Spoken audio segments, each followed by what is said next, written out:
From London, we present Orbit 10, a play in 6 episodes by Peter Elliott Hayes. Episode 1, The Unseeing Eye.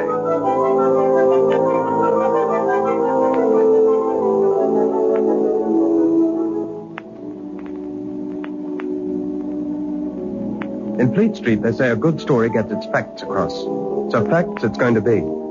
My name's Tom Lambert, and I work in a daily paper that maybe came through your letterbox this morning. It's a good many years now since I wrote my last article on the cosmic noise and what followed. But it's my belief that the whole inside story never was told. That was why a few weeks ago I tracked down the man who lives with the whole truth, Dr. Hayward Petrie. I found him in an Oxfordshire village. He's retired now, and we talked about the old days for a long time. I came away with an empty notebook, but not empty-handed. I have here 6 reels of recording tape which Dr. Petrie lent me. His own recordings made 10 years ago, dictated by him, alone in his study, remembering. I've played these tapes. It's all here, better than I could tell it. Our glimpse across a weird threshold on the rim of space, where there should be nothing but eternal, frozen darkness. Yet where there was something more. We're going to hear the first of the Petrie recordings. For the moment, I need do no more than press the switch and let Dr. Petrie and the facts speak for themselves. Ready? Notes, first reel. My name is John Hayward Petrie. I'm a doctor of science, and my purpose in making these observations is to... Oh, hang it, I can't lecture to a machine. I'll do this my own way or not at all. Now, where to begin? I must go back. Kensington, London. Some years ago, the old Imperial Museum in South Kensington was turned into the Commonwealth College of Science. It worked well, the college. Some of the old vision of empire must have lingered, though, because there was a department to study a new potential empire, space. The School of Astrophysics. East wing, 3rd floor, quite handy for the canteen. I was its head in those days, and a keen crowd we were. It really began on a grey November day in the college's 2nd year. I was lecturing my course that morning. Among the heads bent dutifully over notebooks were 2 that, with me, were to experience things that would make us doubt our sanity. But none of us knew that then. To summarize, the effects of cosmic radiation, filtered by the Earth's atmosphere and observed in relation to botany and geology, are understood well enough. But the source of these radiations remains one of the best-guarded secrets of the universe. That'll be all for today, ladies and gentlemen. We shall not now meet again until next January, by which time I trust I shall have received an admirably learned thesis from each one of you. Good morning.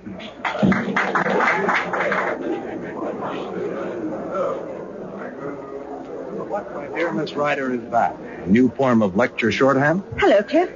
This? Yeah. Oh, just a doodle. Some doodle. I've been watching it develop for the last half hour. Took me right out of myself and the lecture. Well, if anything, it represents the state of mind of a second-year student with 2 months to produce a thesis and who hasn't a clue for a subject. Sure, Liz. Me too. Well, that wraps it up for this term. Do we drown our sorrows in canteen tea? I think we do. Let's go before the queue reaches halfway to Marble Arch. Don't forget your notes, Cliff. We're going to need them. Don't remind me.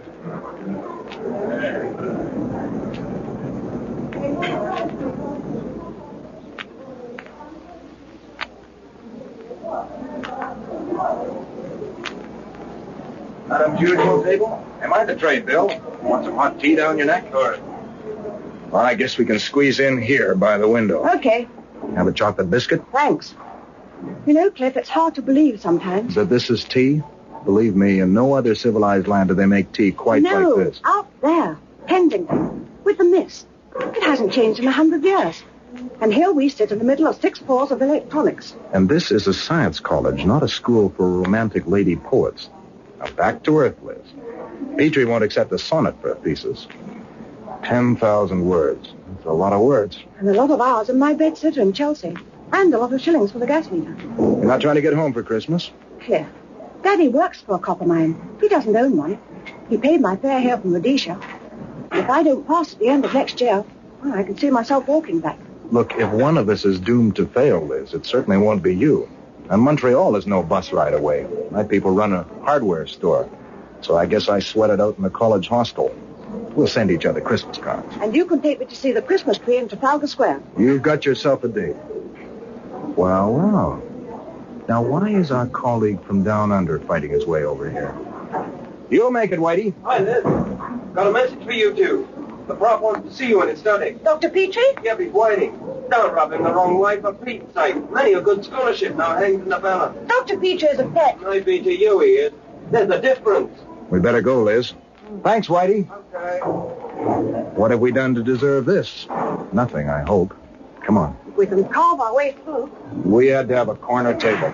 Excuse us, please. Don't block the gangway.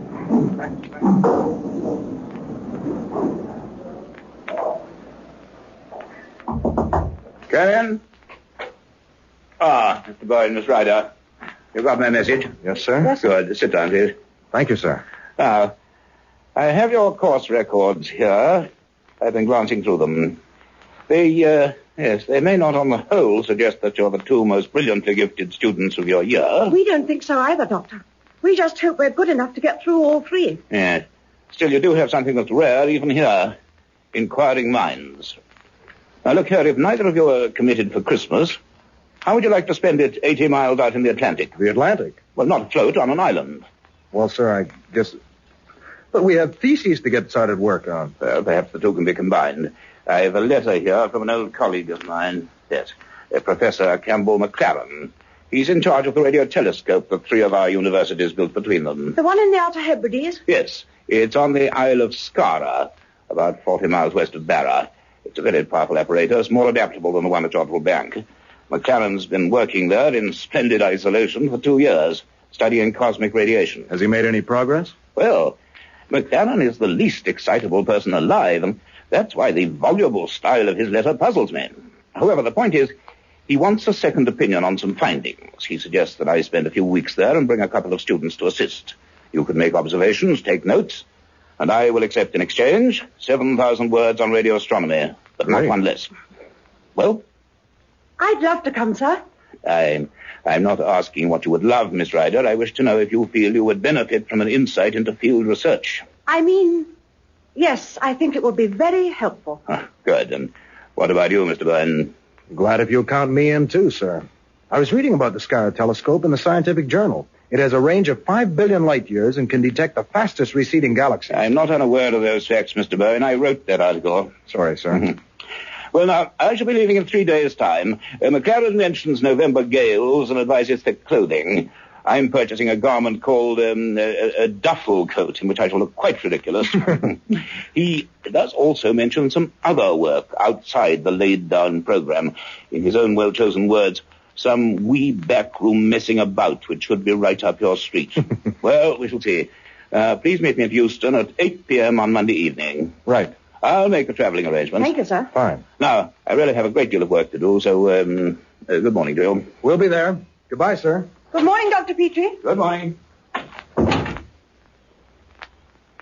Well, how do you like that? Is that character a sheep in wolf's clothing or the other way around? Now and then he gets to be almost human, but not for long. He's just a bit shy, that's all. Shy? Oh, sure, and modest, too, like your Dr. Johnson was. Now, come on. We've got a lot to do before Monday. Yes, let's go.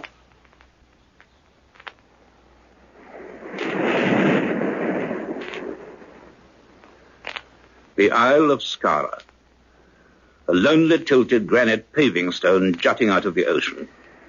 Even from the steamer, we could see the radio telescope straddling the highest end like some enormous black crab. 2 towering pylons, and between them the reflector, a vast upturned bowl.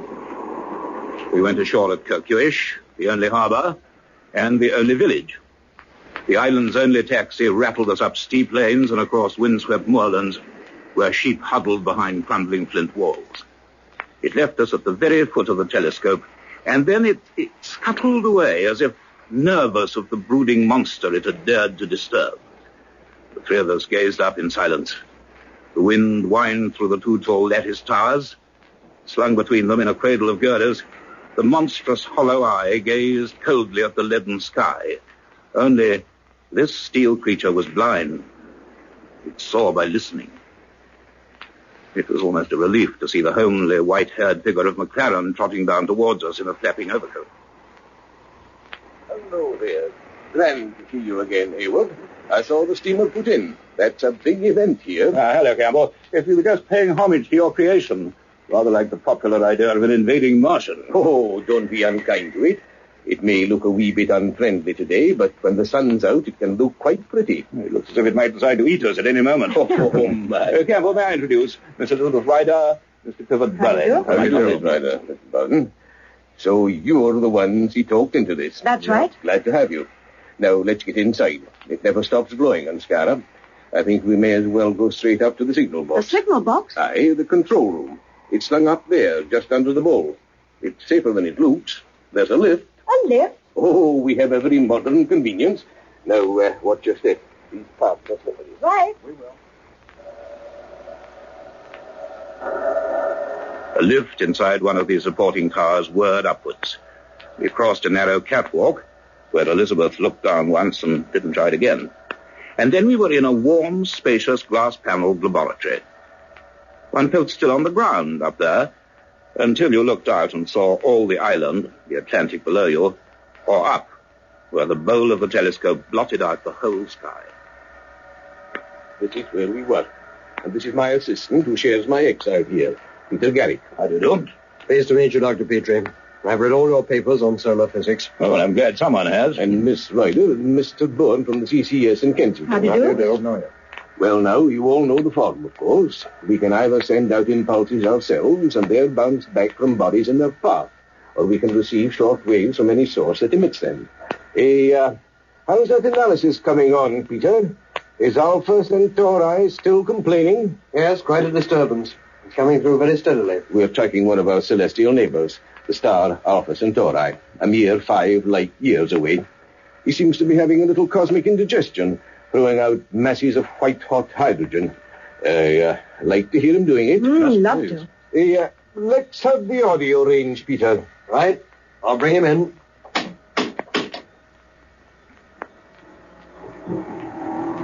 Aye, there he is. The sound of a furnace hot enough to shrivel the earth, but too far for any ordinary telescope to see. Of course, we're not hearing the physical activity, just the radiations it gives off. Yes, gotcha. Swing off to a general bearing, Peter. Let's have the third program for a change. Anything in particular? No, the full orchestra. Right.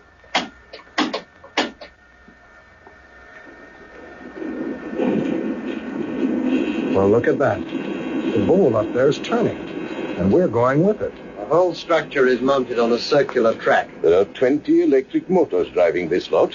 When we're observing, the whole thing creeps automatically. I see. It has to, of course, to counteract the Earth's rotation. Yes, good. This bearing ought to give us a fair selection. Just a moment.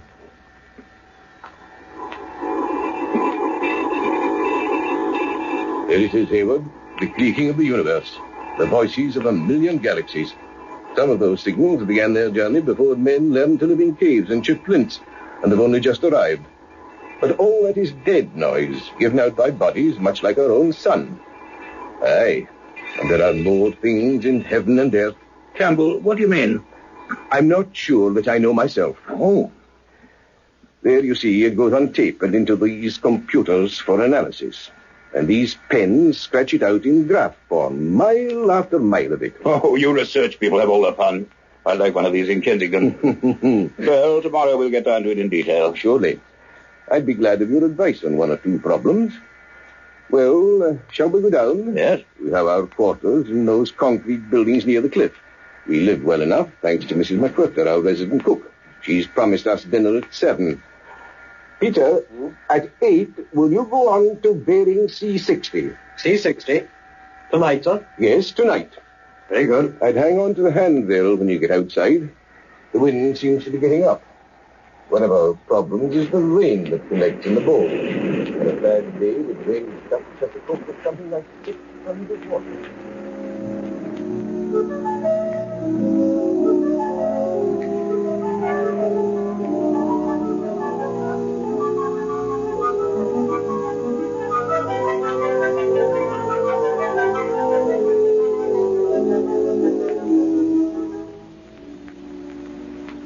McLaren's living room, with its chintz curtains and cheerful fire, seemed that night the coziest place on earth. We might have been in the heart of London, save for the wind and the waves pounding on the rocks below.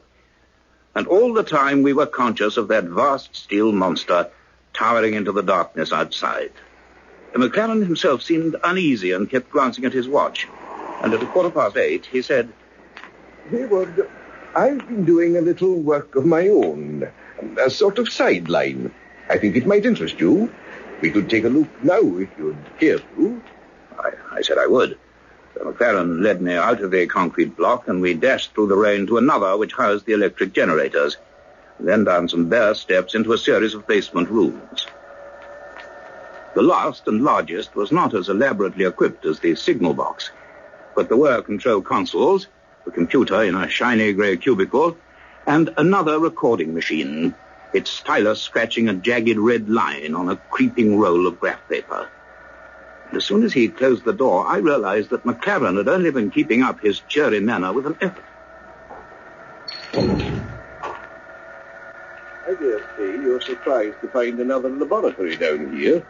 The universities don't know about this yet. Well, I knew you were keen on investigating cosmic radiation, Campbell, but... No, this is something else. Aye. Now, where to begin? Look at that pen, Hayward. Mm-hmm. See the trace it's making? Yes, it seems fairly regular. Is it something the telescope is picking up? Aye. Garrick's on to a certain bearing. What do you mean? I'll put it in a nutshell. A year ago, we noticed that a very persistent signal kept breaking in our other recordings. Oh? We put it down to meteor showers or the like. Then one day, for something to do, we focused accurately on them and recorded them for several hours. Garrick was curious about the results, so we fed them into the computers. Uh-huh. The usual variations emerged. But this time, they were in the form of a regular pattern. But that's impossible. Cosmic emanations are either continuous or intermittent. There could be no system. Unless... Aye, unless what? Well, unless they were from some artificial source, in some way being, well, transmitted. We made more recordings and more. We analyzed, compared sequences, and soon we had no doubts at all. There was form and system. No. There could be only one thing, a means of communication. Soon we confirmed something else, the position of the source and the range. Well, if they're coming from some distant nebula... They're not, Hayward. Huh? They originate somewhere on the edge of our solar system. We place the point of origin at a distance of no more than 500,000 million miles. You mean just beyond the orbit of the farthest planet from the sun, Pluto? Just so. The edge of outer space. Good. Well, listen to this. Hear it for yourself.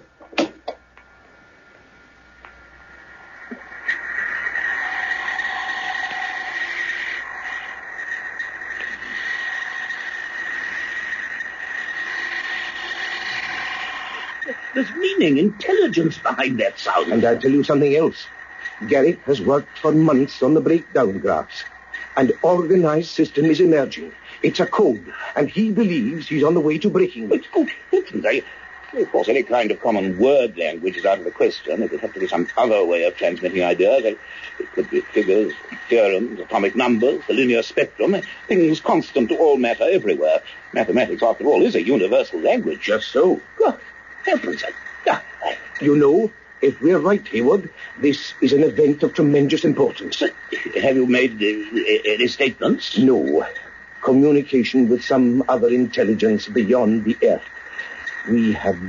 We've got to be very sure. Campbell, this is fascinating. I must go over it with you in the smallest detail. Once we can find the basic key, that's a voice we are hearing, a small voice speaking to us across space. We must learn to understand it. We must.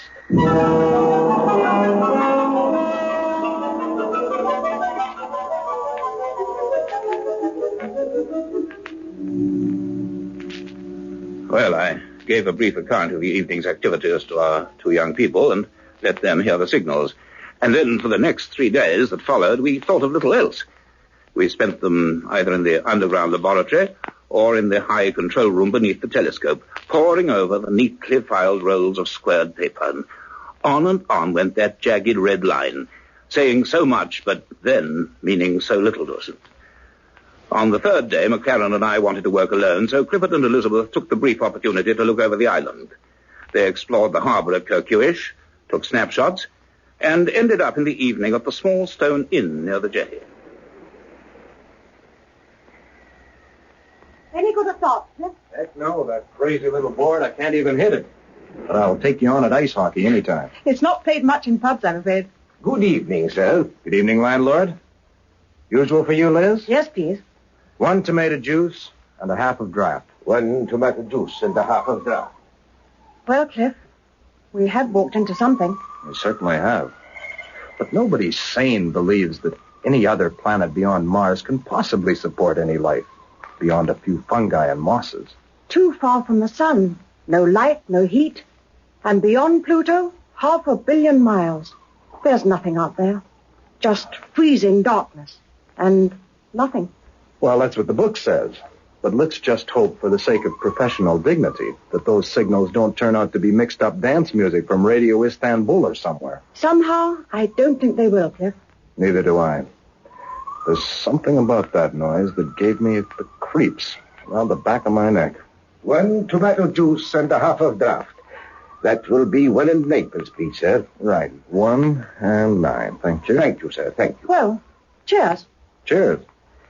The young lady and yourself will be concerned with the contraption, no doubt. That's right. Hey, just listen to that wind out there. Landlord, are there ever days here when you could keep a hat on? Oh, yes.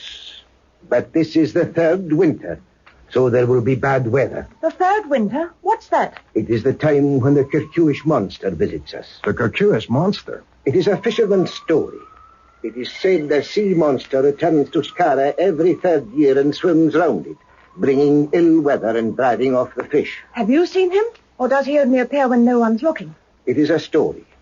They say the place to watch from is Drumeard Point on the north of the island. No, I cannot say that I have seen the monster, but then I cannot say that I have. Well, I think it's time we were getting back here. Okay, Liz. Good night, landlord. Good night, sir. Good night. We'll look out for the monster. Aye.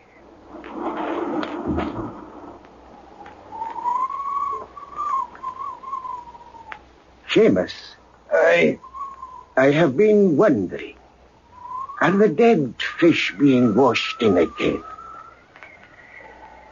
Yes, I had heard that they were.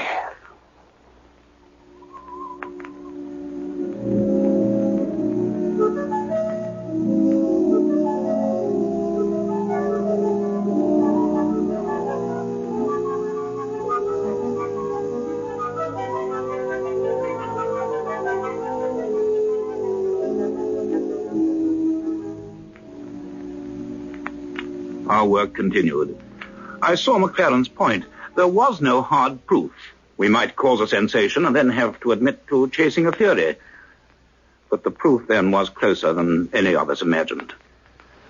It was nearly a week later, on a grey afternoon, when Clifford and Elizabeth were following a cliff path on the north side of the island.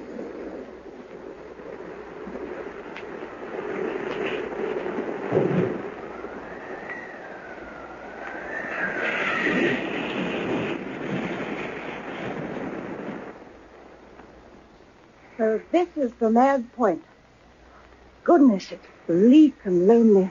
Just Yeah. the rocks and the cold breakers falling in from the Atlantic. Up here, you could almost start believing those fishermen's stories. Now, Liz, you really believe that's the scientific approach? Well, it's supposed to be our inquiring minds that got us here. I just happen to have a little imagination as well. Well, my imagination never works so good with my ears half frozen off. Oh, poor old Cliff. Cliff? Yeah? Look there. Where? Look at the sea. Just beyond the last of those rocks, where all the gulls are gathering. There's a big circle of foam. Hey, you're right, there is. Must be a couple of 100 yards across. Water's all churned up. Almost looks like it's boiling. Which today I would say is unlikely. Did you hear that? Yeah. I felt it through the rock we're standing on. I'm sure it's coming from out there. That's quite some disturbance. Can't be volcanic, not here. Hey, and get a look at those waves coming in. Those gulls, Cliff. It's fish they're diving for. They're snatching them from the surface. They look as if they're dead ones. Oh, they sure do. Hey, Liz, you know, that spot isn't far below the tide line. And the tide's going out. Now, I reckon it'll be uncovered in another hour. We could walk out to it. Sure, let's do that. Let's stay around for a while and do it.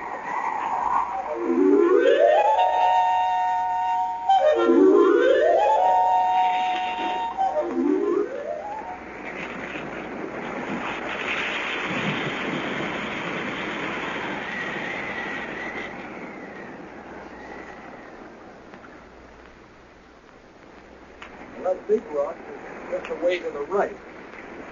I guess this was just about the place. But there's not a thing here now. Just firm, wet sand. And the gulls have gone. I've never seen such a lonely place. What could it have been, Cliff? Oh, maybe just an eddy, some freak local current. But there seemed to be force there. Something pretty powerful. Well, my feet are getting wet, so let's go. Hey, hold it. Can you hear that, Liz? It's a kind of humming. Yes. It's underneath the sand. I'm sure it is. Look, it's vibrating the seawater in that pool. Cliff, what is it? Well, I'd need more than 3 guesses. If it's something that hums, this is some place for it to be. Hey, this sand is soft enough. It wouldn't take us long to scoop a hole. What with? Hands, girl, hands. The best tools in the world. Only 4 are better than 2. All right. Cliff, you don't suppose we could be teasing an old mine, do you? Mine's rust up. It could be we're sitting on top of something else.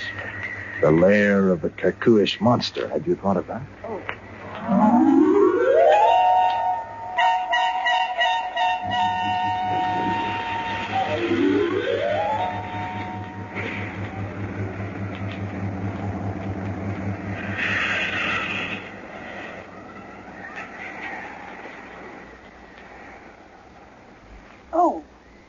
Well, what is it? Oh, a great fat lugworm.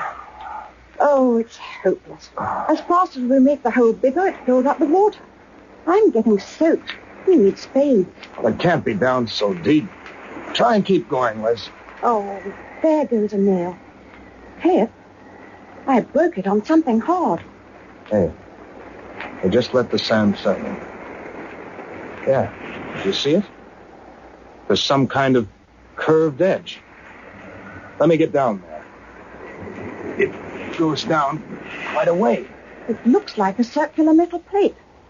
It's covered with tiny shellfish. Yeah, marine crustacea. Sea deposit. Must have been submerged for years. Now we're getting to it, Liz. You feel that vibration? The thing's going like a dynamo. Cliff, don't touch it anymore. I don't like it. You can see what it is now, can't you? Yeah, I guess so. The end. It's about 3 feet across, and it runs quite a way under the sand. It's a cylinder. An enormous, great cylinder.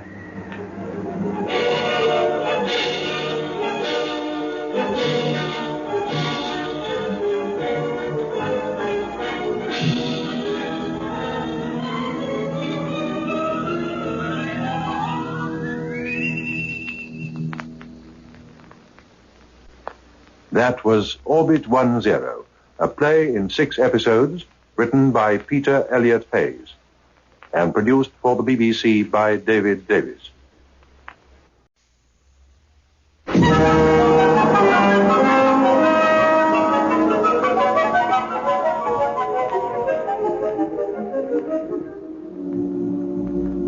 From London, we present Orbit 10, a play in 6 episodes by Peter Elliott Hayes. Episode 2, The Cylinder.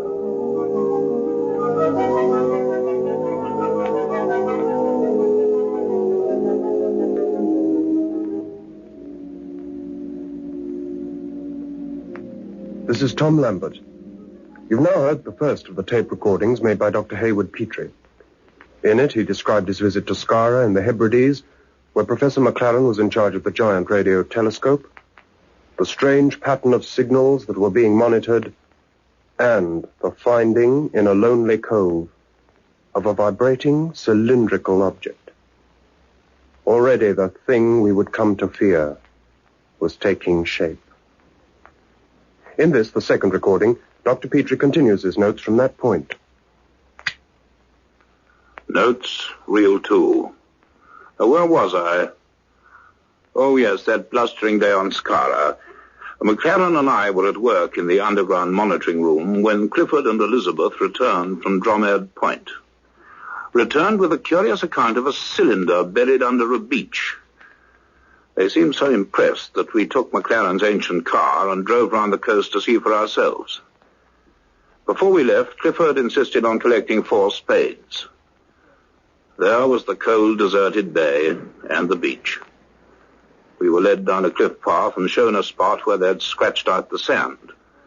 We each took a spade and dug, and in less than an hour, we had uncovered a most remarkable object.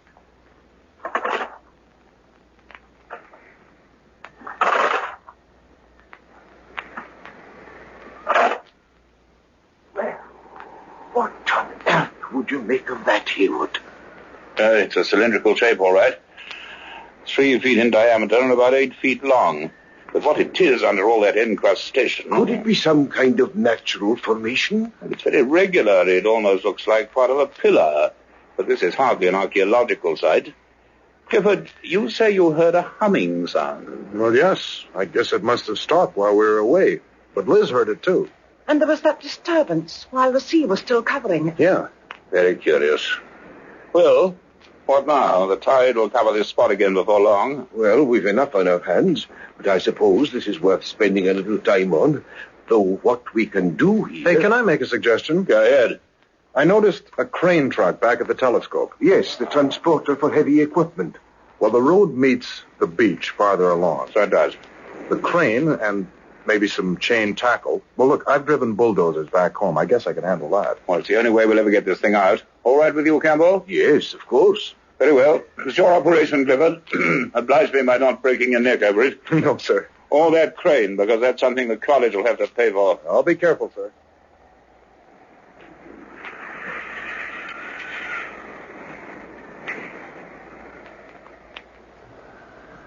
I gave no more thought to the object until the following afternoon. Then, looking down from the telescope control room, I saw the transporter pull up by the generator block. Clifford emerged from the cab and supervised the efforts of 3 resigned islanders he'd pressed into service to haul the cylinder into the building. It seemed his salvage scheme had been successful, and that the object was lighter than I had imagined. That same evening, we found Clifford, Elizabeth, and Peter Garrick in one of the basement rooms, surveying their trophy with some pride. They had mounted it on trestles, and Garrick was armed with a hammer and a cold chisel. Lying there under the hard, white strip lights, the corroded cylinder might well have been the corpse of some hoary sea beast. This really is interesting. I've been taking measurements. The ends are perfect circles, 34 inches in diameter, and slightly domed. It's 90 inches long. If I can chip away some of these deposits, we can see what it's made of. Well, if it turns out to be solid gold, let us know. We'll be up in the signal box. Right, son. I'd be glad if you would come and take some notes, Clifford. Yes, sir. And you, Elizabeth. Yes, sir. I'll be up shortly. I'll just make a start on this.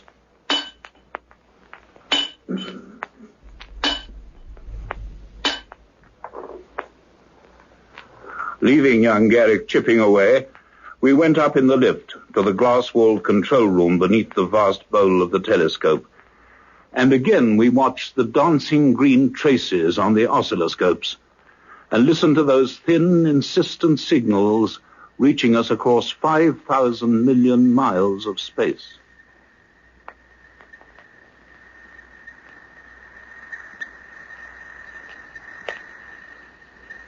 Hello. That sequence sounds familiar. Where's Garrick's chart? He's taken photographs of all the recurring waveforms. Yes, this looks like it. It's very similar. We got this on August 9th last. And before that on May the 3rd. You see, Hayward, it is systematic. There's method, intelligence behind this. Intelligence? But that means life in some form. Life on the outermost edge of the solar system, where no life can conceivably exist. Because of the conditions.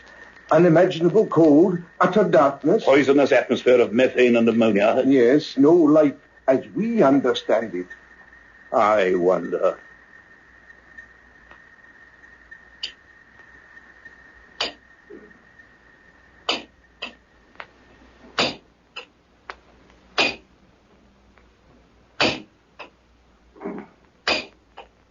Another layer underneath. Gray like fused metal. And hard. Can't make a mark on it. It beats me how a thing like this came to be on the... What? Oh, yes. They said this happened before. Must be some kind of stored energy inside. What was I going to... I can't think, was it... Oh, it's cold. I suppose I ought to... What? What's that? How did it get in? I must get through to... Ah!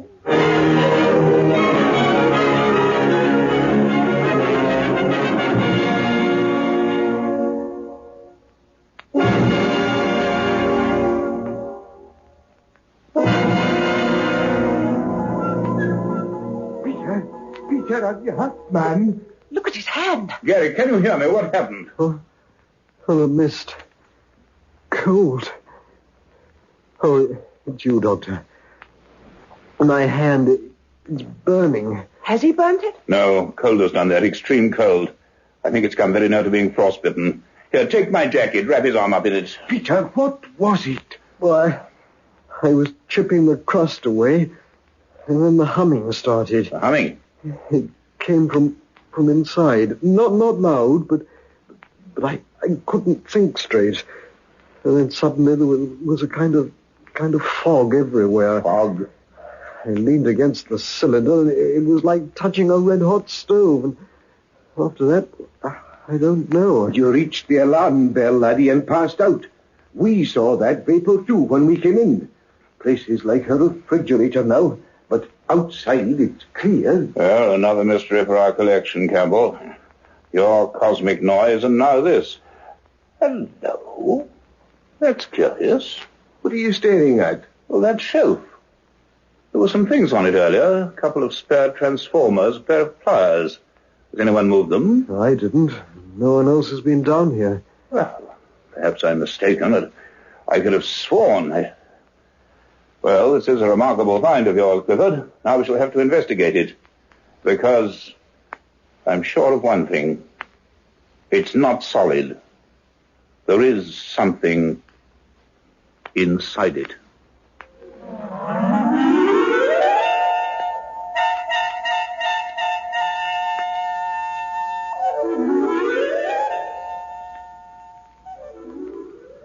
Later that night, we held a conference. The cylinder clearly possessed some disturbing properties. At Kirkhuish, there were no facilities for investigating it thoroughly, but in my own modern laboratory at the college, well, with some regret, I proposed that we return to London and somehow take the cylinder with us. McLaren agreed.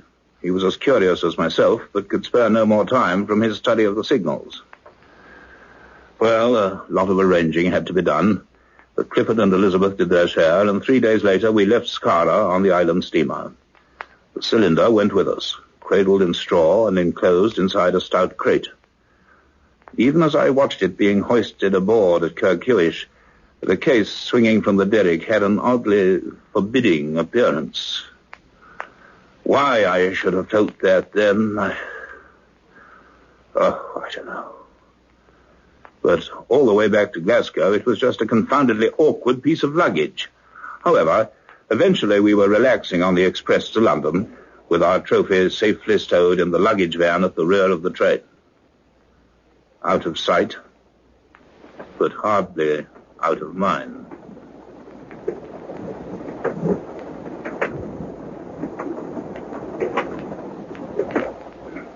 Peter Garrick was much better when we left. Yeah. The doc in the island thought he was lucky not to have lost his fingers. I don't get it, sir. What could have caused a sudden temperature drop like that? I've no idea, Clifford. But we mustn't go leaping to any science fiction conclusion. Possibly some freak condition peculiar to that cellar. And then the humming from the cylinder. Well, certain elements can resonate in magnetic fields. There was a lot of electrical equipment nearby. But there wasn't on that beach. And that mist. Something about the way it moved. It's the material that interests me. Under the sea crust that Garrick tipped away, there was another layer, rough and metallic. It reminded me of something, but... We're slowing down. Stopping. It can't be Carlisle yet. Well, I see your tickets, please. Thank you. Thanks. Oh, thank you, sir. What have we stopped for, Inspector? Oh, seems they're having a little trouble up front with the locomotive. One of the new diesels, isn't it? Yes, but it hasn't been pulling properly for the last few miles. Yeah, I noticed that. Losing power, a motor fault, I suppose. If the motormen can't trace it, we'll have to get a relief sent up from Carlisle. We hope the delay won't be too long. So I wonder. What is it, Doctor? Anything wrong? I don't know. These last few days, perhaps I'm getting foolish ideas. Anyway, it won't do any harm to make sure. Will you two come with me? I'm going down to the luggage van. Sure.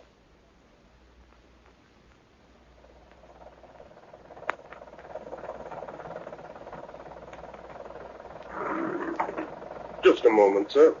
Looking for something? You have a crate of mine in here, guard. Would you mind if we take a look at it? That'll be all right.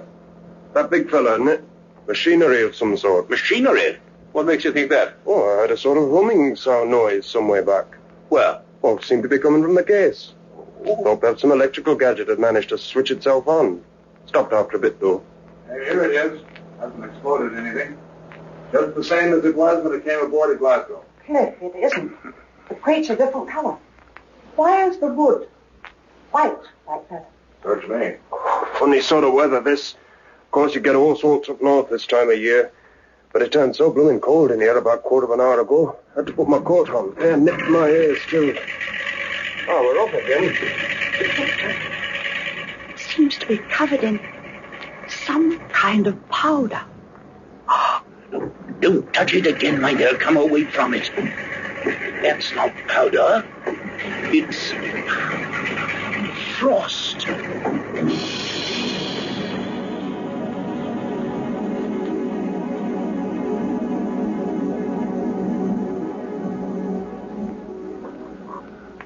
The rest of the journey after that was uneventful. At Euston, 6 porters heaved the crate onto a waiting lorry sent from the college, and we followed to Kensington in a taxi. The college was empty and echoing, as it always is in vacation time, and the smell of dust and age had come back into its own. With the aid of 2 boilermen and Simmons, the head caretaker, we took the crate up in the goods lift and dragged it through the silent corridors to my laboratory. It was late in the afternoon. We were tired, but any idea of waiting until the next day to begin work just didn't occur to us. We dismantled the crate and mounted the cylinder on a long workbench, wedging it with wooden blocks and arranged floodlights to work by. The first thing I did was to examine the place where Garrick had flaked away the white coating of sea growth.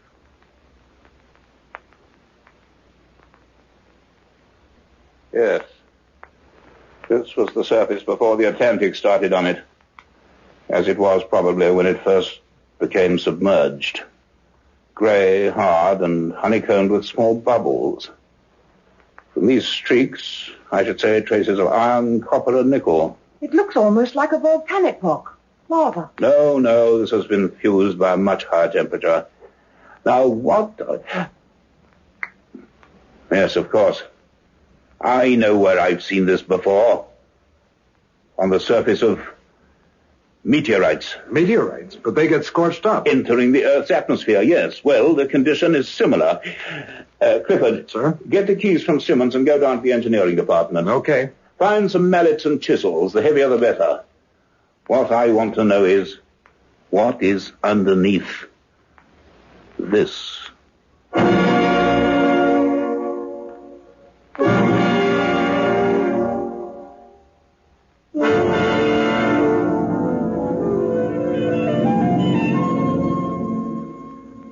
For 4 hours under those glaring lamps, we chipped away like 3 sculptors inspired. Only we had no conception of what was taking shape under our tools. Beneath the outer crust was a solid layer, an inch thick, of fused mineral matter. When we had cleared one end of the cylinder, we attacked that. And that, too, we eventually got through to bare metal, bright silver. A metal cylinder. Our basic question was answered. It cannot have formed naturally. Whatever it was, it had been constructed.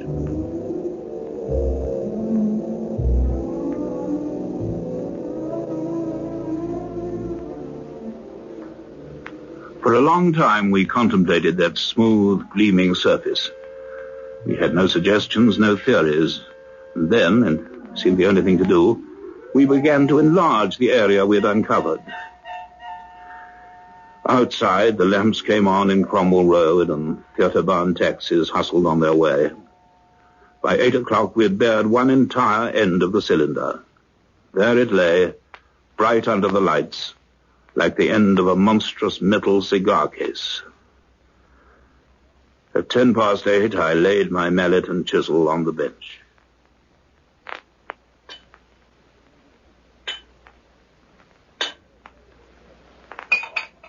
Well, no point in going on with this all night. It'll take days to clear the whole surface. Then the only way in will be with an oxyacetylene torch. No, it's going to be a long job, and not necessarily one for us. How do you mean? Well, I'm beginning to wonder whether we mayn't be risking blowing ourselves and the college sky high. Some wartime beauty, you mean, that got washed up on Scarra. Yeah, we thought of that on the beach. It's possible. I think first we ought to have an expert opinion. I suppose the Ministry of Works are the people. But a bomb, a rusty mine, could that cause anything to happen now? I mean, what we saw? I don't know, Elizabeth. It seems about as sinister now as a stick of Brighton rock. Look, I think we should all go home. Tomorrow we'll reconsider it. Will you both be here at 11? Certainly. Good. Put those lights out, will you, Elizabeth? Right. Here's your coat, Doctor. Thank you. We can leave everything as it is. You coming, Clifford? Oh, yeah, sure. Don't forget your briefcase, Liz. No, thanks for reminding me. We went down in the lift across the dark entrance hall with its spreading dome and enormous crystal chandelier, and I said good night to my students on the steps outside. Then I hailed a taxi to take me to my house in Eaton Square. Clifford and Elizabeth walked away towards South Kensington Tube Station. It began to rain. 10 minutes later, I understand, they were sitting in a coffee bar in the Fulham Road.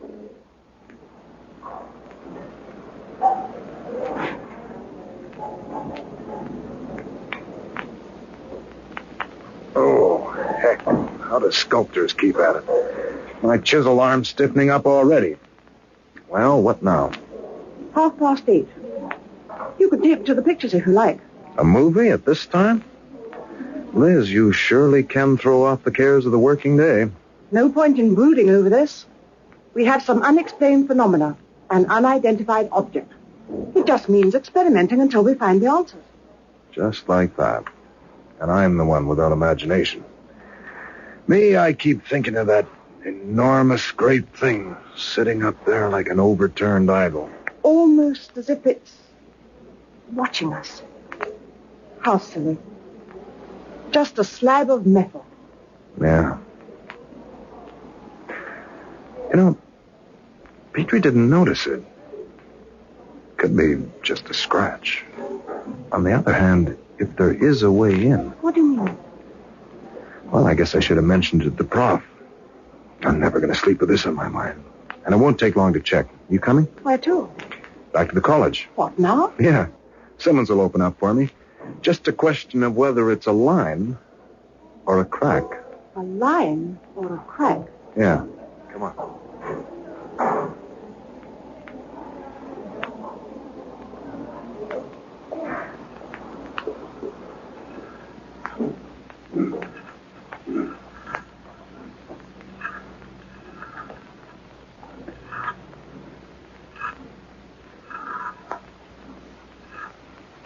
Hey, swing that lamp a bit this way, will you? All right. Yeah, fine. Hey, this is it, Liz. Do you see here a thin line running right around the end of the cylinder? This wire's too thick. I know. Cigarette paper. That's it. Now, the thing is, will it? Yeah, it slides in. It is a crack, and deep. In the end, this whole section must be... Wait, Jeff, listen. Someone's coming. Who can it be? Not Simmons. He doesn't walk like that. Shh, wait.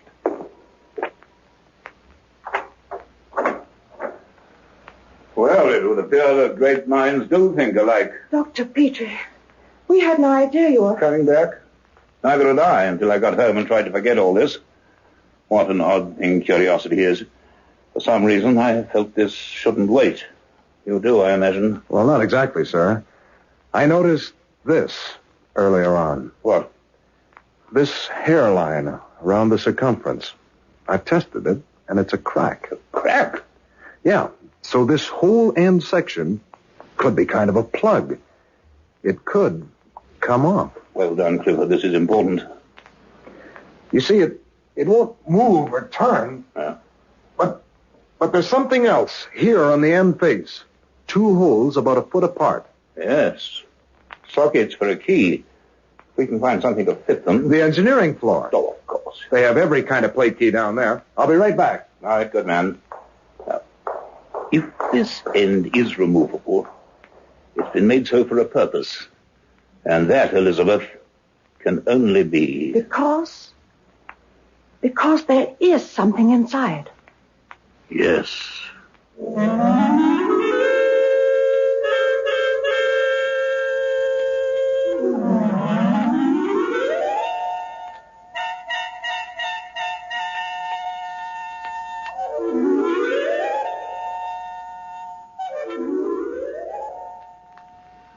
It seemed an age before Clifford returned with an assortment of buoyant steel keys.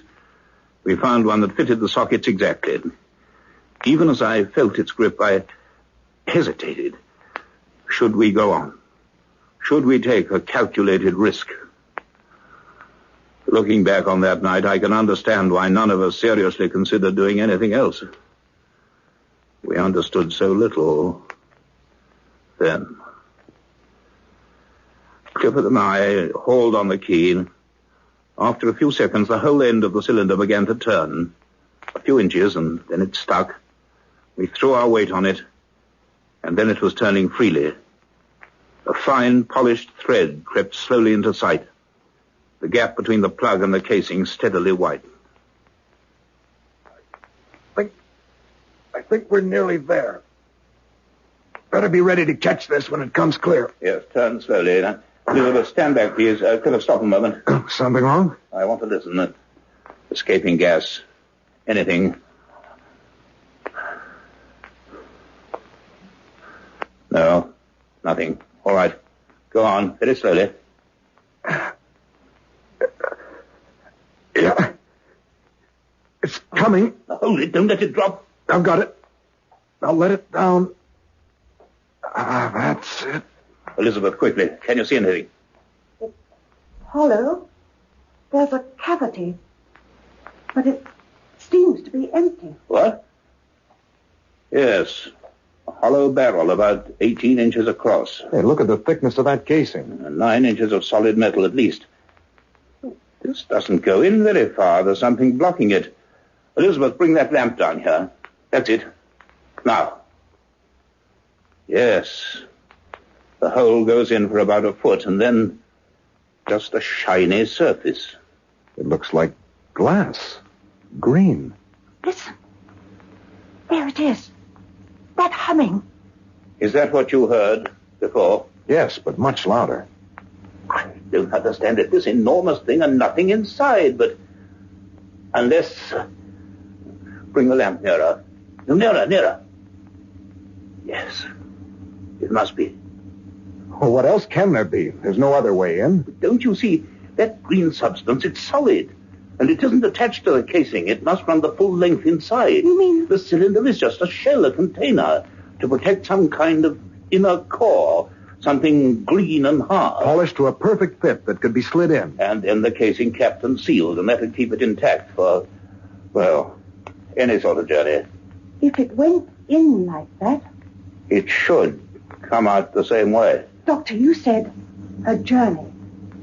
How long a journey?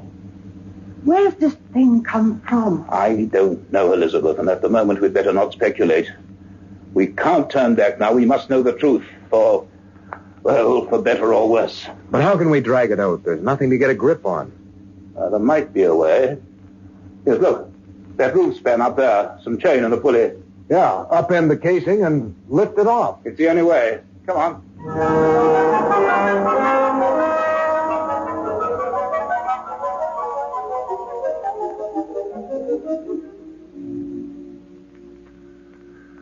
We worked feverishly into the early hours. Again, we raided the engineering department, dragging up hooks, chains, and pulley blocks.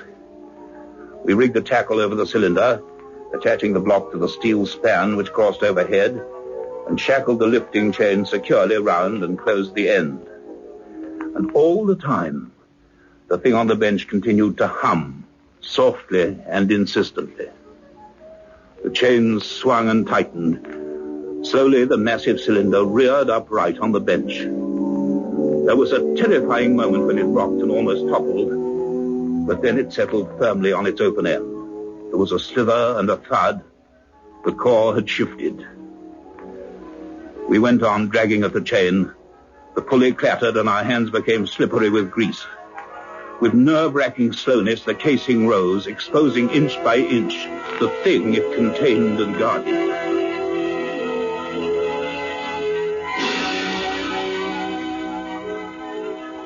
It was a rod, an enormous green rod. It was solid and transparent. But embedded in it was a fantastic tracery of fine silvery wires, a glittering spider's web of strange branching patterns, and every gleaming vein converged to one point, a hollow cavity in the heart of the crystalline mass, a round bubble containing something gray and bulbous, something that looked like a fine sponge. Something which expanded and contracted rhythmically, pulsing with fierce, vital energy.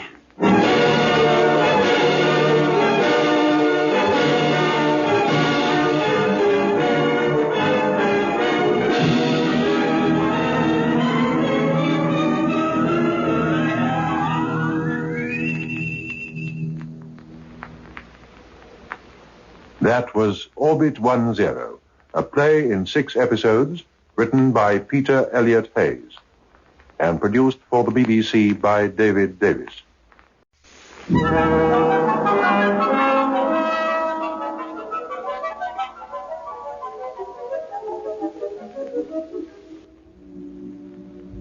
From London, we present Orbit 10, a play in 6 episodes by Peter Elliott Hayes.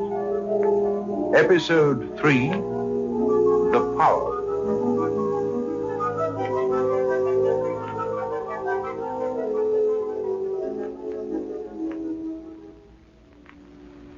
This is Tom Lambert again. You have now heard 2 of the tape recordings made by Dr. Petrie. His account of bringing the strange corroded cylinder found beneath the Hebridean beach to London, how it was found to be hollow, and the way in which Petrie and his 2 students lifted off the outer casing to discover, well, perhaps I may repeat the doctor's own words, a transparent green rod, solid, but embedded in it a fantastic tracery of fine silvery wires, and every gleaming vein converging to a hollow cavity, a bubble containing something like a sponge, something that pulsed with vital energy. There now we rejoined them in the college laboratory, 3 a.m, their eyes fixed, fascinated, on the thing on the bench. Here is the third recording. Notes, reel 3. So now we knew. This was what had lain under the sand all those years, with the grey Atlantic washing to and fro above it. It was an incredible object we stared at, but it had beauty, too, that limpid green pillar, with its gossamer tracery of metal threads. We stayed there talking for a while. I made a mental note to get in touch in the morning with the head of the college, Sir Edward Bancroft. He was a physicist. I thought it would interest him. Then I locked the double laboratory doors. We walked to the lift, and once again we descended to the darkened entrance hall. There was no sound in the whole of the sprawling, empty building. And yet, as we reached the doors, there was something else. Elizabeth heard it first. Doctor, what's that? That ding-ding sound. Seems to be coming from somewhere overhead. Yes, it's in the dome, I think. I can feel something, too, a kind of vibration. Good heavens, look, it's the chandelier. The whole thing's quivering. It started to swing. Something shaking the whole building. There's that. Drifting down. Look out, it's dropping!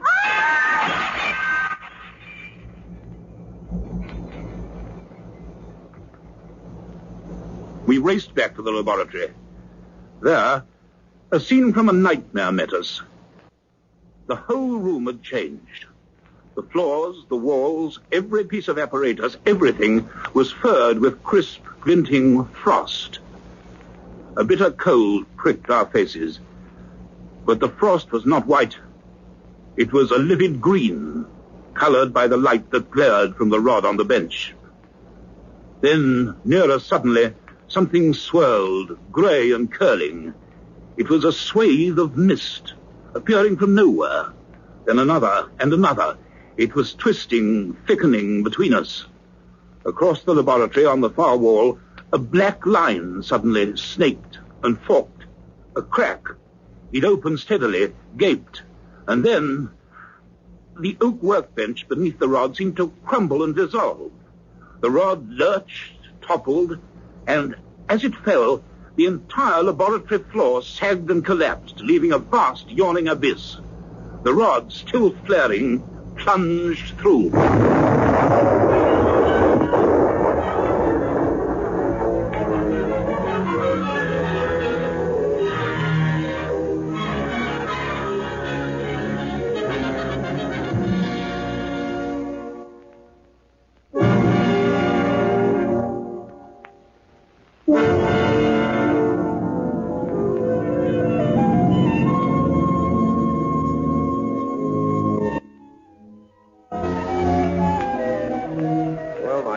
You've surpassed yourself this time.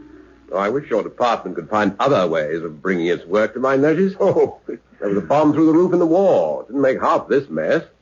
40-foot hole up there, and as for the lecture theatre here... No, I can't say how sorry I am, Edward. To say now, I don't know what happened. It's the truth. I've told you what little we know, what that cylinder is, how it functions. I confess I've no clear idea.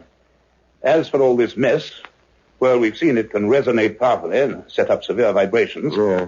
Somehow, I suppose, they found structural weaknesses in the building. Cracks started. We saw them opening, and then the floor gave way. Now, wait, Hayward. This isn't a barn full of dry rot.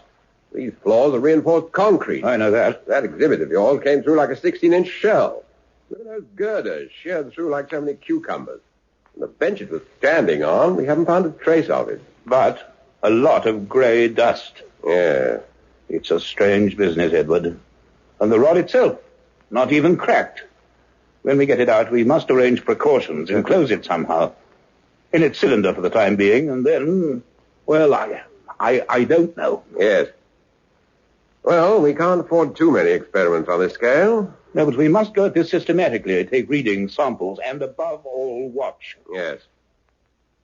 Well, I want to know the answers to this, Hayward, however disturbing they may be. I think you understand. Yes. Excuse me, gentlemen. Good morning. May I have a word? Well? I believe, sir, you're Dr. Petrie. Yes. And who, young man, might you be? I don't care for the look of that notebook. Oh, it's pretty harmless if you don't tease it. Tom Lambert. Here's my press card. Huh? We had a report there'd been an explosion here. There has been no explosion. Oh, what's all this then? Death Watch beetle? An experiment. It got out of control. A floor gave way. That is all, Mr. Lambert. A floor gave way. Oh. And the chandelier in the entrance hall, another experiment? Yes, it fell. The chain was rusted away. The vibration... The vibration, yes, I see. Vibration. And, that green object sticking out of the wreckage, a part of the experiment? I don't wish to say any more about it at the moment. You're doing secret work here while the students are away? I didn't say that. Look, Doctor, I write a popular science column. I was on the phone yesterday to Professor Campbell McLaren on the island of Skara. What for? I wanted to do an article about the radio telescope. He mentioned in passing an interesting thing. That you had made a rather curious find up there and brought it back to London. Now, that green thing, I suppose that wouldn't be it. You can suppose just what you like, Mr. Lambert. Okay, perhaps you won't mind if I clamber over and just take a quick deco. If you do, young man, I shall not hesitate to take my walking stick to your back. Furthermore, unless you remove yourself from these premises in 2 minutes flat, I'll have you thrown out. Do I make myself clear? Okay, if that's how you feel about it. But we appreciate cooperation, and we appreciate privacy. All right. But you know, gentlemen, newspapers are like elephants. They don't forget. Every news item is filed. We have quite a system. Useful for looking up odd things. If you ever want me, you'll know where to find me. Good morning. Well, I'm blessed.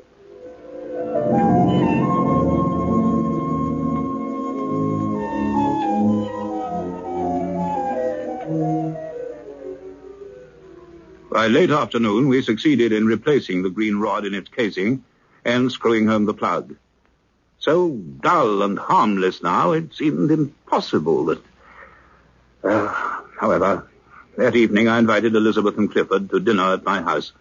For 3 hours we discussed the problem and were no wiser when we'd finished. Then I remembered a note my housekeeper said had been delivered by messenger earlier. I opened it. Inside was a column cut from a newspaper and a visiting card. The name, Thomas Lambert. A date was typed on the clipping, January 1952. And it made curious reading. I handed it over to Clifford. More disturbance in disused pit. Families living near the abandoned Llanwithlin colliery in the Rhondda Valley are again wondering what's happening a mile below their back gardens. For the third time in 5 years, unaccountable rumbling sounds have been heard inside the old workings, which were discontinued in 1945. Coal board experts say subsidences are to be expected, but veteran miners shake their heads. Llanwithlin, they say, has always been a wicked pit.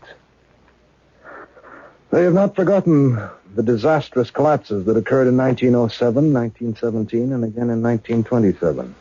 And there are other sounds that puzzle even the experts. Rumbling sounds. So an old coal mine is caving in. What does Lambert expect us to do about that? Well, I imagine to connect them with... there is some slight similarity to the things we've observed. True. But nothing significant. Why should Lambert suppose there could be? I suppose I'd better telephone him in the morning, if only to get rid of him. Now, Clifford, what I propose is this. A new laminated plastic has recently been developed. It's called Densolite. Uh-huh. It's light, almost transparent, and it effectively screens most known forms of radiation. Well, I intend to have a cabinet made, a cubicle to house the rod, made entirely of Densolite. Good idea. I know a firm who'll do it. Then we can study it in safety. It'll be harmless enough inside 2 inches of Densolite. Well, let's hope so. I think we'd better make a sketch of what we need. If you'll find some paper on the desk there. I'll get it, sir.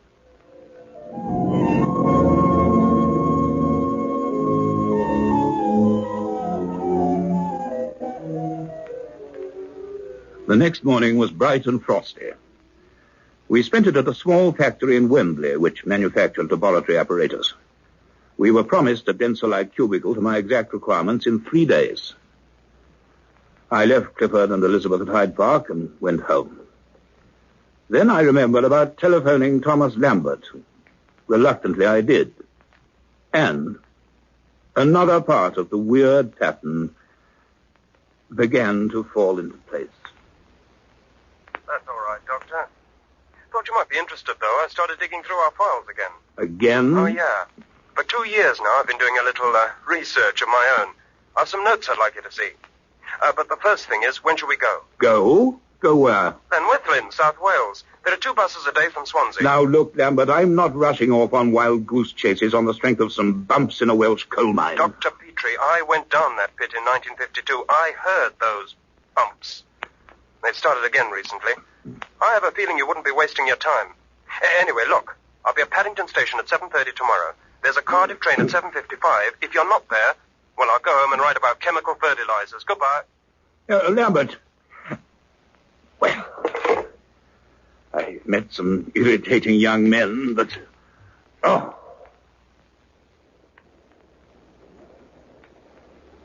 I was annoyed with myself, but of course I was at Paddington the next morning. So was Lambert, cheerful and unapologetic. In the dining car, he opened a briefcase and showed me a file of press cuttings, some of them already turning yellow. They were certainly of some interest. All reports of vague phenomena similar to the one that he had sent me.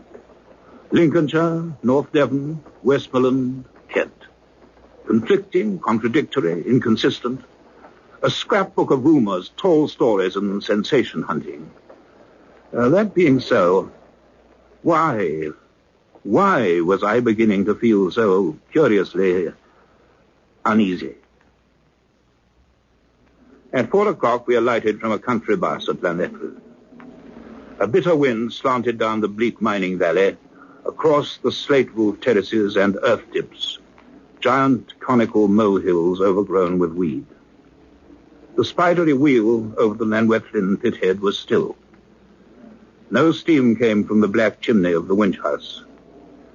Lambert and I had picked our way among oily puddles and found the pit keeper in the old flint store hut where once the miners had collected their helmets and safety lamps. We explained who we were and what we'd come for. Mr. Morgan did not seem over-impressed. The noises again, is it?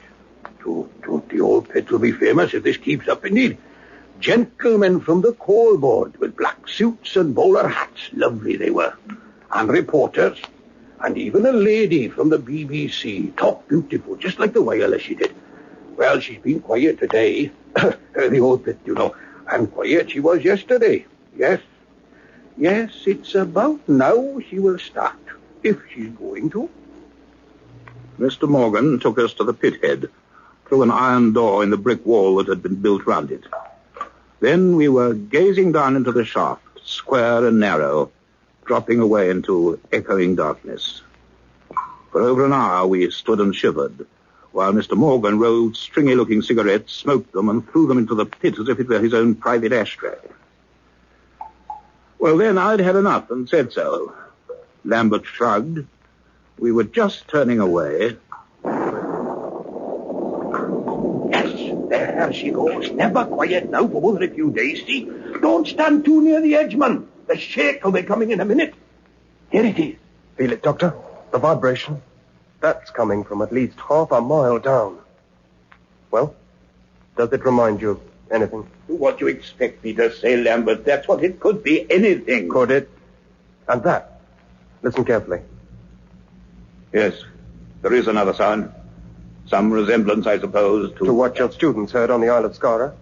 Doctor, is it the same? The coal board gentlemen think it's water in the old working, flooding, bringing down the galleries.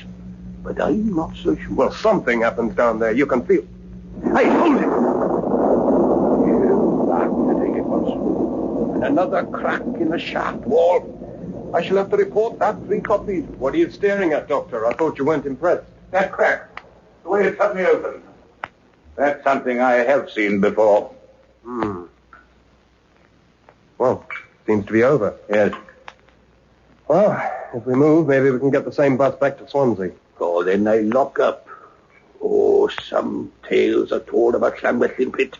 For years I worked here on the coalface when I was a lad, And my old dad, he cut coal all his life down there. Look, Mr. Morgan. I could tell you things, man. Perhaps another time, My Mr. old Morgan. dad, you see, he was one of the first to get a real look at the light. Mr. Morgan, the bus.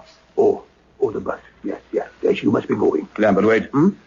Light, Mr. Morgan, in the mine. What sort of light? Well, man, I don't know whether it was his eyesight or the 4-ale bar of the miner's rest, but he used to swear, solemn, that a coal seam in the east working used to light up sometimes with a creepy green light that hurt you to look at it.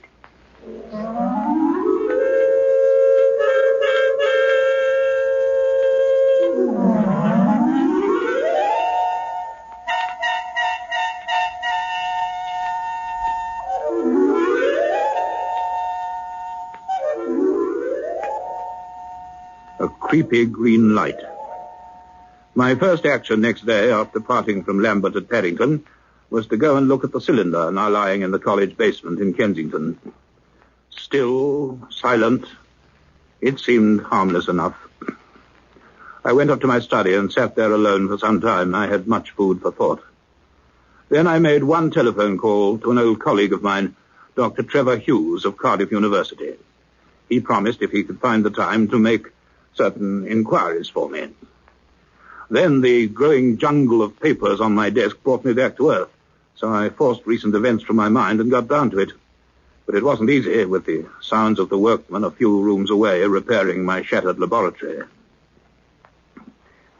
It was a week later that our examination of the cylinder began in earnest. By that time, the Densolite cubicle had arrived. Something between a massive telephone kiosk and an upended greenhouse.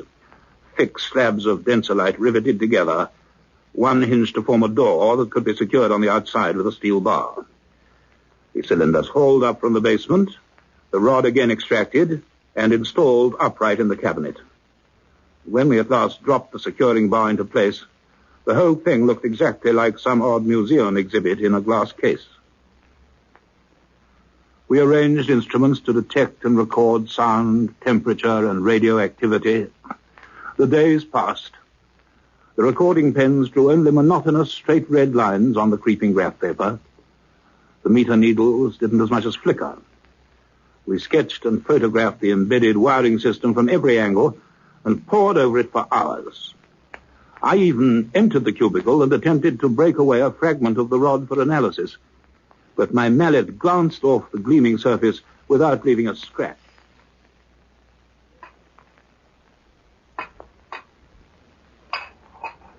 Oh, it's no good. It's quite incredibly hard. Close the cubicle, Clifford. Okay. I tried a surface analysis. I couldn't get any sort of reaction. Yes. An unknown substance. An unknown function. Well, all we can do now is watch and keep on watching. Yeah, we could take it in shifts. Keep up observation all around the clock. Yes. The moment anything starts to happen, someone must be on hand to report it. Apart from the Densolite, the rod is in the open again, unshielded by its cylinder. Will you help out, Elizabeth? Yes, of course. We'll make my study our headquarters, Yes? And for safety's sake, we'll fix up an electric buzzer which can be sounded from here, just in case of emergency. Good. Then we'll work out a duty rota and keep an instrument reading log. Quite a combined operation. Well, we've seen once what can happen. We must be ready. Our only chance of understanding more about this is to see it in operation. And hope that Densolite is all it's claimed to be. Yes, that's something we must take a chance on. And from now on, no one is to go into the cubicle. That bar is not to be lifted for any reason.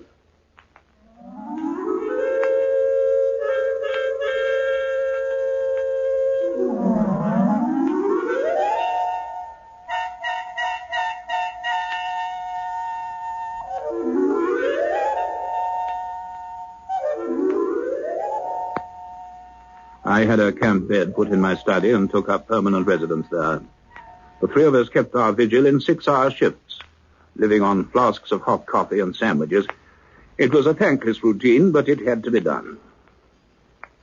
The next entry in my notes is for Thursday, the 19th of November. Yes, that Thursday night. It was round about 11 o'clock. Clifford was on duty in the laboratory, nearing the end of his watch. Elizabeth Ryder and I were working together in my study. She'd come off duty earlier in the evening, but had declined to go home. Outside, it was raining steadily. The lamps in Cromwell Road had damp halos round them. I was going over my notes, and Elizabeth, as I recall, was browsing through a ponderous textbook she had illicitly removed from the college library. Oh, how's it going, Doctor? Well, I've been cataloguing all the data we've collected so far about the cylinder.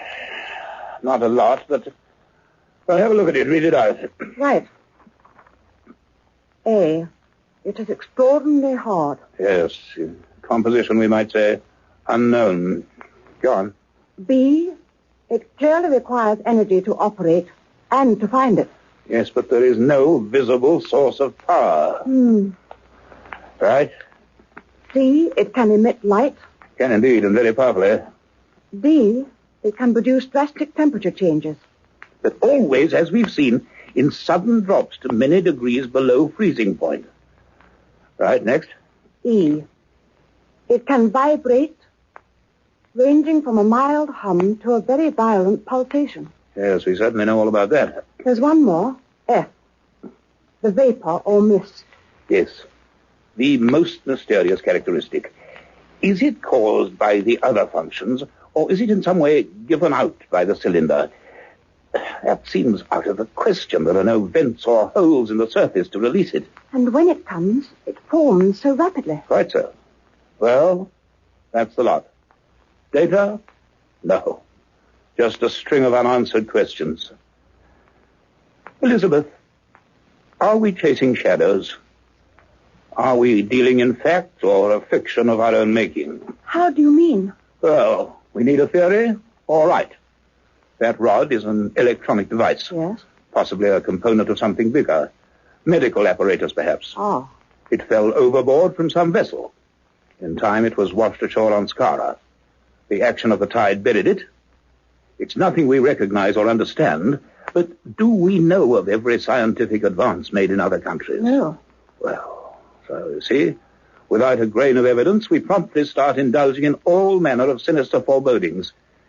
And we call ourselves scientists. I suppose, looking at it like that.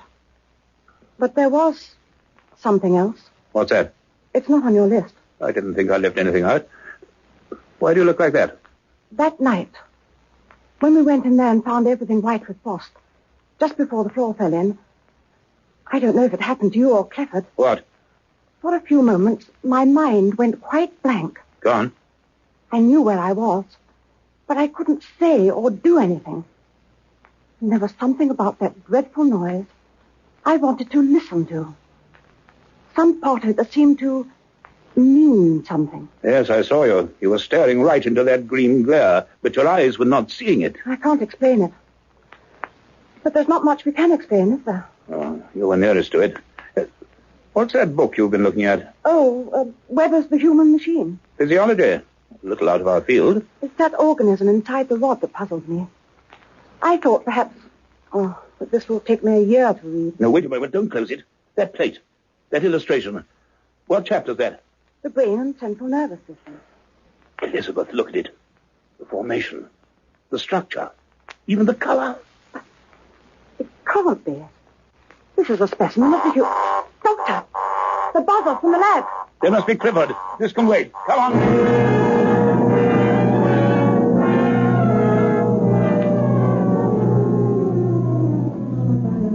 The 30 yards to the laboratory seemed a mile. We heard the noise before we got there.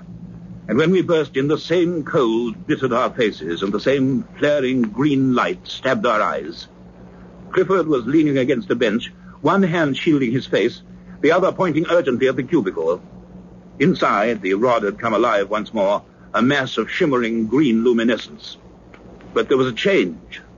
Now it glowed like the heart of a furnace through swirling grey vapor that choked the cabinet, pressing thickly against the densolite slabs.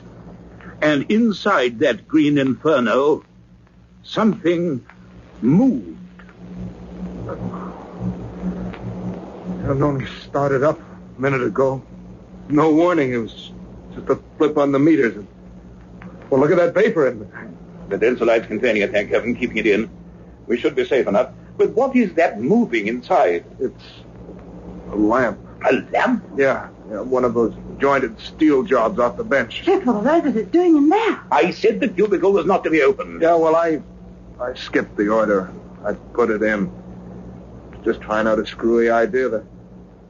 The rod seems to have some effect on solids. And I thought, well, maybe this would be some kind of test. But that lamp must weigh all of 15 pounds. It's being whirled about like a feather. It's hard to see properly, but am I imagining it? Or is it getting smaller? Oh, smoke, Liz, you're right. It is. Fascinated, disbelieving, we watched. And we saw a miracle. The heavy metal lamp, shade, bulb, stand, and base, dwindled and dwindled in size as it whirled like a straw in the wind. Weightless in the gray vapor, it shrank to a half-size model, keeping its shape perfectly, to a beautiful toy, to a tiny piece of doll's house furniture, and at last to a black speck that danced for a few seconds and then vanished against the glowing surface of the rod. Here was our answer. To the boiling sea on Skara, to the missing objects on the shelf, to the bench that became nothing, and the steel and concrete floor that suddenly opened. Here was the truth beyond science, beyond understanding. The rod had one monstrous, unimaginable power. Utterly and completely, it could absorb solid matter.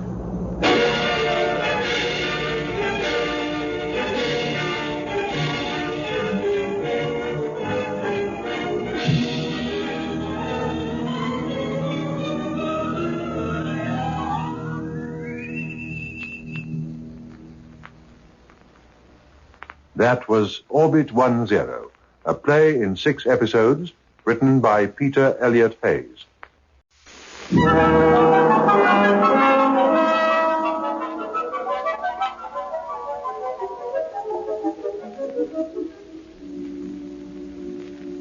From London, we present Orbit 10, a play in 6 episodes by Peter Elliott Hayes. Episode 4, The Voices.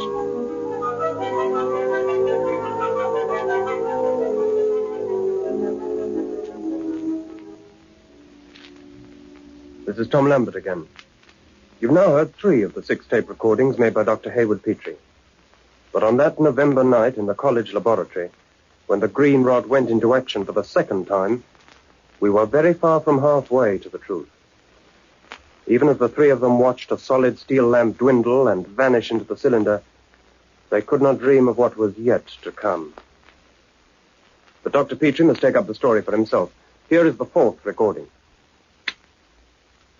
Continuation of notes, reel 4. If I had watched it alone, I would have disbelieved my own eyes. But we all saw it. That heavy, jointed lamp shrink to a speck and then literally sucked into the glowing core of the rod. Almost at once, the disturbance, noise, light, vibration began to subside. Look, do you see? The light's dimming. And the mist in the cubicle is clearing. But there's no way for it to get out. It doesn't need a way out. It's being reabsorbed into the rod where it came from. There's nothing else in there. The lamp's gone completely. And we wondered what power that thing possessed. Now we know. Yes. It can absorb solid matter. No. Those objects missing from the shelf are Kirkhewish. Of course. The way the workbench that thing was standing on seemed to vanish. The dust that was left, they went. The same way as that lamp. But it's impossible. Solids, gases can't pass through each other. It's a question of densities. It's a law of physics. Well, one of our laws, perhaps. But must they apply everywhere? Under sufficient pressure, water can be forced through a steel plate. A solid can pass through a gas. But a splinter of superfrozen hydrogen can be driven into a wooden board. It's all a question of applied forces. We only understand these things in our own terms. Yes, sir, but physical and chemical changes always leave something, some deposit. Yes. Look at the rod now. It's gone quite dull. You can see through it again. They can. Just the wires and the gray thing in the center. Nothing else. No, nothing else. But that lamp just can't disappear off the face of the earth. Can't it? After tonight, who are we to say what's impossible? Thank heaven we had that cabinet made. If this had happened in the open. Yes.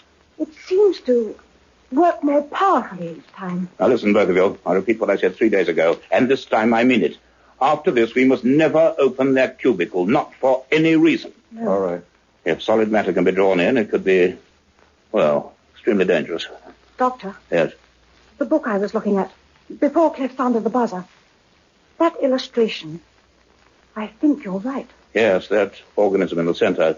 It has all the same characteristics, only on a much larger scale. The resemblance is perfect. And the photograph was of human nerve cells. Yes, each one perhaps 1/10,000th of an inch in diameter. But the cells that thing is made up of must be 1/4 of an inch across.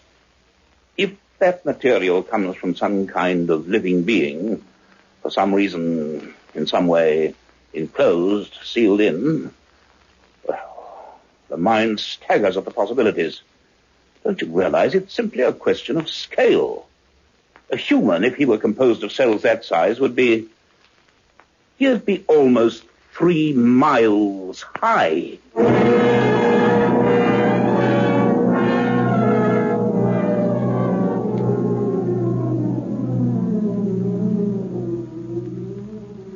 Later that night, leaving Clifford and Elizabeth on watch, I went alone to my study. I wanted to think. This had suddenly become something far larger than a laboratory problem. This powerful, ruthless mechanism, lying buried for years beneath a Hebridean beach with the sea washing indifferently over it, how had it got there, and, more vital, where it had begun its existence? At last, I picked up the telephone and called Sir Edward Bancroft at his home in Kent. Edward made no comment as I told him the facts. When I'd finished, he told me to come down to Westerham at once and bring my students with me. I wonder now if either of us realized that it was 3 a.m. I shall always remember that drive through the wet, empty suburbs and later through the black Surrey lanes. And at 4:30 we were sitting in Edward's panelled drawing room around the ashes of a dead fire with the first grey of dawn coming over the Kent hills. Excuse the pajamas and dressing gown, weren't you? Yes, of course. Don't usually receive guests like this. But guests usually come at a respectable hour. Well, Ed, sorry. My wife's making coffee. She'll be here in a minute. Perhaps I should have waited until the morning. No, you did quite right, Hayward. Well, at least you didn't write off the college completely. Not quite. And these are the readings you collected. Yes, sir. Radiation level reached 5 Roentgen. Temperature down to -11 in 80 seconds. Vibrations up to 12,000 cycles. Quite a lively little gadget, isn't it? And we lost a lamp. Yes. Look, Hayward, it's no good our thinking up glib explanations and sticking our heads in the sand. I'm in touch with technological advances pretty well everywhere, and I can tell you that no one has produced anything like this. So, we're forced to consider the possible alternative. That the cylinder did not originate on this planet. Not a new idea to you, perhaps. No, it's not. We've shot umpteen satellites into space. Some of them have stayed up. Some of them haven't. But what do we know about what comes into our own planetary back garden? Practically nothing. I agree. This could be our first contact with some other intelligence. Yes. The thing probably isn't meant to do any harm. It may be just a complex instrument hopelessly out of its element running wild. Imagine Sputnik 99 thumping down on Venus and disgorging sparks, radio signals, and guinea pigs. The inhabitants, if any, would be quite justified in taking a sledgehammer to it and asking questions afterwards. This could be something like that. Yes, but where in the solar system could it have come from? The composition of the planets is well known. None of them can support the kind of life to bring off an achievement like this. And I think, sir, our cylinder can bite a little harder than the average guinea pig. It can. And it'll take more than a sledgehammer to even chip it. Yes, so you've seen. We have indeed. Well, none of us is qualified to make decisions on this. In the morning, I shall give Charles a ring. Charles? Lord Heatherton, the Minister of Science. Oh, lives in Whitehall somewhere. We're getting a little out of our depth, Hayward. I'm afraid officialdom must take over. Yes, but whatever happens, I must have facilities to continue studying that rod. I can't stop now. I know, Charles, you have every facility. And the cylinder for the moment seems safe enough where it is. Oh. Don't look so glum, all of you. You may have made the most important discovery in the history of our world. I hope so, Edward, but Oh, I don't know. I just wish there wasn't something about that thing that makes me want to throw it back into the sea. That's not like you, Hayward. You're tired. Been going at it too hard. Perhaps. We must take this one careful step at a time. Ah, here's that copy. There's poor old Heatherton. Cambridge, he was just rotten as high on that. I reached home as my housekeeper was laying breakfast. If my unshaven, disheveled appearance was a shock for her, there was one waiting for me, too. Almost at once, the telephone rang.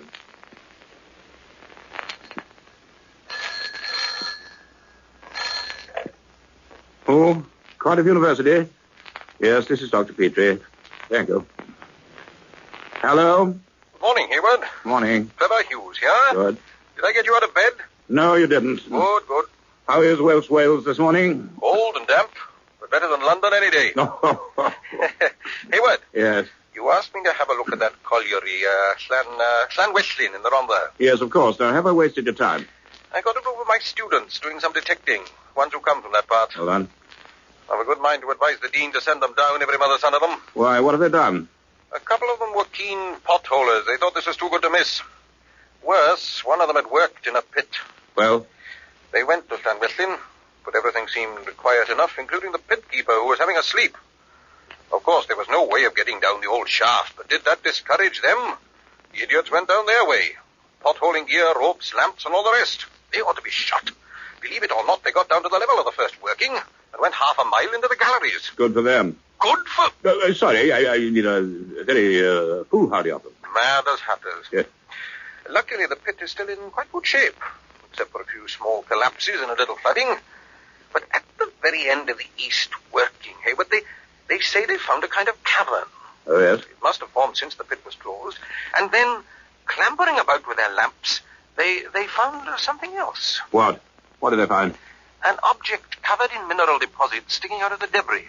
Tubular, 7 or 8 feet long. They described it as some sort of cylinder. Oh. So it's not the only one. They didn't try to move it? No, the air was foul. They had to come up. Thank heaven for that. Now, Trevor, I can't explain it all now, but they must not go down again. We have a similar object here in the college. What? Yes, and we don't know what it may be. Have you been climbing down coal mines at your age? No, this was found on an island in the Hebrides. Now we know of 2. Good heavens. I'll call you later, Trevor. All right, yes. And those students of yours, be strict with them. Get them sent down, definitely. Yes, I should, of course. On the other hand, one could say they showed a good sense of initiative. What are you laughing at? Oh, nothing. Thanks for your help. Goodbye. Shortly afterwards, the telephone rang again. It was Sir Edward Bancroft. He told me he'd arranged an appointment for me with the Minister of Science, 4 o'clock that afternoon in Whitehall. A cloud of uncertainty was gathering in my mind, a dark, forbidding cloud. And I knew then where the answer lay. I went to Fleet Street, to Tom Lambert. Well, Doctor, are we in business, or aren't we? Yes. Lambert, I owe you an apology. No, not at all. You were right to drag me down to Llanwellyn. After this, I'll respect journalistic intuition. There is another cylinder in that pit. There is? Yes. It was found yesterday.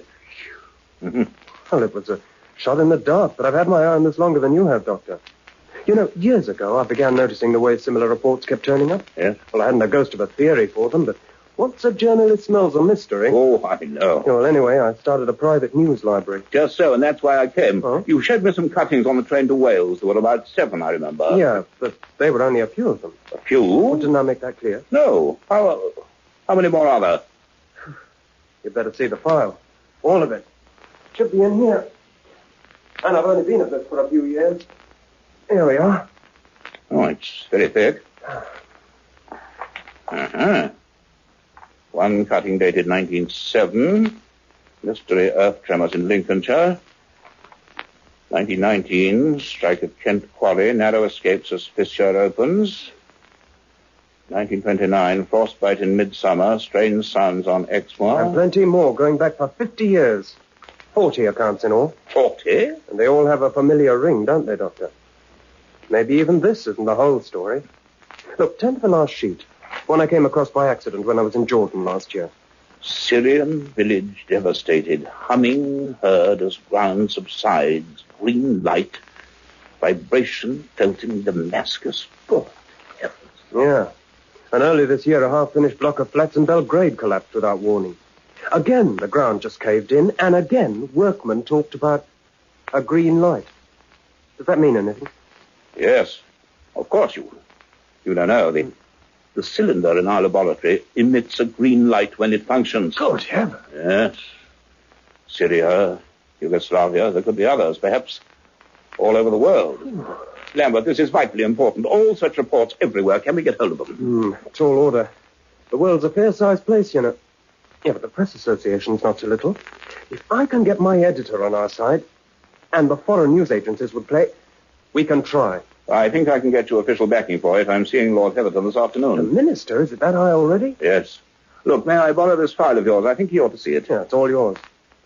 And I just hope that one day that lot might make a news story. It may yet. Looks like something pretty big, doesn't it, Doctor? Bigger, perhaps, than we can even imagine.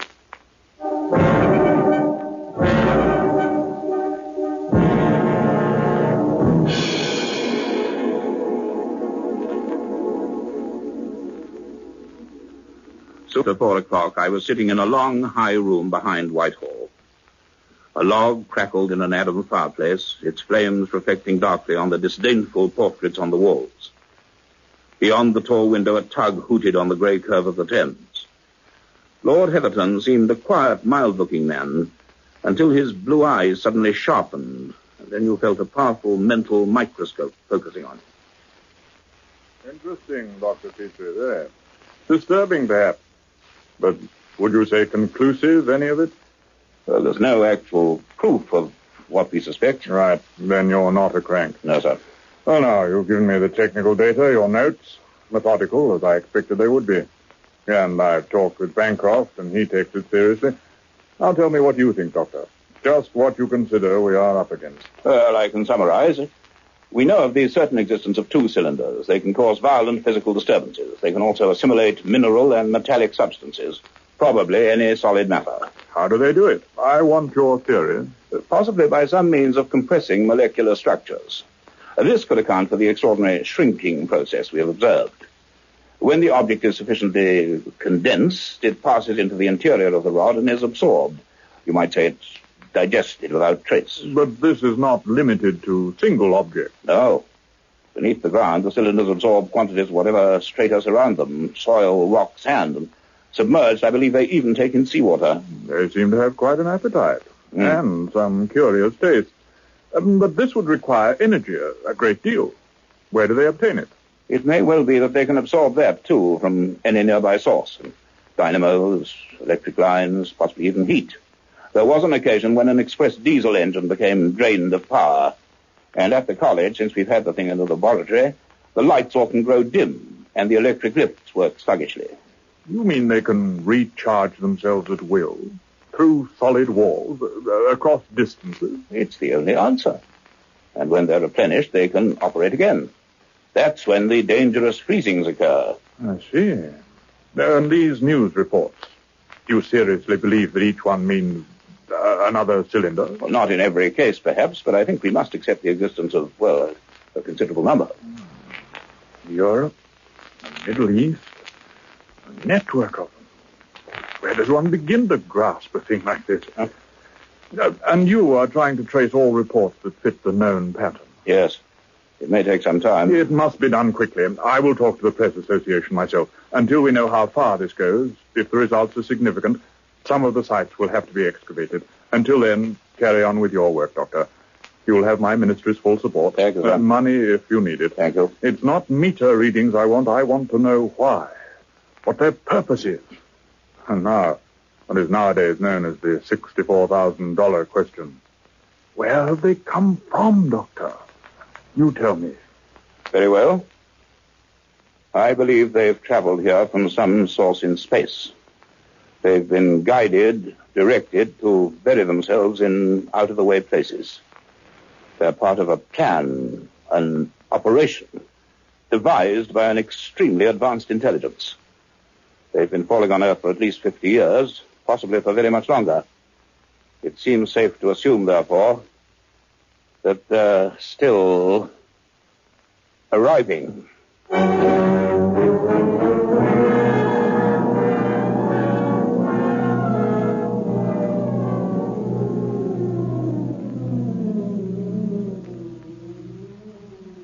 It was coming nearer. At last we were beginning to glimpse the vast outline which only too soon was to become dreadfully clear. And things were not only happening in London. Since our return, we'd had too much to occupy us to give much thought to where it had all begun, the radio telescope on the Isle of Skara. But on that desolate headland in the control room beneath the huge brooding bowl, McCradden and Garrick were making discoveries of their own.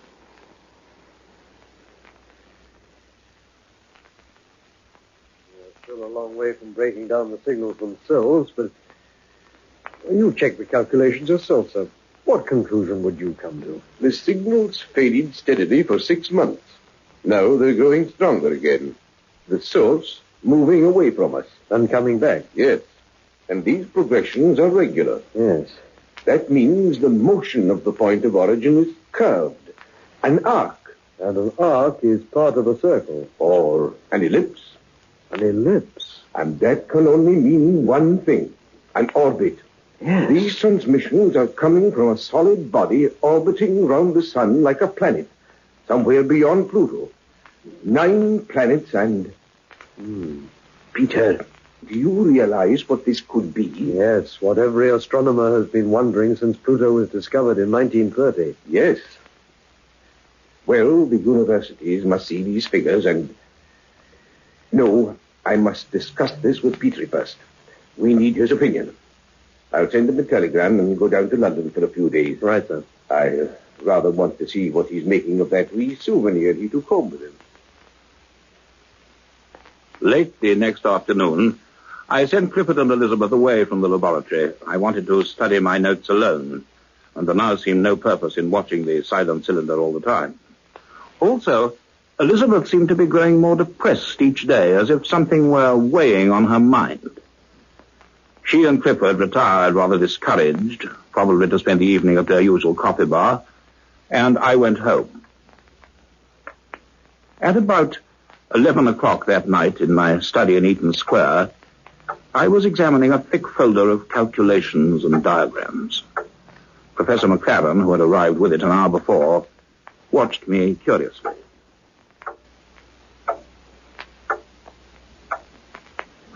Well, is it or isn't it? Campbell, I want to be the first to congratulate you. These figures are conclusive. A large orbiting body within the solar system. There can be only one explanation. A new 10th planet. Orbit 10. That's it. It's been suspected for years. A planet so distant, so dark, that no telescope, even yours, can detect it. No, we would never have known without those signals. But that's where they're coming from, Hayward. Signals from the 10th planet. It must be enormous, possibly even larger than Jupiter. A vast, frozen giant. And its journey around the sun must take something like 700 years. I wonder, Campbell. Yes?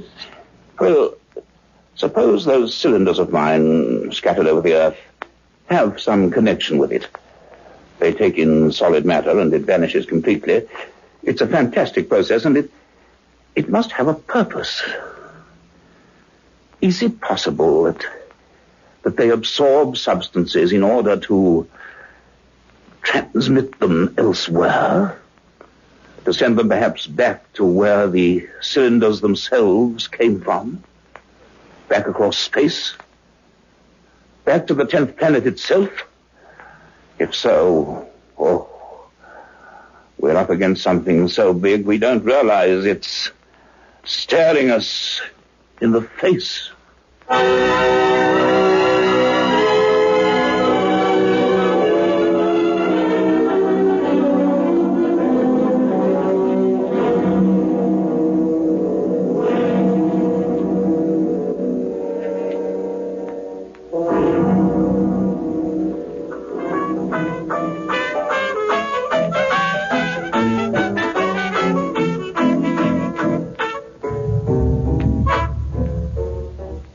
another coffee, Liz? That one must be cold. Oh, no thanks. I'm not hungry. I only said... Oh, I'll skip it. Well, if the Martians are on the way, they surely have a Lulu of a technique. Nerve warfare. And we're the first victims. Any time now, we'll be at one another's throats. Oh, Cliff, don't. Don't say things like that, even in fun. Yeah, I'm sorry. Shall we talk about the weather? I'm tired. I think I'll go and... Oh, I left my file of notes in the lab, and I want to write them up at home. I'd better slip back and get them. Not alone, you don't. Petrie won't be there. I'll walk up to the college with you. No. I'd rather be on my own. I'll ring you tomorrow. Okay. I'll stay here a bit. Sorry, Cliff. No, forget it. Good night. Night.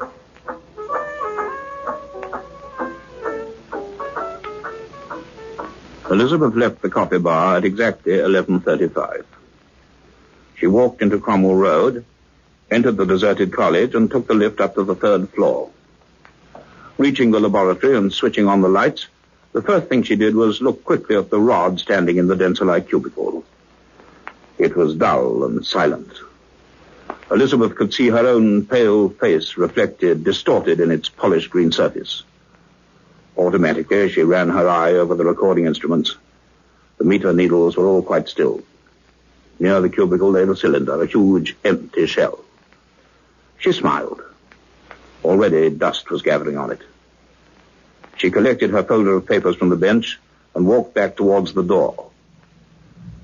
And then she stopped. Even before she looked round, she knew. By the air becoming colder each second, chilling, biting, and by the slow flood of unearthly green light which bathed the wall, confronting her with her own black rearing shadow. And as she spun round, her breath made a white cloud and something crackled under her feet. Frost, forming rapidly, white and glinting. The green glare from the rod, growing fiercer, hurt her eyes. Then the vibration, rattling the benches and apparatus, dinning in her ears and dulling her mind. She found herself walking against her will towards the cubicle, her aching eyes fixed on the glowing core of the rod. Something seemed to be drawing her towards it. She bumped something. It clicked as she put out a hand, but she went on. She cried out, but her voice seemed not to belong to her, to come from a vast distance. Seconds passed. There was no thought in her mind. And then something seemed to burn her fingers. Forcing her eyes down, she saw it was the lock bar of the cabinet, white with ice. She had lifted it, and the door was swinging open. Now she was very close to the blazing rod, and softly, silently, a grey vapor was beginning to seep from its surface. With a frantic effort, she forced herself to think, to move, to step back. But the noise wouldn't let her think. Something somewhere was calling, demanding, willing her to obey. Her eyes fell on the laboratory telephone. One clear thought, one hope came, and she clung to it. Telephone. Cliff. Coffee bar. Phone number. Seen it so often. Phone number on the menus. Think. Sloan. 01. Number on the menus. Sloan. Yes. 0181. The frozen steel of the telephone dial bit at her fingers. It seemed to take all her strength to turn it, release it. It whirred back. Her mind was blurring, slipping away again. Another one. And another. And another.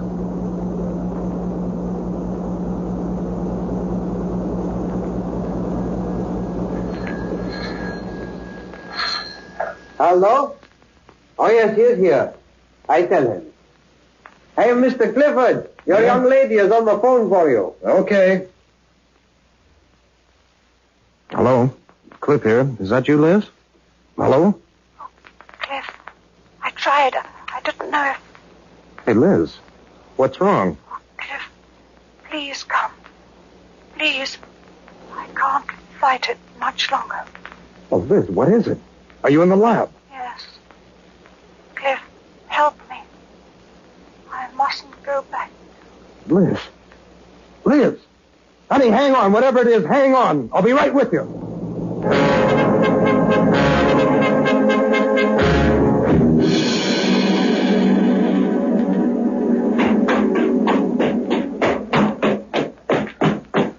Liz!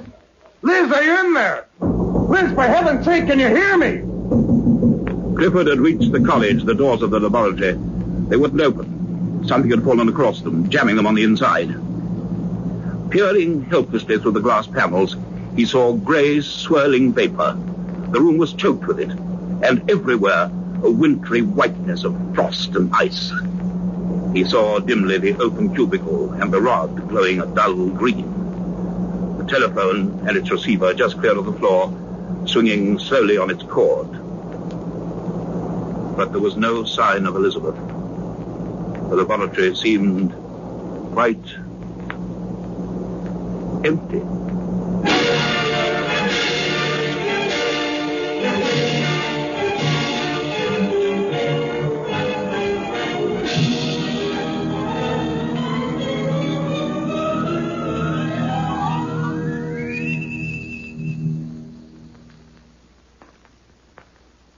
That was Orbit 10, a play in 6 episodes written by Peter Elliott Hayes and produced for the BBC by David Davis.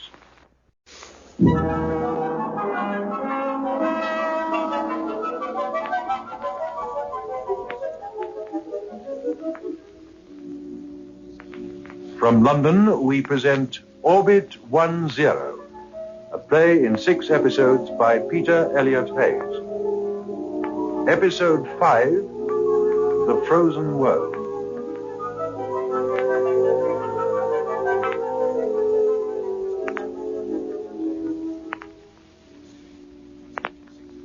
Tom Lambert here again.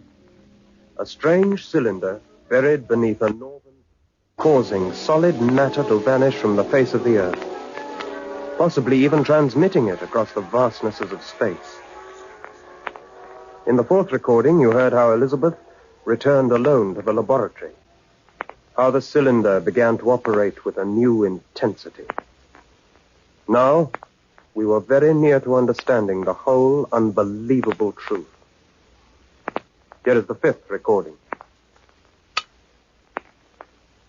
If I had known that night the terrible risk Elizabeth had taken, but I was a mile away, sitting by my study fire with McLaren.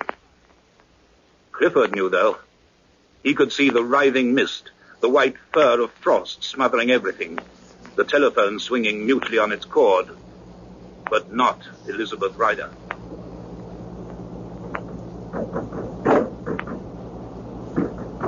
Liz!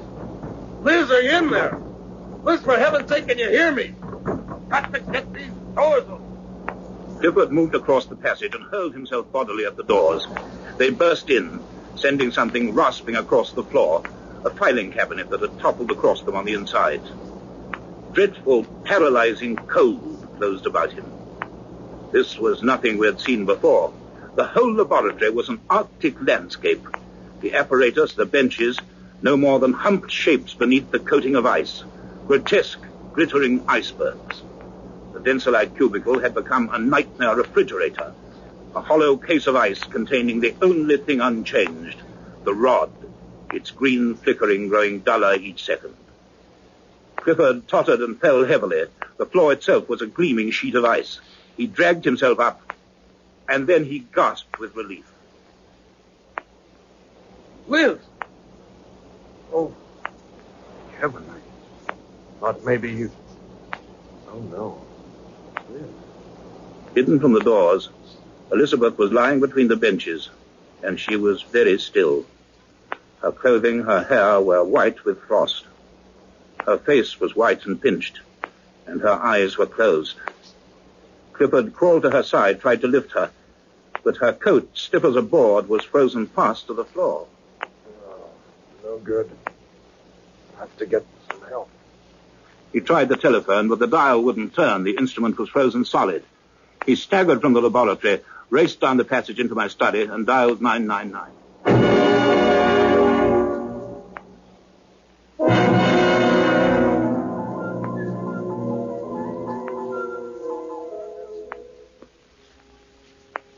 Some hours later, in the quiet of a hospital ward, Clifford, McLaren, and myself stood at the bedside of a white-faced, shaken, but still living Elizabeth, waiting till she could tell us her story. Hi, Liz. Hello, sir. You should have stayed for that other coffee. How are you feeling? Cold. Still very cold. Sorry to be such a nuisance, Doctor. Oh, my dear child. I shouldn't have gone back. Well, you weren't to know. Now, don't talk if you don't want to, my dear. I do want to, but Well, can you tell us what happened? it was so cold. Ice was just growing on everything. I knew I had to telephone. I tried to remember the coffee bar number. Did I? Sure you did. You got through. When I arrived up there, the whole darn place was turning into a glacier. But before that, Miss Ryder, how did it begin? Why did you want to telephone? Why did you not just come out? I don't know. I was leaving when it started. I remember seeing my own shadow on the wall. Then the noise. That awful noise. I couldn't think. Because of the other sounds. What other sounds? Strange sounds. I couldn't understand them. Elizabeth, try to remember. I can't. My mind wouldn't work. Elizabeth, what other sounds did you hear? You must tell me. Like voices. Quiet, gentle voices. Whispering. I tried to understand them. They wanted to be understood. And I knew I could if only. But it was so cold. Go on, go on. I wanted to go nearer, to hear them better. Nearer to the cubicle? Yes. They wanted me to. And I was talking. I remember now I kept on talking. Yes. I don't know what I said. I couldn't take my eyes off the rod. Like green light. I wanted to be close to it. Still be warm. And then? Oh, Elizabeth, stay awake. Sorry. Then I suddenly felt frightened. Yes? I knew I mustn't. I had to keep the voices out of my head. I just kept on thinking of the telephone. I thought, if I can just get to the telephone. It should have been black, but it had turned white. It hurt my hands. Yes. And then,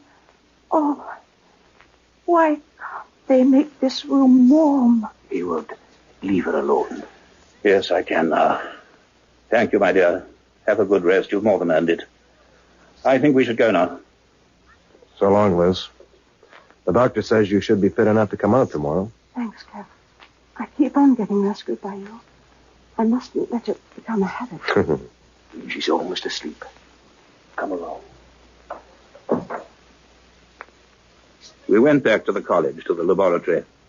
The ice had all disappeared, but the place looked as if a flood had swept through it. It was late. We were all exhausted. There seemed nothing more we could do. We stood there aimlessly, helplessly, while the water dripped dismally round us.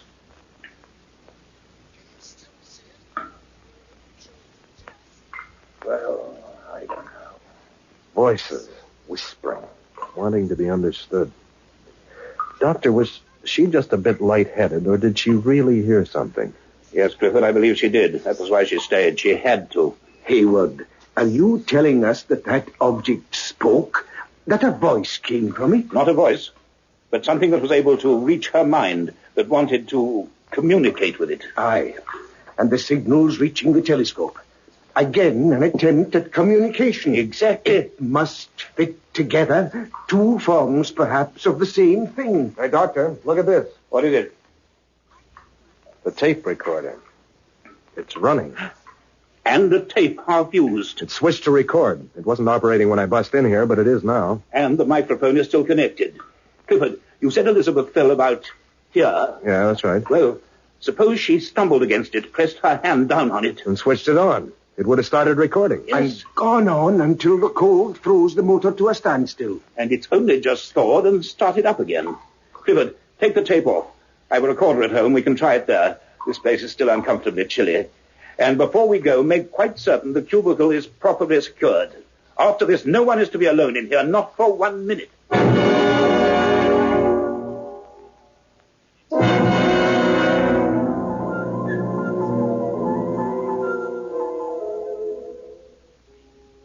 I've got the tape laced up, sir. Let's hear it then. Though I doubt if it picked up much under those conditions. Here she goes, then. Nothing. Oh, it has to warm up. Listen. Hey, that's it. The rod going flat out. She did start it going. Shh. Seen it. So often. Phone number on the menus. Think. She was trying to get me at the coffee bar. I was sitting down there feeling so sorry for myself. If I'd have known what she was doing. Listen. Cliff, please come. Please. I can't fight it much longer. Yes. Cliff, help me. I mustn't go back. She dropped the receiver. Yes. Now, those vital 4 minutes before you got to the laboratory. If we can hear what happened in that time, though we must.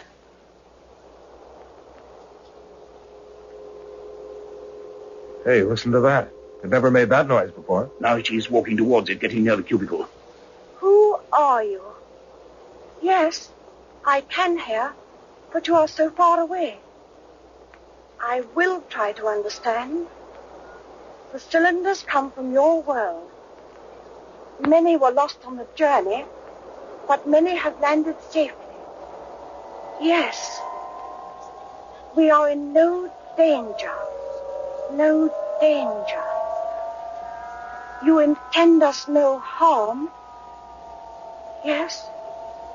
The cylinders are your way of exploring our planet, which you believe may be inhabited. Yes. They collect samples, solids and gases, transmit them back for analysis. Yes.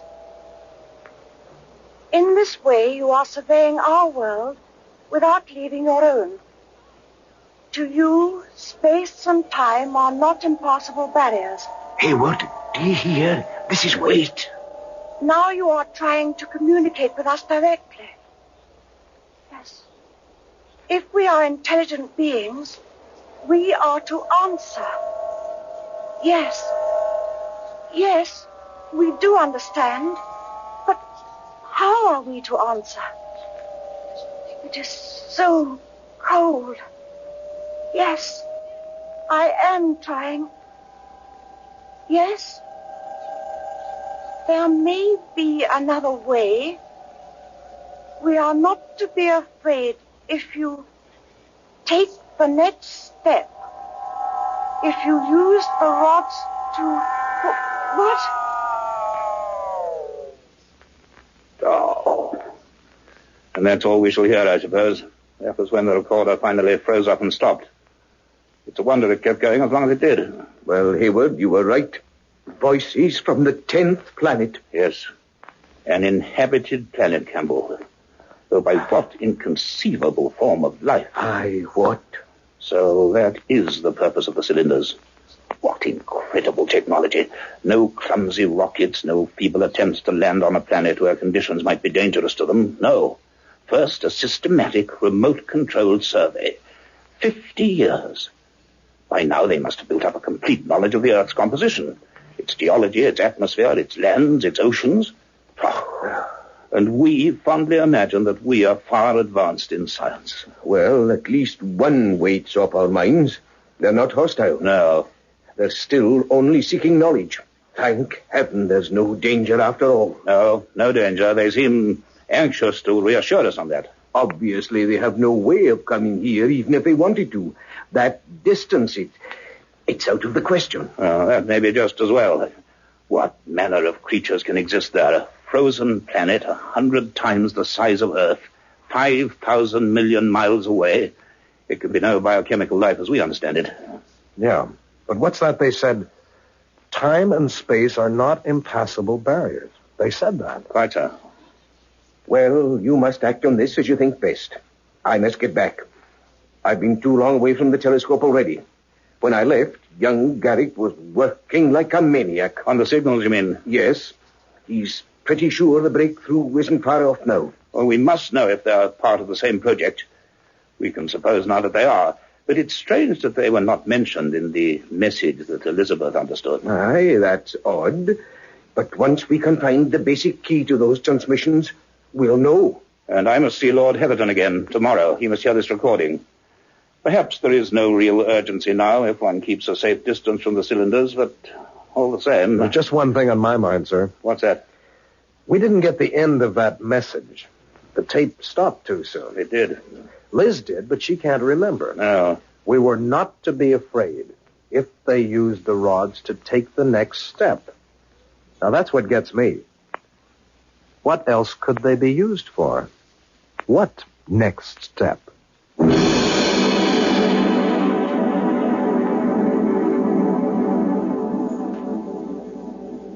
The next day was sunny, and I felt easier in my mind than I had for a long while. But a shadowy doubt still lurked. We had made a momentous discovery. We seemed at last to have reached the truth. Then, why did I feel that the pieces had dropped into place too conveniently? Was there still something we had overlooked? I was just leaving for Whitehall when Tom Lambert arrived. He had been busy since I last saw him, and he wasted no time. He slapped a thick sheaf of papers on my desk.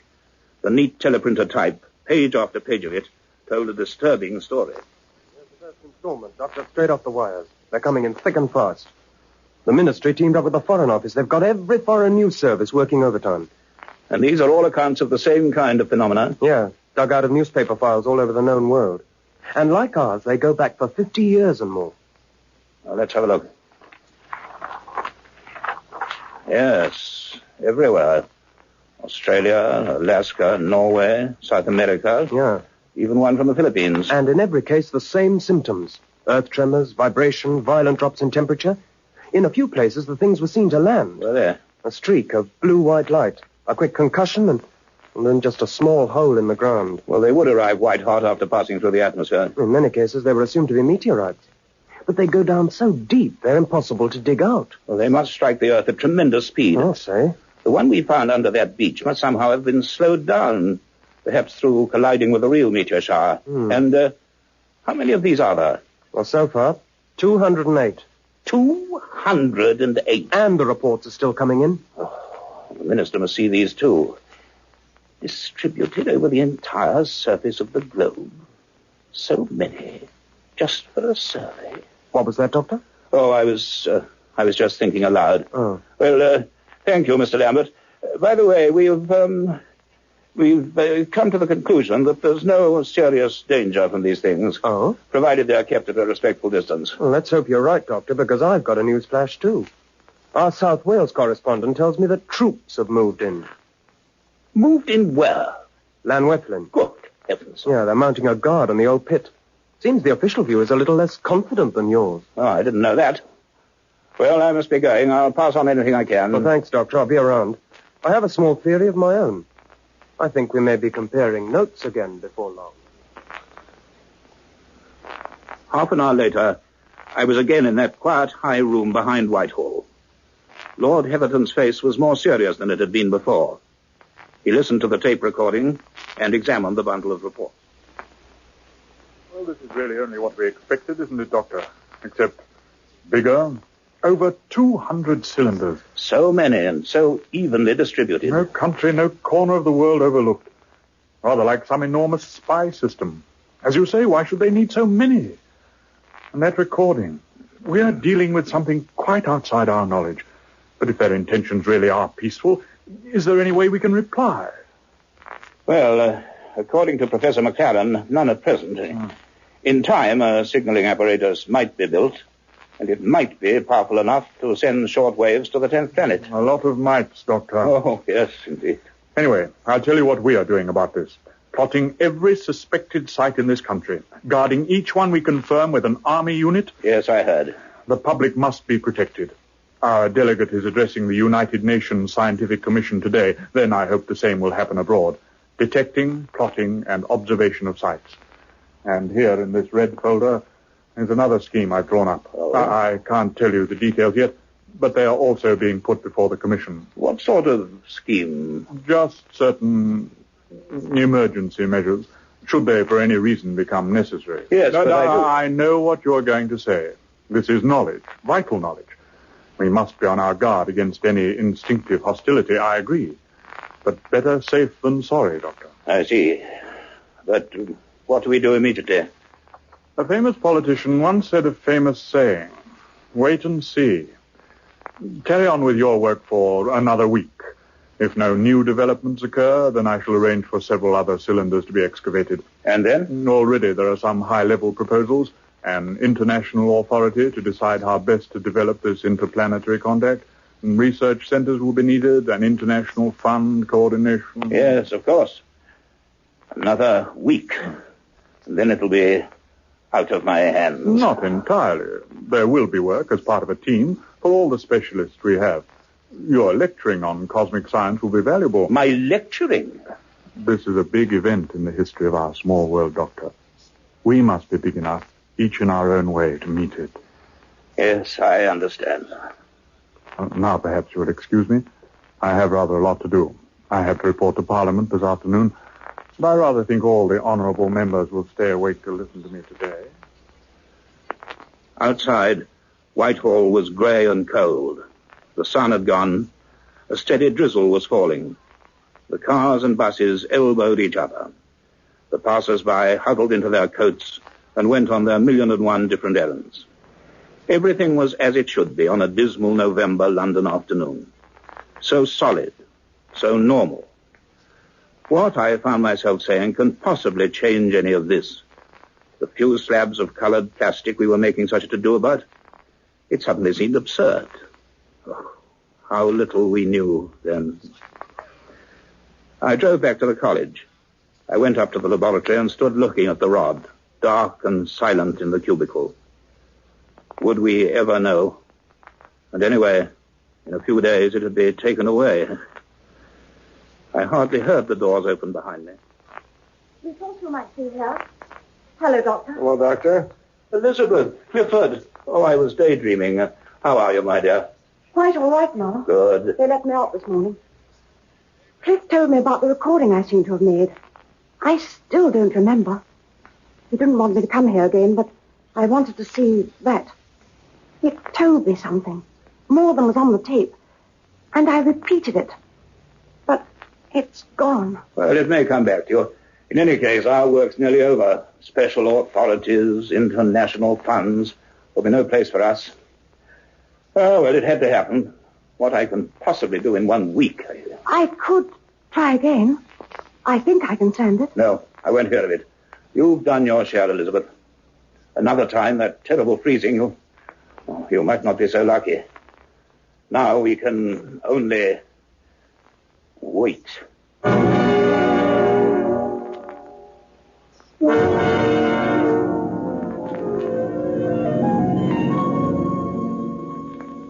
The next morning, Saturday, the newspapers exploded. Theories, speculations, accusations, advice. Plenty of advice. The story had broken at last. By 11, my house was besieged by reporters. Every reporter in London, it seemed, except Tom Lambert. My front door bell and telephone rang furiously until I disconnected them both. I saw no one all day, and I spoke to no one. I slept badly that night. I kept hearing the sound of the cylinder. And once, I think it was 3 a.m, I got up and rang the college. But the disgruntled voice of Simmons assured me that all was quiet in the laboratory. The next day was the same. Now, the tireless gentleman of the press resorted to the door knocker. I couldn't do much about that. Then 3 solid policemen appeared outside, and peace returned. Late in the afternoon, Clifford and Elizabeth called. I was glad to see them and asked them to stay for dinner. It was a silent meal. The wind seemed very strong outside, rattling the windows behind the curtains and scurrying round the deserted square. We were not to know it then, but elsewhere the night was even wilder. Far away, a bitter gale was lashing the Isle of Skara and howling through the girders of the radio telescope high above Kirkuk.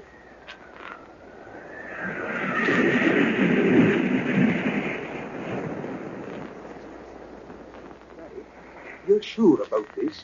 You can't have made a mistake? I broke the code this afternoon.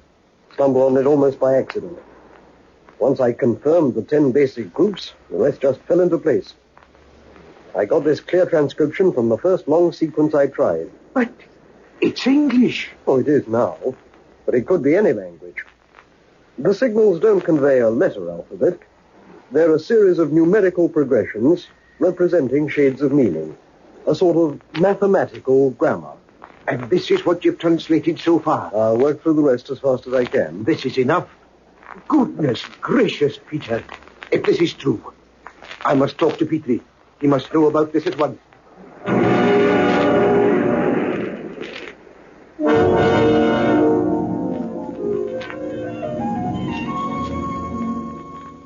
We were sitting round the fire when the telephone rang. At first we ignored it. But it wouldn't stop. At last I asked Clifford to answer it. Yeah? Yes, he's here. Hold on, will you? Doctor, it's Professor McLaren calling from Skara. Oh, I wouldn't like his phone bill. Hello, Campbell. Hayward? Yes? Hayward, Garrick has broken the signal code. What? When? A few hours ago. He's translated a passage. I've got the paper here. What does it say? I'd better read it.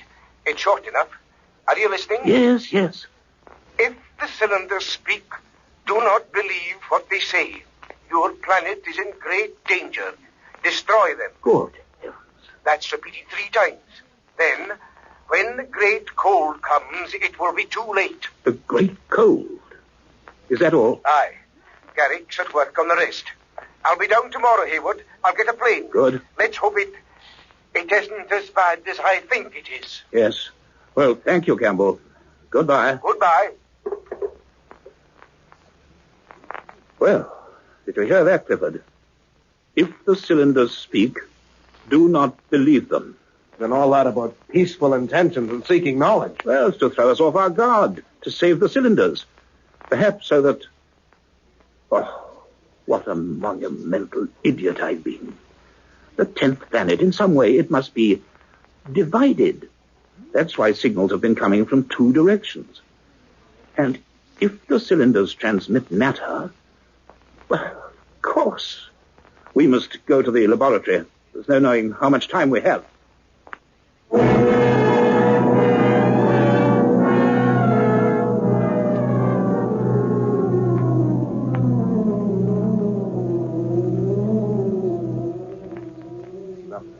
The rod is still up. I was half expecting. Quiet now. It's only waiting. Don't you see, either of you? This marvel of creation we've come close to worshipping, it can beam matter across space. We've known that for weeks, but we've been blind. If it can transmit in one direction, it can do it in the other. From Earth to the 10th orbit. Oh. From there to here. Precisely. But what would they need to send through? Oh, themselves. Whatever they are, themselves. We've heard their voices. Next time, we shall see them.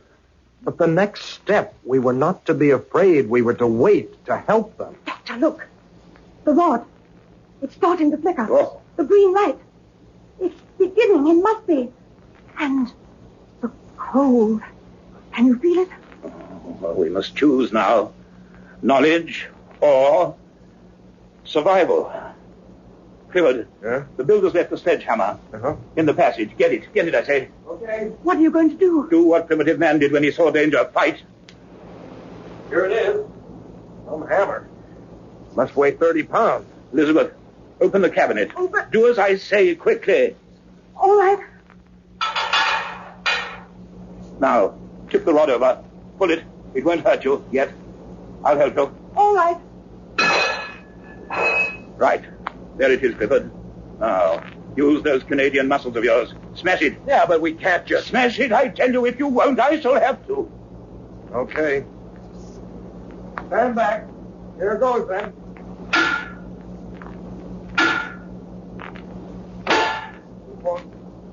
It won't break. Harder. All your strength, Clifford. It must break. It must. Oh, it's hopeless. Won't even hit. The ice. Look. The ice. It's coming. It's no good. They knew it would come to this. They planned. They made sure. Nothing can destroy this thing. Nothing.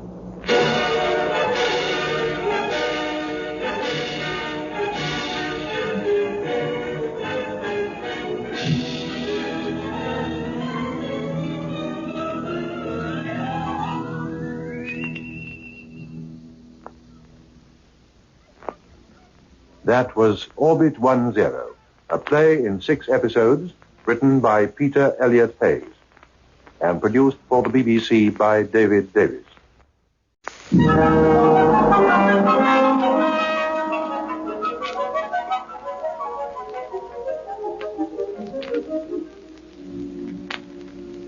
From London, we present Orbit 10, a play in 6 episodes by Peter Elliott Hayes. Episode 6, The Unseen.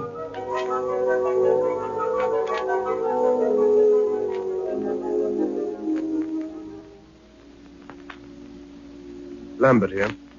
This is the last time I shall be speaking to you. I've done what I intended. And now only those last unforgettable days remain to be told. A 10th planet. 5,000 million miles distant. And yet on that windy November night, no farther than the flickering green rod in a Kensington building. This was the link. A frail door separating our world from a frozen giant on the rim of space. Now it was opening. And what would cross the threshold? Here is Dr. Petrie's 6th and last recording. Final notes on 10th planet. We had had our warning. The signals had told us the true purpose of the scattered network of cylinders. And now the hour of the rods had come. Not now to absorb another telltale specimen of our Earth, but to send something through. But our understanding had come too slowly. Even as Clifford's hammer rang on the unbreakable green surface, I knew we were too late. I felt as he did. Nothing could destroy this thing, nothing. We hurried to my study. Then telephone calls to Bancroft, head of the college, to the Ministry of Science, to the police. I felt we were going to need their help. Meanwhile, the terrible freezing went on. Some hours later, the whole corridor passing the laboratory for full 30 yards each way had become one shining low-roofed tunnel of solid ice. Out of it swept gusts of bitterly cold air. It was like looking into the dead, green-lit heart of an iceberg. And somewhere in the dim, frozen cavern that had been the laboratory, the rod still throbbed angrily. The night passed. The freezing continued, but nothing more. With the dawn of Sunday morning came fog. A blanket of good, honest fog beneath which all London peered and coughed, and which shrouded the Victorian spires and turrets of the college. 10 o'clock, we were back at my house for welcome coffee and buttered toast, and a telephone bell I was beginning to dread. It was Elizabeth who saw the black and silver limousine stop outside, and the short, overcoated figure who hurried up the steps. It was Lord Heatherton, and the minister, it appeared, had set many wheels in motion. The college told me I'd find you here. Well, Doctor, I had my own forebodings, but nothing as alarming as this. Perhaps we shall get a clearer picture when McLaren deciphers the rest of those signals. He's on his way here now. He's flying down from Scotland. We should know something soon. I hope so. Meantime, that rod is turning your college into one huge refrigerator. It certainly is. Creating the conditions they are used to. Undoubtedly. Well, the police are watching from every possible vantage point. Yes. If any other phenomena develop, we shall hear. Good. And the other cylinders, this may be the first of many. You recall that red file? Yeah, I do. We're putting the emergency measures into effect at once. Oh. So long as the plotted cylinders are passive, they will be left for the time being.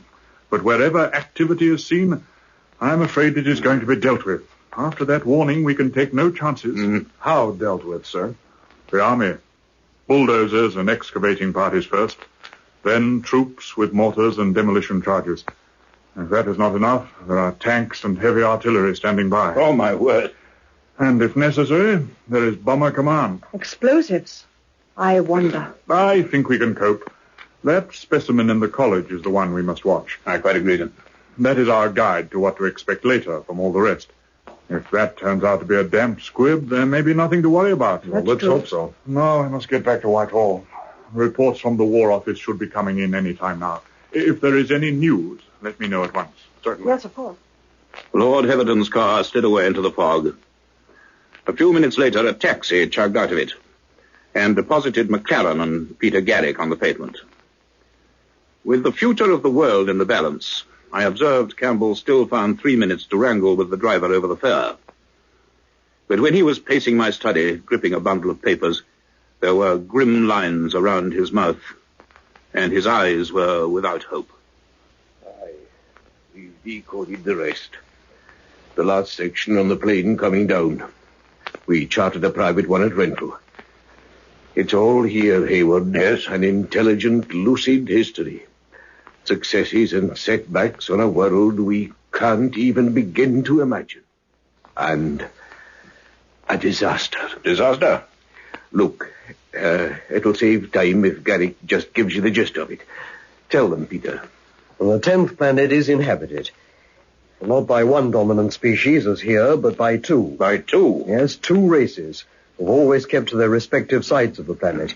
Alien, hostile, endlessly at what we would call a Cold War. No truer word in those temperatures. Quite so.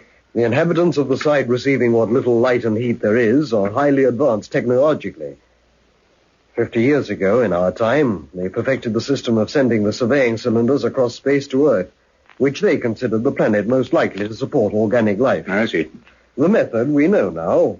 How the cylinders assimilated samples, dismantled them into individual molecules, and beamed them back. At the other end, there are special receivers, and they're reintegrated for examination. Well, so far so good. And this, originally, was the only purpose of the cylinders. Then the blow fell. What blow? Well, they were suddenly and ruthlessly overrun by the inferior beings from the other face of the planet. The signals refer to them as the Dark Ones. The Dark One. They took control of the system and soon discovered that the samples coming back were rich in chemicals and minerals. Substances rare to them. Yes, we became a desirable bait, an ideal potential mining colony. Of course. Gravity, free water, and plenty of solar heat. Yes, I see. And the means were already here, planted in 1,000 different spots. So the plan took shape. First, communication. To assure us of the harmlessness of the rods. Yes. And then themselves. To explore Earth at first hand. The Dark Ones. They're very confident in themselves, Hayward, because they've done it once already. What? Our moon. The moon? Chosen for a pilot experiment. No. They landed cylinders and sent a number of their creatures through. It worked, and they got back. Now they're ready for the full-scale operation. Us. The next step. Yes, The next step. What the Dark Ones did not discover was a high-frequency radio transmitter, another part of the original survey. It had been beaming signals for a long time, in the hope of making semantic contact with us. And it was continuing to operate in secret. But now, it sent out warnings, endless, repeated warnings. There was just a chance we might understand and be ready. And, that's all? No, not quite. There's another short sequence, but it's very distorted. I'm still working on it.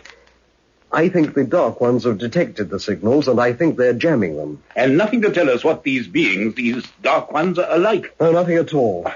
What could evolve out there? Gravity to make a human weigh 500 tons, perpetual near darkness with temperatures close to absolute zero. Incredible. Those cells, a human would be 3 miles high. We can't begin to imagine, Campbell. No, indeed. And we can't wait until that ghastly thing up there. Maybe the waiting's over. Yes. Yes, speaking. I see. When was this? Yes, I'll come at once. The college. Something's happened. The rod has stopped. Stopped? Yes, but there are still noises. New noises. We'd better go.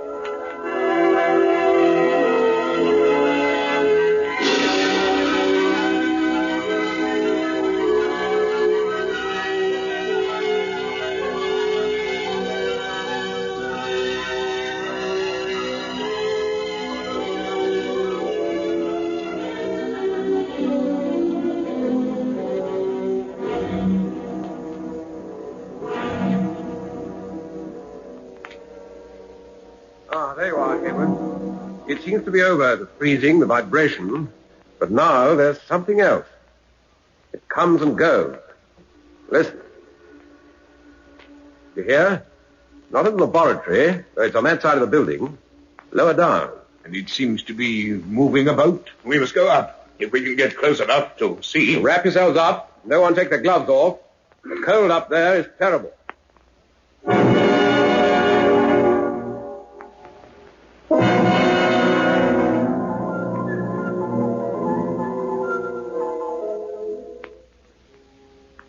We climbed the 6 flights again. Frost on the stairs. Our feet left prints in it. Now almost the entire 3rd floor was a nightmare Arctic landscape of ice. But it was dripping, thawing. We picked our way along white tunnels that had been corridors and reached the laboratory. There was a mound of solid ice. The densolite cubicle entombed. It was silent. And then...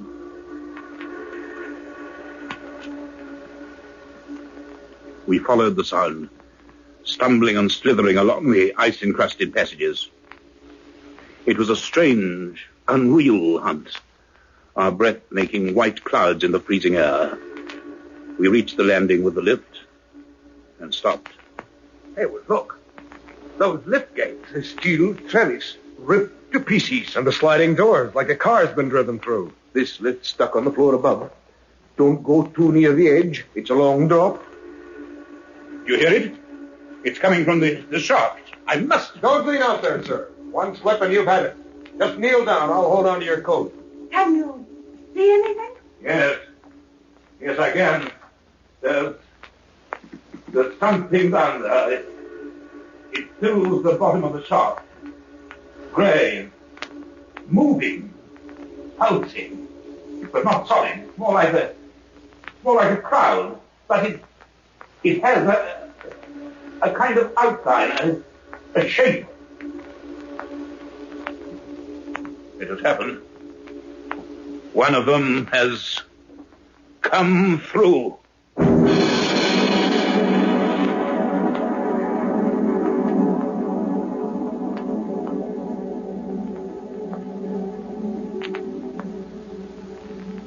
Now the police took matters into their own hands. In 10 minutes, Cromwell Road was empty and closed to traffic. Surrounding buildings were emptied, and their bewildered occupants escorted out of the area. Still, the fog pressed down. It was soon clear that the grey vapor was seeping out of the lift shaft into the basement. The rumbling grew more frequent and more violent. Now things were happening in Simmons' domain, and he led us down to a storeroom where there was a ventilating grill through which the basement could be seen. We peered through, and there it was. Vapor. A grey, shifting pool. Shapeless, yet keeping a compact mass with a dull, billowing surface. Still for long minutes, then flattening and rolling silently as if seeking a way out. Incredible. And that's it. A living, solid thing. Living, but not solid. Well, it's logical, of course. A planet as massive, as cold as that. Beings with very loose molecular structure, not affected by the tremendous gravity. Little more to our eyes than a gas. Able to expand or contract themselves at will. And cold. Cold as the place they came from.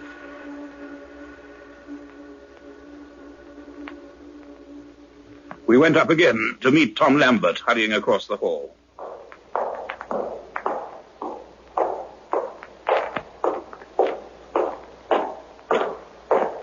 Well, Mr. Lambert, come to say I told you so. I think this is no surprise to you. Well, the cylinder's operating in reverse, you mean? It struck me as a possibility. Oh, it struck you as a possibility. Not worth mentioning, of course. Sorry, Doctor, but it was only a guess. When I assumed they could be knocked out if they got troublesome. Seems I was wrong. Mr. Lambert, we are not your admiring readers. You needn't dramatize it. Sorry. But listen, the reports coming into the War Office, they're not good. Several of the cylinders have had the full treatment, shot at and blown up, The casings have split, but the rods haven't even cracked. Oh, great heavens. They tried tanks on Exmoor, but the engines froze before they could get near. Well, the Air Ministry are ready to try pinpoint bombing where they can, but if armor-piercing shells won't even scratch them... I was afraid of this. Has anything else been reported? Yeah, several of them are operating violently. You know, green light, intense cold. Aye, that's the pattern. 14 hours of freezing. The energy build-up, then the breakthrough. This one is ahead of the others. Excuse me, Dr. Police here. Yes, Superintendent? Doctor, we've got some asbestos suits from the fire service. 2 of my men have got into the basement. What? Oh, for heaven's sake, they needn't have worried. Apart from about 10 tons of ice, it's empty. What? The doors out to the car park have been torn off their hinges. Whatever it is that was in there, it's gone.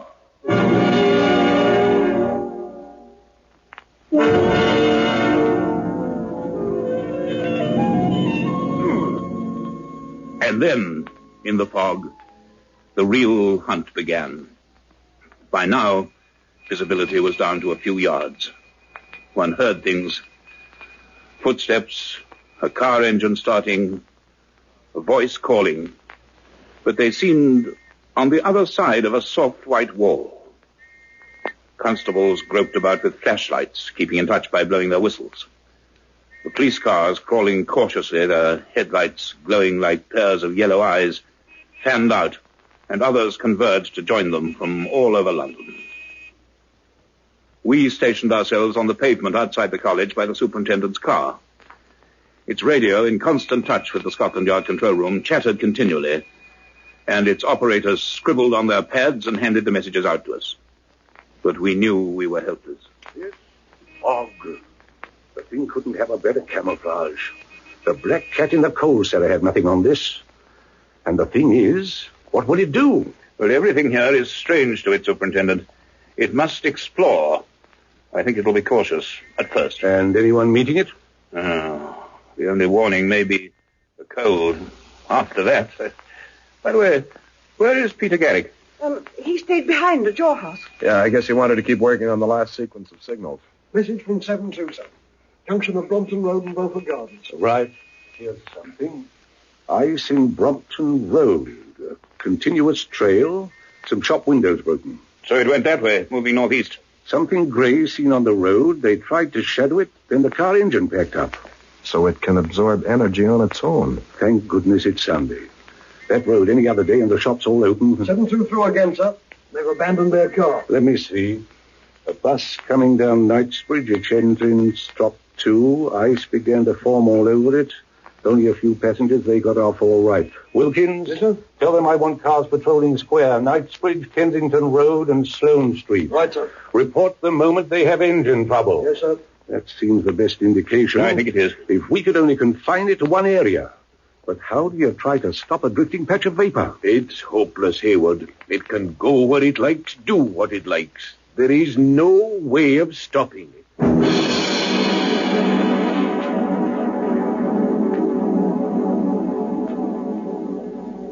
Another nerve-wracking hour passed. Things were found. An abandoned frozen bus, a thawing trail of ice, 15 feet wide, ending abruptly. Then more scraps of information. A frozen tree in Montpellier Square. A bent lamppost in Rutland Gate.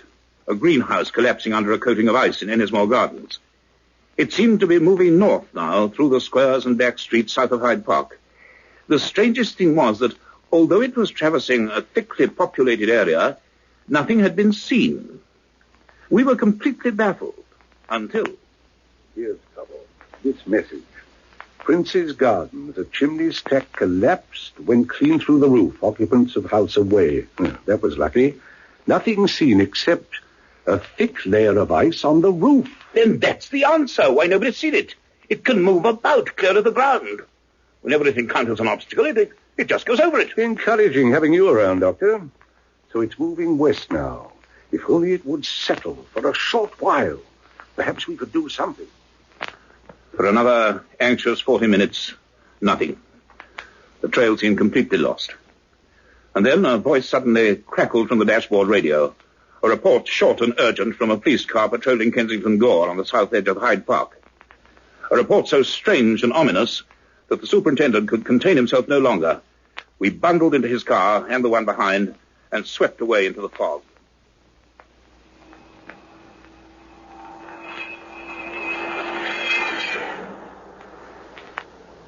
15 minutes later, we were standing on steps that were slippery with ice. Behind us reared the tall, ornamented spire of the Albert Memorial, and beyond the empty wastes of Hyde Park. Across the road loomed the immense domed roundness of the Albert Hall. We knew then where the trail had ended. Look at the place. Covered in frost from the steps to the roof. It's in there, in the Albert Hall. Some of the doors were found smashed in. One of the caretakers went to investigate. There was the gray stuff seeping everywhere, along the passages, pouring over the galleries into the arena. He nearly collapsed with cold. Then it's expanding, growing. I'm afraid it is, but at least we know where it is. Doctor, listen. If this goes on, it'll shake the whole building down.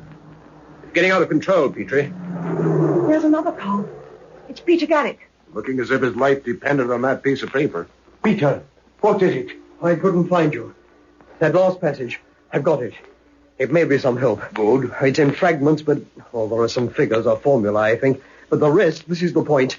The rods require energy to function. Aye, we know that. But it must be in controlled amounts. They cannot tolerate too much at one time. It can damage them. They're one weakness. An excess of energy, of power. Oh, if we could only... Oh, Babbitt's attacking that thing in the laboratory. It's not going to affect that. Not now. I'm not so sure. That information was not sent without reason. In some way, the organism may still depend on the rod. There might be a way. The cyclotron in the atomic energy department of the college. It gets tremendous voltages. Yeah, from the diesel electric generators. Yes.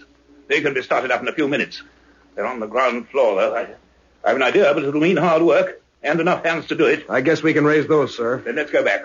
Fog or no fog, Superintendent, your men have got to drive.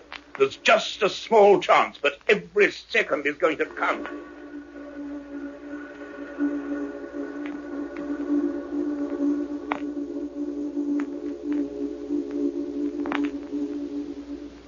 It was a thin thread of hope, but we had to clutch at it.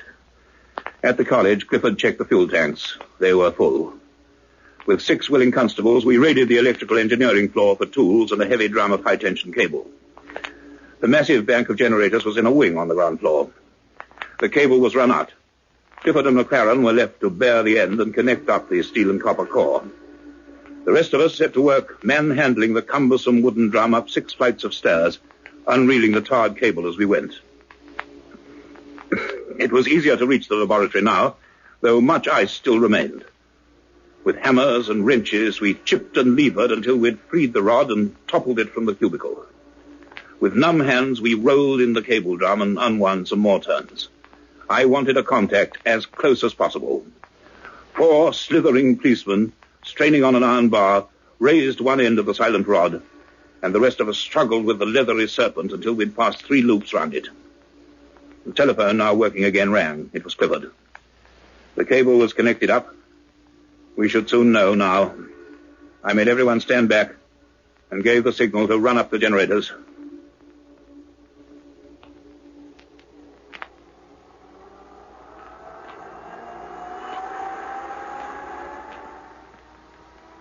It was Elizabeth who remembered that the Albert Hall could be seen from the college roof. Telling Clifford to increase the current steadily, we hurried to the iron staircase and were soon standing among the chimney stacks and skylights, peering across the jumbled Kensington rooftops. The fog seemed thinner up there. We could just make out the domed mass of the Albert Hall a quarter of a mile away. It had a strange, white, luminous appearance. Ice. The whole place is smothered in it. The power should be building up by now. At full speed, those generators produce enough to supply all London twice over. And more than enough to burn out that cable. What are we doing, Edward? Fighting something we haven't a chance against. We're so small, so weak against that. What I was thinking. Wait. Listen. But if we can hear it from here, it's growing stronger. The strength there, unimaginable strength. Doctor, the rod is flowing again. Getting brighter as the current increases. Then it is absorbing the power. But Hayward, don't you see? We're not attacking it, we're helping it. Feeding it with energy.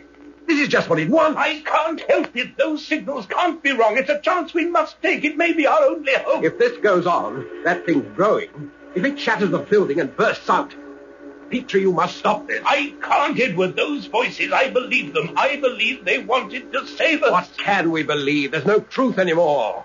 You want to unleash that? For pity's sake, tell Bowen to cut off the generator. No! If you don't, you may be responsible for... You hear that? That explosion? It shook the building. It must have been in the laboratory. Come on!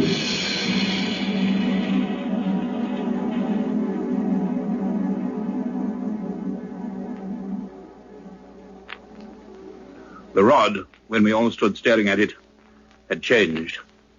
It was dull and clouded. It had cracked in 1,000 places. The tracery of silver wires was black and fused. It had seemed too much to hope, but it had happened. We clung to our hope as we raced to the Albert Hall. And when, 15 minutes later, we were standing in the ice-cold amphitheater, we knew the threat had passed. Water dripped everywhere, but it was empty. Within minutes of the fusing of the rod, the vapor had become still, thin, and disappeared.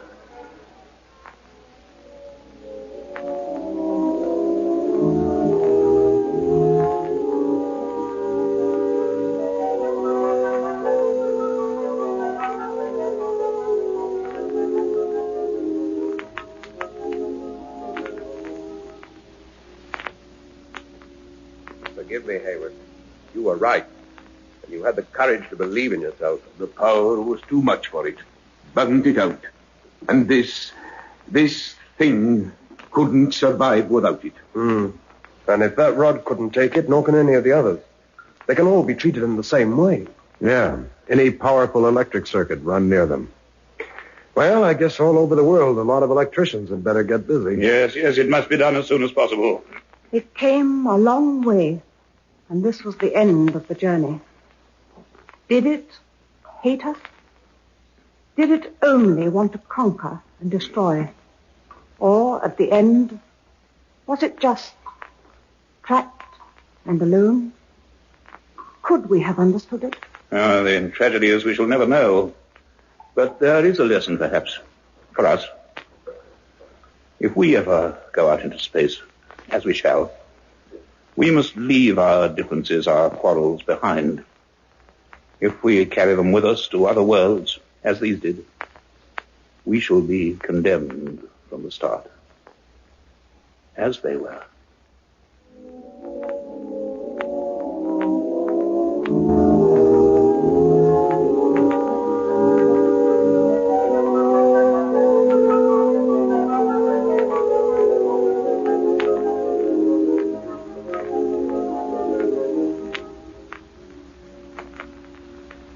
And that, I suppose, ends my notes. The rest, that has become history. The burning out of the cylinders, wherever they were found. The fading away of the signals, which have never been detected since. Whether because they had served their purpose, or because the senders were themselves overrun, we can only guess. But the link with the 10th planet was broken. Perhaps for all time. That was all years ago. As I sit here and dusk falls over the green countryside, I wonder, is it a law of the universe that each race be bound to the surface of its own world, that we belong where we begin, a law that will eventually punish all who flout it? I do not know. But, as I say, I wonder.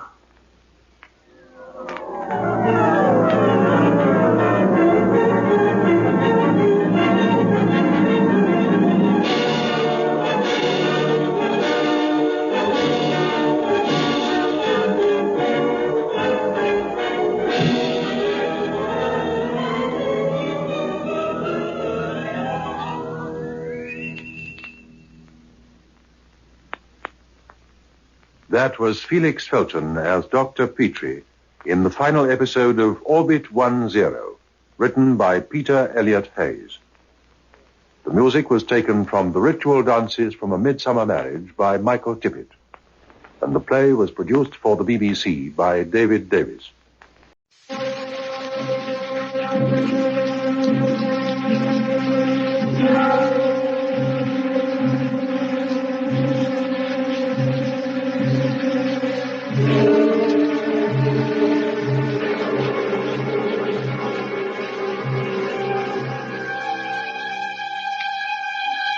Orbiter X.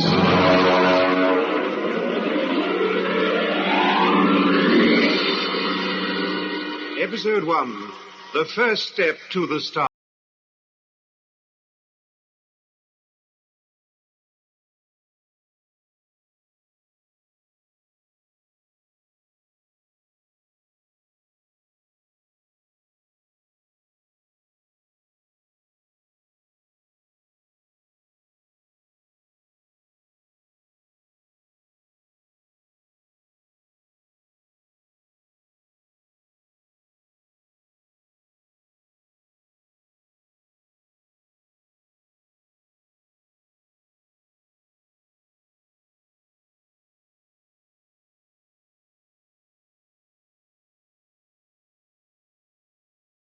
Of the surface of the Earth.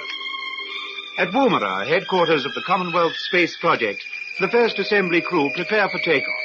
Their ship, Orbiter 1, commanded by Captain Jack Bradley, stands poised on the launching platform. In HQ Central Control, the Commandant, Colonel Benham Kent, is giving final clearance instructions. At his elbow, Captain Bob Britton calls the countdown of the last vital moments to takeoff. 60 seconds to 0. Sound the final warning on the launching platform. Yes, sir. Control calling Orbiter 1. Check your stabilizers. Orbiter 1 answering you, Control. Stabilizers correct. Gyros spinning. 2,000 revs. Steady. Open the launching ramp. Hello, Orbiter 1. Check your fuel taps and stage 1 compression. Taps open. 4/5 compression. Rising. 0 minus 30. All clear on the platform? All clear, sir. Hello, Control. Stage 1 compression. 9/10 maximum. Excellent. The combustion chambers are opening. She's blowing fire. Check thrust level for takeoff. All jets firing in balance, sir. Good. Hello, Orbiter 1. Stand by for normal takeoff. No deviation from predicted course. All's well. Good luck to you. Thank you, Control. 0 minus 10. 9, 8, 7, she's lifting. 6, 5, 4, 3, 2, 1.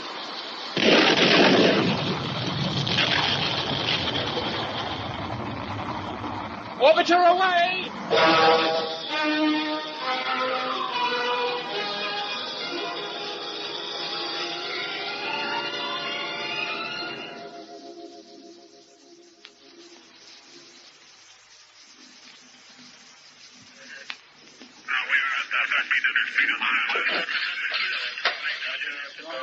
Tracker report, please. Yes, sir. The ship's line of flight and rate of ascent are still as predicted. Bearing now XQ5 TK74. Well done. Captain Britton. Sir? Bob, you must have been rather disappointed that you didn't take the first assembly crew. Yes, I was, Colonel Kent. Still, that's just the luck of the draw. Never mind. Your turn tomorrow. That's right. I can hardly wait for it now. I gather your co-pilot, Captain McClelland, is keen to get on with the job as well. Oh, my word. It's the moment we've both been waiting for ever since we got our transfer from the RAF. And your flight engineer, the ex-submariner? Chief Petty Officer Hicks? He's a good chap. Determined to keep us all shipshape and Bristol fashion. Orbiter 1 coming through on RT, sir. Good. Hello, Control. Orbiter 1 calling CSP Control. Are you receiving me? Repeat, are you receiving? Hello, Orbiter 1. Orbiter 1, this is CSP, Woomera Control answering you. Your signal has faded. There is strong interference. Keep sending. Can you hear me, CSP? Yes, but your signal is very weak. Keep sending. Hello. Orbiter 1, calling Control. He's obviously not getting us at all.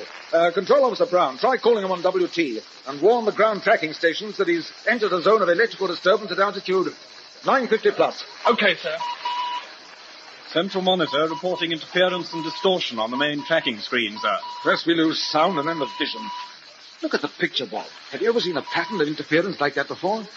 No, I can't say I have. I'll see if I can raise it myself. Turn the RT right up.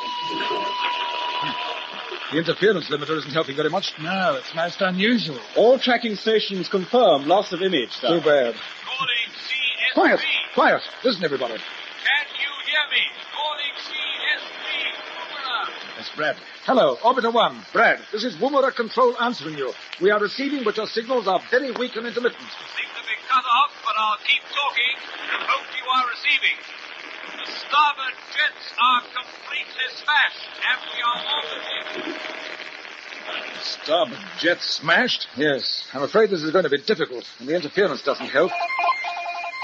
Direction finders have got his position. It's coming through the computer now, sir. Good. Project it straight onto the astral wall chart. Yes, sir. You should see the ship's position indicated by a point of light. There it is. Yes. It puts him at an altitude of 1,000 miles, almost directly above Starbuck Island in the mid-Pacific. He's now in free orbit, just like a Sputnik, so the next radio fix will help us to work out his speed and course. Thank you, projection. It's possible, say, he could be somewhere over us here again within about 2 hours. If I took off with my ship, I might be able to intercept him. That's an idea, Bob. Yes, and it might work.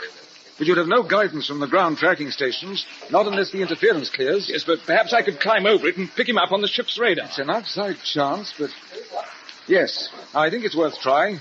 We'll line up your ship for emergency takeoff. Thank you, sir. In case you're needed. Yes, of course. I'll warn McClelland and Hickey to stand by. Yes, sort them out and bring them here as soon as you can. Very good, sir. I'll be right back.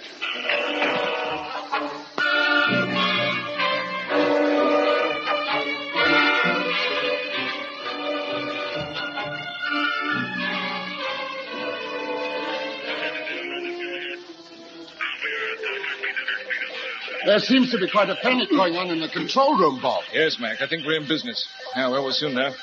Come on in. And you, Hickey. Right, sir. Over here, all of you. McClelland, Hicks, morning. Sir. I'm afraid I've got some bad news, Bob. Oh, what's that, sir? I just had another message from Bradley. You'll better hear the recording. I've got it on tape. Now listen carefully. There's still a lot of mush. Gosh, it's bad, isn't it? Quiet. Hear me, Control, but I'll carry on talking, hope for the best. We can't locate that second fracture in the hull.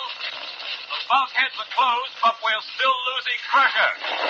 Everything happened at once. We had no warning. Sorry about poor Carter. Didn't have a chance. Better not tell his wife. And that was all. Bad luck about Carter. What can have happened to him? Your guess is as good as mine. Oh, poor fellow.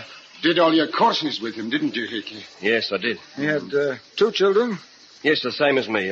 About the same age. Well, we still don't know what has happened, and the minister has agreed not to release any information at this stage. It might lead to a big scare about attacks by UFOs. And you know the public reaction to anything to do with unidentified flying objects. Yes, particularly in view of all the reports about them since we launched the space station components for Orbiter X. Exactly. When do we take off, sir? The computer is working everything out now. All the information will be fed into your automatic pilot. We can put you reasonably close to Bradley's ship, but the final operation will be up to you. Your job is to save the survivors, but don't take unnecessary risks. We don't want to lose you. We'll watch our steps, sir. Any questions? It's a tough assignment. You'll be out on your own when you hit the interference belt. If any of you wish to stand down, it isn't too late. We'd like to carry on, sir. All right. You can get down to the launching platform and board your machine. You've only to check procedure on the first stage of your trip. But keep a grip on yourselves. You know the psychological dangers of weightlessness. Yes, we know, sir. And you've still got a lot to learn. Off with you, then. And all the very best.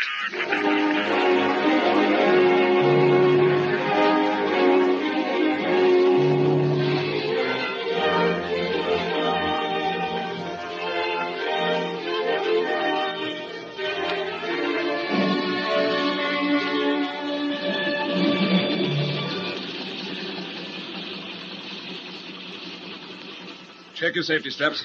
Okay, tight up, Bob. Mine too, sir. Just relax into your contour seats and breathe deeply. Control are doing all the work for us. It's exactly the same as our practice runs. Same routine. 0 minus 30. 9/10 pressure in the combustion chambers. Temperature 1200. Fine. Hello, Control. Compression 9/10 maximum.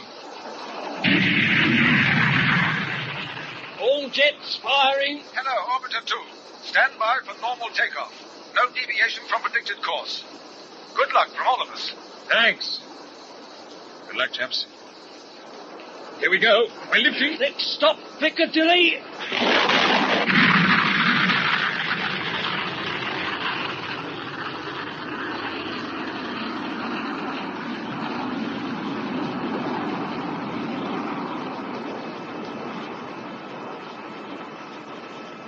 Orbiter 2. CSP calling you. CSP calling. Report state of crew.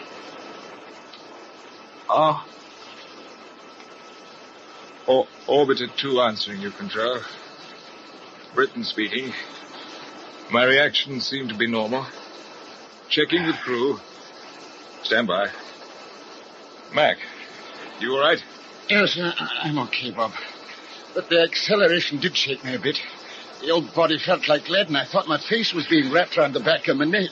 How are your eyes? Well, vision's still a bit blurred, but it's clearing.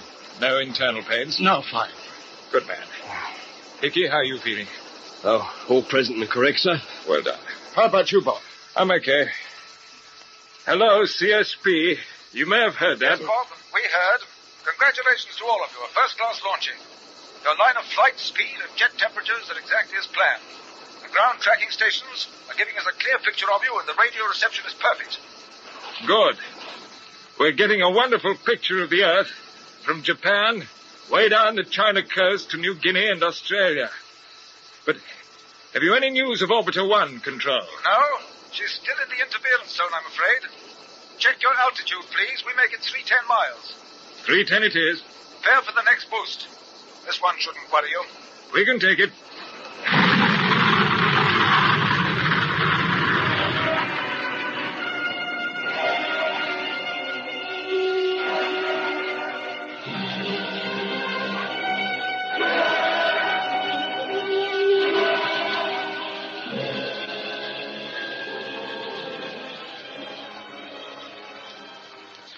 What do you make of the altitude indicator? You must be over the 1,000-mile mark by now. The needle's swinging between 1,100 and 1,250. I'll check it over, sir. Yes, do that, Hickey.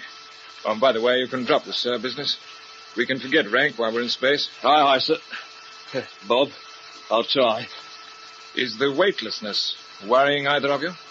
No, I had the usual symptoms of unreality after the acceleration stopped, but I'm settling down now. Same with me. Good.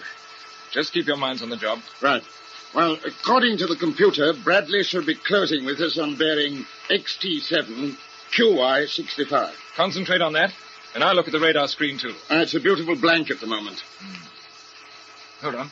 What? Look, there's a patch of interference developing top right-hand corner. Yes, there is. Look, it looks like the fringe of the trouble zone. It is, I'd too. better call control. Hello, CSP. Hello? Hello? This is Orbiter 2 calling you. Are you receiving me? Control answering you, Orbiter 2. Yes, we are receiving, but your signal is very weak. We are heading into the trouble zone. Altitude indicator, scanners, and intercom are all affected. We are holding to the prearranged course. Message understood. We shall keep listening. Here, both of you, quickly. Look at this mark on the screen. What is it? You can just see it between the ribbons. Yes. It must be solid. What's the bearing, Mac? XT7 QY65. It's Orbiter 1. You're right. Yes. Slap on the predicted course. Good for the ground, boys. Call them up, Mac. And Hickey, give me a burst on the jets at 1/10 compression. Right, Bob. Here it comes. Orbiter 2 calling control. Hello, CSP. Are you receiving me? We're very slightly off course. Give me a 1/10 burst, port jets only, Chief. Trim up. Enough? Yes, fine. We're right in the right groove now. Ah, good. Hello, CSP. This is Orbiter 2. Come in, please.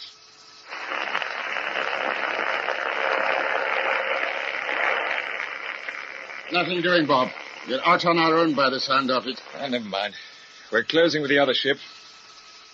Well, this is where the fun starts. But if we shoot past her, we won't get another chance. We shall have to turn ourselves over head to tail so that we can use the jets as brakes. Better stand by the inverters. Standing by. Check the range. Range, 375 miles. That's closer than I thought. Switch on inverters.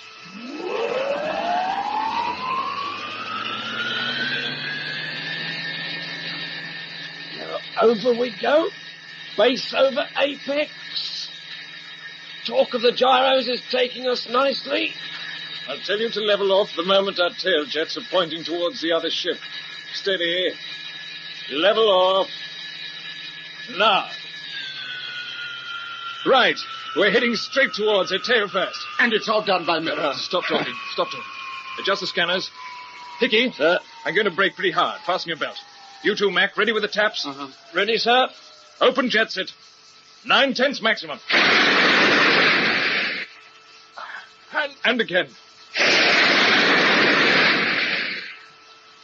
Bob, you don't have to worry about the radar anymore. Our targets come up on the telescreen. George, Orbiter 1 in vision. We may be creeping ahead of him very slightly, but I won't upset the balance now. I say, look at that other ship's tail. The starboard quarter's technically flattened. Gosh, it is, yes. Yes, I'm going to call control. We can't hear them, but they may be able to hear us. This is Orbiter 2 calling CSP control. Orbiter 2 calling CSP control. We are alongside our sister ship. Her starboard quarter shows that she has been involved in collision. There are no signs that Bradley and Wilson have spotted us yet. I am preparing to go aboard. I shall take Flight Engineer Hicks with me and leave Captain McClelland in charge at this end. Keep listening. They'll be listening, but I doubt whether they get any of that. There's no acknowledgement. It doesn't look as if Brad picked it up either. Otherwise, he'd have made some sort of signal, wouldn't he? Yes, well, we're certainly close enough to see him. You'd better adjust your spacesuit, Hickey. The sooner we get over there, the better. Open the airlock, Mac. Right, Bob. Good. Just plug my telephone cable into Hickey's helmet. We won't be able to talk on the radio intercom because of the interference. Okay, you're plugged in. Close your helmets. Fine. Into the airlock, Chief. Close the inner hatch. Open the valve. Let the air out.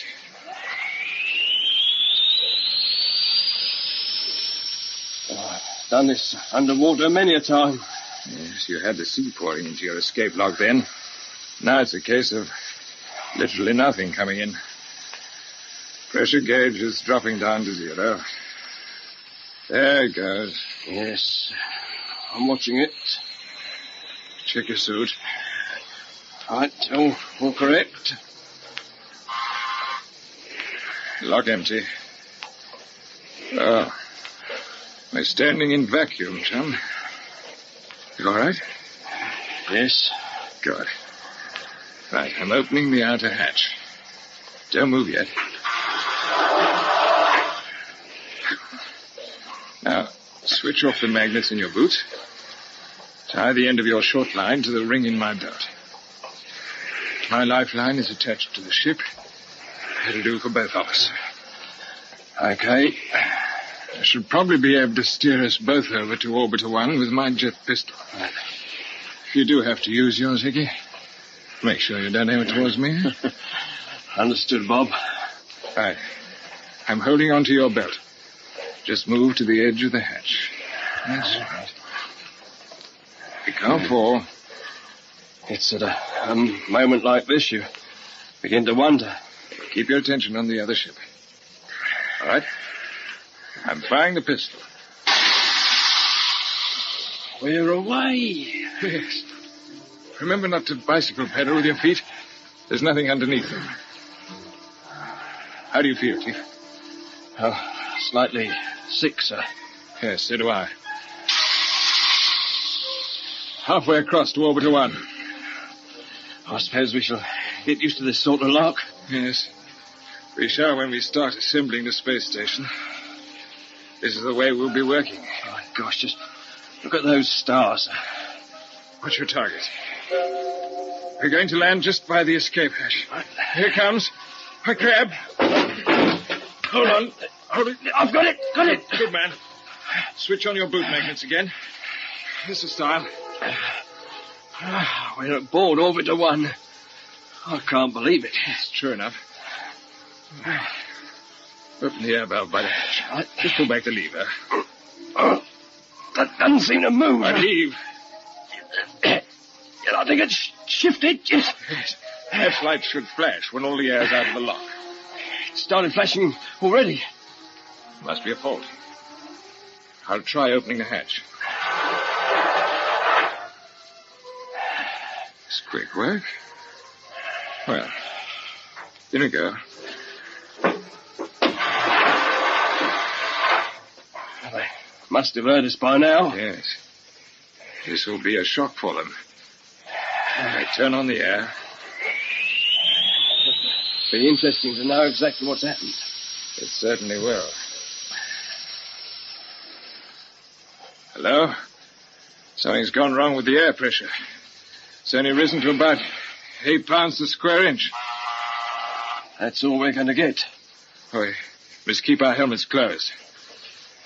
Open the inner hatch. Let's see how Brad and the boys are. Oh. Well, what goes on here? The cabin's empty. It's absolutely empty. Where is everybody? Look. Somebody lying down there by the wreckage of the starboard engines. It's Carter. Poor devil. Yes. At least it must have been quick. He was obviously here when the collision happened. No sign of anyone else. No, not a trace. I don't get it. I don't get it at all. Neither do I. The mystery of the Mare Celeste all over again. So it seems. But 2 sane men don't just step out into space. No. They weren't the types to lose their heads. So what's the answer? Oh, let me think. Vicky, you had difficulty with the air valve, the outer hatch. Yes, it didn't seem to move much. The reason being that it was already open. That's why the light flashed almost as soon as you touched it. Of course, yes. The airlock had been used by people leaving the ship. Exactly. I'd start to think I would have realized that at the time. Brad and Wilson bailed out. But why? Yes. Why? Something must have driven them to it. What's that? It's only the safety valve on the port 2 compression chamber. Oh, getting a bit jumpy. I'm sorry. Don't apologize, Chief. It's enough to give anyone the shakes. We'll get back to the cabin. Yeah? I'd like to have a look at the ship's log. Okay, I'll get it for you. You'll find it in the clip beside the intercom. Same place where we keep ours. No, it's not here. Oh, it's probably slipped out. It's attached to a cord. The cord's here, but the logbook's been torn away. Torn away? Yeah. I see. So here's another mystery. Yes. There's something written in that log which we were not intended to read. Captain Bradley wouldn't want to hide anything. No. Neither would Wilson. Well, then who could have cut... I've got a crazy idea. I don't like it. I know what you're thinking. I got the same idea.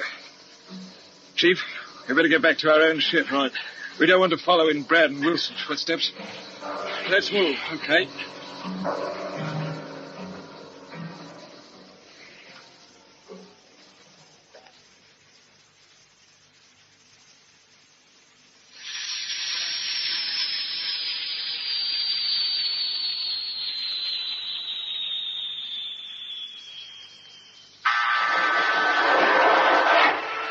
By Jupiter, I'm glad to see you two.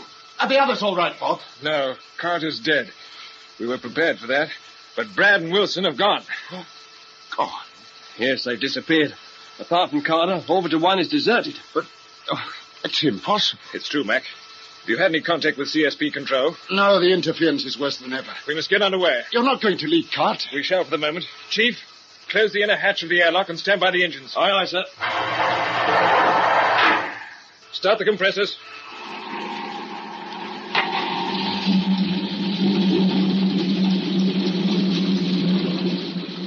Hatch open. But why the panic, Bob? I'll tell you later. Watch your scanner. Keep an all-round radar sweep and sing out if you see anything unusual. Well, I don't know what I'm supposed to see through the interference, Pat. Just concentrate. Hickey, what's the hold-up on the engine? Waiting for the temperature to build up. I can't open the jets yet. Well, use the boosters. I know we'll be short on fuel, but we'll risk running dry. Right. Bob, there's something odd on the radar screen.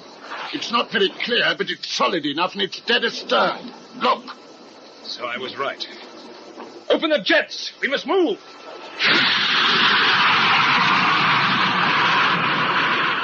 Hickey, get into the observation dome. Tell me if you can see anything following us. Right, Bob. The spot on the screen's getting bigger. What is it? I wish I knew. Whatever it is, it's closing with us. I don't think we're going to get away. Can't see anything astern. Our tail's pointing straight into the sun. All right, come down. I'm going to start turning. Hold tight!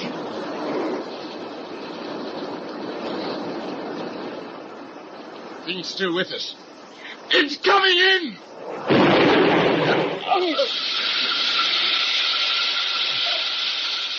Move back, kids. Break out emergency oxygen. Anybody hurt? No, nothing serious. Just shaken. What happened? We've either been rammed or we've been shot up. The same as Orbiter 1. Yes. So that spot on the radar screen was... Yes. An unidentified flying object.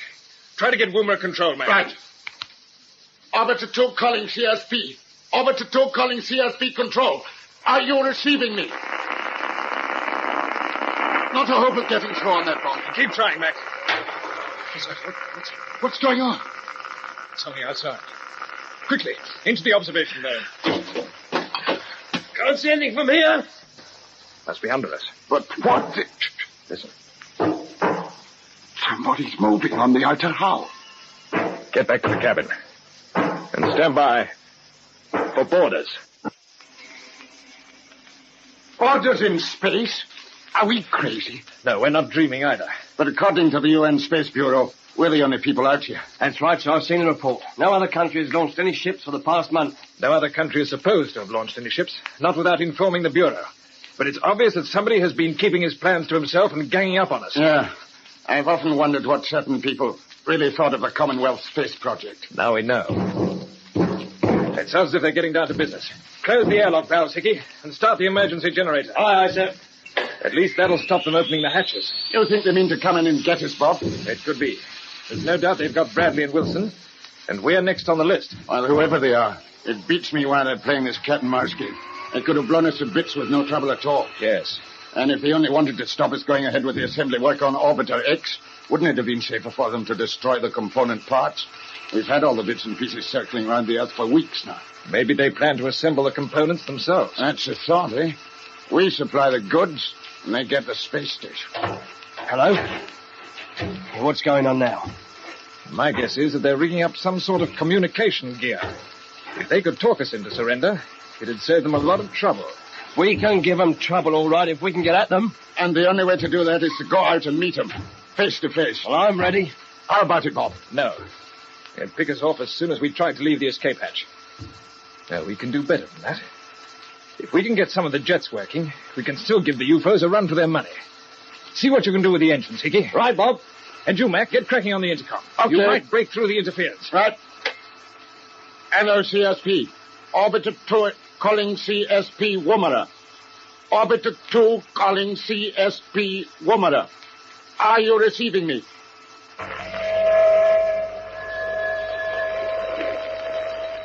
No answer at all? Not a thing. Just mush. Listen to it. All right, turn it on. Well, Hickey, what luck? Well, Bob, the damage in the engine room has probably been caused by a missile with a proximity fuse. The starboard compressors have completely had it. What about the others? Our groups 3 and 4 are okay on the port side. So, if we could get below an altitude of 1,000 miles, we'll be under the interference zone, and we should be able to talk to CSP and warn them. Then let's get going. What are we waiting for? The point is, the moment we get underway, the UFOs will almost certainly attack. Then they may shoot to kill next time. Are you ready to risk it? Sure I am. Yes, me too, sir. Good. I think the chance is worth taking. So we're all agreed. You can open the taps, Chief. Aye, aye, sir. It'll take a minute or so to build up the temperatures in the combustion chambers. Don't worry, we'll wait. Bob, listen to the intercom. Is it my imagination or... No. The interference is clear. Start transmitting. I will. Orbiter 2 calling CSP control. Are you receiving me? Try again. Right. We are receiving you, Orbiter 2. That's not Woomera. No. Then it must be the... Yes, the UFOs. Exactly. All right, I'll take over. This is Captain Britain, Orbiter 2. Who are you? This is your escort commander. We regret the damage to your ship. We trust there are no casualties. Where do you come from? What are your intentions? I cannot answer questions. You and your crew will abandon ship and join us. We are close by. The crossing will offer no difficulties. Engine temperature's almost right, Bob. Open the jets as soon as you can. You will carry out my instructions immediately. And in case you hope that our conversation is being monitored at your Earth headquarters, I should tell you it is not. Our engineers have adapted your aerial array for restricted transmission only. You are, in fact, still in the interference zone. That's one hope, Con. But you were right about the boarders fixing some communication gear, Bob. So it seems. All compressors working, sir. Good man. Open them right up. Captain Britain, I order you to cut your engine. Go to blazes. We're moving out of orbit. Can you get the nose down, Bob? I'm doing my best, but I haven't got much control. Get a visual bearing on the Earth. Right. I think we're losing altitude, but it's too soon to say yet. High fleet is swinging all over the place, picking up faulty groundings. What's the other ship doing, Dickie? He's close to stern. I can see his blip on the scanner. Now he's moving under our port quarter. Check your spacesuits. He'll start throwing things any second now. Calling Orbiter 2. Unless you cut your engines immediately, we shall fire on your port jets. Keep going, Bob. There's nothing else we can do. Close your helmets and switch over to helmet intercom. Check. Helmet closed. Intercom working. And we're beginning to lose height, Bob. The enemy's close on our quarter, sir.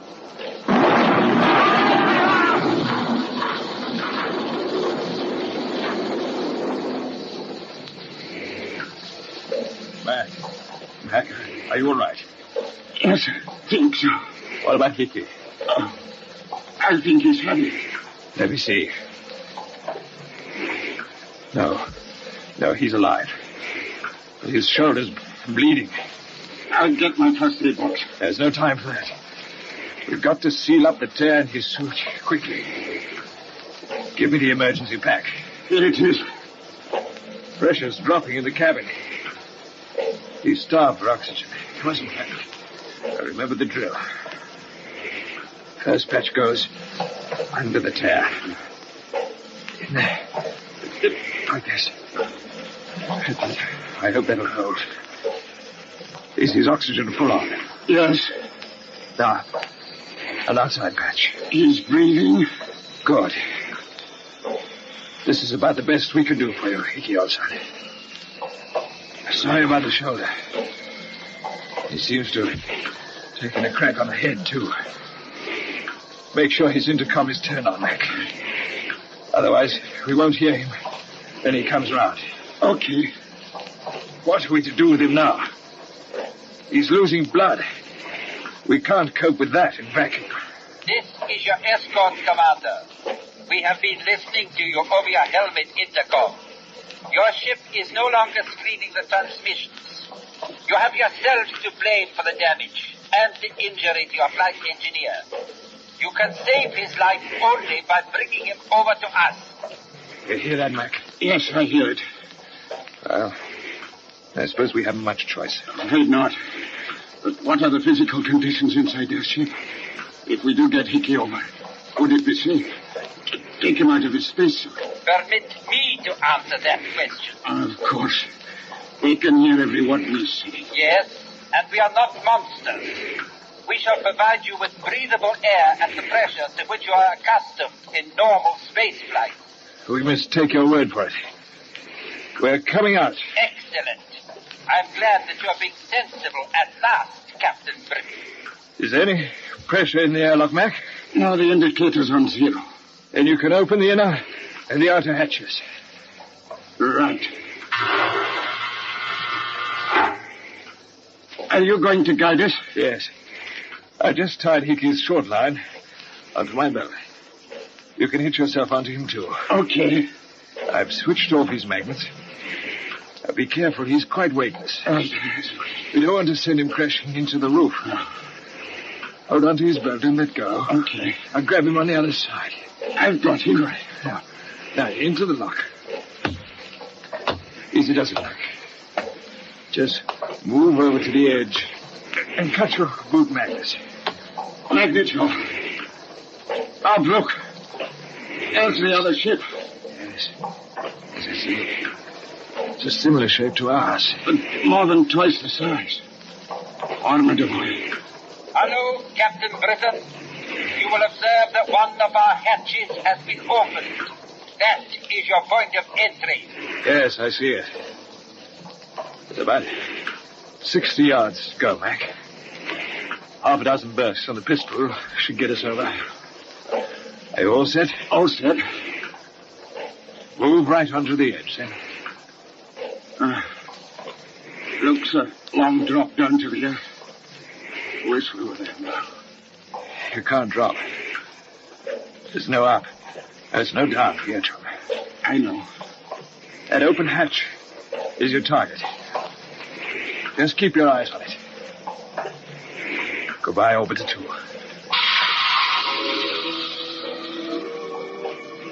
We're away. Yes, we're away. 3 minor and not very heavily polished. Steady as you can now, Mac. I don't want to overshoot the target. Well, hang on. Can you see any signs of life aboard? No. They're probably watching us through vision cameras. Switch on your magnets. Almost there. Here we go. How's that for a 3-point landing? Nice work. This is certainly some ship. Seems bigger than ever when you're actually on it. Yes. How's Hickey looking? He's breathing. That's about all I can tell. Better get him inside quickly. Come on. Close the outer hatch when you're through. Right. Into the airlock.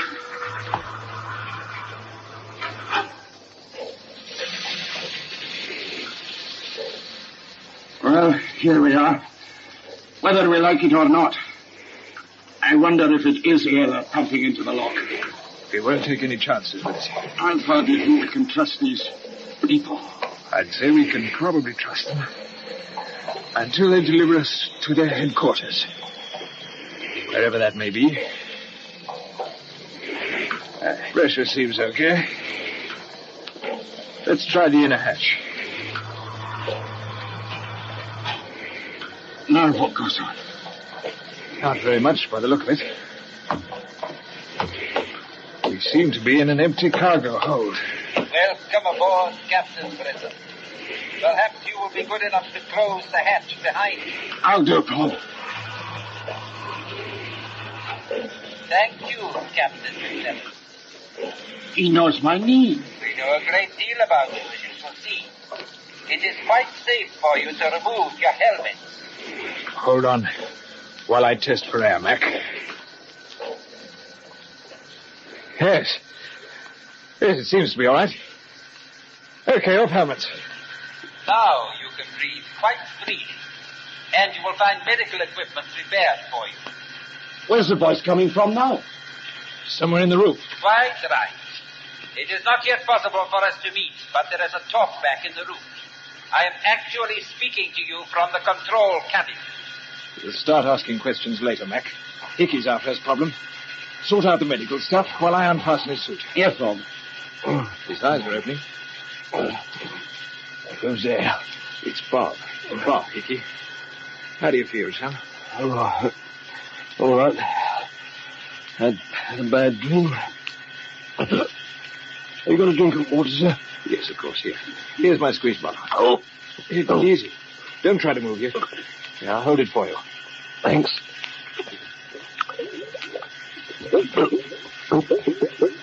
Steady. Here's the medical box. They've laid on plenty of dressings and surgical instruments. Now we'll soon have that shoulder of yours cleaned up, Hickey, my boy. Oh, thanks. I remember there was an explosion. Where are we now? Aboard the UFO. What? Here still. There was nothing for it, Hickey. Mac and I had to bring you over. Hope I wasn't a lot of trouble, sir. No, none at all. But who are the UFOs? We don't know yet. Listen. They're transmitting WT. It's being relayed from the control cabin through the talkback. They've cut the speaker. Did either of you get any of that? Not really, but the start of it sounded like our call sign. Yeah, it did too. It's obviously something to do with us. Yes, but what? I'd give a lot to know what's in that message and who it's intended for.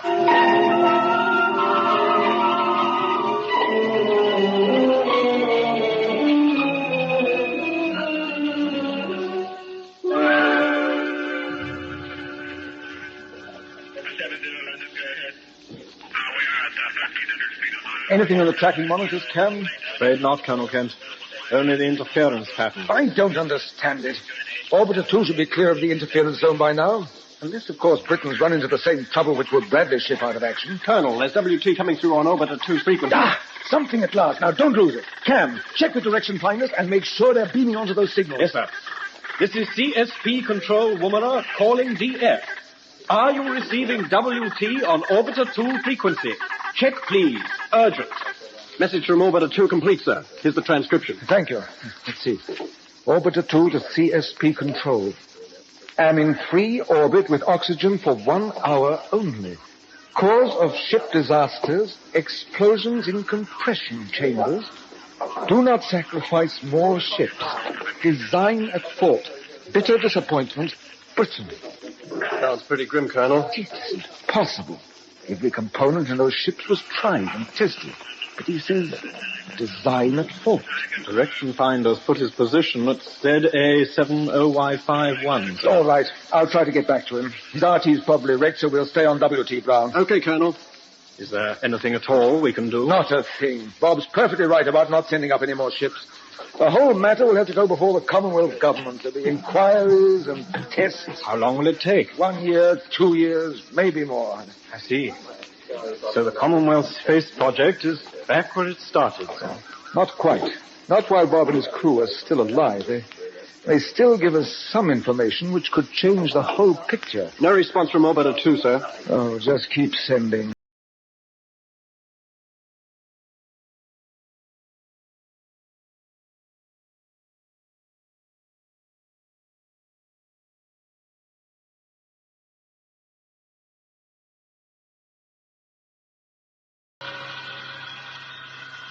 So you see, you, Mac, and I have the responsibility of finding out who the UFOs are, where they come from, and what their plans are. We must get that information back to CSP, whatever the cost. Yes, I understand. If only there was somewhere... Attention! We are about to move out of orbit. You are advised to strap yourselves down on the mattresses which have been provided. Get weaving, boys. If we suddenly start accelerating with about 10G thrust, we'll be spread all over the bulkhead. You will hear a warning signal begin 10 seconds before we open the jet. Well, they've started the compressors. Fasten your straps. Can you manage yours, Hickey? Yes, just about, I think. Yeah, I'll give you a hand. Here's your shoulder. It's fine. Those dressings must have had something pretty good in them. Just the joint's a bit stiff, that's all. You'll be okay. Yeah, I'll be okay. You look after yourself, sir. Yes, I think I better.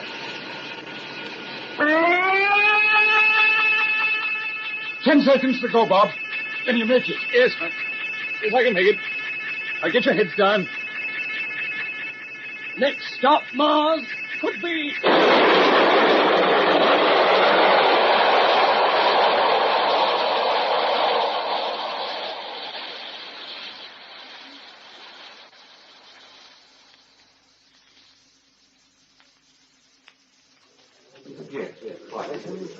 Colonel Kent. Yes?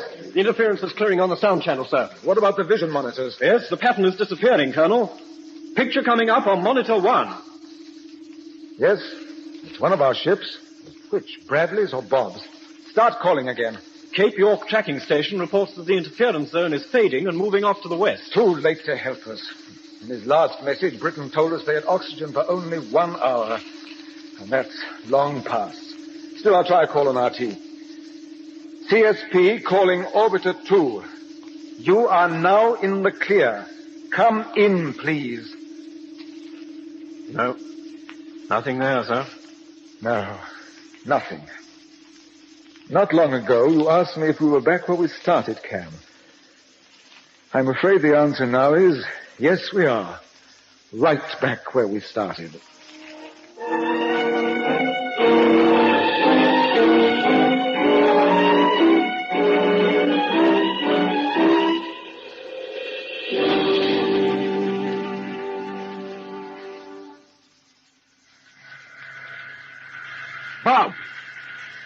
I said, Bob. Huh? Wake up. What is it? Peaky, can you hear me? Yes, I can hear you. I've got a peculiar taste in my mouth. So have I. We must have been drugged. Yes. They've mixed something with the oxygen. Oh, where are we? We're still aboard the UFO. It's time, Mac. Hello. My watch is gone. Mine has too. You got yours, Hickey? No, it's not here. It's been whipped. They all have. Our friends obviously don't want us to know how long we've been in flight. The calendar watchers would have told us plenty. Well, we haven't grown long beards, have we? Could have given us a shave. Wouldn't put it past them. Don't miss a trick. Yeah. How about giving the jailer a shout? They can't do any harm, but we won't learn much. We'll see. Hello there. Yes, Captain McLennan, we are listening. I thought you would be. What's the idea of the anesthetic? We sent you into a deep sleep in order to spare you the monotony of a prolonged flight through space. What about our watches? We want them back. They will be returned to you. In a few moments, we shall be landing. Landing, eh? Where? You will discover the answer to that if you cooperate. Now check your safety belts. We are about to open the retrojets. We're bound to know where we are when we touch down. Can't keep us inside this thing forever. No, and just wait till we do get her. Careful landing. Get your heads back against the pads and relax.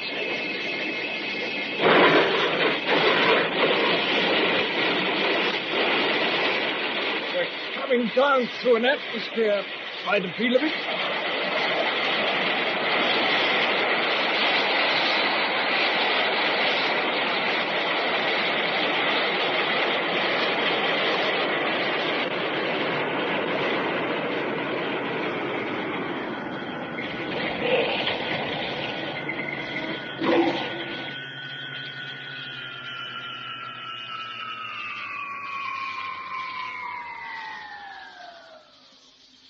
We're down. All right, unfasten your straps. Golly, I can hardly move. I feel as if I weigh about a ton. So do I. Well, we're bound to notice the gravity after being in 0G. We must move slowly to start with. Sit up before you try to stand. Remember the drill. It's not too bad. Let me give you a lift, Hickey. Yeah, thanks. On the shoulder. That's pretty good. That's fine. But take it easy. I'm okay. Hello? Ship's moving again. Now, what's going on now? It feels as though we're going down on some sort of lift. I expect they're getting us clear of the landing platform. We'd better collect our gear before we're ordered out. Hello. What's wrong, Mac? My jet pistol's missing. So's my torch. Yeah, mine have disappeared, too. What about yours, Hickey? Yes, sir. The blighters have whipped the lot. They're making pretty sure we don't give them any trouble. Our time will come.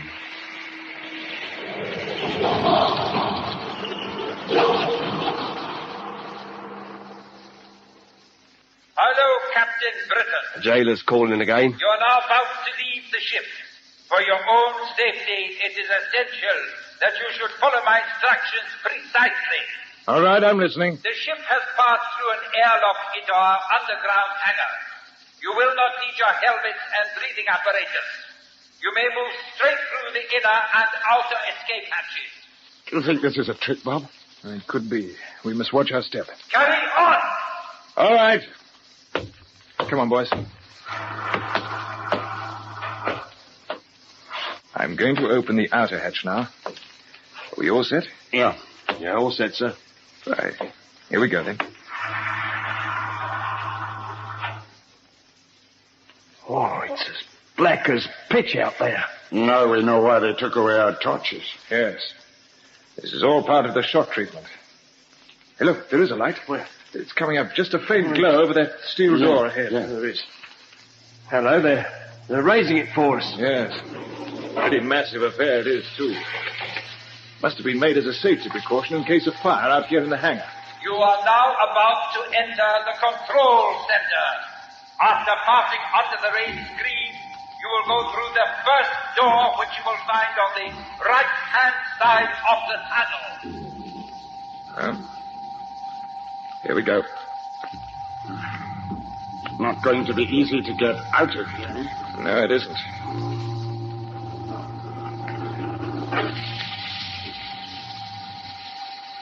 They've closed the entrance behind us. We'll just have to play along for a while longer. That's all we can do. Right, keep moving. Stay together. What do you make of the noise, sir? The pumps, generators, I can't tell. Maybe it's just part of the psychological softening up process. These people haven't brought us here for fun. If we've got some knowledge or information that they want, they may use unpleasant methods to get hold of it. I wouldn't put anything past them. And we seem to have reached the door we were told about. Yes, sir. This must be the one. Now listen. Just the last word of warning before we go through. You know the methods of interrogation used in police states, Hickey? Oh, no, sir. And you, Mac? I've heard about them, Bob. The old stress techniques, eh? Exactly. And the build-up here seems to fit into the same pattern. Tension and uncertainty are calculated to undermine the judgment. So whatever happens, we must keep a grip on ourselves. Under no circumstances must we let these characters take over our thinking for us. Is that clear? Yeah. Yes, understood, sir. Good. We'll go in and see what we're up against. Follow me. Oh, the light, it's blinding. It certainly is. But look behind that spotlight at the far end of the room. You see what I mean? Yes, there's somebody there. And more than one. I can see a whole bunch of them. Ugly-looking customers. Still, at least they're human. I never doubted there'd be anything else. Well, let's start the ball rolling and see what happens. Hello there. Who are you? I am Commander Gelvin, Deputy Leader of the Unity Organization. That's the voice we had on the ship's intercom. Yes, he's the UFO character who brought us here. What do you mean by the Unity Organization? The leader is beside me here, Dr. Max Kramer. He will explain everything to you in due course. He must be the egghead with the deadpan look on his face. Quiet, Hickey. Dr. Kramer, you've got a lot to answer for. I shall do my best to satisfy you, Captain Britton. Then you can start by telling us exactly where we are, why we've been brought here, and what you know about Captain Bradley. At this early stage of our meeting, I cannot give you the location of these headquarters. Regarding Captain Bradley, he and his co-pilot Wilson are safe and well. I'll believe that when I see them. You will, when we begin assembling the space station you call Orbiter X. So that's it. You know everything about it, of course. Not everything. Which answers your questions as to why you're here. We need your help. I expected something like this. The components of the station have been fired into orbit, and you know exactly how they should be fitted together. So we hope that you will supervise the work, which will be carried out by our space engineers. You're mad if you think we're going to help you. In any case, you must see that when CSP don't get any signals from us, they'll send up more ships to find out what's happened. I think not. We sent a message to CSP in your name, and as a result, all your ships are grounded. Ah, so that was the WT signal we heard in the UFO. I appreciate your feelings, Flight Engineer Hicks, but in order to understand the position, you must try to see beyond your own personal problems of the moment. They can all be put right for you. Just like that, eh? Yes. In due course, you may even be reunited with your family. With your wife, Susan, I believe, and your 2 young children, Charles and Anne. How do you know about them? We know a great deal that would surprise you. But let us think of the citizens of tomorrow, because this leads us to the purpose behind the organization which we call Unity. Its object is to make the world a safer place to live in. Isn't that what our politicians are working for? Some may be, but the only ones who can succeed must be trained scientists. Like yourself? Exactly. I need hardly remind you that in your democracy, no effort is made to connect scientific qualifications with political power. As a result, you have constant tension and uncertainty. But you're for the military state, are you? Not at all. That arises when the scientist's rightful place of leadership is taken by the mere man of action. This argument goes back to about 400 BC, doesn't it, Kramer? Ah, you remember your Plato's Republic. Yes, Captain Britton, we Unitists are planning a new world government led by men of science. Dangerous nationalism will be liquidated. Resources thrown away on armaments will be spent on welfare and scientific progress. And the spirit of the new order is the basic understanding which already exists between the scientists of all countries. Which country do you come from? That is of no importance. Our membership is international. Many of our people continue to work in their own lands. And as scientists and engineers, they pass on to us information of technical progress, particularly in the fields of atomic and projectile developments. You must find that very useful. We do.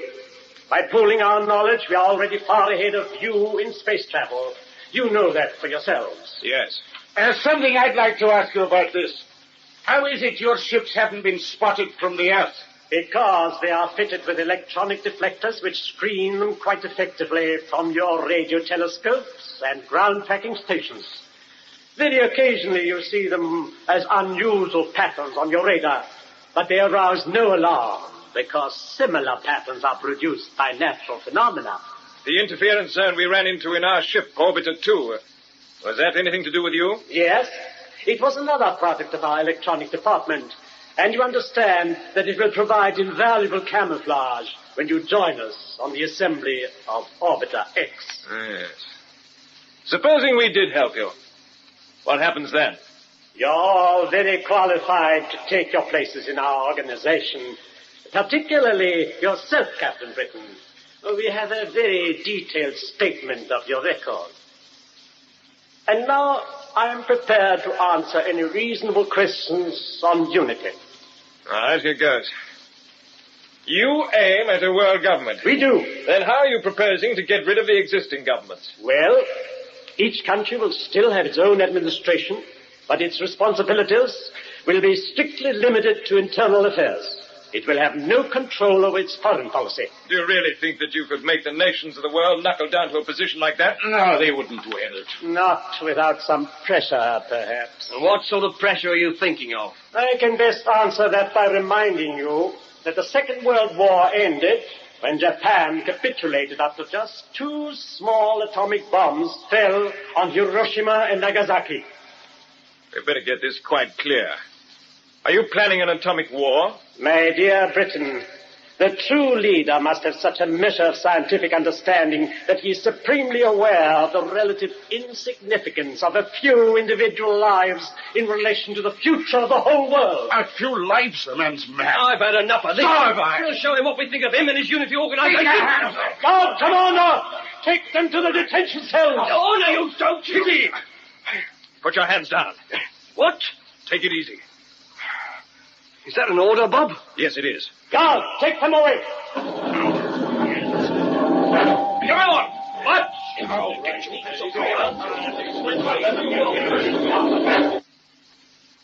Kelvin, we have a lot of work to do on these men. Yes.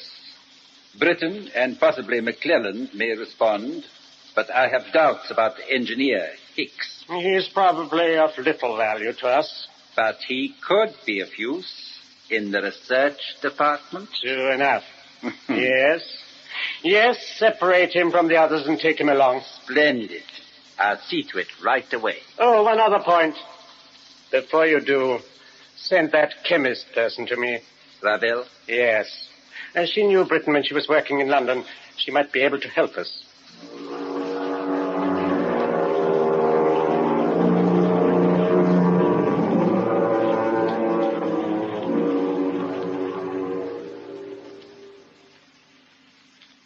I hope you know what you're doing, Bob.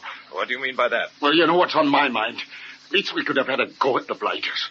Couldn't be worse off than we are now, stuck in a cell without a hope of getting away. And where do you suppose they've taken Hickey? I don't know. But, Mac, if we'd tried to tackle those guards, we'd have been finished. They were just dying for an excuse to use their guns. Okay, but at least we could have shown a bit of spirit, and we might have got away with it. As it is, we look like a bunch of... Calm down, Mac. I'm going to have my say whether you like it or not. Listen to me, you old idiot. We can't afford to be heroes. We haven't just got ourselves to think about. Somehow we've got to warn CSP about these people. Don't you realize that? I suppose you're right. It's a pretty frightening responsibility, and we must keep our heads. Otherwise, we'll play straight into Kramer's hands. Okay, Bob. I'm sorry. The guard's coming back. Maybe we're going to be separated now. If we are, remember what I told you. Sure. I shall be here if you need me, Dr. Ravel. Thank you. Well, what do you know? It's the feminine touch now, is it? Another shock for you, Captain McClellan. Oh, I'll say. Not such an unpleasant one, I hope. No. Come in. Have you nothing to say, Captain Britton? Yes.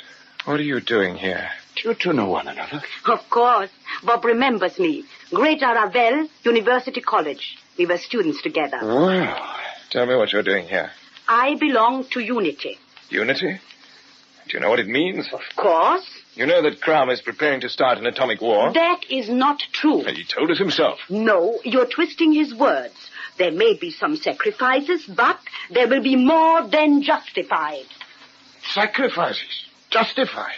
You don't know what you're saying. I know that unless unity takes over, the great nations will eventually make the earth uninhabitable. But, woman, that's exactly what your people will do in the end. Save your breath, Max. She's been indoctrinated. That is not the case. I joined Unity of my own free will because my scientific training enables me to see things clearly. With your background, you can also reach the point of understanding. You're wasting your time. Look, Bob, the guard is listening. I must speak quickly. I've only a few moments with you. You cannot fight these people. If you try to fight them, they will do the same to you as they're doing to your engineer. What do you mean? What are they doing to Hicks? He has been taken to the Space Medicine Research Department. If you give in now, you may save him. Is this a trick? Have you been told to say this? No, I'm risking everything. You must believe me. I can say no more. You must. Is everything all right, Dr. Ravel? Yes, I'm coming. My advice to you, Captain Britton, is think carefully. Don't worry, I will. I am glad. That is all I ask. Do you think this is a plant, Bob? I wish I knew. It's extraordinary she should turn up here. What sort of creature is she? That's impossible to say. I only got to know her casually in London. It's a long time ago, but I remember she was on a special course from some university in Europe. She was always a dramatic type, and... Oh, look. She's left her shoulder bag behind. Give it to me. There's a gun inside it. What? A nice, neat little weapon. And it's loaded. Kramer may have sent her here to tell us about Hickey, but he wouldn't have told her to leave this behind. No, and she wouldn't have left it by accident. She does want to help us, and this was the only way. So what do we do? I'll tell you. Listen carefully.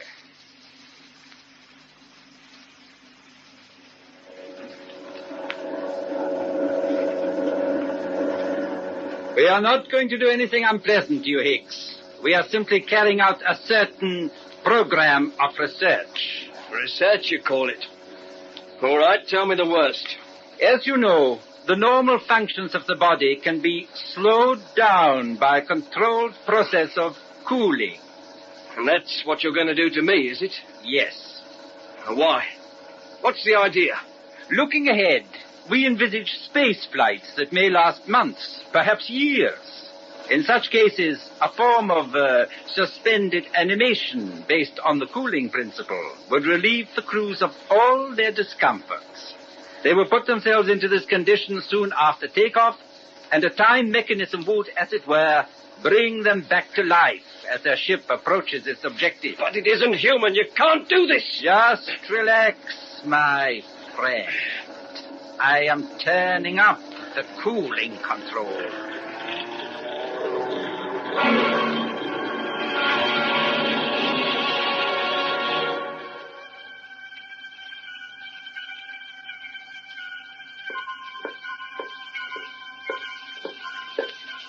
Guard's coming this way, Bob. You know what to do? Yeah. Okay.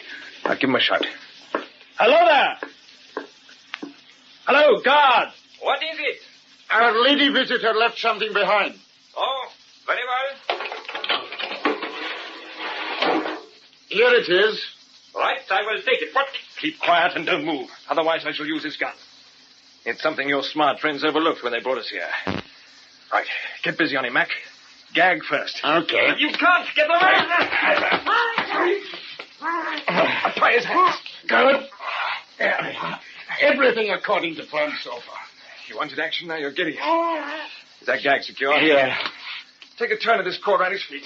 Right. We'll make him fast to the ring in the wall. Come on. You don't want him hammering at the door after we've gone. We certainly don't. I think he's safe now. Fine.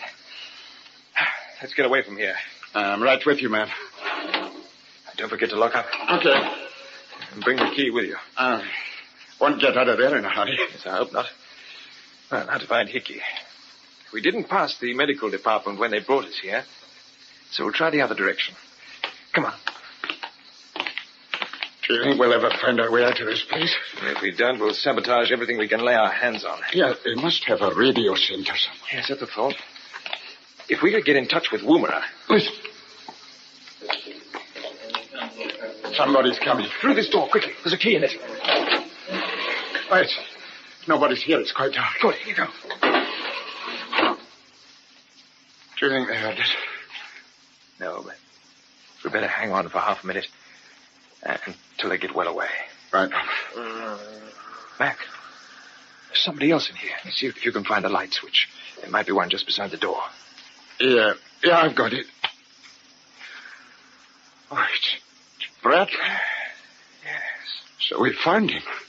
There's something wrong here. Turn back that cover. Yeah. His leg's in plaster. Brad, wake up. It must have given him a shot or something. Yes, but we've got to rouse him. Brad, it's Bob and Mac. Wake up. Brad, open your eyes. Who's that? Look at me. Bob. I must be dreaming. Not, you know. What's happened? Where am I? Gently does it. You mustn't make too much noise. You're here too, Mac. Yeah, laddie. Just take it easy. Oh, my leg. What's wrong with it? It seems to be broken, old son. Put it in plaster. Eh? Oh, yes, I remember. I woke up on an operating table under a bright light. What happened before then? We were aboard the ship, Orbiter 1. Yes, that's right. You were attacked. We got bits of your radio message at CSP headquarters. Yes. Carter, the engineer, was killed. After a bit, Wilson and I went out to try and locate a fracture that was letting the air out of the cabin. It was somewhere behind the paneling. We couldn't find it from inside. As soon as we went through the outer hatch, they got us. They must have been waiting for us on the hull. We couldn't believe it. We were too shocked to fight back. They got us just like that. How'd you break your leg? I don't remember. You've seen Crum and his stooge, Gelbin. I've seen them. They give you all this propaganda stuff about unity? Yes, I've had it. And what'd you say to them? Nothing much. You know they're prepared to launch atomic missiles on various cities all over the world. I gathered that was going to be their way of taking over the government. I'm glad it's good to see you, but do you know what's happened to Wilson? Haven't they told you? They said he was alive and well. They're lying. He was dead when they got him back to their ship after we left Orbiter 1. No. His oxygen tap had been turned off. Poor devil.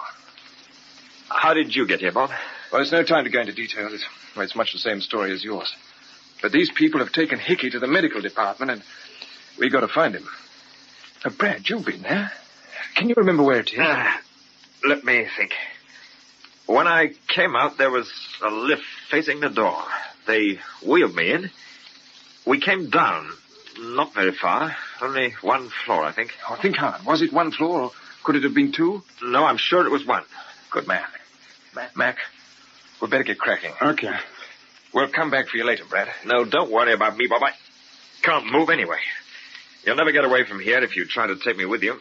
We're certainly not going to leave you here, chum. Don't be an idiot, Bob. I can kid these people along. You've got a job to do. You must get out and tell everybody what's going on here. Where is here? Do you know? No. Do you? We haven't a clue yet. Well, you'd better get cracking. Find out. All right, old man, we will. And we won't forget you. I'll be here. Open the door, Mac. All clear outside? Yes, all clear. Clear, old Brad. All the best. You're going to be okay, Brad. Just hold on. I will. And for goodness sake, close that door behind you. The draft's killing me. Good luck. Good luck, old boy.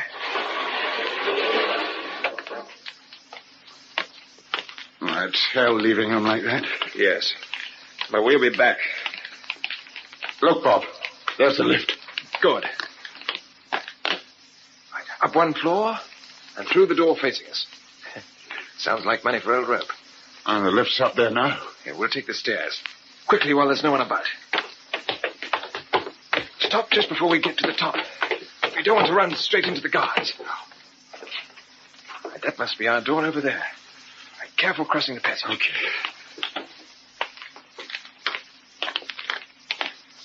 Good. I'll open the door. Our friend Gilpin will be back shortly, Hicks. Until then, I will look after you. I'll bet you will, Kramer. Naturally, I'm going Don't move, Kramer. What's this? You close the door, Mac. Oh, Mac, by all that's wonderful. Hickey, what are they doing to you? Trying to turn me into a sort of Rip Van Winkle on ice. I'll tell you all about it later if you'll turn off that cooling switch and undo these straps. Okay, I'll see to it. Kramer, keep still. No tricks. How did you get here? And where did you find that gun? Never mind that. We found Bradley, Hickey. You have? Yeah, he wouldn't come with us. He's got a broken leg. He said it'd slow us up. Oh, it's typical of him. What about Wilson? He's dead. What? No time to talk now, Hickey. Can you move? Yes, I'll soon loosen up. Good. We've got to get out of here quickly and away. I've got it. The test flight. Huh? What are you talking about? Kramer was just going to take up a new ship he sent Gelbin to make the arrangements. It must be all set for launching. We might use it ourselves. What an idea.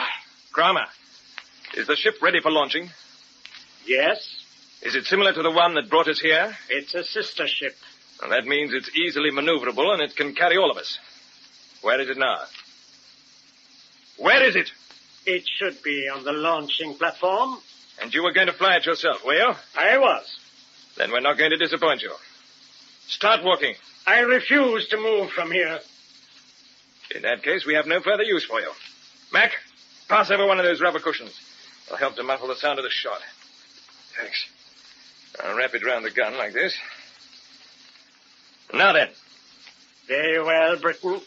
You win for the moment. Then take us to the ship. I'm putting the gun in my pocket, but I'm keeping you covered. If any of your staff ask any questions, we're your latest converts. You understand? Yes, I quite understand. And to avoid accidents, you'd be wise to take us out by the quietest route. Get moving.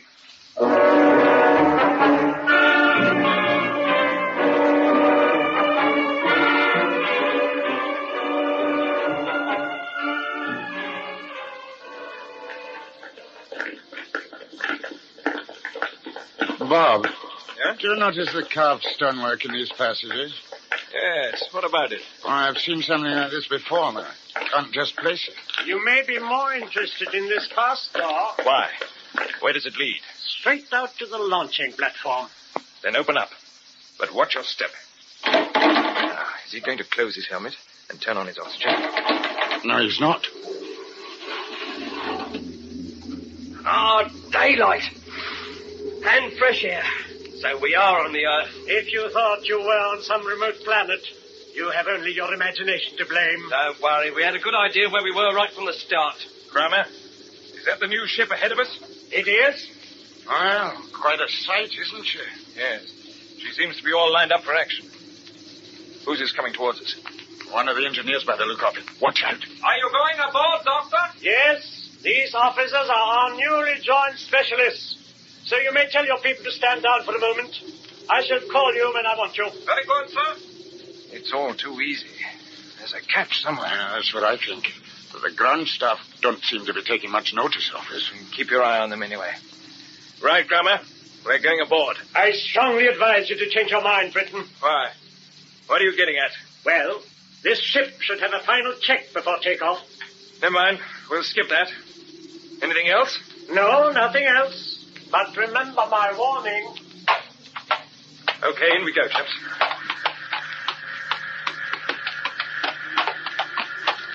All aboard? All right, Bob. Right. You can close the hatch now, Kramer.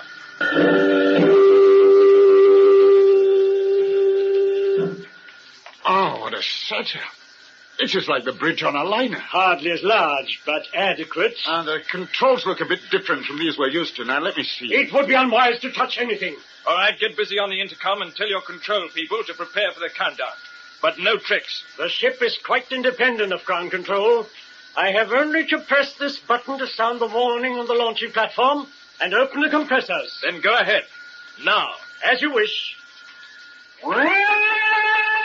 Get into your control seats and fasten your straps, Hickey. You too, Mac. Okay. Stand by for takeoff. 10 seconds to go. What are your instructions, Captain Britton? You'll turn into orbit when we reach an altitude of 300 miles. We'll work out our course after that. We're lifting. What's your controls, Cromer? It is not necessary. The ship is operated by an automatic pilot, which is preset on a fixed course. There is no need to touch the controls until we land. Oh, yes, there is. Our destination is Woomera. That is where you're wrong, Captain Britton. Our destination is the moon. What? The moon? You're crazy. Let me turn on the scanner before the acceleration hits us. Get back at your seat, McClellan. The booster jets are opening.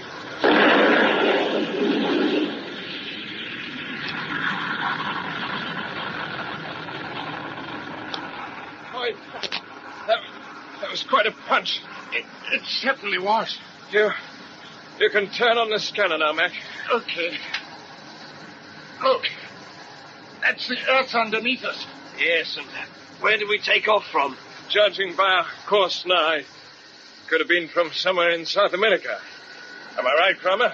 I have nothing to say. Then take over the controls and prepare to turn into orbit. Must I repeat myself? The controls are locked in an automatic pilot. Then unlock them and look sharp about it. Listen to me. This ship has been built for a specific job. It is designed to operate between my Earth headquarters and the Unity base on the moon. We're back to that nonsense, are we? Let him go on. Thank you. No provision has been made to operate the ship manually during its journey because we are satisfied that the automatic pilot is virtually foolproof. And what are these controls in front of us? Auxiliary retrojets. They can only be operated on the point of landing, and they're simply used for selecting the appropriate landing platform at the receiving end. And the receiving end in this case is supposed to be the moon, is it? Yes. I gather you find it difficult to absorb the fact, but it's perfectly true. My pioneers landed on the moon in the days when your Orbiter X project was still on the drawing board. Well, how could they get there without stopping at a space station for refueling? We evolved a new fuel based on the formula which the Russians used as long ago as 1959, when they launched their first successful moon probes.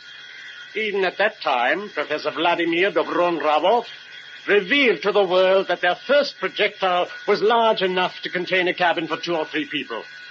In view of the general advance since then, I fail to understand your apparent wonder at our Unity achievements. Tell us about this moon base of yours. Well, as you would expect, it consists of a series of pressurized caves in the wall of a crater. Yes? We started with one cave. We sealed the walls with plastic, provided double doors and a lock at the entrance, and pumped in air. I see. From that small beginning, we now have workshops, living accommodation, an observatory and control room, even an agricultural center. You shall see for yourselves in due course. Much as I'd like to, it's my duty to hand you over to our people in Woomera. Mac, you must check over the controls for ourselves. Yes, I think we'd better. Hickey, just sort out the radio equipment. I want to talk to Colonel Kent in Woomera. Okay, Bob, I'll have a look at it. You can save yourself the trouble, Hicks. When I started the ship's engines, I also took the precaution of switching the voltage control. You'll find the circuit is burnt out. So, my dear Britain, your friend Colonel Kent will not be hearing from you.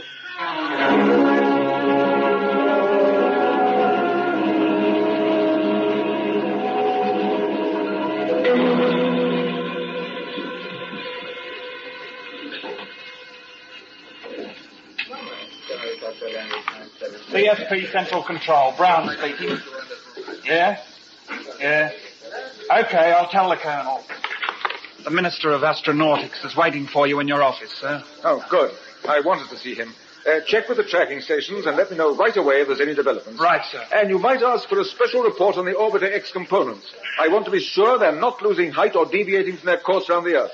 I'll be back soon. Good day, sir. Carry on. Hello, Sir Charles. It's good of you to come along. Oh, not at all. I know you can't get away from here, and it's easy enough for me to fly over when I'm in Canberra. Oh, nevertheless, I appreciate it. Do sit down. Thank you. Can I offer you a drink? Oh, that's very kind of you. May I have a scotch and soda? Of course. Thank you. Now, what was it you wanted to see me about? I'll make it as brief as I can. Ice? Please. Yeah. Thank you. Now then, if I may just review the position. Yes, of course. I've lost my 2 leading assembly crews. One led by Captain Bradley in Ship Orbiter 1, the other by Britain in Orbiter 2. You know how I feel about these men. Yes, don't we all? We don't know what happened to them. All we do know is their ships are now a couple of derelicts circling out there in space. Right. And all our other ships have been grounded, pending inquiries and tests, which may go on for a year or longer. Yes, these things take time. Now, we're working on the assumption that there's a fault in the basic design of our ships. But the more I think about it, the less it satisfies me. Because I've checked hundreds of records, and I know that every component was tested to breaking point from the design stage onwards. So, we must have more tests? Which may well prove to be pointless. What exactly are you driving at? Just this. The answer to the problem is not to be found here on the ground. It's locked away inside those 2 derelicts 1,200 miles above the ground. You may be right, Colonel Kent, but at the moment there's no way of getting to them. That's the point. I must have permission for one more ship to take off and carry out a survey. I hate to say it, but aren't you showing some disregard for the safety of your pilots? No, sir. I'm making a formal application to pilot the ship myself, and I can handle it without a crew. Really? I admire your courage. Never mind that, Sir Charles. I foresee that unless we act quickly, the whole Orbiter X scheme is in danger of being shelved indefinitely. I doubt that, you know. There's too much money sunk in it. If we have a long hold-up, people will start asking awkward questions, and the government might decide to sell out its Orbiter X interests, perhaps for dollars. I see. Yes. Perhaps I'd better have a word with the Prime Minister. That's what I hoped you'd say. You can speak to him from here. I've already asked for a line to London. It's essential that I should be given permission to go ahead with the survey. And there is one other point. What is that? As well as our manned ships being grounded, our unmanned projectiles have been grounded too. It's quite ridiculous. Typical bureaucracy. There's a moon probe should be on the launching platform now. Why can't we go ahead with that? I did have a word with the PM about it, but I'll mention it again. Thank you. Even projectile will give my staff a little encouragement and perhaps some hope for the future. I quite agree, yes. Well, now, if you'll just show me where your phone is, I'll speak to the Prime Minister right away.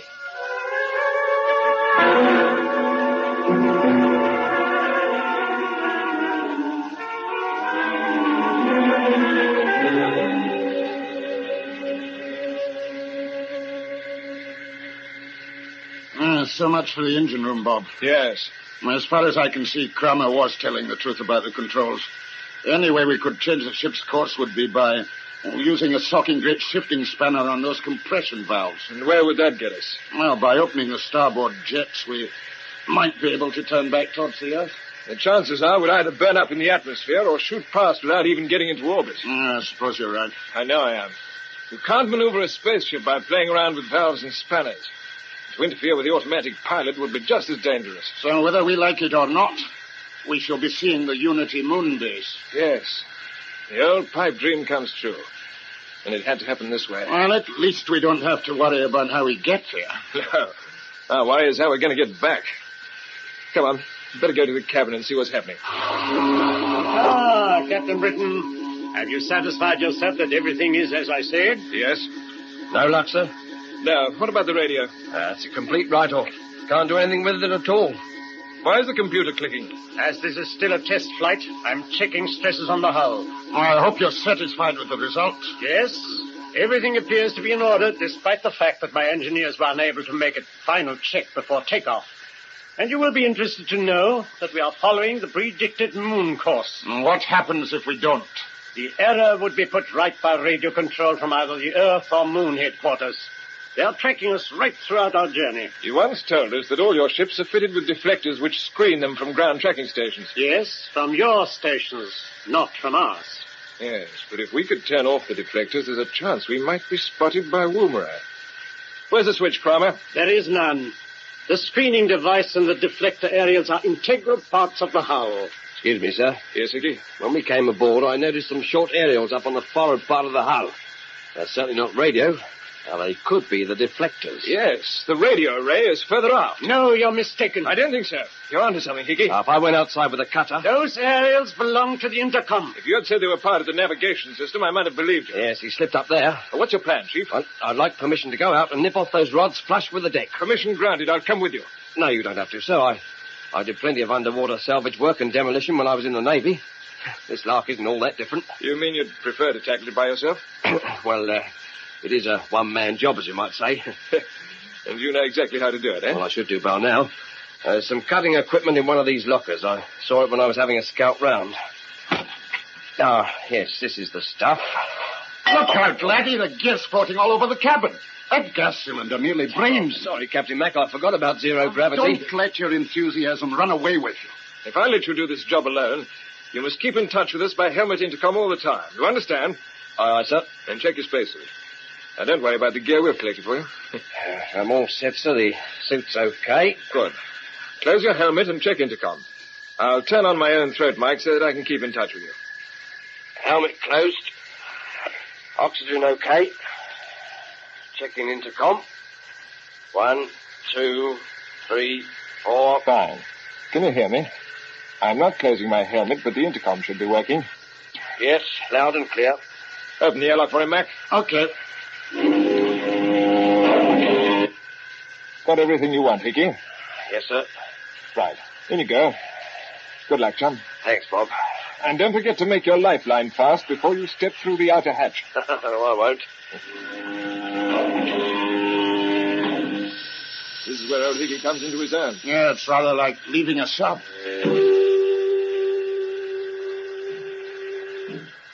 Hello, control cabin. I've opened the outer hatch. I'm stepping out. Is your lifeline fixed? Yes. I'm moving onto the deck. You know your magnetic boots won't react to all the plates. Oh, I know, sir. We can hear your thumping great footsteps in here. Are you all right, Chief? Yes. Just looking at the earth. It's like a big green ball. Funny to think that's home. Yes. What's wrong? I'm off the deck. Using my jet pistol to get back now. That's better. I can't believe we're traveling around 25,000 miles an hour. Seem to be standing still.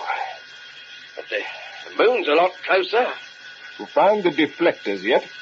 Yes, I can see the ones that are in the sunlight, but can't see anything in the shade, not even my hands. Inky black. I'm going to turn on my helmet light. I've started working now. I've got the heat cutter working. How are you feeling, Hickey? Bit queasy, sir, but getting over it. Good man. Cutter's going through these rods like a knife through butter.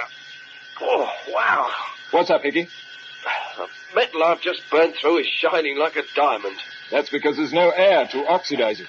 Blooming welder's paradise, this is. Hello, Hickey. What was that? Must have been one of the rods. After I cut through them, they just stay put, so I have to throw them away. The last one hit the deck.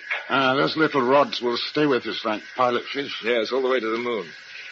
Grandma, what's the idea behind this moon base of yours? It provides me with a valuable source of raw materials and a place of retreat in the event of my Earth headquarters becoming untenable. So you realize that your plans for world government might not come off? No, I'm merely prepared for minor setbacks. But with a base on the moon, I can't see why you're so interested in assembling Orbiter X. After I have established the world government, the space station will be enlarged as part of the second stage of my master plan. And what is that?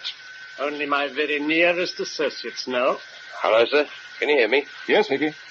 Well, I seem to have finished the job, but I'm just checking up to make sure I haven't missed anything. Good. Strange to think that the boys at Woomera might be seeing us on their tracking screens now. Don't be too optimistic. Could be hours before they pick us up. Might not even pick us up at all. We're a pretty small target. Don't let Hickey hear you say that. Break his heart. Hello, sir. We're all clear. I'm entering the lock. Fine. I'm surprised that Kramer isn't more upset about this, Bob. So am I. I suppose he realizes there isn't much the F-boys can do, even if we are spotted. I don't know about that. At least we'll have broken his screen of secrecy. here comes Hickey. Well done, Chief. What's it like out there, Chief? Just wait till I get my helmet off. Well, you're not cramped for space outside. Let me take that equipment for you. Thanks. I think I've done the trick. I'm afraid you've just been wasting your time, Hicks. I'm not sure about that. Anyway, Hickey, it's about time you had some rest. No, sir, I'm all right. Now, listen. There's still a long way to go yet. We'll divide ourselves up into 3 watches. Mac, would you like to take the first one? Sure. I'll take the second, and Hickey can sleep right through until it's time for him to take over from me. Oh, that's very good of you, sir. I'll tell you what. I'll give you both a call when breakfast is served.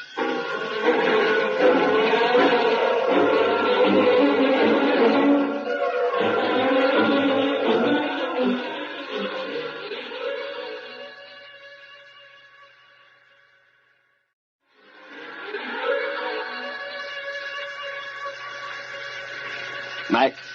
Captain Mac. Got some nice hot coffee for you. What's that? Coffee. Oh, it's you, Hickey. How are we doing? We're getting pretty close to our target now. Oh, we are. Now, hold on to this squeeze bottle and don't scald yourself. Okay.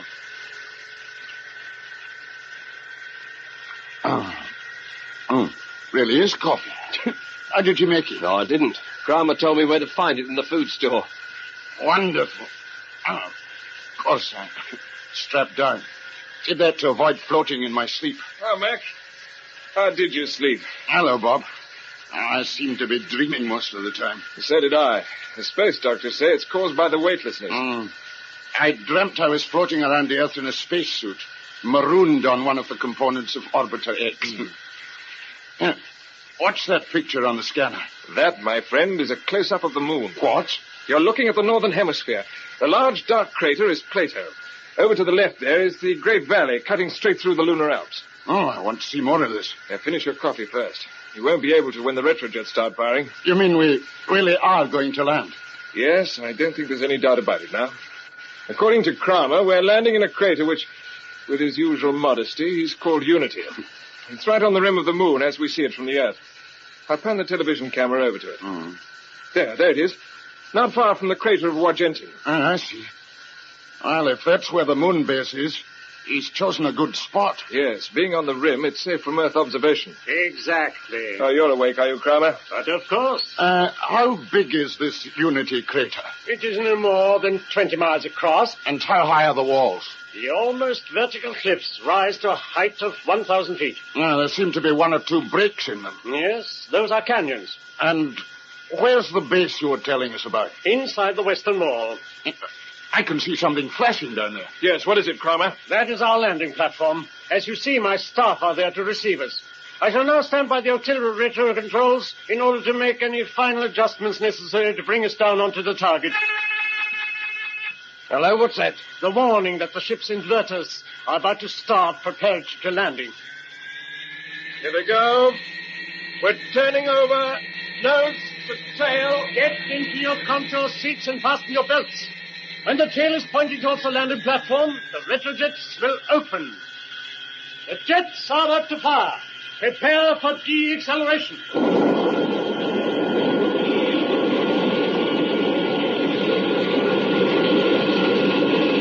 We're not braking as hard as I expected, Mac. No. I suppose Kramer knows his stuff. But if I was at the controls, I'd open the auxiliaries pretty quickly. He's doing it now. Something's wrong. Bob, look at the scanner. We're turning away from the landing zone. Yes, and we're still coming down too fast. Kramer, what's the trouble? A fault in the fuel supply to the auxiliary compressors. I must get to the taps. Where are they? On the starboard bulkhead. Why, the chairman, my engineer, would have been on duty. Can't do it on his own. Mac, Hickey, give him a hand. Right. Leave it to us. Yeah, hold on yourselves. If you let go, the G-thrust will throw you through the bulkhead. Don't worry. We'll hold on. All right, come out. I'll take the controls. Keep them steady as they are. Okay. Right, Kramer, we've got you now. Come on, over we go.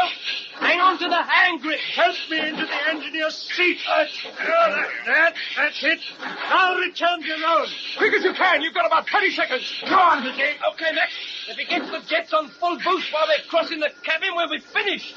I have looked at it. and corrected the fault. Hold it, Kramer. Wait for the boys to get into their seats. Hurry up, Mac. All right.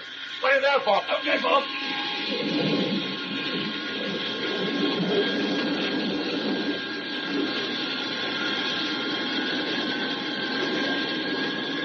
Guns coming up. There are too many rocks. I'm aiming towards a small crater. Stand by for crash landing. Here we go.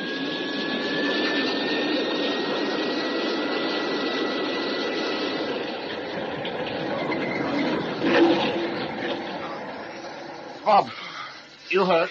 No, nothing serious. What about the rest of you? I'm all right. And me, sir. Just fastened my belt in time. Good. And Kramer? Thank you for your interest, Britain. I'm quite safe. We are losing pressure through the engine room. I must toss the bulkhead.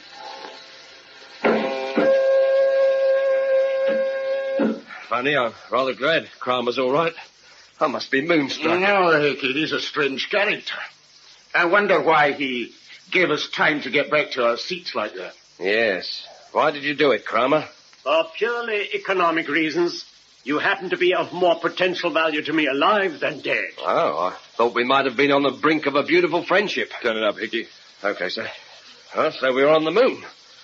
It's good to feel a bit of gravity again, though there isn't much of it. What's that? The ship moved. Yes, it did. Can't see much from the observation windows until the dust clears outside. Something's going on. Kramer, have you any idea where we are? Yes, I have. But go on, what's wrong? We have landed on quicksands. What? Quicksands? Are you sure? Yes, I know these areas only too well. Well, we'd better get out of here. If you leave the ship, you'll be swallowed up. In fact, there's a very real danger that the whole ship might be buried. Are you serious? Quite serious. We are sinking now. Well, can't we start the jets? They are choked in dust. If you turn them on, the compressors will explode. Well, you're supposed to be the mastermind. What about it, eh? What do we do? Our course will have been plotted by the staff at Moon Headquarters. It's probably been plotted at Woomera, too, but that doesn't help us to get out of this mess. Listen to me. My HQ staff will have put rescue measures into operation already. They will know our position, and no time will be wasted. But how are they going to reach us here? They can't travel over those sands. Nothing is impossible. And regarding your remark about Woomera, Hicks, you and your friends have overlooked a most important point. Oh, yes? You did indeed destroy the ship's deflectors, but this would have become immediately apparent to my staffs, both here and on the Earth. Within a very short time, they would have started their interference transmitters. We'll have been screened from your tracking stations throughout our entire journey. I shouldn't be too sure about that if I were you. As you say, nothing is impossible, and strange things can happen to space radio.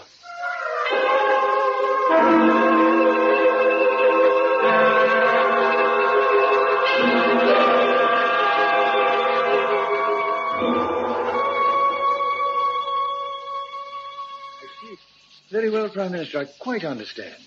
I'll tell Colonel Kent. Thank you. Goodbye. Well, Sir Charles, what's the verdict? Well, as you heard, Kent, I put all your points to him. Your offer to take up a ship single-handed is regarded as a very gallant gesture. He asked me to tell you that. Thank you very much. But has he given permission for me to go ahead and do it? No. He's got to discuss it with the Commonwealth governments. There'll be a meeting in about 6 weeks' time. 6 weeks? Yes, I explained the urgency. And what about the moon probe? The moon probe? Oh, well, he was good enough to leave that to my discretion, providing I keep him well in the picture, of course. At least we've won a point there. I take it you've no objection to me launching the probe? It's rather difficult, Kent. You see, the PM drew my attention to the fact that if there should be an unforeseen accident on the firing platform, I'm not saying that it's likely, but if there was an explosion, and if it involved any serious loss of life, the results would be most damaging to all of us. So the main risk is to our reputations, is it? No. I'm considering the broader issues, the entire Orbiter X project, in fact. So even the probe remains grounded, does it? In the circumstances, I do feel it would be foolish to take any unnecessary risks for no immediate reason. And that's your final word? I'm afraid it must be, for the moment. Come in. Yes, Brown, what is it? I've just had a tracker report in, sir. I thought you ought to be told right away. Well, what is it? An unidentified flying object has been seen approaching the moon at 18:35. What? There was a good deal of interference, but the report has been confirmed by no fewer than 10 tracking stations. Couldn't this object have been a meteorite? Not a chance of that, sir. The trackers held it for almost a minute before it disappeared into the Wargentin area near the rim of the moon. Did they get a description of it? Only that it was cigar-shaped, made of metal, and rather bigger than anything we know to be in production on Earth, sir. Right. I'll follow this up at once. Right, sir. Sir Charles, a moment ago you said it would be foolish to take any unnecessary risks for no immediate reason. Now we have that reason. So, can I have permission to launch the probe? I don't want to be difficult, Kent, but what practical purpose will it serve? The projectile can be aimed at the area where the UFO landed. Its TV cameras may or may not send us back pictures. That depends on the interference level. But there's a good chance that its film cameras will bring us back some very interesting material. Yes, but we don't want any diplomatic complications. This UFO, or UFO as you call it, must surely be a Russian or American rocket of some sort. We'll check with the UN Space Department. If it is, we might consider ourselves fortunate. But if this object, which has just been sighted, is a genuine UFO belonging to no country on Earth, then it follows that our boys were not alone in space when they met with disaster. They could have been attacked. Yes, I suppose it is just possible. I'll get onto the Space Department now, but if my theories are correct, there is still one ray of hope. Britain and his colleagues may not be entombed in their derelict ships out there in orbit. They may be still alive, but under what circumstances and in whose hands, heaven alone knows.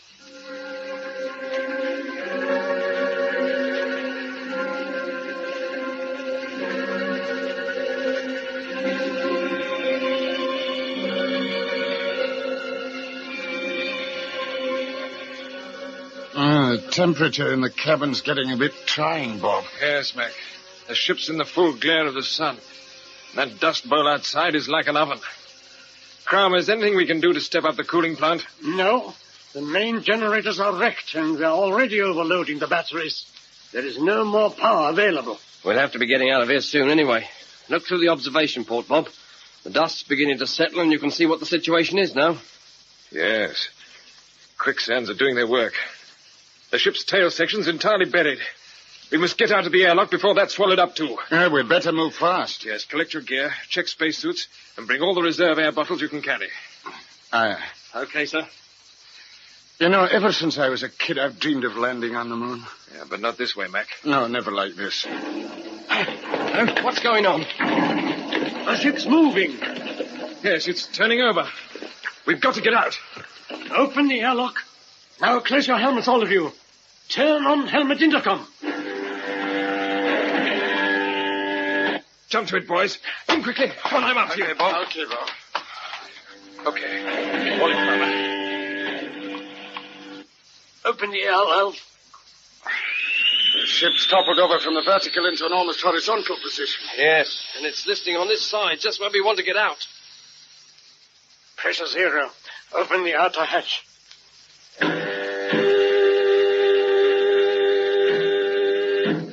Everybody out, quickly, before the lock fills up with sand.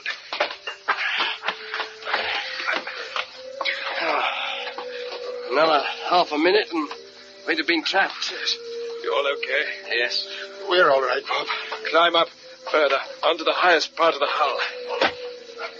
Can't see a thing through this dust. Maybe it's just as well. Yes. What's happened to your rescue party from the moon base, Kramer? How far they've got to come? I estimate the distance of about 60 miles. They should be here in a moment. How are they traveling? By hover car.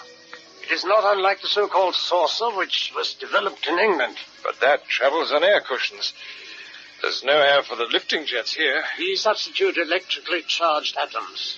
Do you mean you've developed ionic jets? Exactly.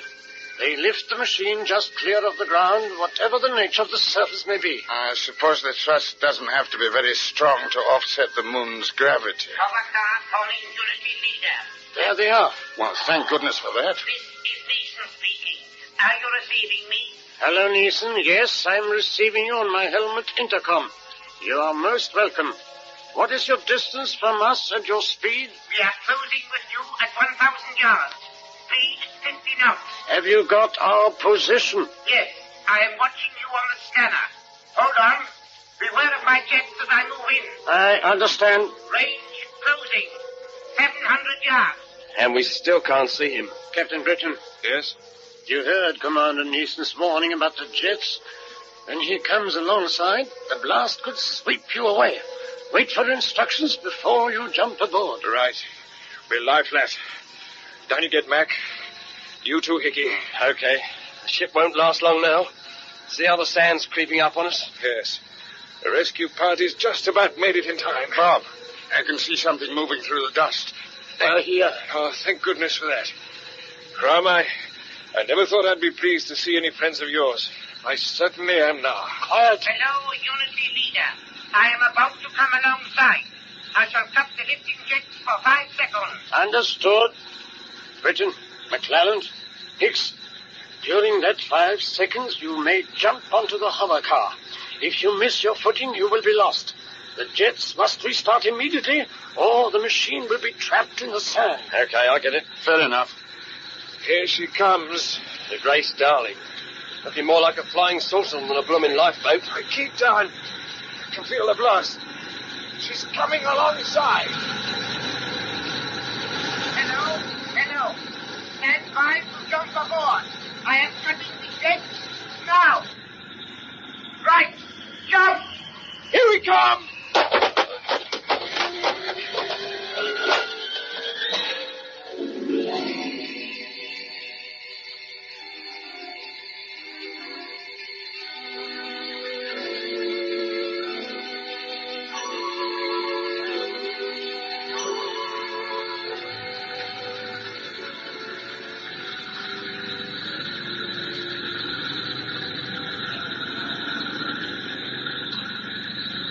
Now we are entering a canyon which leads into the Unity crater and our moon headquarters.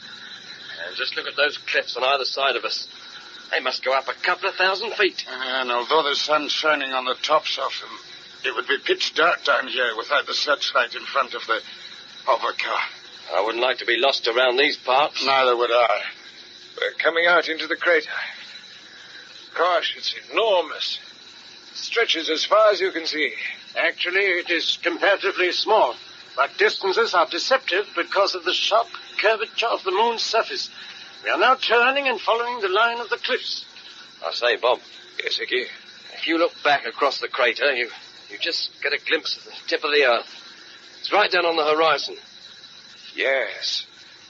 Earthset. That is as much as we ever see of it here, because we are in the libration area on the rim of the moon.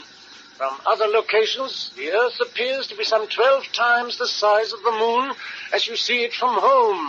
That's a lot more attractive than this countryside. Give me the highlands any day. Yes. This is a dead world. Mountains, craters, and dust. How long have you been here, Neeson? I have been in charge of the moon base for almost a year. Aren't you fed up with it? No, I live for my work. How many people have you got on your staff here, Cromer? Not enough. That is why we are always ready to welcome new workers. Ah, I see. Our base is built inside that cliff wall there, now directly in front of us. The square opening at the foot leads to the airlock. There's not much to see from here. Wait till you're inside. Is this where we stop? Yes. We enter the lock on foot. Step out and follow me. Talk about being as light as a feather. How'd you like to play a game of lunar cricket, Bob? You could throw the ball miles. It'd certainly be interesting. You will enter the airlock, please. Come on, in we go, Hickey.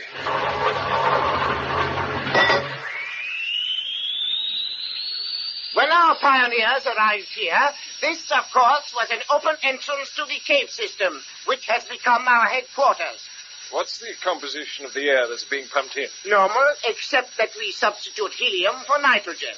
As you know, it is less ready to gasify the blood under sudden decompression. Right. How much oxygen do you allow each man for a day? I aim at 3.5 pounds, but we recover about 80% from exhaled carbon dioxide. Pressure normal. The inner hatch is opening. You may now dispense with your helmet.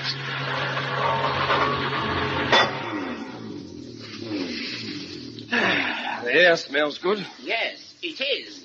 And by the way, the sound you can hear is the solar generating plant. I see.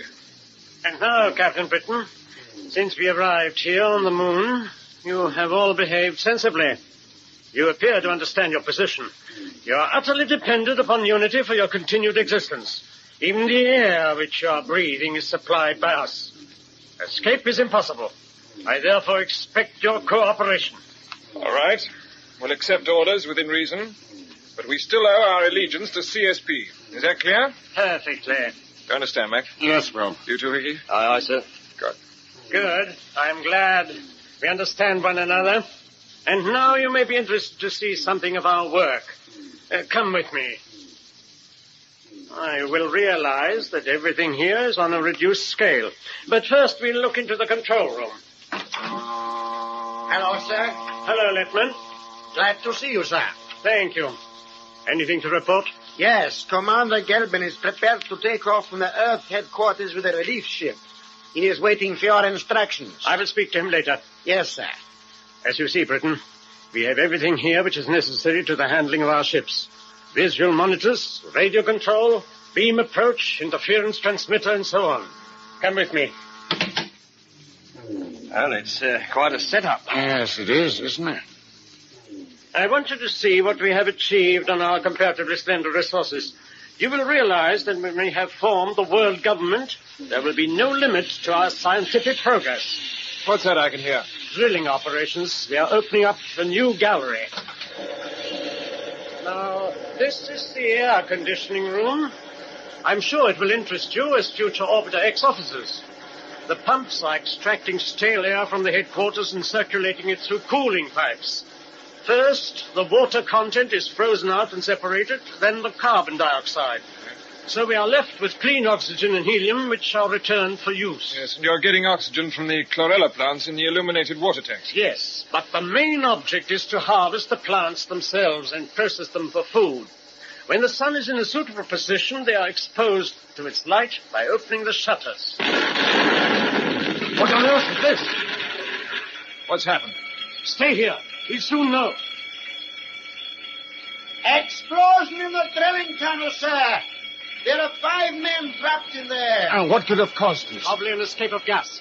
You said that the moon was a dead world, but that is not entirely correct when you dig below the surface. Has anything like this happened before? Yes, once. Were there any survivors? No. And it is unlikely that there are any now. But you'll organize a rescue party? We shall see. Dr. Kramer, I have just looked through the airlock. The tunnel is completely blocked. I'm afraid the men are trapped. Their position is hopeless. There's nothing we can do. Get back to your post. Kramer, aren't you going to try and help those men? They are almost certainly beyond our help, and I'm not prepared to risk more lives. Our numbers are too small. But you just can't leave them. It's no concern of yours. I swear you're wrong. Some of the victims might still be alive. Yes, I wonder. You would like to help them, Yes, whether they're unitists or not, they're human beings. Very well. I have endeavored to meet you on all points. You shall be the rescue party. All right. I should not like to be thought inhuman. Neeson, take Captain Britton and his friends down to the tunnel. See them safely through the airlock.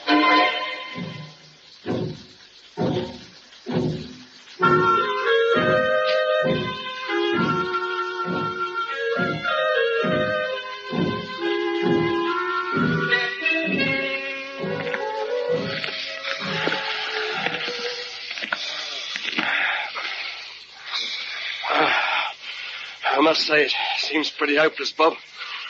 The tunnel's blocked good and proper. Yes, it certainly is. It's not going to be easy. Working in spacesuit. There's no help for it, I'm afraid. The pressure's almost down to nothing. There must be an air leak through to the outside surface. Yeah, that's why they've installed the airlock here. Safety precaution. Exactly. Kramer's too wily to be caught by explosive decompression. Without that lock, the whole HQ would have been vacuumized. All right, chaps, start working.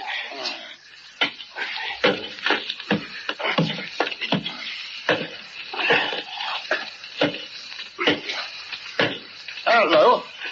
I found a small gap in the debris here. Where, Mac? If we can open it up, we might be able to squeeze through. There could be somebody on the other side. Mind out. There it goes. fine. Let me shine my torch through. What can you see? I can see that the tunnel continues on the other side of this fall. That's about all. Hello. Somebody's coming through the lock. You're keeping an eye on us, I suppose. Hello, Captain Britton. Yes, what is it? Dr. Kramer wishes to see you in the control room. Oh, what for? I cannot say. My instructions are to take you there immediately. All right. Carry on, boys, but don't kill yourselves. I'd better see what this is all about.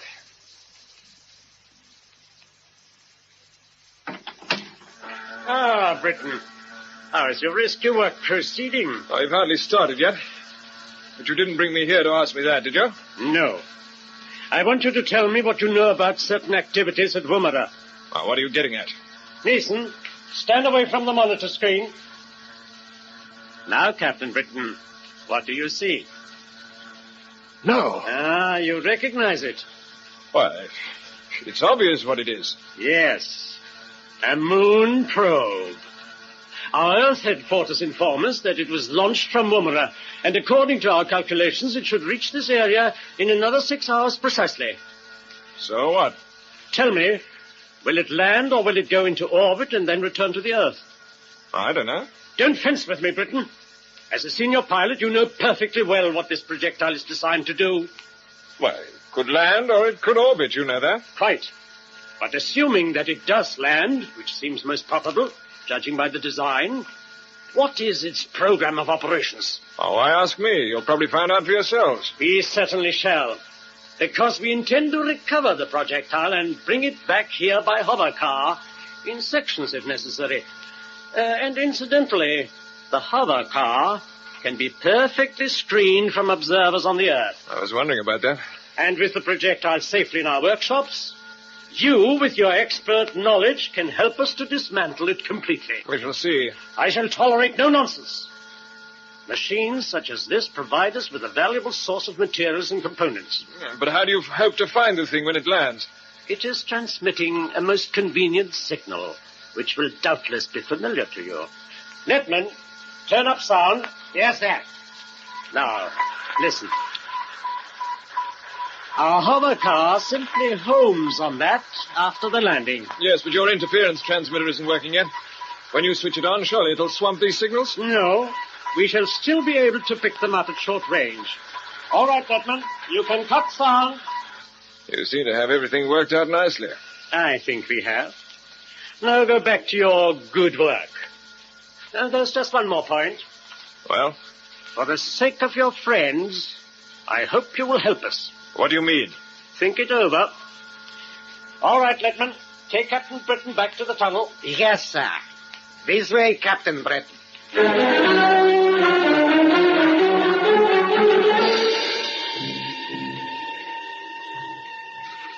that's the position, chaps. And I hate the idea of Kramer getting hold of the moon probe.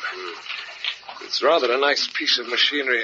It's still classified. I don't think Hickey knows very much about it, Bob. No, I don't, as a matter of fact. Well, Hickey, the idea is the rocket carries a small tractor. Huh? After the landing, the tractor comes out and travels around on the surface of the moon for about 12 hours. I see. It carries film and television cameras. It picks up samples of soil and rock. And at the same time, instruments record cosmic radiation, temperatures, ultraviolet, and so on. Well, I did hear a whisper that it was in production, but isn't it steered from the Earth through the television link? Yes, but if that breaks down, it feels its way along and avoids obstructions and very soft ground. And then, Hickey, when it's done its job, it throttles back to the pen ship. The action of it going aboard triggers off the rocket, and the whole issue returns to the Earth. Do you think it'll work? I was sure it would, if Kramer didn't fool around with it. I saw the thing under construction, and it's a masterpiece of engineering. It certainly is. And it's got tremendous possibilities, because without the tractor, the rocket could take a cabin big enough to carry 2 or 3 men. Yes. Say that again, Mac. George, yes. It could carry us back to the Earth. Are you serious, Mac? I was never more serious in my life. I can't believe it. This is our answer. It's our only chance. But how do we get out of here? We can't go back. I'll show you. Follow me. We've got a surprise for you. I haven't had a chance to tell you about this yet. We've opened the gap in this stuff. You can see through it. Look. I don't see a thing. Over to the right, sir. Daylight. Yes, it's a crack in the wall. It must go straight through the cliffs. Yeah, and if we widen it up, we can get through into the open. By golly, a break at last. Would be quite close to the spot where they parked the hover car. That's right. And all we got to do is to grab it and get going. I know how it works. I watched Neeson pretty closely when he was bringing us here. Hold your horses, chaps. Now, let's think. The moon probe isn't pressurized. We'd have to rely on our spacesuits. What about oxygen? There's cylinders of the stuff on the hover car. Yes, that's true. We could take some with us. But can we stand the takeoff acceleration of the rocket, Mac? Sure. It's far less than we're used to in takeoffs from Woomera. We might be a bit uncomfortable when we get into the Earth's atmosphere, but the rocket has a good cooling system to protect the gear. That sounds like a piece of cake. Don't talk too soon, Hickey. We've got to stay here in the tunnel until just before the probe lands. During that time, we must take it in turns to give the unitists progress reports. We know the poor devils who are trapped here are finished, but as far as Cromer and Neeson are concerned, we haven't given up hope. Okay, Bob. Within the next 5 hours or so, we've got to hack our way through that wall. Once outside, we sprint over to the hover car and drive off. Hell for leather. And as there's only one hover car, the unitists can't follow us. No. Once we're aboard, we're halfway home.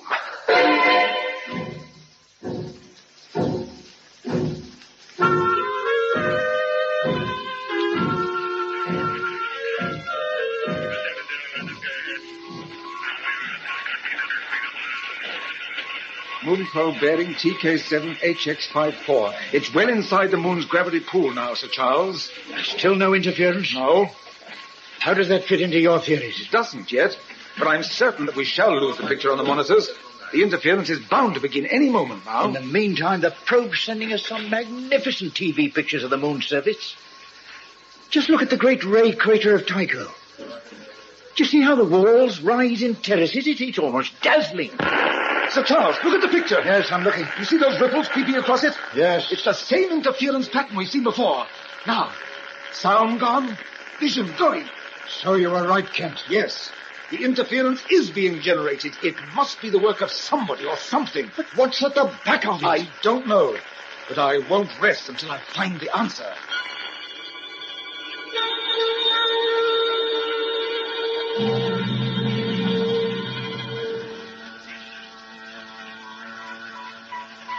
Neeson, I want to know where the projectile will land. Give me the information quickly. Right, Dr. Kramer. I am feeding the details into the computer now. The CSP people seem to have produced a rather successful machine. It's behaved very well. I shall be most interested to see what they put into it. According to our calculations, if it holds to its present course, it will land very close to us. Where? About 40 miles to the north. Almost on the fringe of Argentin. I wonder why. I don't like it. I don't like it at all. Oh, Letman, have you checked the interference transmitter? Yes, sir. It is quite in order. Dr. Krummer! What is it? I am looking at the time figures. The projectile is slightly ahead of schedule. How far ahead? Approximately 15 minutes. Very well. Go and prepare the hover car. I'll join you shortly. Then we can set out towards the predicted landing zone before our Woomera visitor arrives.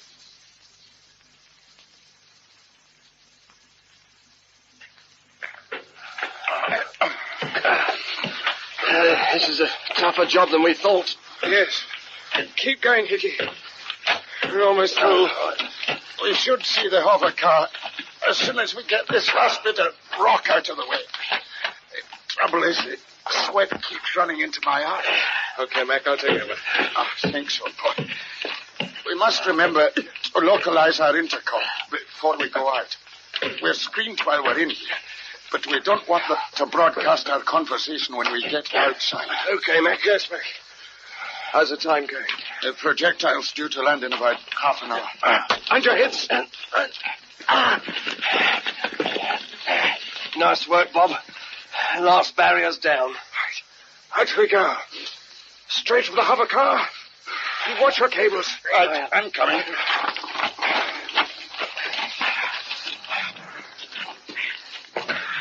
Hold it. Oh, no. What is it? The hover car. It's taking off. Too late. Crom has beaten us to it. There must be something we can do. Yes, I think there is. But I shall have to move fast. What do you mean, Bob? I'm going back through the tunnel, through the airlock, and up to the control room. We've got to get that hover car back here. And the only way to do it is to send Crom an emergency message on the radio. Oh, what will you say? I don't know yet, Mac. But I'll think of something.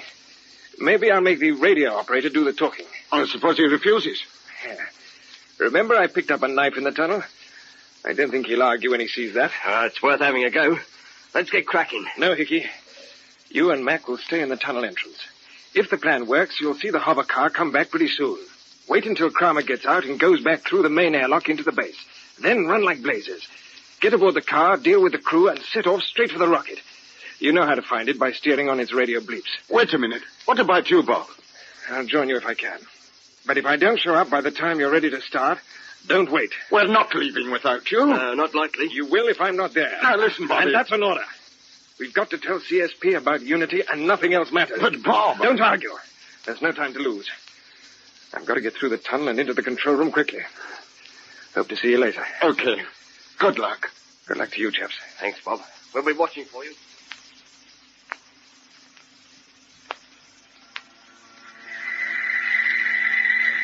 Hello. This is Moon Control calling. MHQ to hover car. Are you receiving me? Hello, MHQ. Yes, we are receiving. Dr. Kramer, this is radio operator Lettman. I have just received a signal from Unity Earth headquarters. Commander Gelbin has taken off aboard relief ship Unity 4 and will be landing here as arranged. Message understood. Thank you. That is all. No, not quite all, Lettman. Britton, what are you doing here? Don't move. Keep your hand away from that transmission key. What do you want? I want Kramer brought back. Right away. But that's impossible. He's going to recover the Woomera projectile as soon as it lands. Exactly.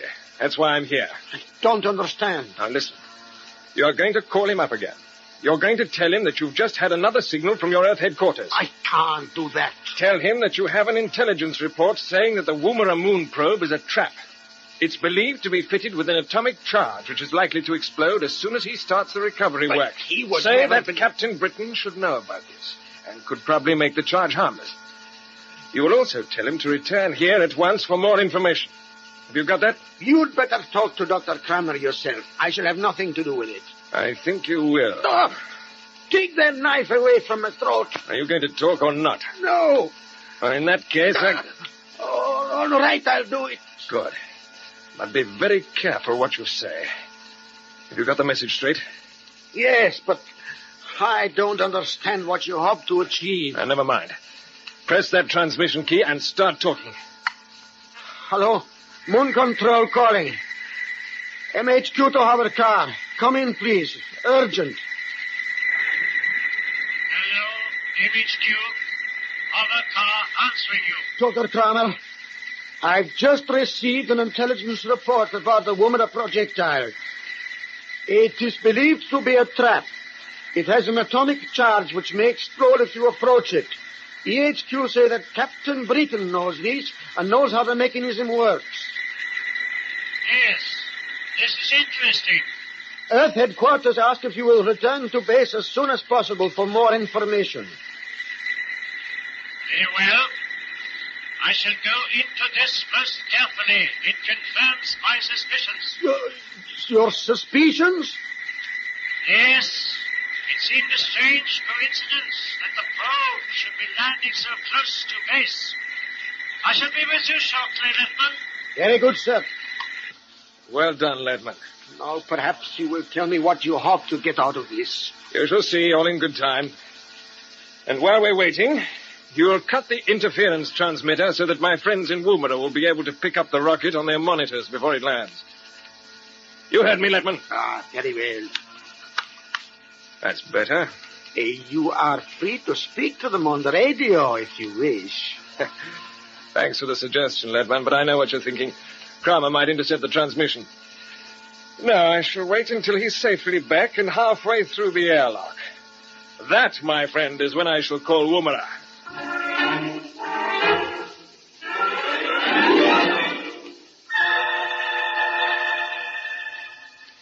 Icky, listen. We're picking up the sound of engines on our helmet receivers.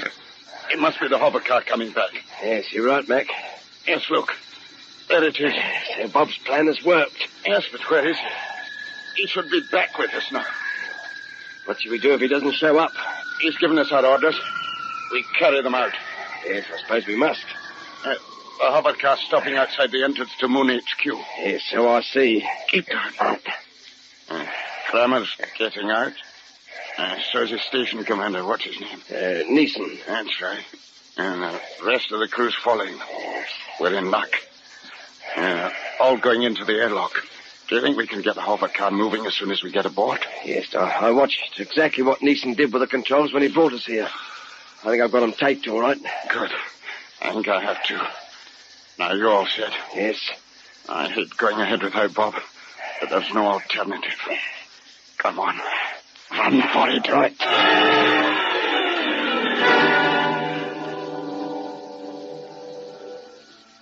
Hello. This is Captain Britain calling CSP Woomera. Captain Britain calling CSP Woomera. I'm speaking from a base 40 miles south of Wargentin in the third quadrant of the moon. Kramer's arrived back. You are too late. Get away, Ledman. This is urgent. There is nothing wrong with the CSP ships. We were attacked by a hostile force called Unity, which is planning to take over Orbiter X as a preliminary to world conquest. You must take action right away. All right, leave him to me. I can't say any more. That stopped him. Letman, did you cut the transmitter? No, but it's all right. The power was turned down. Huh. Trying to talk to CSP, was he? He was, but he will not have been heard, Dr. Neeson. Where are McClellan and Hicks? I haven't seen them. But what has been happening? Britain came in just after I sent you the signal about Commander Gelbin. He had a knife and... So he was here when you sent the second signal, the warning about the projectile? Yes. Why did he let you send it? Answer me. He made me. What do you mean he made you? Speak up. He forced me to send it. I thought it might be genuine. Had you any reason to doubt it? You got the warning from EHQ intelligence? Oh, did you, Letman? No, I did not. What? Britain gave it to me. So, it was a trick? Yes, a trick. And you knew it, Letman. He had a knife at my throat. You're under arrest. Take him away. No, let me explain. I believed you were engaged. Get him out of my sight. I shall deal with him later. Kramer, the interference transmitter has been turned off. Turn it on quickly. And turn up the monitors. Right. What's that on the screen? Why, it's the hover car. It's moving away. I don't understand. I think I do. Hello. This is MHQ calling hover car. Answer me immediately. They're not speaking. Who is aboard? Britain can answer that. Give him a shot of restorative. My jet pistol has only knocked him out. He's not seriously hurt. Right.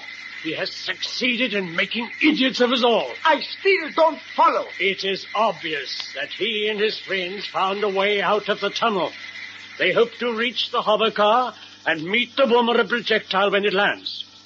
We left before they could reach it, so Britain used Littman to call us back. So McClellan and Hicks are aboard? Exactly. And look at the screen. They are steering straight for the Wargentin landing area. The restorative is beginning to work. Good. Britain. Britain! Rouse yourself. Kramer? Open your eyes. Now listen to me. You are going to the radio, and you are going to speak to McClellan and Hicks. What? Now I'm going to do the dictating. I have a message for you to broadcast to the friends who are trying to leave you behind. You mean they've got away? Oh, that's wonderful. Don't be too sure. I congratulate you on your enterprise, but you cannot match yourself against me, not even when you have the assistance of one of my own staff. But you have overlooked 2 points. Oh, what is that? First, I can stop your friends at any moment I choose. Huh? How? I will explain in a moment. The second point is that Letman did have the wit to turn down the power of the main transmitter, so you will not have been heard at CSP headquarters. It was a good effort, Captain Britain, but not quite good enough.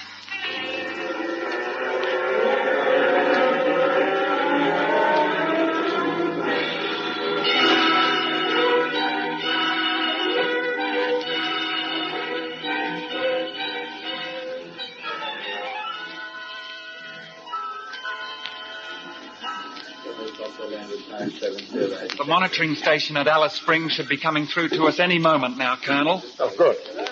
What exactly was it they said to you? Well, it was a junior engineer who came on the phone. All he said was he'd been playing around with a radio lash-up he'd built himself, and suddenly he picked up some RT.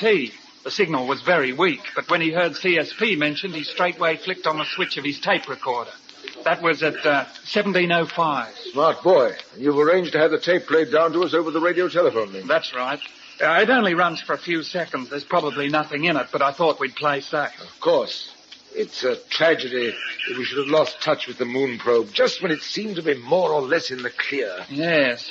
I've checked up on the atmospheric conditions, sir, and the funny thing is that there's no evidence of any unusual sunspot activity and nothing really to account for the loss of reception. So my theory becomes more and more logical. I think it does. Yes.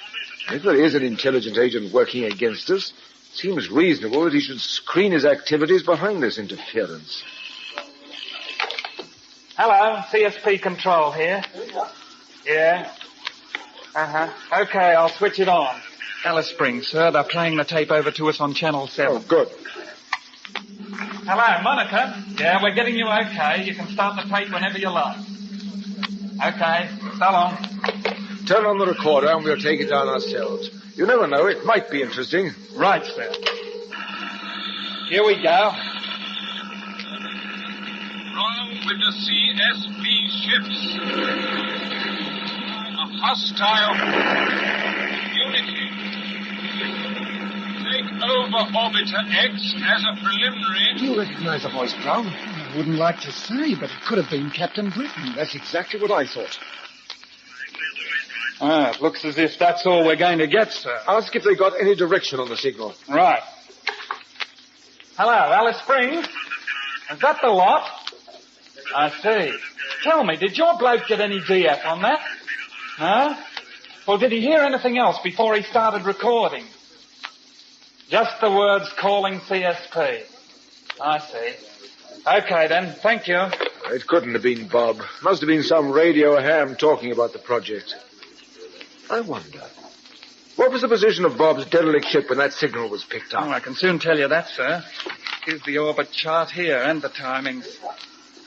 Well, look here. This is Orbiter 2's course. Yes, and at 17:05 it would have been passing over us. That's right. It was more or less between us and the moon. But you don't think the signal came from Orbiter 2, do you? No, there can't be anybody left alive in the ship. Strange things do happen. Listen, I want to speak to the engineer who monitored that signal. I want to know everything about it, but everything. Right, sir. And I shall play the tape over to the minister. If Bob is still alive, I shall do everything in my power to help him, even if I have to take off a ship myself, with or without permission.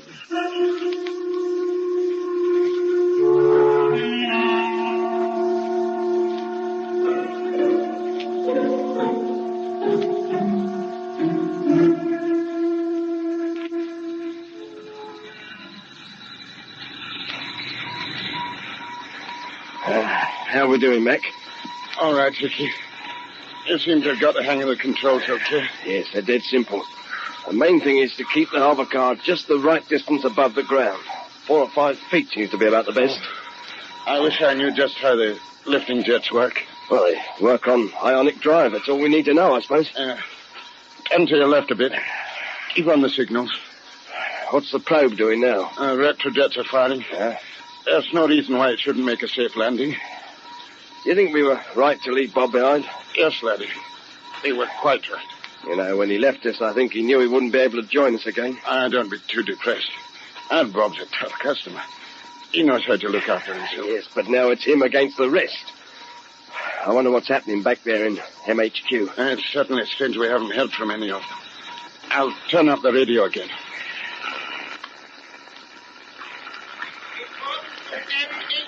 What's that? I've got it. Listen. This is MHQ calling hovercar. Are you receiving me? What do we do about it, Mac? I'm going to answer. They must know what's happened. They should hear me now if I press the transmission key. Hello, MHQ. We are now receiving you. Captain McClellan, you will return to base immediately. You do nothing of the sort, Mac. Bob. Hello, Bob. Are you all right? I'm fine. I want to tell you... Hello. McClellan, your position is hopeless. We know your intentions and you cannot get away. If you attempt to take off in the projectile, we shall launch missiles against you. If you return to base now, we promise you there will be no reprisals. We shall carry on. Do you agree, Hickey? Yes, we'll take our chance. All right. You can ease up a bit, all right? Look, there's the projector. It's coming down straight ahead of us. Look, you can see it through the windows now. Just like a falling star. It's making a perfect landing. It's touching down on hard ground. You can tell that because there isn't much dust being stirred up. How far away would you say it is? 2 or 3 miles. All right, then I'd better slow down a bit more. You're still clocking around the 60 miles. It's okay. I know how to brake with the jets. I hope you do. Hickey, is that the hatch beginning to move? Yes, it's opening out like a miniature drawbridge. All ready for the tractor to run down. Everything working beautifully, eh? Yeah. The tractor's coming out now. There it is. It's difficult to believe it's all automatic, isn't it? Wonderful piece of machinery. You can actually see the cameras panning around on top of the tractor. Yes. You know, and the one in the middle uses microfilm. It's supposed to go on working for 12 hours until the tractor goes back into the ship and the whole bag of tricks takes off and returns to reality. Yeah, but we'll be going instead of the tractor. We hope. Well, I'm going to start braking, Mac. Okay. Draw up as close to the projectile as you can, but for heaven's sake, don't ram it. After we've stopped, I'll turn on the intercom again, and we'll try and have a quick word with Bob.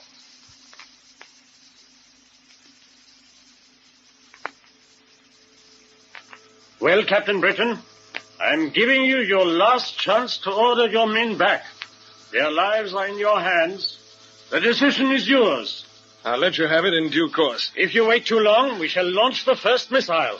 Neeson, is the interference transmitter working correctly? Yes, all is well. Good. It'll be safe, then, to call up McClellan and Hicks. I wish to speak to them. Right. Hello? This is MHQ calling hovercar. MHQ calling. Are you receiving? Yes, we are receiving. I'll take over. Captain McClellan, you've been warned that you are in serious danger.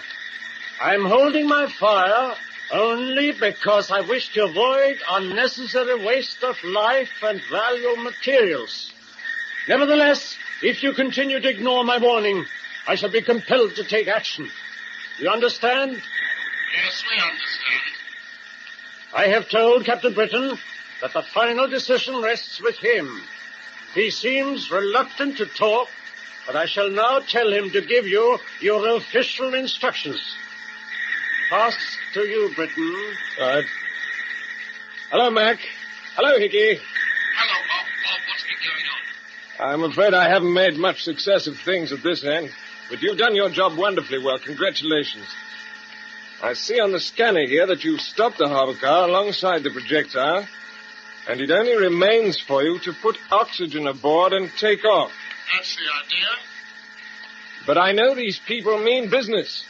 They'll certainly launch missiles against you. Yes, we would take that risk, Bob. They will probably fire just after you take off.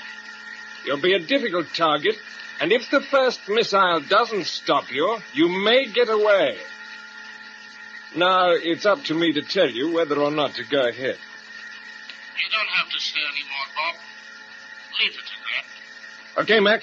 Good luck to you both. This Unity organization has got to be broken. You know what to do? Quite enough! Guards, keep Captain Britain well away from the instrument panels. Watch that he doesn't try any tricks. And Neeson, you will line up the first missile. Very good. But do not fire until I give you the word.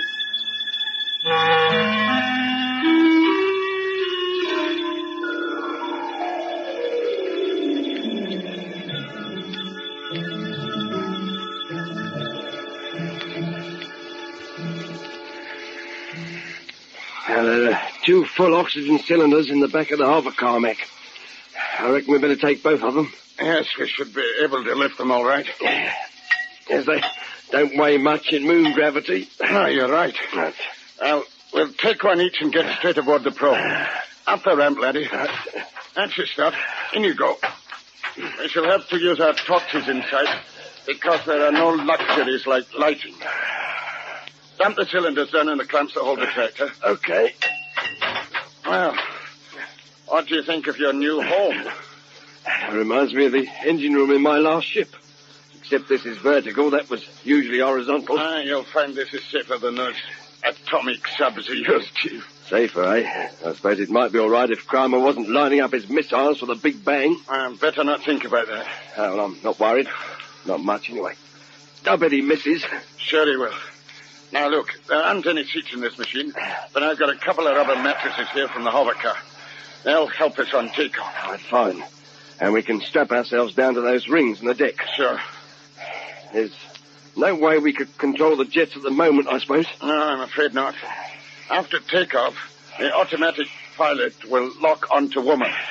And 300 miles above the Earth, it should turn the ship into orbit. It should start losing altitude until we reach about 200 miles.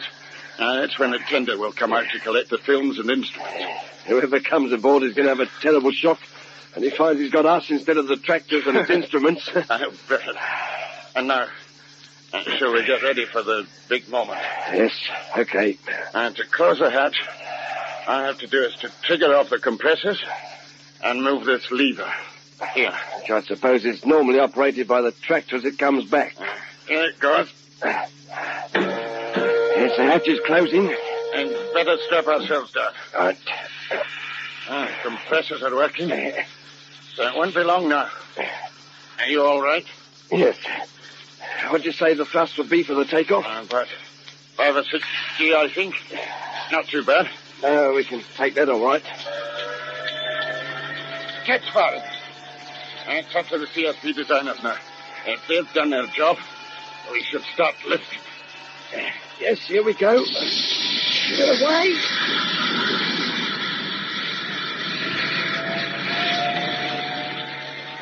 All right by the feel of it. It's a perfect takeoff.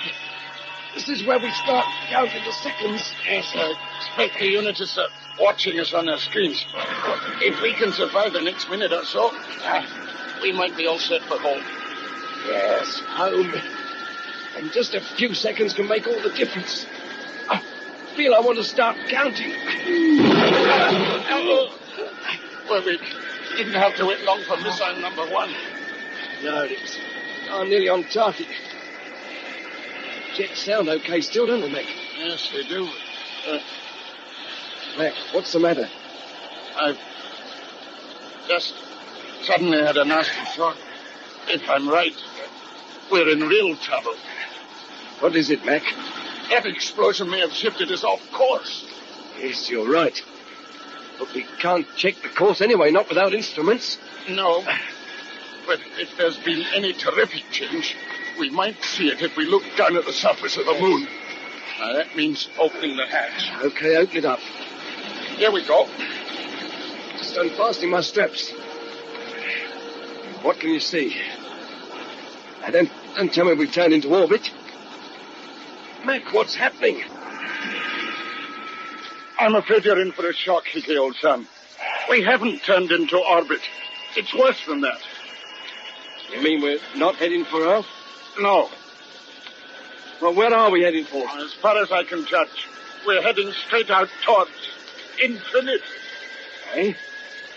What do you mean? Well, come and see for yourself. Oh, don't worry, I'm coming. Do you recognize the surface of the moon underneath us? No, it looks different. It is.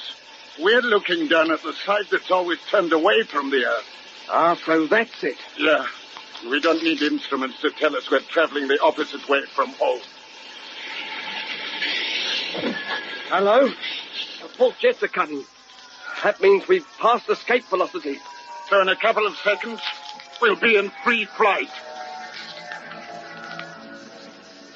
Yes. The flight that can last for eternity, eh?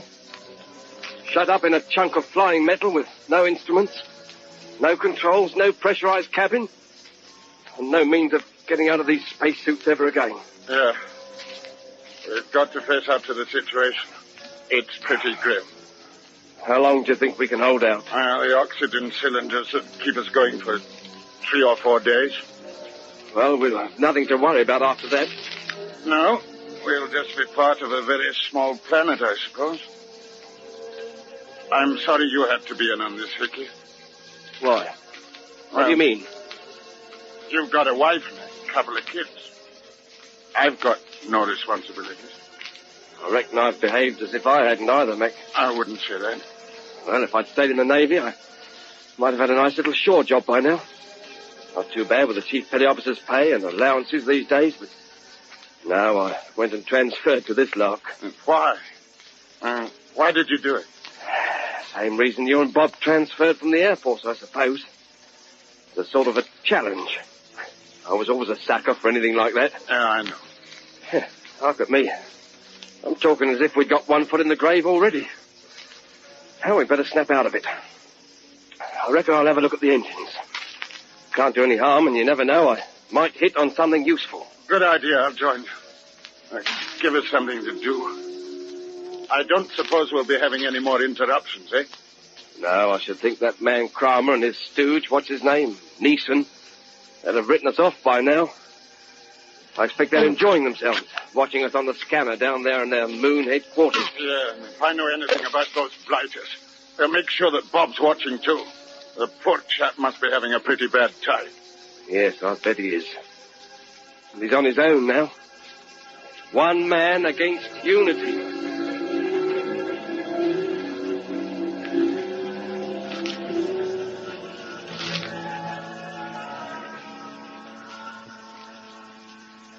You're looking upset, Captain Britain. Does that surprise you? Yes. I expected you to show better self-control. Remember, you have only yourself to blame for the present situation. Hello, this is ship Unity 5 calling MHQ. Unity 5 bound from Earth to Moon headquarters. Are you receiving me? That's Gilbin. You speak to him, Neeson. Of course. Hello, Unity 5. This is MHQ answering you. The damaged projectile is now visible on my screen. Bearing QZ54 DK7. Range 15,000. Its engines are stopped and its line of flight is steady. Good. Neeson, tell him to maintain his present course. I shall expect him to land here at 21:59. Very good. Hello. MHQ to Unity 5. Yes, I am listening. You will hold to your course and touch down at 21:59. There will be no deviation. Message understood. That is all. No, hold on. That ship could be diverted. It could intercept the projectile. For what purpose? Explain yourself. You know perfectly well what I'm driving at. No. In the matter of mind reading, you have the advantage, Britain. All right. Unity 5 could change course now, and by increasing its speed, it could meet the projectile at a point which, well, it can be worked out right away on the computer. But the projectile has ceased to be important. What sort of man are you? McClellan and Hicks must be taken off before it's too late. Gelbin is in a position to do that. This is the only chance we shall have. We? Are you now associating yourself with Unity? For the purpose of the rescue, yes, I am. That is not enough. You mean you'll do nothing to help those men out there? Really, Captain Britain, you are too naive. What possible reason could I have for bringing back people who threaten the security of my organization? Where is the advantage to me? There is none. All right. What's your price? For the survival of your friend? Yes. So you wish to bargain? Yes, Kramer, I know what you want. I'll give you all the information you need to assemble Orbiter X, if you will bring McClellan and Hicks back here alive and well. I welcome your new approach, but I should need more than mere information. What do you mean? I should require your active assistance in the assembly work. I should also require your solemn pledge to carry it out to the best of your ability. I give you my word on that. Are you quite sure? Yes. Very well. Neeson, turn the trackers onto the projectile. Yes, Dr. Kramer. There you see its course up to date, and the predicted course. Yes. Interception is still possible. Call Unity 5. Right, Dr. Kramer. Tell Gilvin to stand by for instructions. I shall work out his navigation details myself.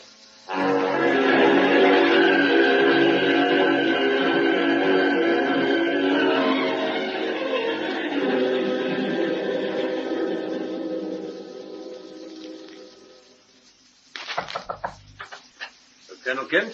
Yes? Sir Charles Day, the Minister of Astronautics, is here, sir. Oh, Sir Charles. Do come in. Oh, thank you. Well, Kent, I flew up from Canberra as soon as I could after I got your telephone call. That's very good of you. Do sit down. Can I get you something to drink? Scott? Oh, thank you. Good. Thanks. I'm most interested to hear the recording of the radio signal you were telling me about. Ah, yes. Well, I've got it here on tape. Before you listen to it, I'd like you to look at this picture. It's just been radioed through from our Canadian observatory at Fort Churchill. Another photograph of the moon? Yes. As you see, it shows the third quadrant in fair detail. You'll recognize the Wargentin area. Yes, of course. That's where our projectile should have landed. Quite so, and it's the area where the UFO was spotted sometime previously. Exactly. Now, naturally, we can't expect to see any strange objects on a telescope picture like this. No.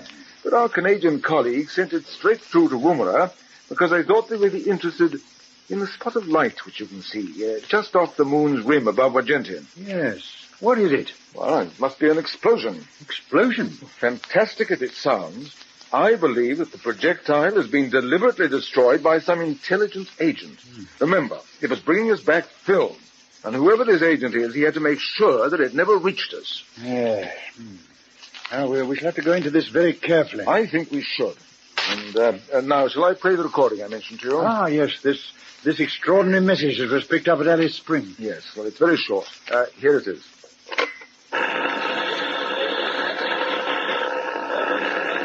Wrong with the CSP ships. A hostile Unity. Take over Orbiter X as a preliminary. Is that all? Yes. Do you recognize the voice? Well, it was very distorted, but it seemed to me that it could have been Captain Britain speaking. Well, of course, now you're opening up a completely new line of thought.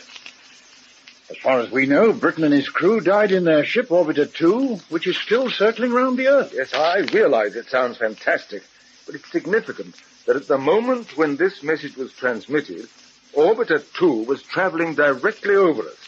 I've marked its position here on the astral chart. I see. I agree that the message doesn't make much sense as it stands. But I've tried filling in the blanks by putting in the sort of words that would fit the context. May I read you the result? Do, by all means. Right. I think the message could read, there is nothing wrong with the CSP ships. A hostile power called Unity is planning to take over Orbiter X as preliminary to attack on the Commonwealth. Invasion. It's impossible to say. I take it you've spoken to the communications department about this message? Yes, well, they say that technically it's quite possible that it did come from Britain's ship. Well, while we're in the realm of possibilities, we might as well go the whole hog. Looking at this chart, I noticed that at the time when our mysterious message was transmitted, the Earth, the ship, and the moon were in a straight line with one another. Yes? You suggest that the message was transmitted from the ship. But surely, from the technical point of view, it might equally well have been transmitted from the moon. Oh. And that, my dear Kent, might have some bearing on the explosion picture and the fate of the projectile.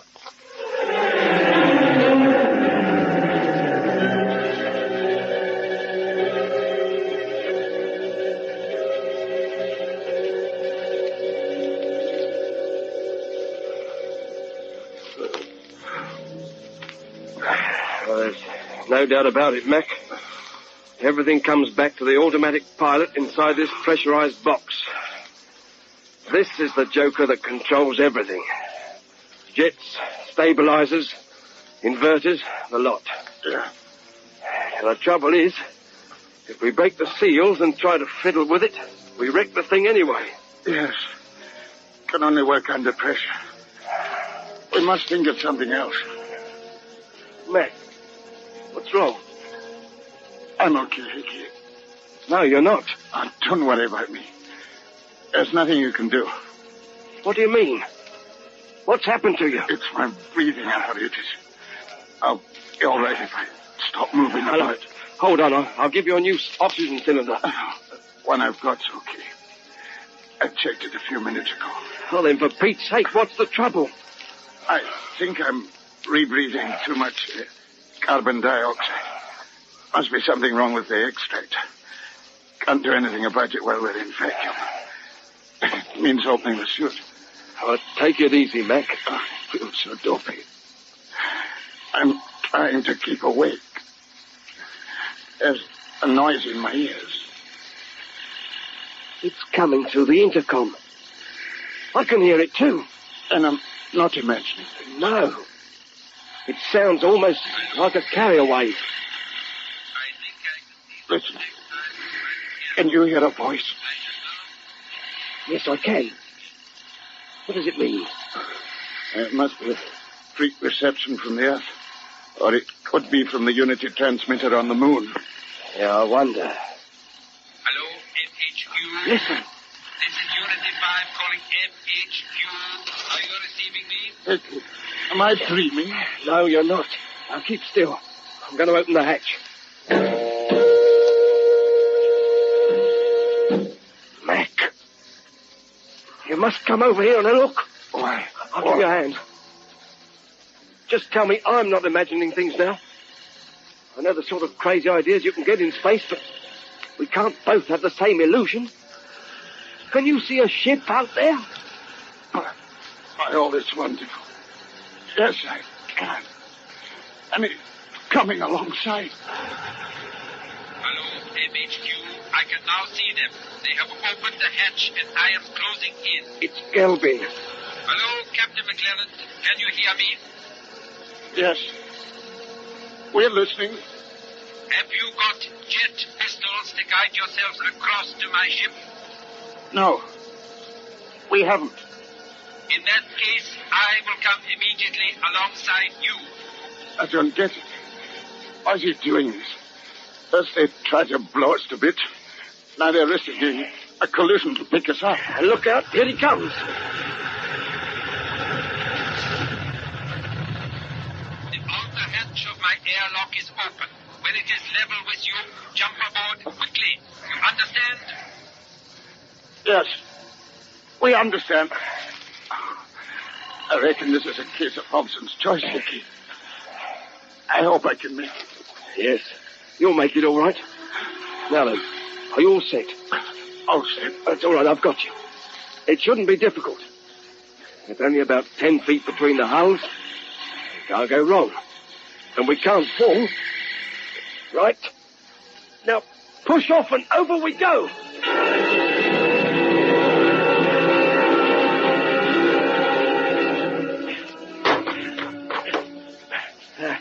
Are you okay? Yes, just about. Good. You'll soon be breathing clear air again. Right now, into the lock. That's the stuff. Now I'm closing the outer hatch.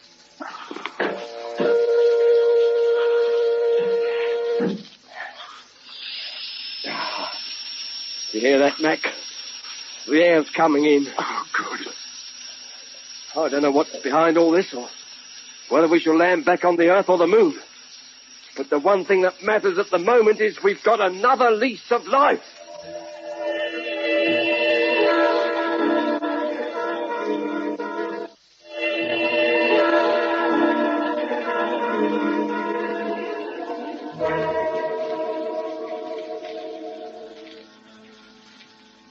Hello, MHQ. Unity 5 calling MHQ. Hello, Unity 5. MHQ answering you. Mission completed. I have McClellan and Hicks on board and am approaching base. Good. Your course and rate of descent are correct. You will touch down on number 1 landing platform. Message understood. We are standing by. Listen, have you made the preparations for immediate refueling? Yes, Dr. Kramer. The ground staff have been told. Well, Captain Britton, we've kept our side of the bargain. Yes, and I shall keep mine. Now that you have observed our efficiency at first hand, I hope that you will cooperate with good spirit. You certainly are efficient, Kramer. Of course. Every member of Unity is a specialist in his own particular field. And as you know, all over the world we have experts sending us up-to-the-minute information of scientific developments. Our technical progress is therefore not surprising. But now I imagine that you will wish to satisfy yourself that McClellan and Hicks are safe and well. Yes, I'd like to see them. So you shall, after the refueling is complete. In the meantime, you should check your spacesuit. We're going outside? Yes, we are going aboard Unity 5 as soon as it lands. Oh, why? The Commonwealth Space Project has spent a great deal of time and money training you for a specific job. We shall now see how effectively you can put your training into practice. You mean we're to start assembling the space station right away? That is exactly what I mean. As soon as Gelbin's ship is refueled and ready for flight, we shall take off for Orbiter X. In other words, the people at Woomera are now going to have their work done for them. But perhaps not in a way that they will appreciate.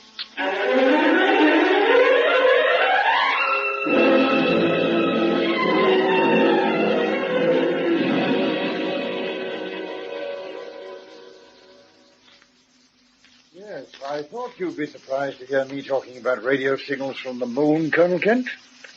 But after all, we are living in an age when almost anything's possible. My dear Sir Charles, I couldn't agree with you more. The point is that as Minister of Astronautics, I've got to go very carefully. I'm always prepared to supply the Commonwealth governments with intelligent theories based on expert opinion. But we're not going to get any material backing until we produce hard and fast facts. I quite understand. Well, what have we got? The components of the space station were launched into orbit without undue difficulty. We didn't really run into trouble until Captain Bradley took off in his ship Orbiter 1, but we lost all contact with him. And it was the same story when Captain Britton tried to go to his relief in Orbiter 2. Quite. But he did succeed in getting one WT message through, warning us that there is a basic fault in the design of our ship. If you accept my construction of the latest message, you'll have to discard the first one as a trick. It may not have been sent by Britain at all. Perhaps not, but I'm trying to concentrate on the facts. Now, what have we got next? We had a reliable report that a UFO was sighted over the Wargentin area of the moon. Yes. And as a result, I agreed to the launching of the projectile. Again, we lost track of it because of interference, which blotted it out just before it landed in Wargentin. And now we have the pictures of an explosion over that very same area. There's no doubt something is going on up there. Yes, but unfortunately, we haven't got the means of landing a man on the moon and proving it. No, but give me permission to take off and examine Orbiter 2, and I might find the solution to some of our problems. Yeah. Our electronics people are working on the interference transmissions, aren't they? Yes, and at the same time, one group is developing a deflector system which could screen our own ships. How long will it be before they can start testing on the ground? Well, they say it might be any time now. And, of course, this is terribly important. If a hostile force really is working against us, those deflectors would help to change the entire situation. In fact, I'll make you a promise. Yes? They shall be fitted to a ship the moment they're ready for a test. You can travel aboard that ship and try them out in space. And if by any chance you should happen to find yourself alongside Orbiter 2, what is it, 1,200 miles above the surface of the Earth? Yes. Well, do I have to say any more? No, thank you very much indeed. And now, if you'll excuse me, I have rather urgent business to hurry along in the electronics department.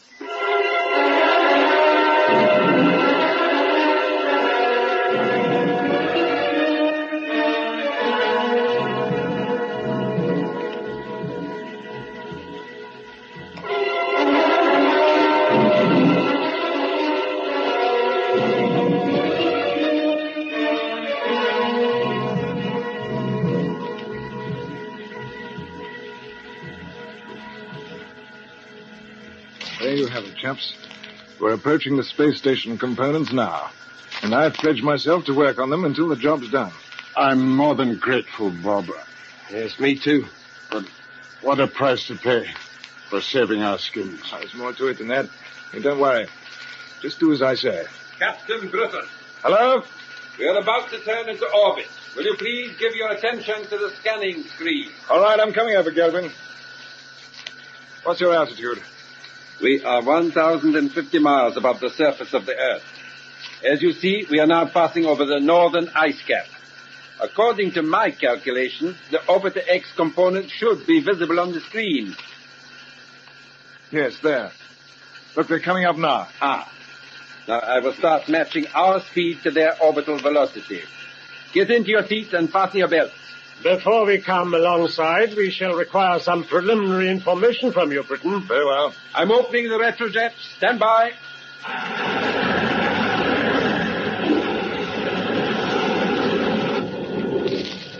You can start talking, Britain. Well, you're now looking at the cluster of rockets which contain the components of the space station. Mm-hmm. As you see, each rocket has a large identity number painted on the hull. Yes. We should position ourselves as near as possible to number 1. What is the importance of number 1, Britain? That's where the officer in charge of the assembly will make his headquarters. It contains the workshops and a large-scale plan of the complete station. We will start, then, by looking at the plan.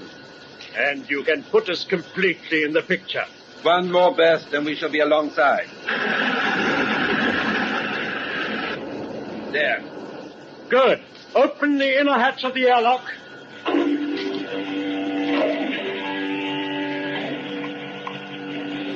Now, you will cross over to the rocket, Britain, and bring the plan back to us here. Very well. Mac, Hickey, you better come with me.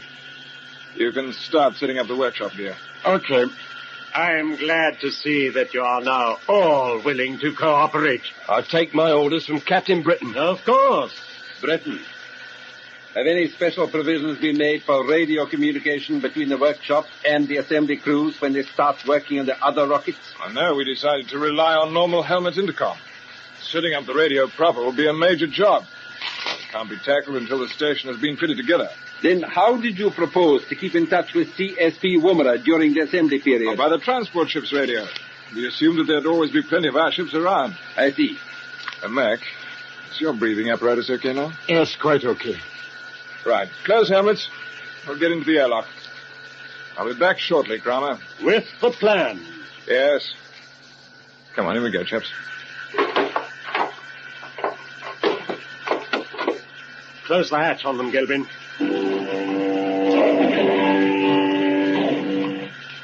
Well, we seem to have tamed them at last. Yes.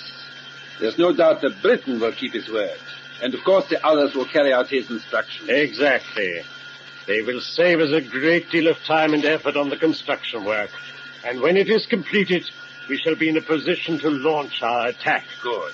And I think our first target will be Woomera, just in case they should consider further launchings. Does it not seem to you that CSP have been suspiciously inactive? Strangled by what they call red tape. This is Earth Headquarters calling Unity 5. EHQ to Unity 5. Come in, please, urgent. I will take it. Hello, EHQ. Unity 5 answering you. Dr. Kramer, I regret I have bad news. There is serious trouble at the interference transmitter. What has happened? Fire broke out in the main generating room, and it has spread to the transmitter hall. The fire squad are trying to get it under control, but screening transmissions may be cut at any moment. Impossible. How did it start? There must have been a fault in the power cables. The engineers are working on the emergency transmitter, but you are in danger of being picked up on the CSP tracking screens. You must return to F headquarters with all speed. I shall be back immediately. And tell the chief engineer I hold him responsible. He will answer to me personally. There can be no excuses. None at all. A situation like this could be disastrous. Yes, of course. And now we have to rely entirely on the ship's deflectors to screen us. I will recall Britton and his team right away. You will do nothing of the sort. He can do us no harm. But how long can they survive in space? We must think of our security. There is no time to lose. Start the compressors and open the jets. Britton and his friends must take a chance.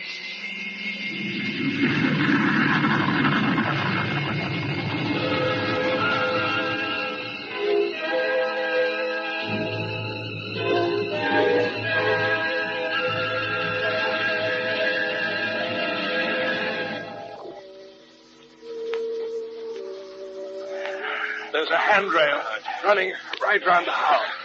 Grab it. I repeat, say, hold on. Okay, Bob. What's Kramer playing at? I don't know. He must have had a heck of a shock to suddenly pull out like that. Maybe the CSP ships have been armed, and they're coming up. Talk about it after we're safely inside this thing. You turned on your bootmakers? Yeah. Yes, mine are on, Bob. All right. But don't rely on them. Remember, we've no jet pistols to guide us back if we go adrift. Just follow the rail along to the hatch of the airlock. Okay, I can see it. Good. Open it up. Should be normal pressure inside the hull. Just about everything we need to keep us going. It's fine. Here we go.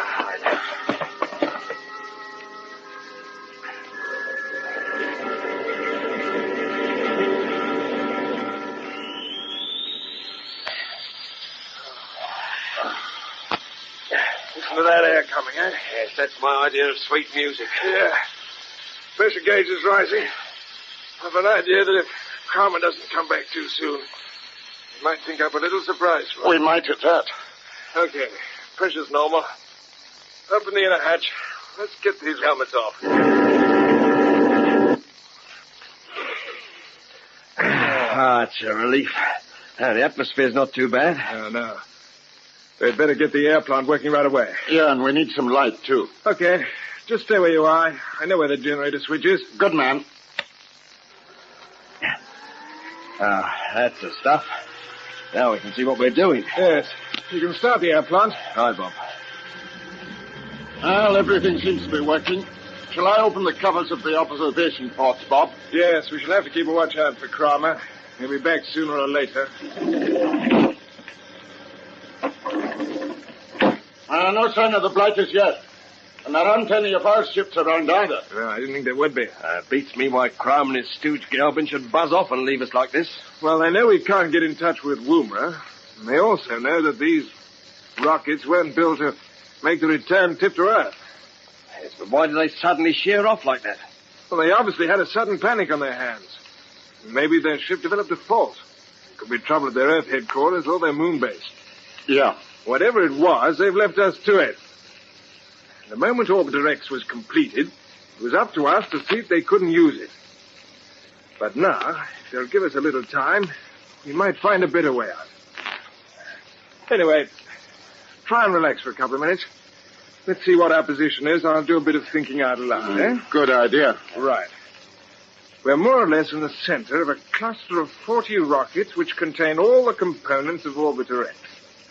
Fortunately, we happen to have landed on the only one which can supply us with the essentials of life. Uh-huh. And there's a good food store up for it. And we've got oxygen, light, temperature control, and, of course, the workshop machinery. Yeah, bags of machinery, but what are we going to use it for? Well, we can assemble one of the space chariots to start with. All the parts are packed away in the stores, and it's fairly simple to take them out through the airlock, put them together. Yeah, I'm sorry, Bob. I only saw the chariot on the drawing board.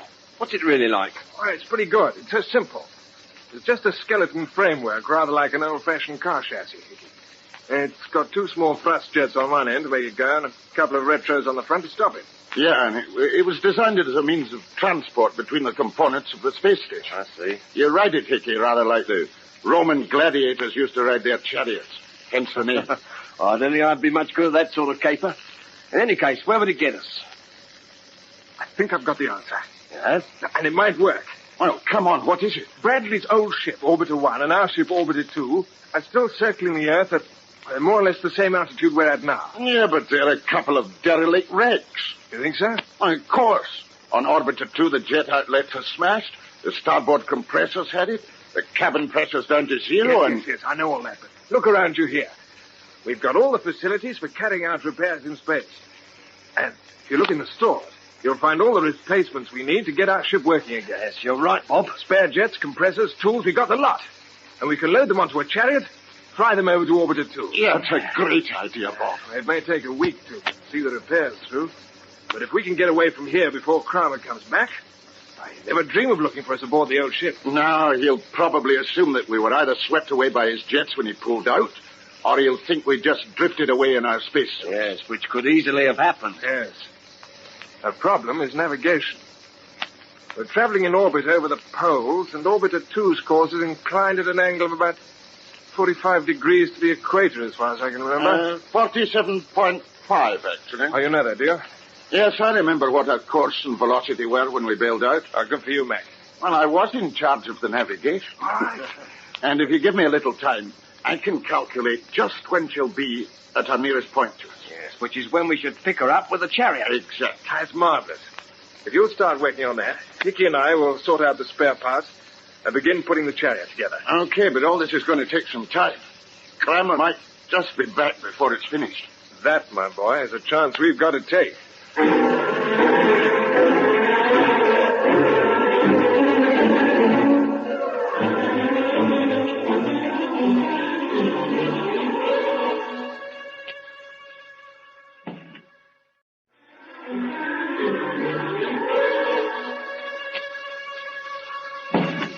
Well, Gelben, what news? Almost our entire headquarters staff are working on the interference transmitter, Dr. Kramer. But it will have to be virtually rebuilt, I'm afraid. I knew that hours ago when I made my first inspection. What I want to know now is how long will it take? Several days. And I don't like leaving Britain and his team on Orbiter X. They can do no harm. Perhaps not. But we have an emergency interference transmitter ready for service. It can work for short periods, and it would screen us from the ground monitors if we did decide to fly out and collect Britain. But why? He has no radio and no transport. No, that's true enough. Yes, I think our main concern is Woomera. We know the ships are grounded, but what is happening there? We have no information at all. What we need is an agent at Woomera. Yes, but who? What about this pilot, Captain Bradley? I understand he's changed quite a lot during the past weeks. Oh, yes. Our new methods of indoctrination work quickly. Bradley is quite ready to work for us now, but CSP believe he's dead and still aboard his derelict ship Orbiter 1.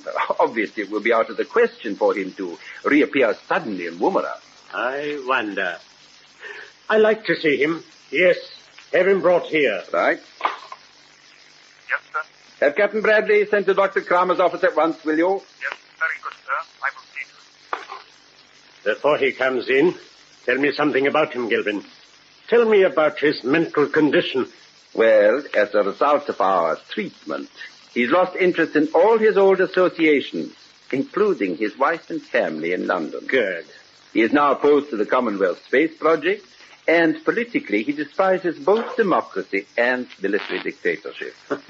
In fact, if you ask him about these things, he will repeat our own party line. He's dedicated to unity. How does he look? Well, as you'd expect. It's obvious he's been through a period of stress, shall we say. You remember his leg was broken, so he still walks with a limp. And he's lost quite a little weight. Does he need any drugs? No, not now. His convictions have been stabilized. So he might make a good agent. I'm sure he would. If he could be planted without arousing suspicion. Of course.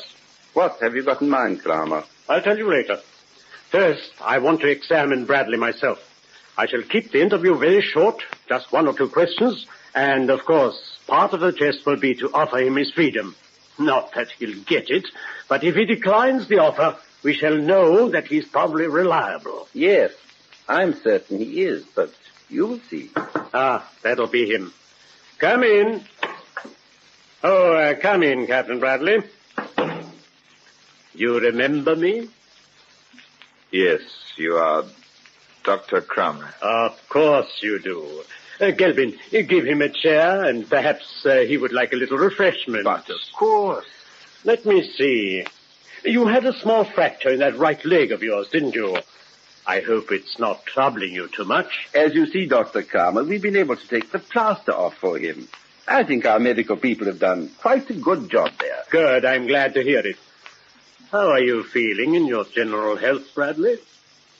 I'm feeling very well, thank you. Excellent. Here, take this. I expect you'd like to drink to our new understanding.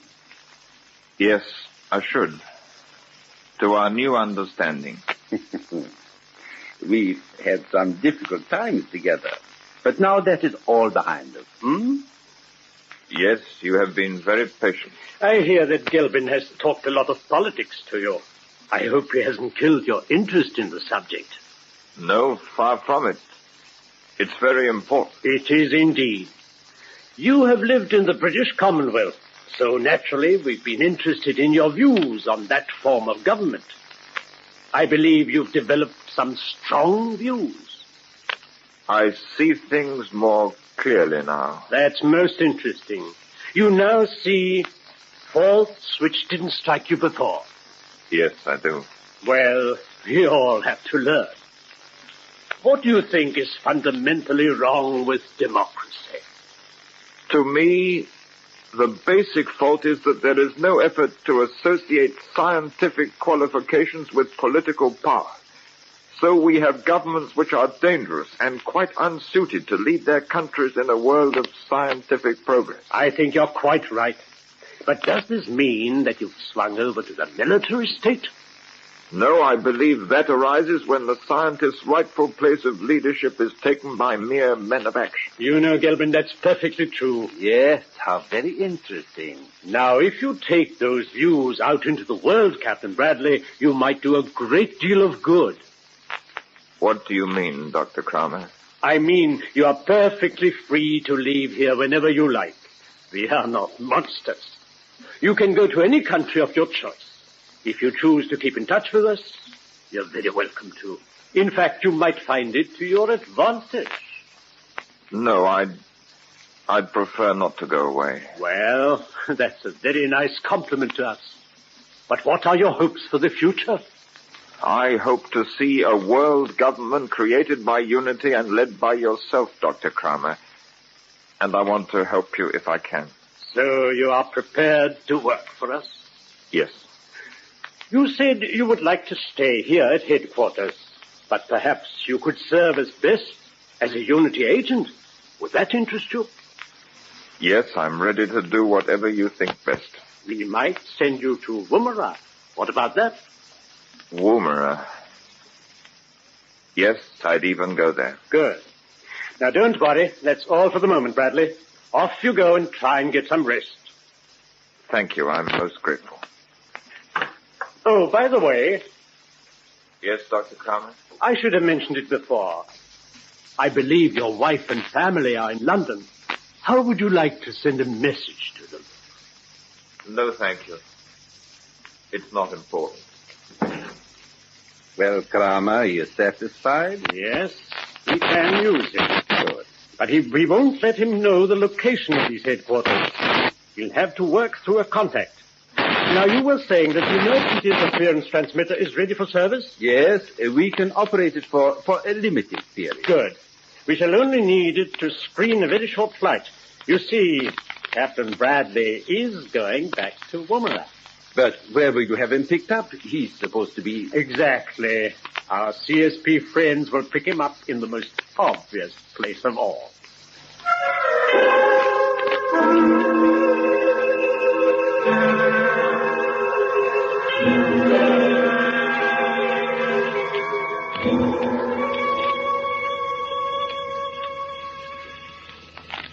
How's this space chariot shaping up, Bob? If you look through the observation port, you can see for yourself. It's floating right alongside. Hickey's out there fixing the control panel onto the framework. Framework is right. Looks a bit flimsy, doesn't it? Well, it's good enough for short hops. That's what's worrying me. I've just worked out our course for Orbiter 2. Ah, why didn't you say so? I'm afraid there's a snag. Oh, what's the trouble? Well, the nearest she'll ever come to us is 500 miles. Oh. And 500 miles on that piece of ironmonger is going to be a rather shaky do. Yeah. I don't even know what speed it's capable of. Neither do I. It was only built for pottering about, so nobody ever worried very much about that. In fact, the design is aimed at keeping the speed down as far as possible. Ah, Hickey's coming back through the airlock. Yes, I'll take him on a test run in a moment. Tell me, Mac, how long have we got before Orbiter 2 closes into the 500-mile mark? About 8.5 hours. So that gives Kramer plenty of time to come back and step on us. Yeah. Well, how's our flight engineer? Oh, dear. I'd like to meet the bright boys who designed that little lot out there. All right, Chief. Now, listen.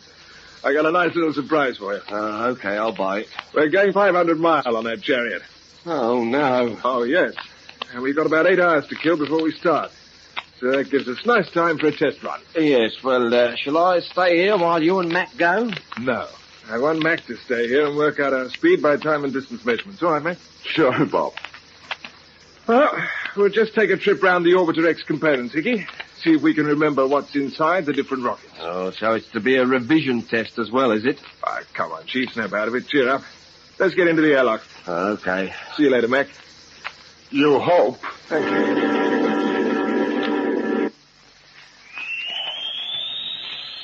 Your helmet intercom okay, Hickey? Yes, okay. Got your anti-magnetic spanners with you? Oh, no, turn it up, Bob. You probably need them. Yes, I reckon I will, too. No, yes, I've got them.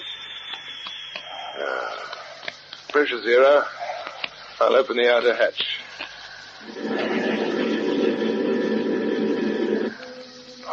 We're just about over the tip of South America. Look at the reflection of the sun on the water down there. Yes, and look at the space chariot right here. All right, John. Step aboard. The bootmakers on? Yes, they're on okay. Good. We better check the mountings for the jets before we start them up. Well, the thrust jets are okay aft. Yes. Retros seem to be okay up in the front. How about the seats on the middle section? Are they secure? Yes, I made sure of them. Fine. Sit down and fasten your straps. I'll start the compressors. That's a funny little joker, isn't it, eh? Certainly is. It works anyway. You all set? Yes, all set. Then I'll open them up slowly. All right. We're moving. Right into vacuum on an old car chassis. Oh, what a performance. Well, as a matter of fact, the performance seems to be extraordinarily good. Well, let's see how she turns when I open the starboard jet. Here she goes. Round to the left.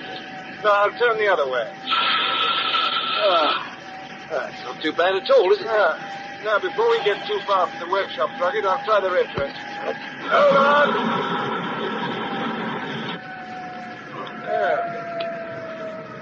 Oh, what do you think of that? There's brakes for you. Yes. Do you mind if I take over, Bob? Yeah, I hope so. Right.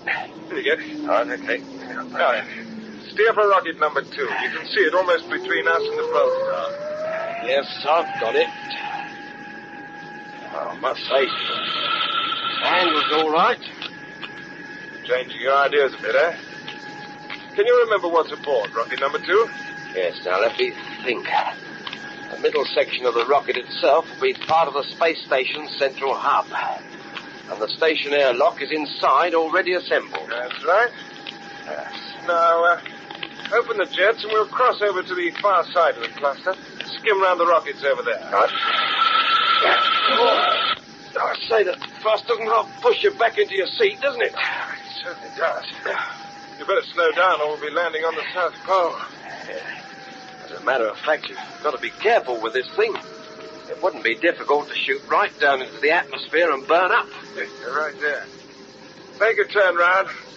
We'll go back to the central workshops. Okay. The rest of the rockets are the really expensive ones. They're carrying the power plant, communications equipment, the laboratory apparatus, and... Yeah, say, what's your target? We're closing in fast. Right. Starting the retrojets. Now, come up alongside the workshop's hatch. Okay, you're the pilot. There we are. How's that? Well done. Well, what do you think of this space chariot now? I must say I take back everything I said. She may look like an ugly bit of hardware, but my gosh, she handles like a dream. She certainly does. And if Kramer will just keep away a bit longer, we'll be aboard Orbiter 2 and back at Boomerang within a week. That'll be a shock for him. Quite a shock for Colonel Kent, too, I think.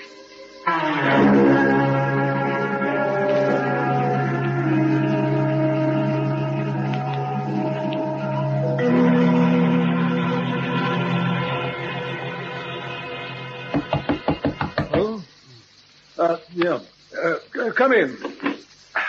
Sorry to disturb you at this time of night, Colonel Kent. Oh, I was only dozing in the chair. What do you want? Could you step into the control room right away? It's very urgent, sir. What's happened? Well, it's going to shake you, sir, and I'm not kidding. We're all wondering whether we can believe our ears in there. Oh, come on, man, out with it. We're in contact with Captain Bradley. What? Where is he? I know it sounds unbelievable, but he's talking to us from Orbiter 1. Orbiter 1? His own ship? This isn't a hoax, is it? No, I assure you, sir. Right, come along. When did you first make contact? Only a couple of minutes ago. We had about an hour of strong interference, and when it cleared, we heard him. We thought it must be somebody playing a crummy trick at first, but then the monitoring station started ringing up in a heck of a panic, and they all say it's Bradley's voice. Have you alerted the direction finders? Yes, the report should be coming in now. Any more news, Arthur? Yes, direction finder says signals are definitely coming from Orbiter 1. Possible. I know it doesn't, sir, but you can talk to Brad yourself. Take my chair. The mic's on. Oh, all right. Hello? This is CSP Womaner calling Orbiter 1. CSP calling. Come in, please. There, we know he is. Hello, Orbiter 1. Are you receiving me? Hello, this is CSP Control. Hello, CSP. Orbiter 1, answering you. Yes, that's him. Brad, this is Kent here. Tell me, what's happened? Can't talk very much. Take your time. Is anyone with you? No flight engineer Carter was killed by an explosion in the engine room. Wilson went out to inspect the hull. Never came back. I've been living on oxygen from the fuel tank. Almost gone now. Can't hold out very much longer. Brad, after you first took off, you sent us a signal saying that your starboard jets were smashed. What happened? There was a collision. Don't know what caused it. A collision? What with? Brown, have a ship lined up on the launching platform for immediate takeoff and alert one of the pilots. Yes, sir. Call Captain Knight. Tell him we're going out to Orbiter 1. I'll be traveling with him. Okay, sir. Hello, Orbiter 1. Brad, are you still listening? Yes, but reception intermittent. All right. I won't worry you with any more questions now. I'm coming out to pick you up. Don't risk your neck. There may be a fault in all our ships. Something wrong with the compressors. Listen, Brad, I'm not leaving you alone out there. Don't worry. I'll keep a check on the compressors. Just hold on a little longer, and I'll be with you. You understand? Yes, I understand. Brown, put a call through to the Minister of Astronautics in Canberra. Tell him I know perfectly well that all ships are officially grounded, but this is an emergency, and I'm taking a calculated risk. Got that? Yes, sir. Has Captain Knight been called? Yes, he's going straight down to the launching platform. I'll join him right away. I'll explain the position and see how he feels about it. As far as I'm concerned, Bradley is my personal responsibility. I sent him out, and it's up to me to get him back.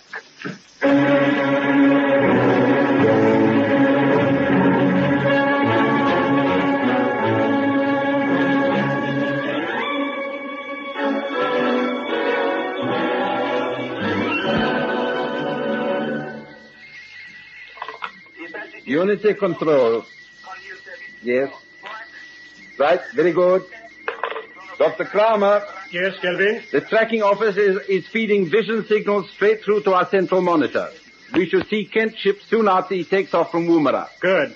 Stand by with the predictor to check his course and turn up the sound monitor. Right. You know, I must say, from the time we left Bradley aboard Orbiter 1, he carried out his instructions admirably. His warning about the imaginary faults in the CSP ships was really quite convincing. It was essential that it should be. It ensures that the remainder of the Commonwealth fleet remains grounded. At the same time, it covers us if we should have to take the offensive against Kent. Calling Orbiter 1. This is another signal. CSP Woomera calling Orbiter 1. Orbiter 1 answering you, CSP. Hello, Brad.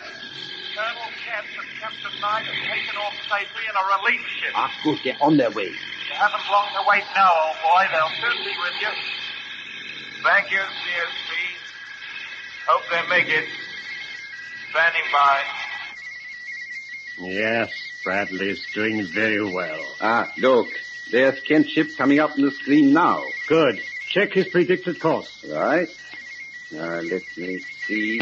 The trajectory is... wait. There's a complication. Look. Yes. Instead of climbing straight up, he's conserving power. And if he follows his present course... Exactly. It will take him dangerously close to Orbiter X, and his attention will be concentrated on the component rockets. And if Britain makes a visual signal, it could hardly be missed. But we can't risk the meeting. What shall we do? I hate altering my plans, but unless Kent changes his course, he will have to be stopped. Check his range and line up the missile. Right. I shall allow Colonel Kent to within 300 miles of the space station. If he approaches closer than that, Gelbin, I shall order you...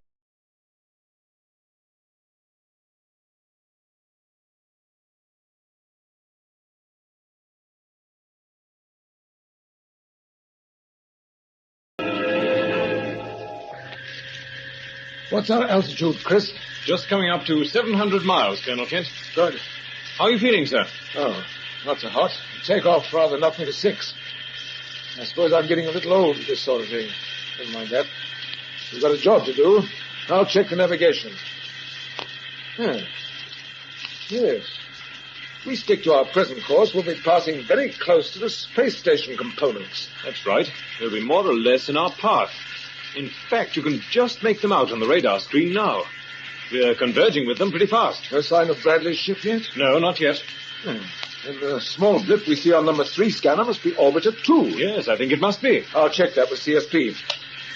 Hello, this is Special Mission calling CSP. SM calling Commonwealth Space Project Woomera. Hello, SM. CSP answering you. Control, there's an object bearing from us QY7GS04. Can you identify, please? Range is approximately 3,000 miles. Right. The trackers are checking for you now, sir. Thank you. Oh, Colonel Kent, I've just been given a report here. It's from the Minister of Astronautics in Canberra. He says everything's okay. And he wishes you good luck in a successful mission, and he's standing by for more information as it comes in. Good. Give him my compliments and tell him I'll keep in touch through you. Okay. I've got that answer to your query now, sir. That object you were asking about is Orbiter 2. Yes? We thought it must be. I'll give you the distance check. It is 2,800 miles away from you now. Thank you, CSP. That's all. Yes, I wonder. I know what you're thinking, sir. Oh, do you? Yes. If Jack Bradley's managed to hold out aboard Orbiter 1, isn't it just possible that Britain or some of his crew might still be alive in Orbiter 2? Exactly. But the last time we heard from Bob, he had oxygen for about an hour. Well, Brad's found a method of tapping the oxygen in the fuel tanks. The others could have done the same. If they have, why haven't they called us? We can only find the answer to that by changing course and boarding them. Yes. Well, that would mean opening the jets and using the compressors at top boost. Yes. Remember, Bradley warned us they might be faulty. And that's the very reason why we're holding to our present course and a steady rate of ascent. Yes, I know, but the compressors were all right on the takeoff and acceleration. We've got a perfect opportunity to go aboard Orbiter 2. And I don't think I'd ever have any peace of mind if we don't take it. Neither would I. We'll tell CSP we're going to change course. Good. Hello, SM calling CSP. Come in, please. CSP answering you, SM. We are about to change course in order to converge with Orbiter 2. We shall then rendezvous with Orbiter 1 as arranged. There'll be very little change in the time schedule. That's all. Thank you, SM. Message understood. Well, we're committed now, Chris. Start the compressors. Yes, sir. The instrument readings are all quite normal. Certainly nothing wrong there. Open the jets slowly. Better to play safe. Right. All jets firing. 7/10 maximum. Good. Open them up and we'll change course. I'm sorry we won't be getting our close-up view of the Orbiter X space station, but that can wait. Here we go!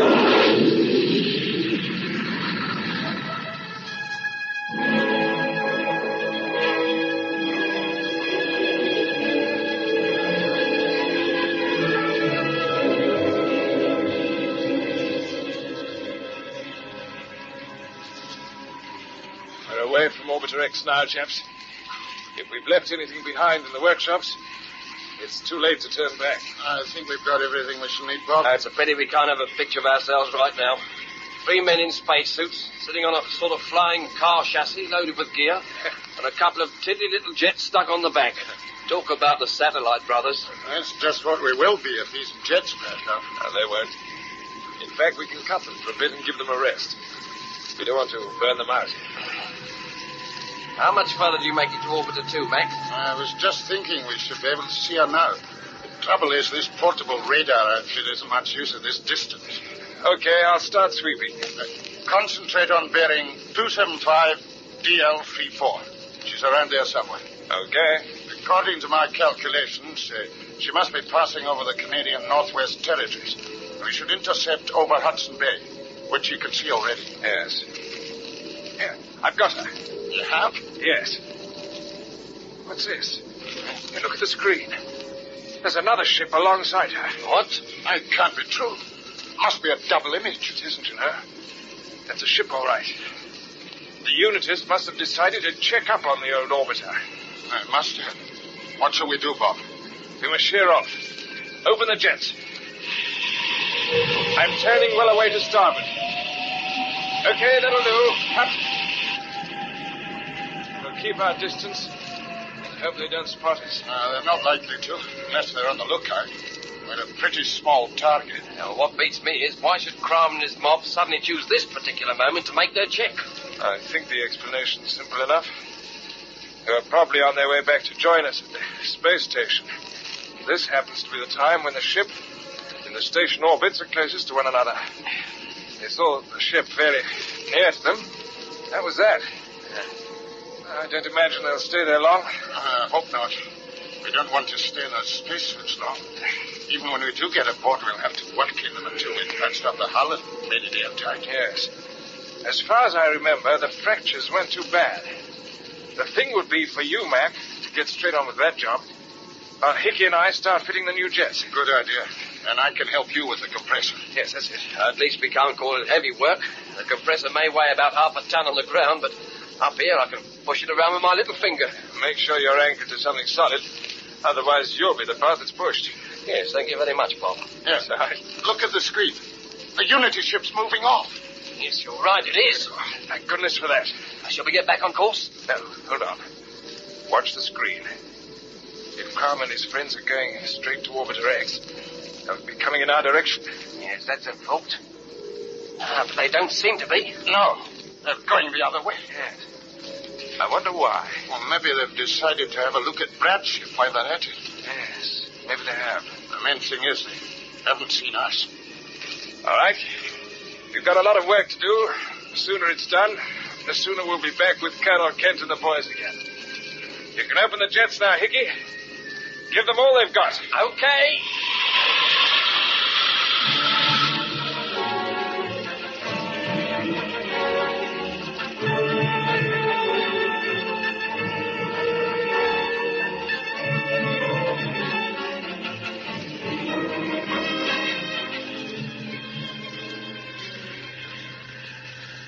I just don't understand it, sir. They weren't the sort of chaps to step out into space and give up like that. Well, Orbiter 2 was empty. We saw that for ourselves. And the airlock hatches were both wide open. That's what makes it so extraordinary. They must have known what they were doing. We'll go into it later. Just concentrate on Orbiter 1, Chris. Yes. Range closing to 150. A burst or two on the retrojets and we'll be alongside. Good. I'll give Bradley a call. Hello? This is SM calling Orbiter 1. Brad, are you listening? Orbiter 1 answering you, SM. Yes, I'm standing by. Everything all right? Yes, Brad, but I didn't keep calling you in case we ran into trouble. We're about to start the retrojets, and we'll be alongside you right away.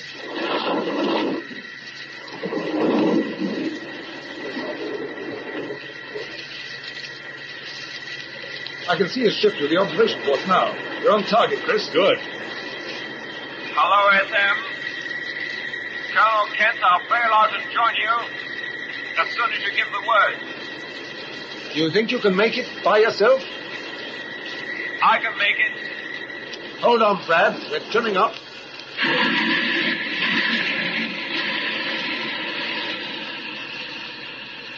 Ah, how's that, sir? There's about 20 yards between us. First class. You might call it beginner's luck.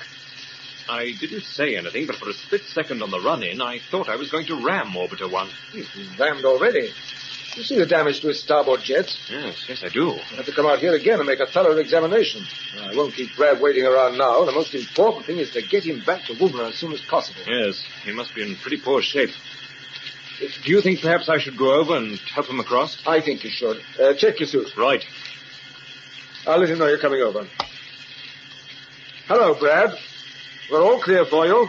Chris Knight is coming out to give you a hand. I tell you I can manage. I'm on my way. No, hold it. Hello. Hello, you there? Oh, cut off. Can't say I blame him. If I'd been shut up in that thing for a few weeks, I don't think I'd wait. No, neither would I. He'll be going through his airlock now. What shall I do? Just watch and see how he gets on. You can always go after him if he's in trouble. Go it. I know the outer hatch of Orbiter 1 is opening. Yes. And there's Bradley. Yes. He's stepping out. He seems to be moving all right. Good. You can empty our airlock and make it ready for him. Right.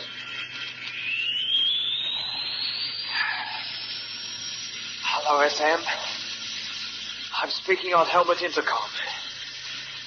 Can you hear me? Yes, Brad, we can hear you. And we can see you. You're doing fine. Yes.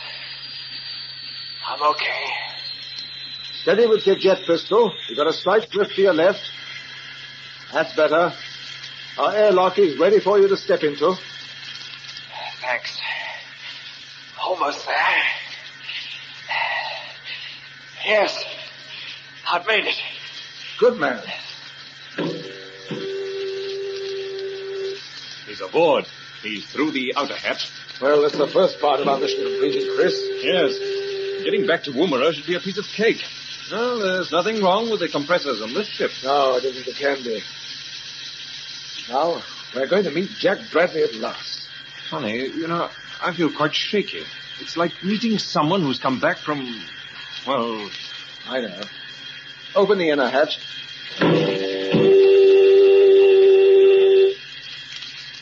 Right.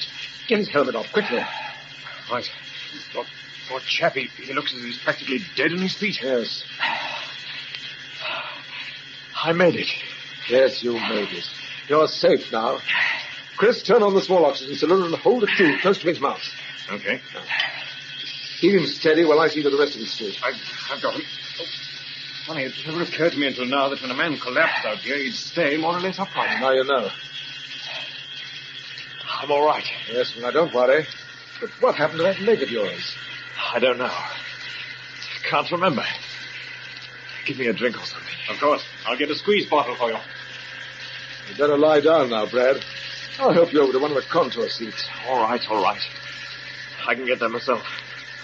Steady now. I'm all right, I tell you. I can take it.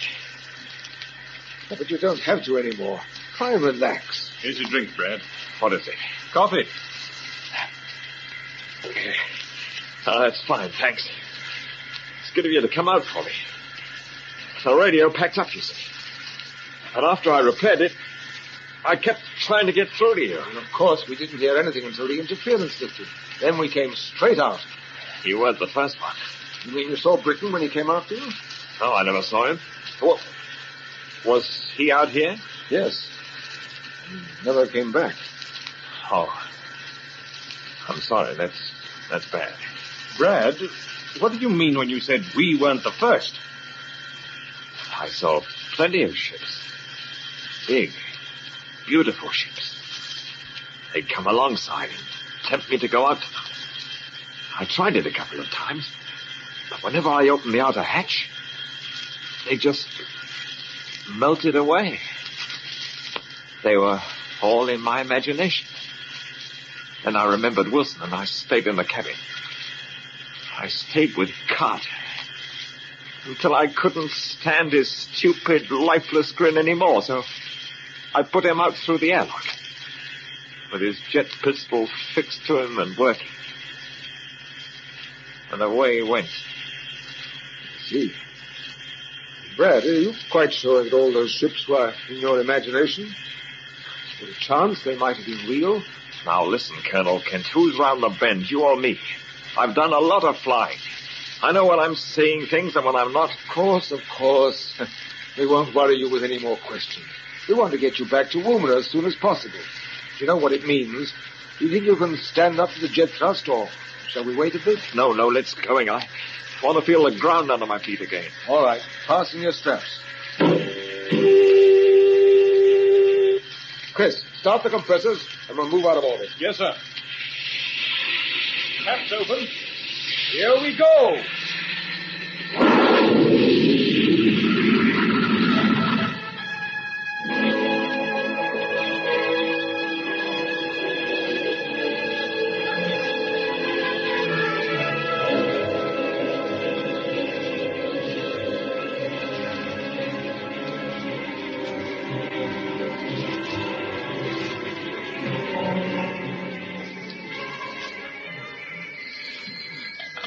Unity Earth Control, hello?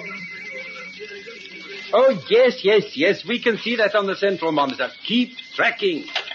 What is it, Kelvin? Oh, that tracking officer, what's his name? Manelli. Is drawing our attention to the fact that Kent's ship is now inside the atmosphere and braking smoothly. Don't discourage our friend Manelli. A little more of his efficiency, and we should not have lost the main interference transmitter. Turn up the sound monitor. Right. We should hear Woomera broadcasting the preliminary landing instructions. Right 1, keep range 74, range 1545. There they are. Hello, SM. Repeating. You are bearing 281 EB 74, range 1545. Open your retrojets to 110 maximum. SM to CST, 110 it is. Thank you. Colonel Kent and his pilots don't know how lucky they are, do they, Kramer? No, they don't. They were fortunate to keep clear of Orbiter X. Their sudden change of course towards Britain's ship came just in time. I hope their apparent success doesn't go to their heads, because if it does, they may start regular flights again. If they do that, it should give Bradley an opportunity to exercise his newly found talents. He might carry out a little sabotage on our behalf. Yes, so he might. But our task now is to restore interference transmissions quickly and get to work on the assembly of Orbiter X. And while Captain Britton and his team are waiting for us, they will have ample opportunity for reflection. After a few more days in zero gravity, they should be even more willing to cooperate.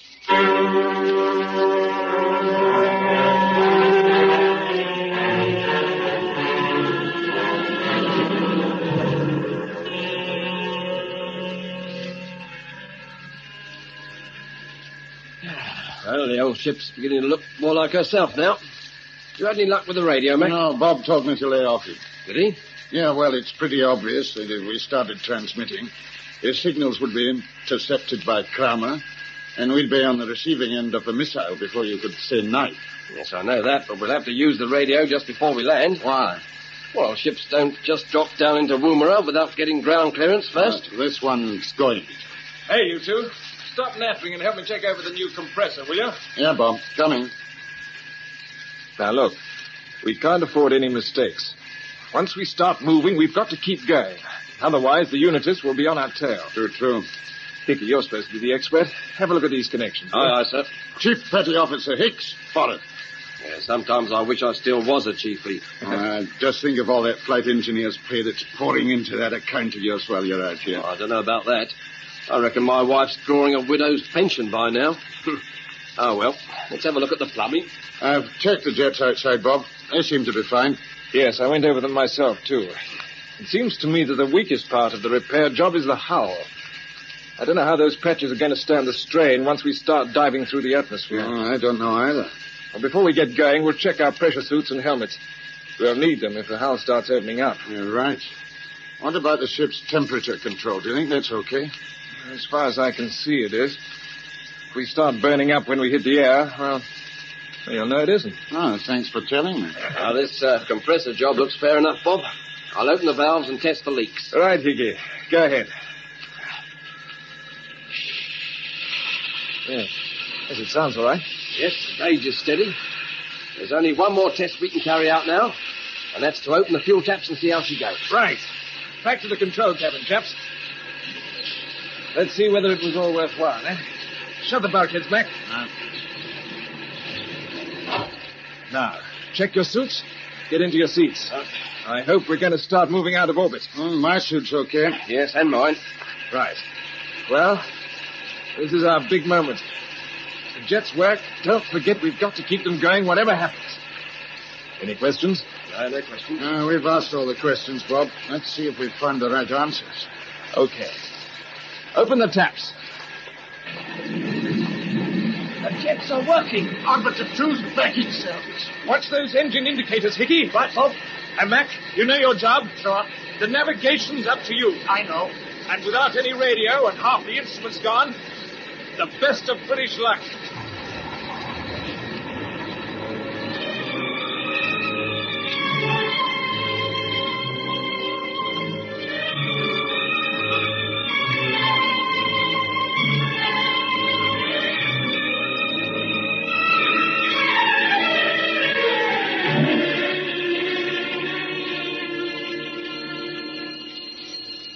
This is Unity Earth Control calling tracking stations. Keep sweeping. That ship must be located quickly. Kelvin, what has happened? Oh, Dr. Kramer, it is unbelievable, but Orbiter 2 has disappeared. What? The tracking stations are sweeping for her now. There must be some mistake. No, I am afraid not. Hello, yes? Right, put it through. The trackers have got her. The picture is coming up on number 1 monitor. Yes, there it is. Yes. That is Orbiter 2, under control with all jets working. Interesting. You take it very calmly. That ship was a derelict. Who has repaired it and who is on board? The answer is perfectly obvious. Not to me. There is no mystery. We have simply underestimated the ingenuity of our Commonwealth Space Project friends. You will remember that we saw Colonel Kent's ship stop alongside Orbiter 2. Yes. Now we know why he stopped. It was to put a repair squad on board. They would have taken all the necessary equipment with them, and this is the result. Yes, of course, you're right. Then what are your instructions? I see no reason for extreme measures. If the ship makes a safe landing, it can do no harm. But CSP will regard it as a great achievement. First, Colonel Kent arrives back safely at Woomera with Bradley. Then, if its salvage squad arrive, confidence will be restored and flying restrictions may be relaxed. You may be right there, Gilvin. Then what do you suggest? Let me see. Our main interference transmitter is out of action, but we can still transmit an emergency service for a short time. Oh, yes, it's screened the return of Bradley to Orbiter 1. Exactly. We can use it again to jam the CSP tracking stations. Also, it will cut all communications between Orbiter 2 and Woomera. Of course. And without the help of electronics, the ship is hardly likely to make a successful landing. No. Even more important, perhaps, the people at Woomera will have little or no warning of its approach.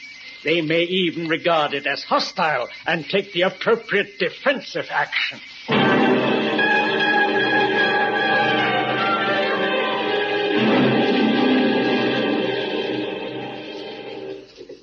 The interference is building up again, Colonel Kent. Just take a look at those monitor screens. Yes. How's the level on the sound channels? All right, turn it down. It's a strange thing, you know. It's been absolutely clear since you picked up Captain Bradley. I wonder if this is going to mean more trouble. Yes, I wonder. No, the interference is back, is it? Yes. Come over here, will you, Captain Knight? Say, it's lucky this didn't clamp down before we got back. That's what I was thinking. It's rather upsets my theories. Oh, well, never mind. What's the latest on Bradley? Well, he seems to be comfortable, but there's something about him that almost puts my back up. Oh, I know I shouldn't say that after all he's been through, but I never expected him to be, well, like he is. I used to get on very well with him, but now he's talking down to me. I know what you mean, but we must make allowances. Yes. The doctors say he stood up to his ordeal very well, and they're very pleased with him. You know his wife's flying out from England? Yes. She'll probably do more good than all the rest of us put together. Well, I hope she will. Has he been able to tell you exactly what happened to him out there, sir? Well, we're getting the story in bits and pieces, but so far it doesn't help us very much. You know, I'm still convinced that our efforts are being sabotaged. But we'll see whether or not I'm right when we master the interference trouble. Sir, there's an image coming up in number 1 monitor. What's this? Oh, it's probably part of the interference pattern. Check with the tracking stations, Brown. All right. Look at the picture now, sir. It's almost like a projectile. Or a ship. Yes, it could be. But we know it isn't one of ours. And today's bulletin from the UN Space Department doesn't mention any flights. Colonel, the trackers are in a real panic. They say there is a solid object out there. It's well inside the atmosphere, and it's heading towards us at a pretty fair rate. It is it? Right. I want the range and bearing worked out immediately. Sound the general alarm and alert the perimeter defenses. I don't know what's behind this. If somebody's looking for trouble, they'll get it. Oh, sir, the image on the screen is pretty bad. The figures are coming through okay. Missile battery standing by. Feed the predictor information straight to them. Yes, Colonel. The UFO's bearing 209 EV27, range 951, altitude 75 miles. Still heading toward us.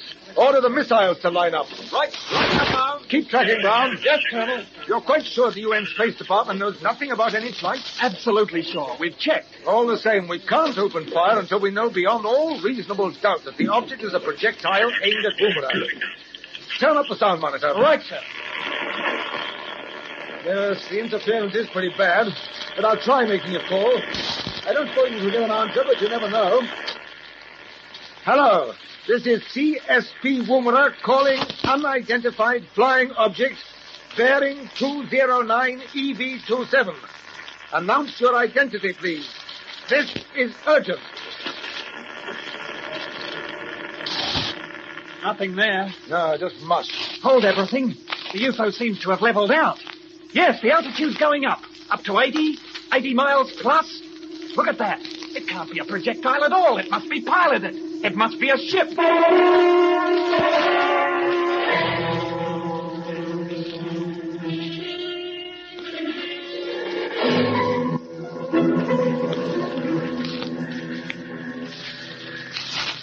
Sorry we had to overshoot our target and climb away from Woomera, chaps. It was either that or we'd have burnt up, Bob. Yes. Blimey, it was like a furnace when we got down into the atmosphere. What's our position now, Mac? We're almost over the Gulf of Carpentaria. Altitude around 90 miles. So, the big question is, do we carry on and make a complete circuit around the Earth? Or do we turn and make another dive towards home sweet home? Well, if we make the full circuit, we should have bags of time to slow down to landing speed. But what about Kramer and the Unitist? Yes, it's 10 to 1 they'd start throwing things, and we'd be a nice, easy target for the blighters. Yes, that's the whole trouble, Hickey. And I reckon we ought to turn and dive. It's risky. If we start heating up again, we can always pull out, as long as we don't leave it too late. Yeah, it's the only way, Bob. All right. What's the cabin temperature now? It's fallen to 120 degrees. Shades of Aden. I remember when I was there in the Navy, it was so blooming hot. You can tell us about that some other time, old lad. How's the cooling plant working? It's a bit dicey. We should have given it a thorough check when we carried out the general repairs, I suppose. It can't be helped now. The thing is, are we all agreed that we have another bash for Woomera? Yeah. Yes, agreed. Right. Then open up the starboard jets at 9/10 maximum. We'll start turning. Okay. Here we go, and the best of luck. That's fine. Open the port jets and balance off.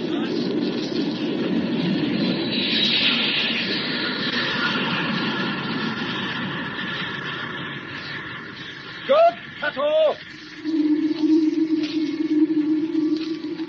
Going into the dive. Check your straps. Okay. Skipper on bearing 312, EV19. Right. Accurate navigation's tricky without radio. Let's just put it on course for HQ. Fair enough. We're going down fast now. You've said it. Look at the ceramic on the leading edges of the fins. It's beginning to glow red hot. And we won't start worrying until the hull begins to glow. Like it did on that last dive. Yeah, but we were traveling a lot faster then. That's true. Do you think the CSP tracking stations have picked us up yet? Not if Kramer's still got his interference transmitter working on low-altitude coverage. They should certainly see us by the time we get down to the 60 or 70-mile mark. And they could have heard us if we'd stopped to get the radio working. Yeah, so could Kramer. Can't risk that. No, of course not. Hope they recognise us. Otherwise we'll get a blooming hot reception. Like a little ray of sunshine, isn't it, Bob? Yeah. All the same, we want to give them a good chance to pick us up on the scanners. Better start braking again. I'll open the auxiliary retrojets. Hold on. The temperature's creeping up to the danger level already. Can't be helped. No turning back now. We just keep going. Hope for the best.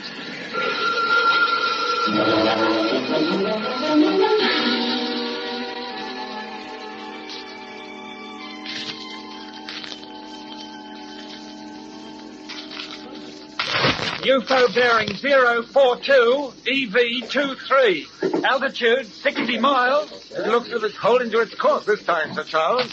Yes. What do you make of it? I wish I knew. The picture on the monitor is bound to clear as the thing gets closer.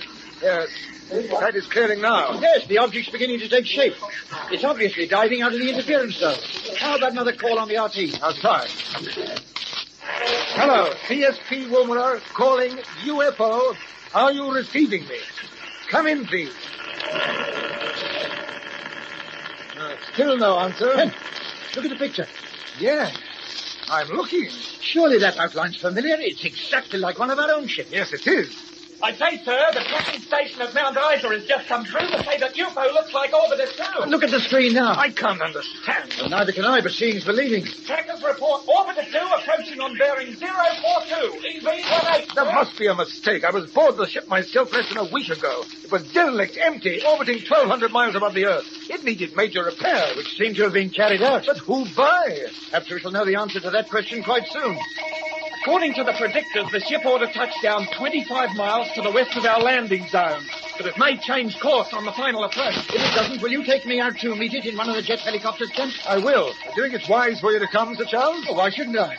You don't imagine we're going to find a crew of Martians waiting for us, do you? Well, whoever they are, they can't be our chaps. Not unless they've been helped by some outside agent. What do you mean by that? What I mean is, Britton, McClellan, and Hicks left Orbiter 2. You know that because you went aboard. Yes? So if they returned to the ship and brought it home, we shall have to treat them very carefully. You understand? Yes, I think I do.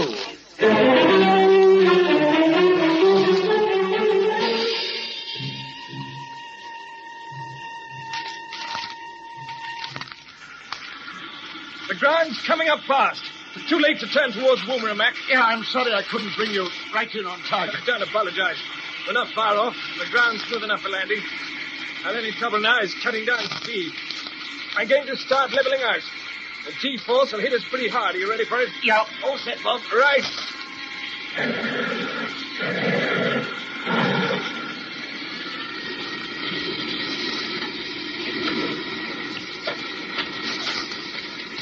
Something's breaking up. What is it? The starboard fin is beginning to crack. The heat must have done it. Okay, we'll have to crash land. It won't be too bad.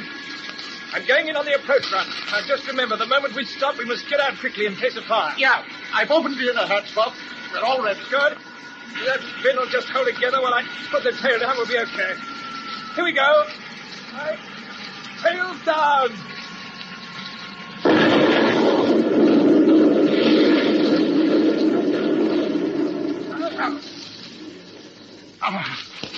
Well done, Bob. Yeah, it's a nice bit of work, Bob. You both all right? Yes, all right. Sure. Out we go. Quickly, come on. After being in zero gravity, you feel you weigh about a ton when you stand up. We must move. Yeah, you said it. Those fuel tanks might go up at any moment. The hatch is jammed. I think it's shifting. Here, we'll give you a hand. Get your shoulders to it, mate. Okay. Right, heave.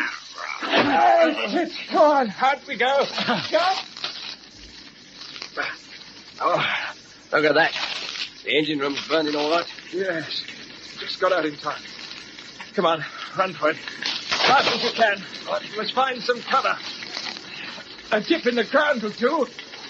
Anything to screen us from the blast when the tanks explode. There's a dip. Straight ahead. It goes down 3 or 4 feet. Just a jump. Into it quickly and life, lad. Okay. Come on, Higgy. Don't worry, I'm with you. You're a good man. Over we go into the dip. Heads down.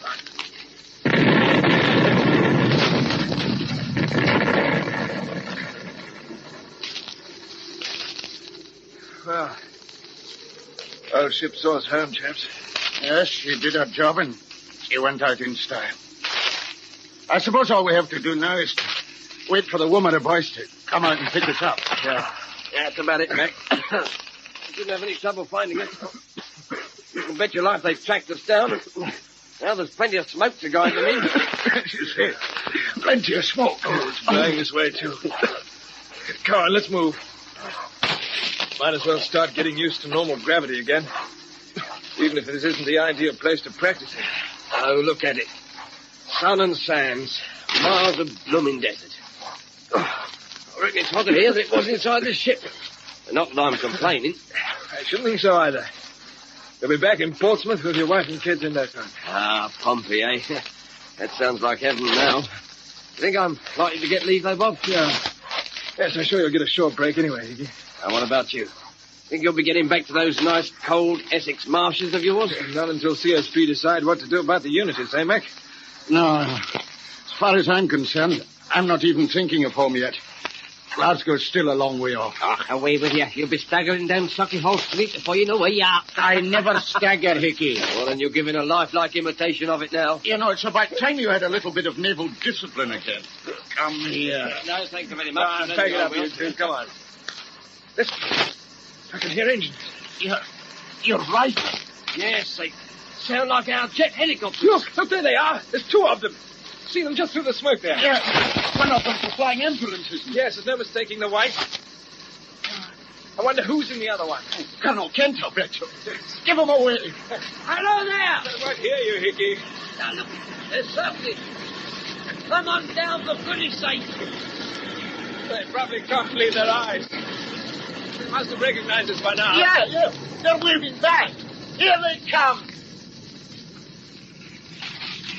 You all right, Mac? There's the colonel. Look, he's got the child's day with him. Let's go and meet him. Come on. I'm halfway there. Colonel Kent. Hello. Hello, sir. Hello. So it really is you. We're not ghosts, we're quite real. And it's good to see you. And you, Sir Charles. Hello, sir. Hello, Britain. It's very good to see you. Well, this is a moment we've been waiting for a long time. I'll say it is. They're all right, are you? Oh, yes. Pretty good, thanks. Good. I expect you picked up the ship properly as soon as we got below the interference zone. Yes, it was just as well for you that we did. I must say you were pretty quick off the mark with the rescue party, sir. Congratulations. Predictors gave us your approximate landing point, and we took off before you actually landed. Sorry we couldn't make a better job of it, but things got a bit sticky, as you can guess. We've got quite a story to tell. You see, after we went out to find Brett... Captain Britain, we're most interested to hear your story, but perhaps this is hardly the place for it. You'd better come aboard the machine, and we'll take you straight back to Woomera. Yeah, good idea. Yeah, let's get out of the sun. Come on, Hickey. Up we go. Well, now, you obviously don't need the ambulance, so it can follow us back. Yes. All we need is a clean-up and a little bit of rest. You'll have to have a medical check. We'll take you to the camp hospital to begin with, and you can start telling us your story on the way. Yeah, right, sir. You all aboard? Yes. Right. And here we go.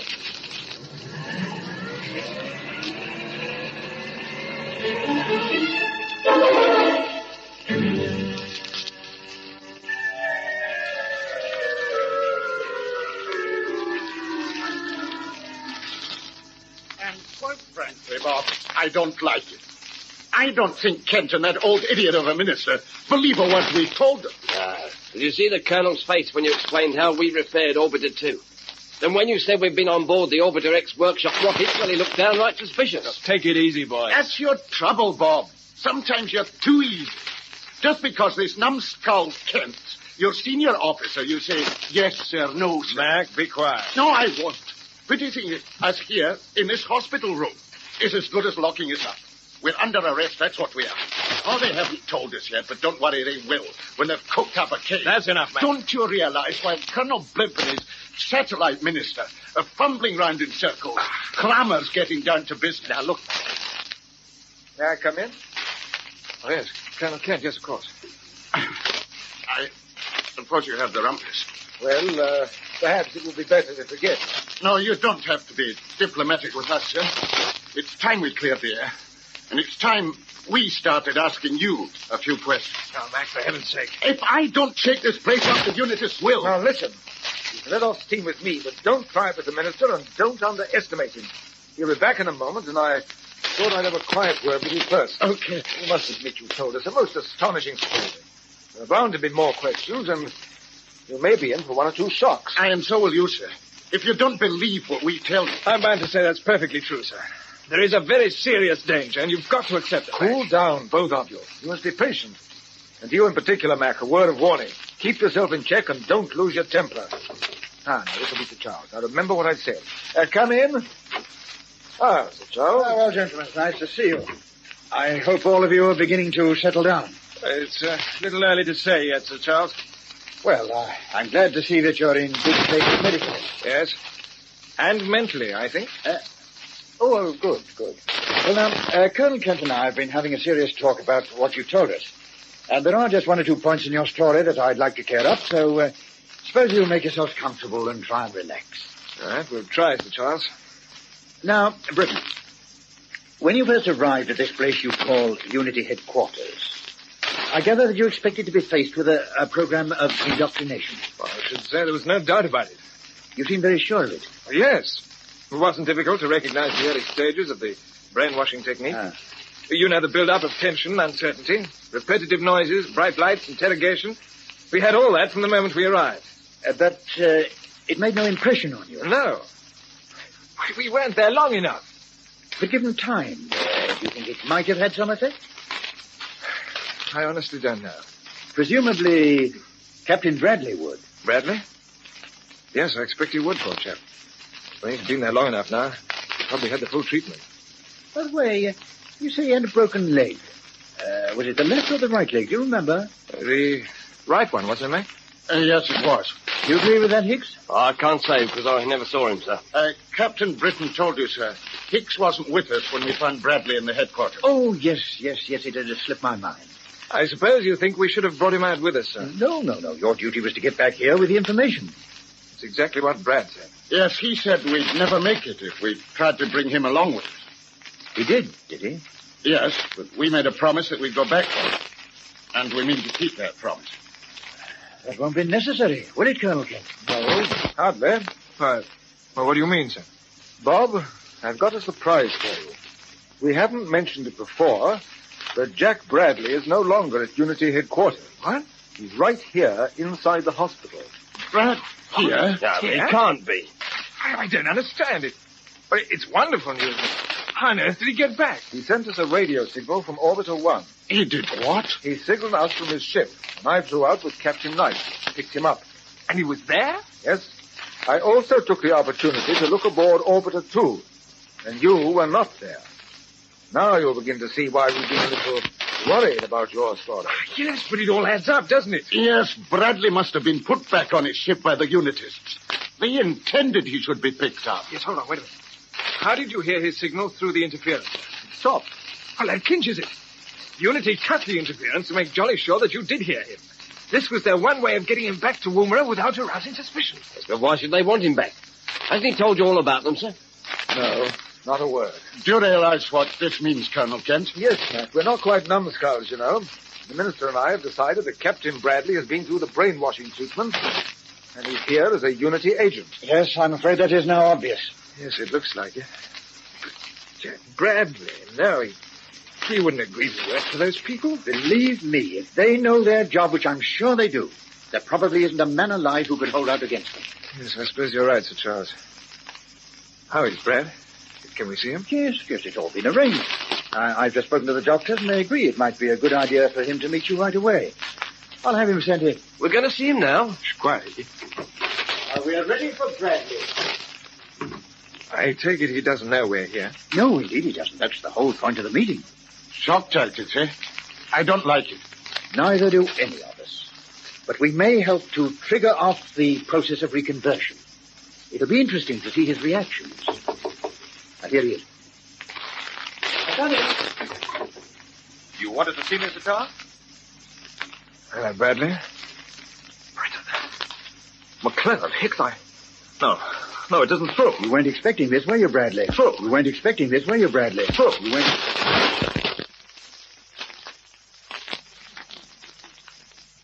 Farmer, and all that he stands for. What are you talking about? You know quite well. Britton and McClellan spoke to you when you were inside the Unity headquarters. That's where you first met Kramer and a man called Gelvin, you remember? I've never heard of them. And there was a Dr. Ravel. These names mean nothing to me. But, Brad, you do know these people. You were in their hands. We were with you. I don't remember. Then you'd better think hard. How are you supposed to get in touch with them? Get in touch with them? You're talking nonsense. What have they done to you? Come on, snap out of it, man. Tell me about the indoctrination. You're all wrong. Leave me alone. Leave me alone. Then tell me where you think you've been for the past few weeks. I've been aboard Orbiter 1. You know that. We know that's not true. You weren't there when Britain went aboard. It was Kramer who put you there. Kramer, wasn't it? I don't know who Kramer is. Where are his headquarters? They must have covered a large area. I tell you, I don't know. Well, which country are they in? The local government must know about them, and so must you. I don't know what you're talking about. I don't know. And as for you, Britain, Brad, you must help us. You wouldn't be the first to defect against Unity. Dr. Ravel helped us, and she may have done, but She? Now, the game's up, Bradley. We never mentioned that Dr. Ravel is a woman. You obviously know about her, just as you know about Kramer and the rest. Now start talking. All right. I did promise to help Unity, and I'm proud of it. During the past weeks, I've learned to see things more clearly. I see that democracy, communism, dictatorships are all leading to the same end, destruction. The only hope for the future of the world is a unity world government. It's bound to happen. It's natural evolution, and whatever you do, you can't stop it. I hoped I'd be able to play a part in it, but now I realize that that's impossible. Yes, it is. Quite impossible. But you can't make me say anything that would injure the organization. You won't tell us where the headquarters are? Of course not. In any case, I don't know. But you mean they never told you? No. I realized they had to protect themselves in case something like this happened. That means you were to work through a contact. I've nothing to say. All right. We'll find out later. But purely as a matter of interest, do you know why Dr. Kramer left Britton, McClellan, and Hicks on their deck? There must have been a sudden emergency, because he left quite suddenly without any explanation. Yes, the interference transmitter caught fire at Unity headquarters. So that was it. He was afraid his ship would be seen on the ground tracking screens. Aye, no wonder he pushed off and left us to it. Then he must have rebuilt the transmitter very quickly to cover your return to Orbiter 1, Bradley. No, he used a small emergency setup. Yes, of course. Of course. It will be obviously some time before Kramer can put the main transmitter back into service and return to Orbiter X. Don't you believe it? Their people are efficient. The new transmitter's probably working already. I wonder. Colonel Kent, would you be good enough to ring through to Central Control and check on them? By all means. Central Control speaking. Oh, hello, Brown. Kent here. Yes, sir. Tell me, what is the interference like on the sound and vision monitors at the moment? Well, there isn't any, sir. Both channels are clear. I suppose they would be when we don't want to use them. Yes. Well, perhaps you've got something there. Right. That's all I wanted to know. Okay, sir. You heard that, Sir Charles? Yes, thank you. It appears that Dr. Kramer is less efficient than you thought, Bradley. I'm not saying any more. You can do what you like. Now, don't worry. You may not realize it, Bradley, but you're a sick man. We'll see that you're properly cared for. Come along, Bradley. This way. The minister and I will be back in a moment, Bob. Yes, sir. What do you know? I know what I'd like to do to Kramer and his gang. Well, so do I. I think what they must have done to Bradley. He's a completely different man. Yes. Will he ever be himself again, Bob? Yes, but it may take some time. Pretty grim the way he caved in when he first saw us. He soon pulled himself together, didn't he? Yeah, and when he realized he'd given himself away, he came right out on Kramer's side. Oh, we'll see what happens when his wife visits. Yes, well, she may be able to help. Well, gentlemen, I promised you some shock.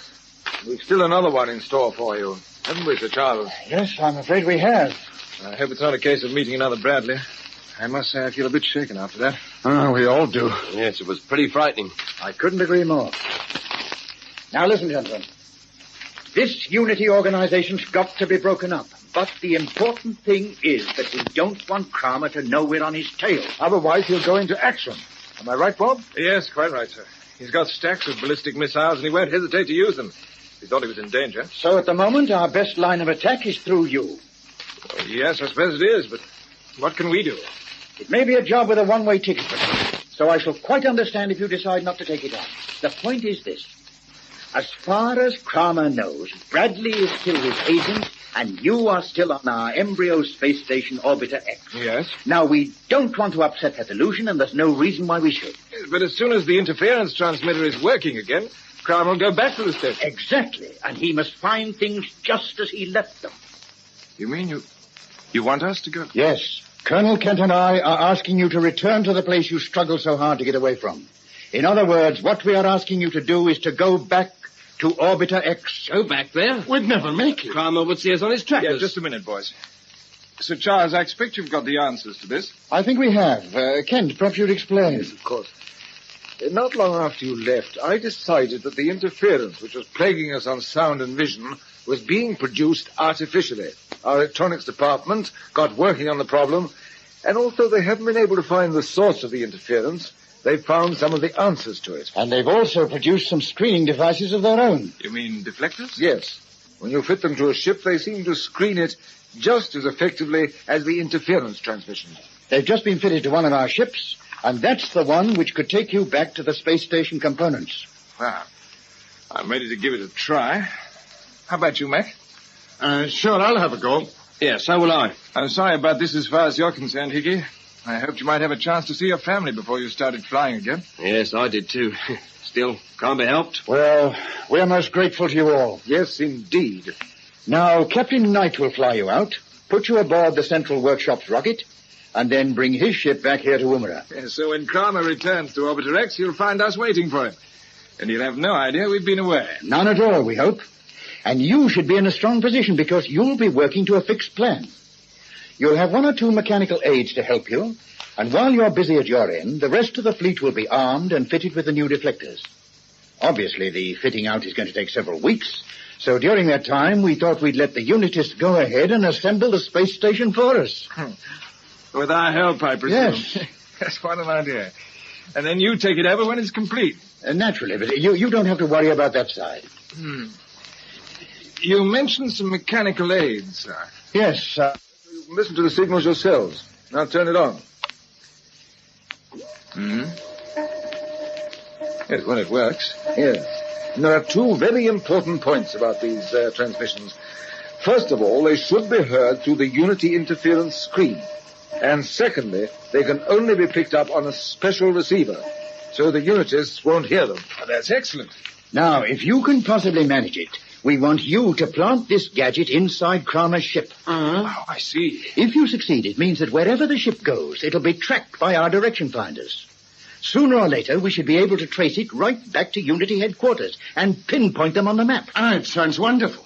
How long can the beacon go on working? The batteries are supposed to last for up to 3 months. Fair enough. But, what happens after you've located the headquarters? Well, that'll be a matter of higher policy. Yes, you needn't worry about that. Your job is to plant the beacon and help the Unities to put the space station together. Yes. How will you know when it's complete? Crom will obviously screen it electronically. And he must have a method of screening it visually as well. Well, that doesn't worry us too much, because we shall rely on you to send us a signal when the job's finished. Yes. You see, the transmitter you'll use is exactly like the beacon, but the signal is different. Now, listen, here it is. Now, as soon as we hear this, we shall know that your mission has reached its final stage. That's when you'll make your getaway aboard one of the space station chariots. We'll give you a small deflector set, which will screen you from the Unitists, and one of our ships will come out, pick you up, and bring you back here to Woomera. Yes, but where will it pick us up? We'd better fix a rendezvous. I know. How about Bradley's old ship, Orbiter 1? Oh, that's an idea, Bob. Yes, it's still circling the Earth, so we could cross over to it just as we crossed over to our own ship. In the chariot. Well, that's excellent. That seems to be the answer. The rendezvous is Orbiter 1. Well, that's the plan as it affects you, Bob. The main point's clear? Yes, I think so. First, we plant the beacon on Kramer's ship. Then, when the station's complete, we send you the signal and set out on the chariot for Orbiter 1. That's right. And we take that signal as our cue to send off a ship to meet you. It's a tough assignment. Now you've heard all about it. If any of you want to change your mind and back out, this is the moment to say so. No, we'd like to go ahead, sir. Good. Well, as you realize, it's essential that you arrive on the Orbiter X workshop rocket before Kramer gets there. So you'll have to move fast. Yes, of course. Kent, I understand you briefed Captain Knight for a test run with the deflectors. Yes, they've been fitted to his ship, Orbiter 3, and the final adjustments are being made to them now. As soon as they're complete, I'll give him the word to take off. We'd very much like to see the test, sir. Yes, but there's no need for you to hang about. I think you all need all the rest you can get. Now, look, I'm going over to the control room, and I'll give you a call when the test flight begins.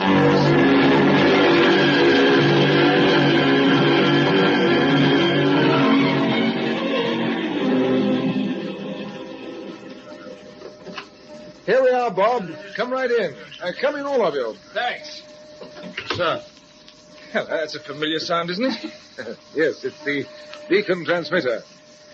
Captain Knight's got it aboard his ship.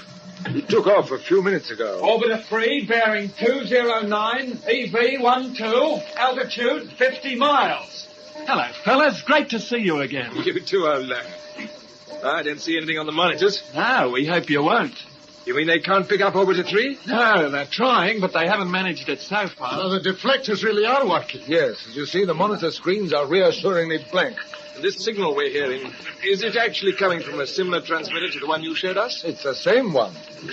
And as we're not using the normal radio, in case Kramer's listening, it's our only link with Orbiter 3. Yes, I'm getting my bearings from the direction finders which are locked onto it.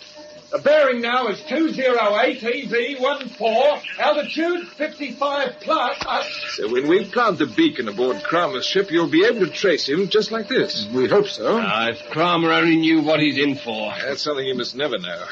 This gadget changes the whole situation. Isn't there any chance of it being picked up on a normal receiver, sir? None at all. Altitude is up to 70 miles plus. And still nothing on the screens. No interference either, thank goodness. Oh, by the time Kramer gets his transmitter going again, we ought to be safely aboard Orbiter X. Hold on. There's something coming up on the central monitor, sir. Yes.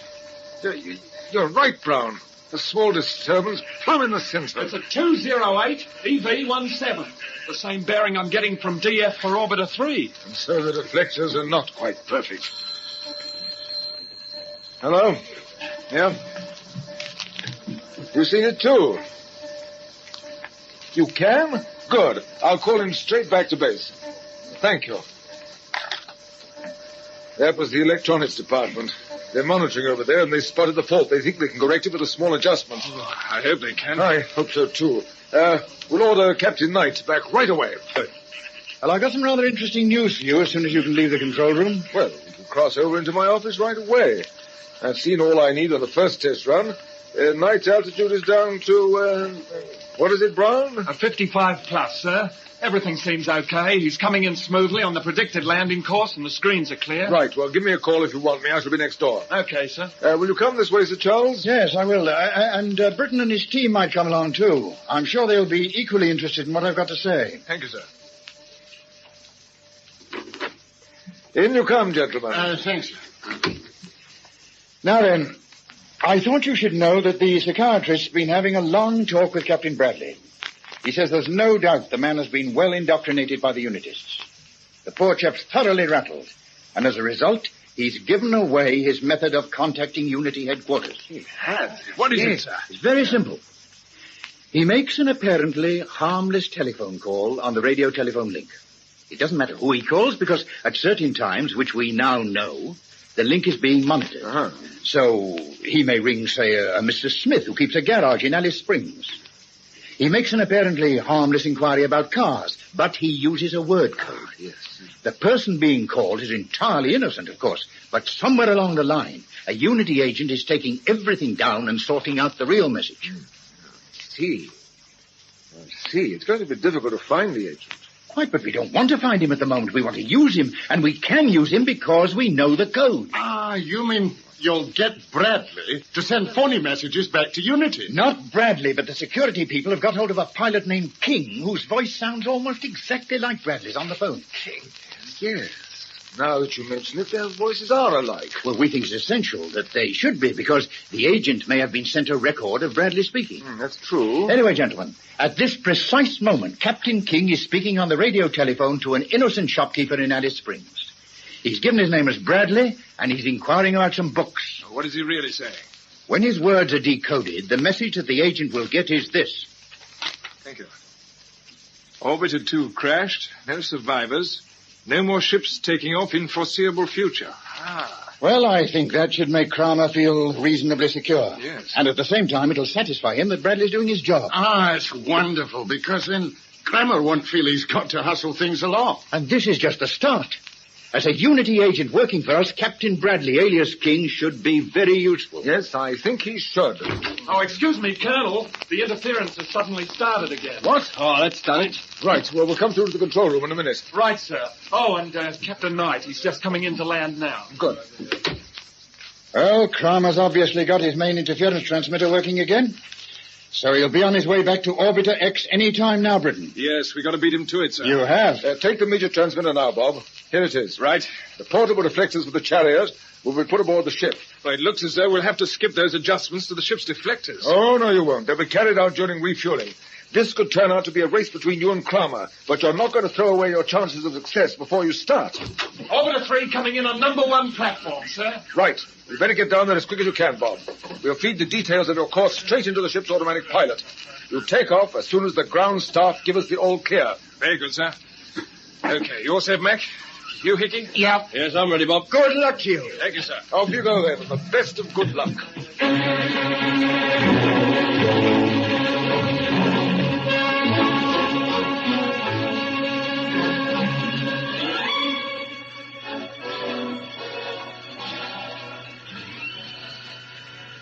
Be in charge. Don't be silly. It's your ship, old boy. You're the boss. 1 minute to 0. Control calling Orbiter 3. Check your stabilizers. Oh, they're okay.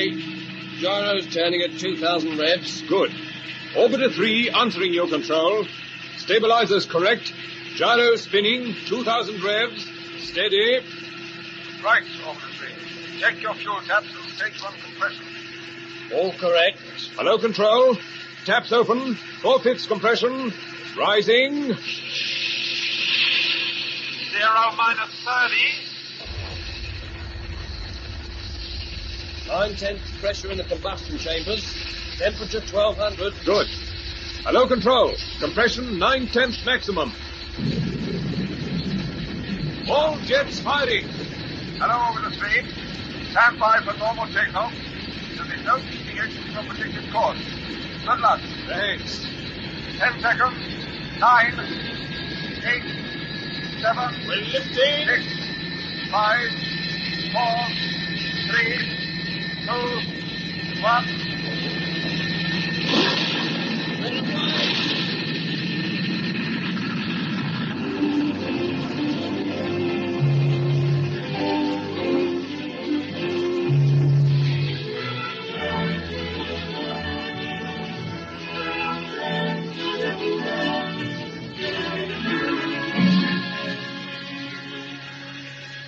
Well, Chris, Let's hope the deflectors are doing their job. Well, if they're not, we won't get any warning until it's too late, so why worry? Yes, why indeed. What's our position now, sir? We're flying over central China. The altitude's 954. We should rendezvous with orbiter X just after we've crossed the Arctic Circle. Ah, jolly good. You know, I've been thinking, when the whole fleet is fitted with these deflectors, it could go straight in and wipe up the Unity headquarters. And the rest of the world wouldn't be any the wiser. Yes, of course. But it all depends on whether we can plant the beacon aboard Kramer's ship. If we don't succeed, we won't know where the headquarters are. You chaps have got quite a responsibility. We don't want to slip up. What would happen if we did, Bob? What, to us, you mean? No, that's painfully obvious. No, what would happen at Woomera? Well, they'll go ahead and get the fleet armed and screened anyway. Then, if they don't hear from us, they'll probably come out and tackle the Unity ships in space. And that would really make Kramer go into action. Yes. He'd probably launch his general attack on the world. But our people couldn't sit back and wait for him to strike first. No. As Chris says, we've got quite a responsibility.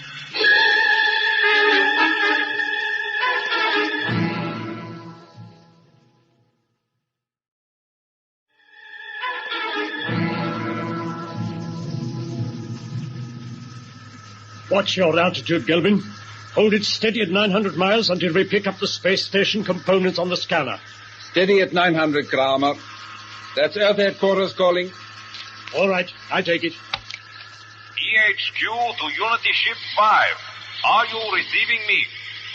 Yes, Unity 5 answering you, EHQ. The new interference transmitter is working well. Screening correct. You are covered from normal tracking monitors. Good. Keep checking. We will.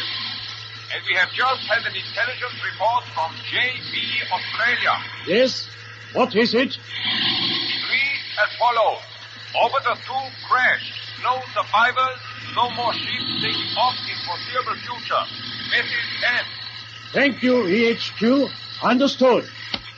Captain Bradley appears to have made a promising start, Kramer. Yes, but he should have told us who was in Orbiter 2. Obviously, it was the repair squad who were put aboard by Colonel Kent. Quite. But I like to have names. Never mind. The information is useful. I know you were worried that the Woomera people might let the apparent success of Kent's flight go to their heads. There is no danger of that happening now. Nevertheless, I shall keep sweeping with the radar scanner. Of course. That is a standing order. Look, Kramer. The Orbiter X components are coming up on the screen. Yes. Range 2,500. Right. You can call EHQ and order our assembly crews to take off. Very well. Unity 5 calling EHQ. Are you listening? EHQ answering you, Unity 5. You should have 6 escort ships lined up on the launching platforms. Check. Correct. Ships are ready for takeoff. Go ahead with launching procedure. Repeat, go ahead with launching procedure. Rendezvous is Orbiter X. Thank you, Unity 5. We are going ahead. We shall have 40 men, wasn't it, in the total assembly crew, Gilbin? That is so, Kramer. I shall divide them into teams. Yes. We must work out a program of operations. To begin with, Britain will give us the main outline of the assembly work. I see. One team will be drafted to each section of the space station, and as the sections are completed, they can be welded together under my personal supervision. You mean you are going to remain on the job until it is finished? Yes. I don't think it would be wise to leave Captain Britain in charge. If he is still there. We assume he has survived, but we cannot be sure. Oh, yes. He will be waiting for us with his team. You're very certain. Hello? There's a small mark on the scanner near the bottom of the screen. Do you see it, Kramer? Yes. It's moving towards the components. Now it's fading. It must be the interference breaking through on the vision channel. Yes, it seems to have cleared. I must check on the circuits. I do that when we arrive. In the meantime, keep watching. I don't anticipate any trouble, Gelbin, but you never know.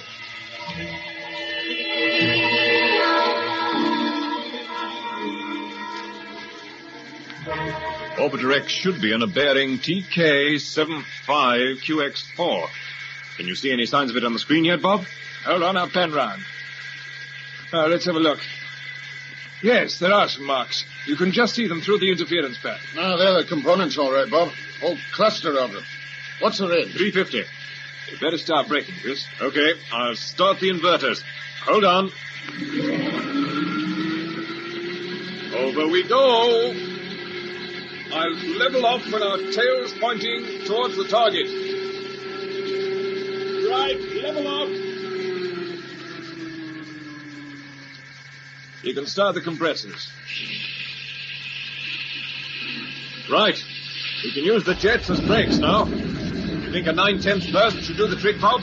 That's right. Okay. And again.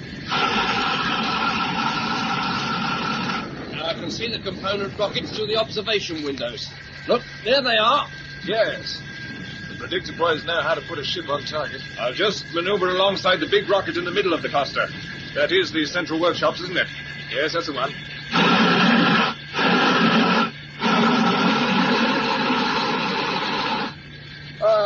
Lovely, Chris. You can leave it at that. But we're still about 100 yards away from the thing. I can get you closer. Oh, don't worry. Now we'll step out here. A little trip in our spacesuits will do us good. Certainly. We got all that stuff? Yeah, all checked and ready. Beacon, midget transmitter, deflector set, all correct. Okay. All right, thanks for the ride, Chris. Safe journey back to Woomera. Thanks. Good luck, all of you. I hate leaving you like this, but... Hey, look at the screen. What? Look, there's something there. You can just see it through the interference pattern. You're right, Bob. It's something solid. I can't make out what it is. We're not waiting to find out. It could be Kramer. Blimey, let's get going. Into the airlock, quickly. It's closing in. Look sharp, fellows. Open the jets and get away as soon as we're out, Chris. Okay, Bob. And the best of luck. Close helmets and localize your intercom. Okay. You think that thing on the screen was Kramer's ship? I don't know. It was too far off to be able to say. It could well have been. Asher 0. Open the outer hatch. And careful as you use your jet pistols. We must keep clear of one another. Okay? Come on, let's get out. Here we go. Over the edge. There's no time to panic now. No time to feel sick either. Remember to keep your legs still. Watch your target. There's the workshop's rocket, straight ahead. Why doesn't Chris open his jets and get away? He's afraid of catching us with the blast. He must move. There he goes. The jets are firing. You can probably identify that thing on the screen by now. If it is a Unity ship, this will really put the deflectors to the test. Yes. They aren't better than the Unity version. The game's up. Chris will have been spotted. I've lost sight of him now. Watch your target, Mac. You're drifting to your left. That's better. Only another 50 yards to go now. Kramer can't turn up now. Not when we're so close.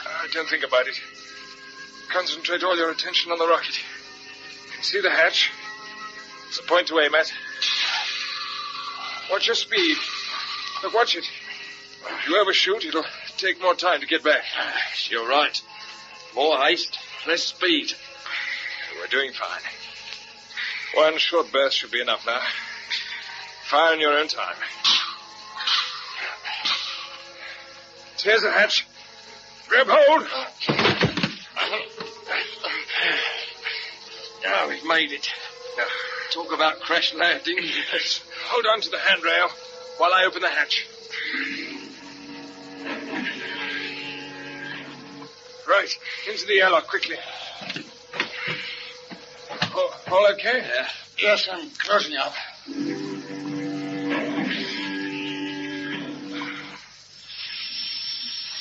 Pressure's rising. Thank goodness everything's working. I can't wait to get into the ship and see if there's anything coming alongside. Yeah, it's just like waiting for the judge's verdict. Yes. The verdict on the efficiency of the CSP deflectors. Pressure normal. Good. Here we go. Open your helmets. Turn up your intercom receivers. We might pick up something. Oh, glad to see the workshop is just as we left it. At least nobody's been aboard here. No, I don't think they have. Now, you two look out to port, and I'll watch through the starboard windows. Uh-huh. All clear this side, Bob. Right. Hickey, turn on the generator and start the air conditioner. Oh, okay. We want things to look as normal as possible. I say, come over here, quickly. Why? What is it? A Unity ship. Yes, she's closing right in. You can read the number on the bars. Yeah, I can see it. U5, it's Kramer's ship. Yes, that's right. He's stopping alongside. No signs of his hatch opening. Doesn't seem to be in any hurry to deliver the verdict, does he? No. Whatever it is, we can only wait and see. Hello, Captain Burton. I hope you are listening. Here it comes. Okay. I'll turn on my intercom transmitter. Leave the talking to me. Now, perhaps this is a case where attack is the best defense. Yeah, maybe it is, Bob. Hello, Dr. Kramer. Yes, I'm listening. So you've come back, have you? What's the idea of leaving us stranded out here? Where have you been? Come aboard my ship immediately, and no tricks, do you understand? You're the expert in playing tricks. You haven't answered my questions. It is I who will ask the questions. You've had your instructions. Carry them out.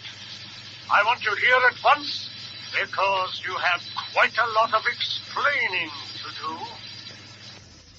Right, Mac. Right, Hickey. Well, this looks like it. Yeah, we must have been spotted. Yes, but we've still got a job to do. And if we cross to his ship, Unity 5, we can at least carry out the first part of it. We can plant the beacon. Yes, and I ought to be the one to do it, because you two will have to do most of the talking. Yeah, he's got something there, Bob. You see, while you're trying to explain that we really haven't been away from here at all, and Kramer must have been seeing a mirage, I'll have chance to hide the beacon. Okay, Hickey, here it is. Slip it into your pocket. Thanks, Bob. And don't forget to switch it on when you plant it in Kramer's cabin. Try and hide it somewhere behind the paneling. Okay. Captain Breton, we are waiting for you. I ordered you to come over immediately. Why the delay? All right, chaps. I'm switching on my helmet transmitter. Hello, Dr. Kramer. After leaving us in zero gravity so long, you can hardly expect us to move quickly. We've checked our pressure suits. We're preparing to enter the airlock now. Then hurry up. All right, fellas. I've cut the transmitter again. We can talk freely. Grab your jet pistols and we'll cross over. Okay. One point, Bob. Yes? What shall we do with the portable deflectors? Well, it's as safe here as anywhere. It looks like a standard toolbox, and the unitists aren't likely to start taking it to pieces. No, I suppose not. Right. Close helmets and turn on intercom. And remember, from now on, Kramer will be able to hear us. So be careful what you say. Okay. All right, let's go then. Okay, Bob.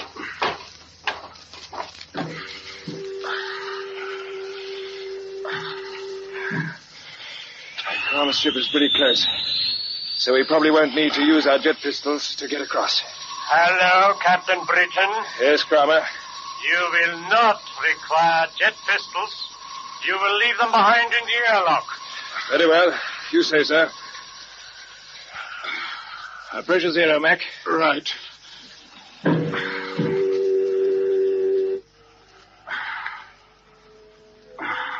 The hatch of our airlock is open and ready for you. So I see. Oh, look at the Earth down there. The sun's just coming up over the coast of Africa. Never mind Africa, Hickey. Just concentrate on that open hatch. Are you ready? Yes, ready. Then over we go.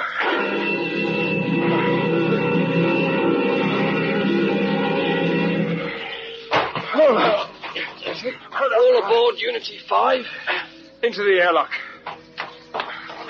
Close up.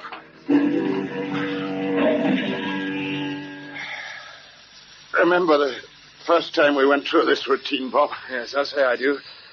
A lot's happened since then. Yes, it has. Pressure normal. Helmets off. Okay, Mac. Open the hatch. So, you are here at last. Yes, Kramer. And to begin with, I think you owe us an explanation. What was the idea of leaving us stranded for a week? There was trouble with our interference transmitter. We had to get back to Earth headquarters quickly. Now, you could have told us, couldn't you? We didn't consider it necessary at the time, did we, Gelman? No, we had more urgent matters to think about. I see. Well, what sort of explanations do you expect from me? Can't you guess? No? My dear Breton, you're not really stupid. You know perfectly well what we want to talk to you about. I haven't the least idea. Then why do you think we're here? Look at the vision screen. What do you see? The component rockets of Orbiter X. Well? Well? We want a description of their contents and the method of assembly. The assembly? You find that amusing, McClelland? No. Zero G's got me, don't mind. You had better control yourself. Go on, Gilbin. Now then, Britain. If you look at the tracking screen, you will see we are not alone. We are, in fact, being joined by 6 more Unity ships. Yes, I see them. They are carrying the assembly crews who will work with you on the space station. At the moment, they are forming up alongside us. When they are in position, you will give us all a general idea of the assembly program. Yes, all right. Now, what we say will be broadcast on restricted transmission to our other ships. So I want you to be brief and to the point. Okay. How many men are there on each assembly crew? 6 or 7. And as far as possible, we shall keep them together in teams. Yes, we can do that, all right. But with all these ships of yours so close to the Earth, surely they're bound to be seen. I know about your electronic screens, but what about visual observation, Kramer? There is no cause for alarm, Captain Britain. You see, our deflectors serve a dual purpose. To a limited extent, they affect radar reflections, and we use them in conjunction with the interference transmissions. But they also deflect light waves. Ah, so that's it. Yes. The effect is not apparent at close quarters, but I assure you that our ships are quite invisible from the Earth. Here, wait a minute. What about the Orbiter X components? Will we start moving them around? Won't the people down there see that something's going on? No. The components will be fitted with deflectors, and as they are moved, their present positions will be taken by substitutes made of thin metal foil. Ah, so even when the station's assembled, it won't be seen from the ground? No. Your ground forces will have no idea that it has been assembled. Hello, Unity 5. This is Escort Commander calling Unity 5. The formation is now in position. Thank you, Escort Commander. Stand by for instructions. Right.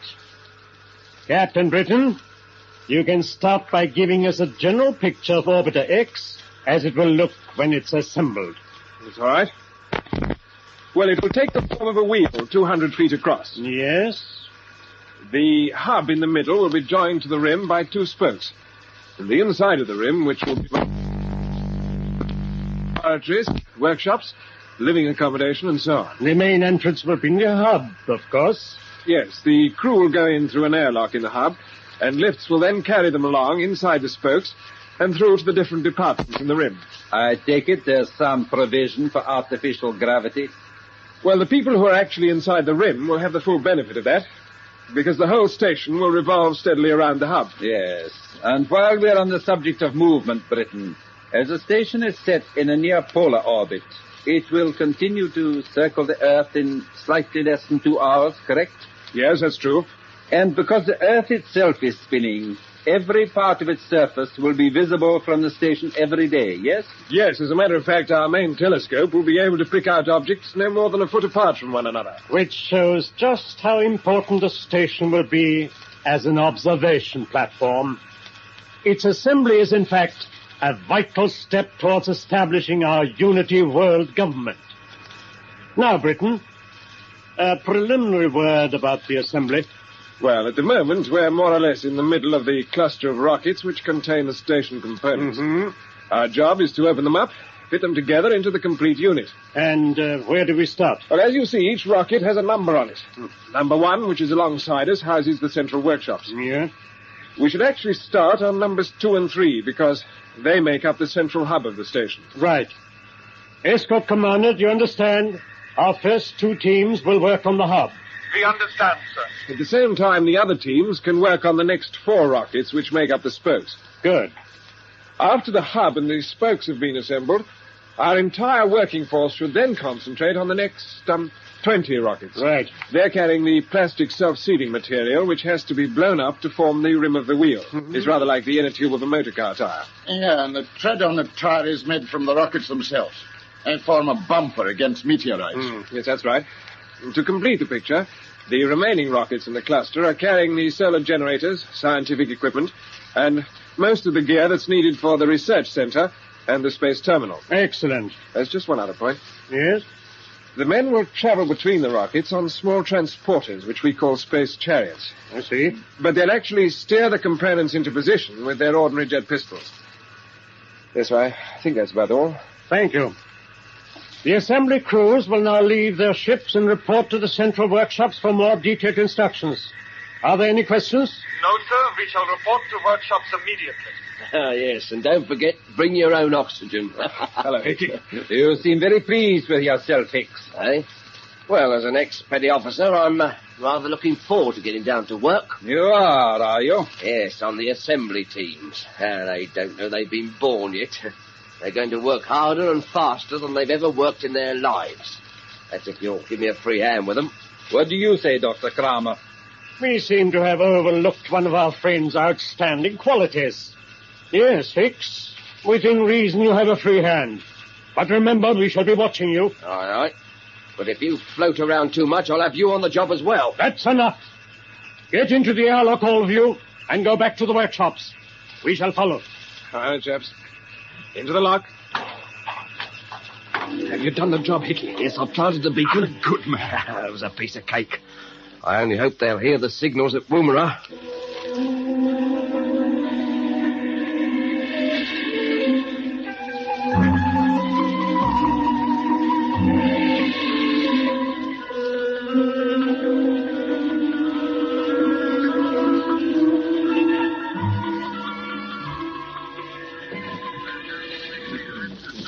Report from number 1 landing platform, Colonel Kent. Yes? Captain Knight's coming straight along to the control room. Well, was his mission successful? Well, he told the platform officer he thinks it was. Well, doesn't he know? Apparently, he put Captain Britton and the others off close to Orbiter X, but he had to get away quickly. Anything's gone wrong, Sir Charles. I won't forgive myself for sending those fellows back. No. Perhaps we should have followed a more orthodox line of attack.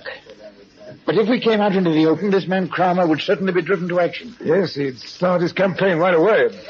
What are the latest observatory reports on Orbiter X? Negative, sir. There's no signs of any intruders out there. And yet the interference transmissions are going on? Yes, they are. So these Unity people are obviously screening some monkey business. Sir Charles, if Britain has put the beacon aboard Kramer's ship, and if we're able to track the signals back to the Earth and find the location of the Unity headquarters, what then?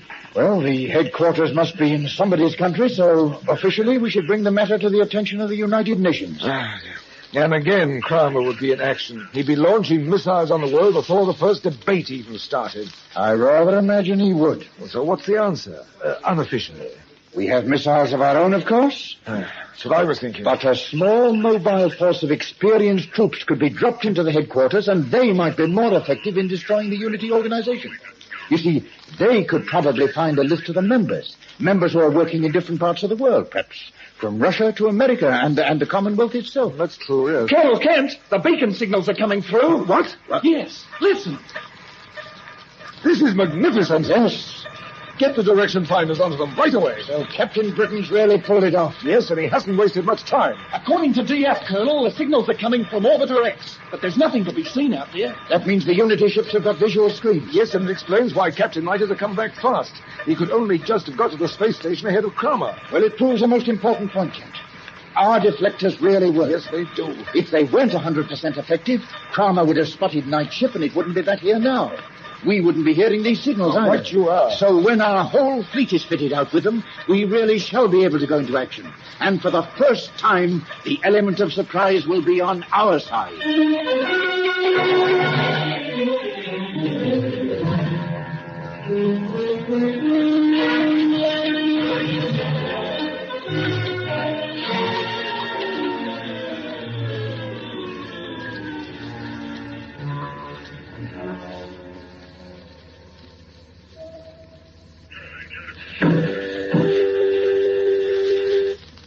Hello, Bob. Hello.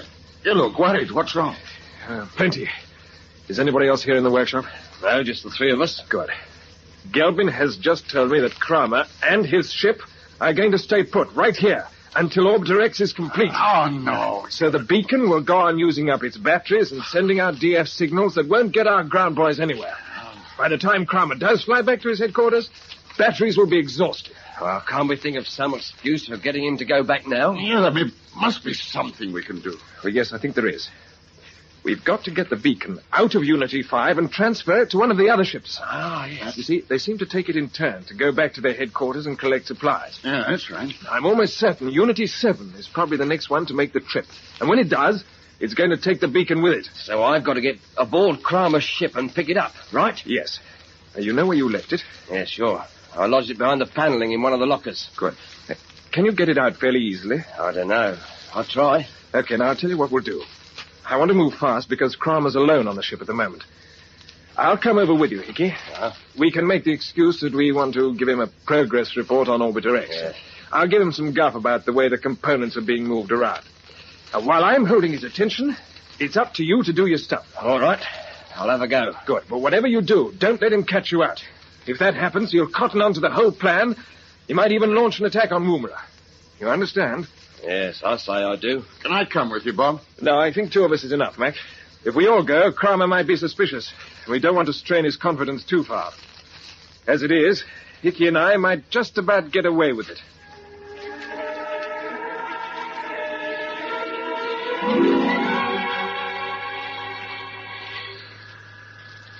I appreciate your enthusiasm, Captain Britton. But in future, you will make proper arrangements before boarding my ship. Yes, I'm sorry, Dr. Kramer. And come alone next time. Yes. I only brought Hicks along because he's so much in contact with the assembly teams. Yes, that's right. I'm afraid they're getting a bit careless. Oh? What do you mean? Well, the thing is, if the components are moved into position too fast, you can't always stop them at the right moment. It's the old business of inertia, you know. Go on. Yes. Well, the truth is, you see, the men have been pushing the stuff around much too fast. And the central hub of the station has taken some very hefty knocks from the spokes before they were locked into position. Was there any damage? No, not a lot, but if this sort of thing goes on... All right. I'll speak to the teams myself. We would appreciate it. If you could just come over here and look at the central monitor now. You'll see 2 teams bringing a couple of sections of the rim together. You may see the sort of thing that happens. Yes, quite. I understand. Of course, it's pretty uncomfortable working inside pressure suits, you know. I mean, for hours on end. So I can't altogether blame the men when they do misjudge their speed and distances. They are taking things steady enough at the moment. Yes. Yes, I'm glad to see they are. We'll watch them carefully. What's happening? It's all right, don't worry. Hicks, what are you doing at that locker? The door was open. I just brushed against Come away! What have you got in your hands? Yeah, turn it up. Here, Hickey, what is it? Let me see. Pigeon, stand aside. Now, Hicks, show me what you've got there. What are you getting at, Kramer? Do you think I'm a thief? Now, take it easy, Hickey. Get out of the way, Captain Britton. Hicks, I order you to let me see your hands. Now, look here, I don't like being accused. Do as I say. All right. There you are. I've got nothing. Huh? I hope you're satisfied. I shall examine the locker. Oh, go ahead. If you think there's anything missing, you're wrong. Very well. Everything seems to be there. Of course it is. Now get out. Okay. And you, Britton, you can come back with your report. And come back alone. All right, I'll do that. I better get into the airlock, Hickey. Okay, Bob. You nearly gave me heart failure, chum. Did you get the thing? Yes, but the case sprang open. I had to let it go. It slipped behind the paneling. There isn't a hope of getting it now. No. Anyway, I'm afraid the beacon's probably busted.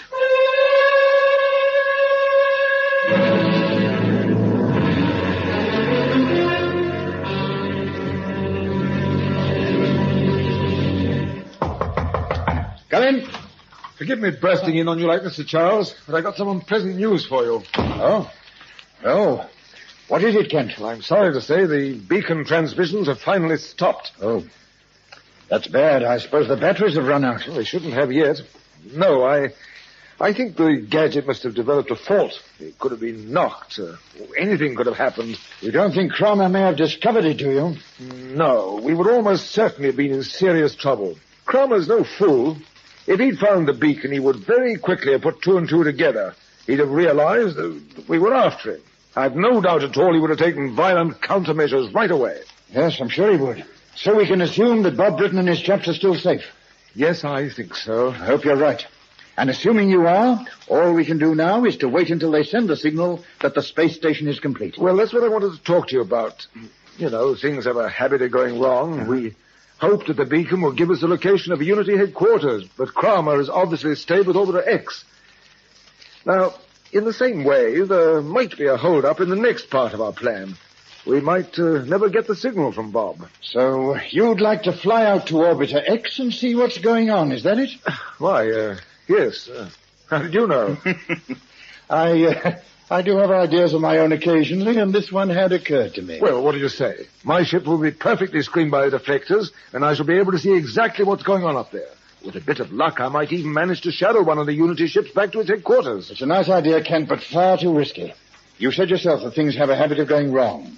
And if the unit has spotted you, we really would be in trouble. But, No, we are not sending up any ships until the whole fleet has been fitted out.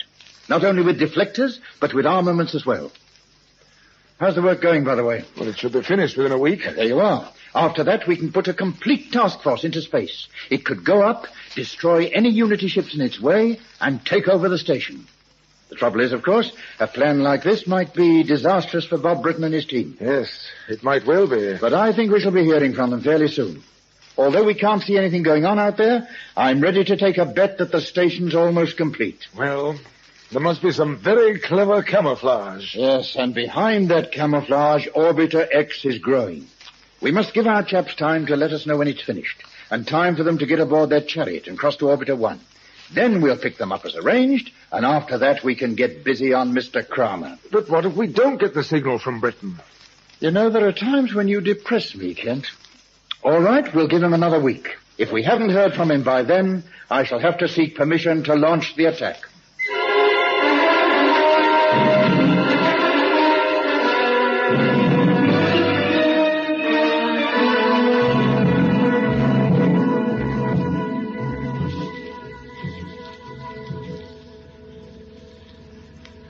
Well, chaps, what do you think of our space station now it's more or less complete? I can't say I feel very happy about it, Bob. Neither can I. It's me a funny sort of feeling standing here quietly in the control room, right inside the rim of Orbiter X.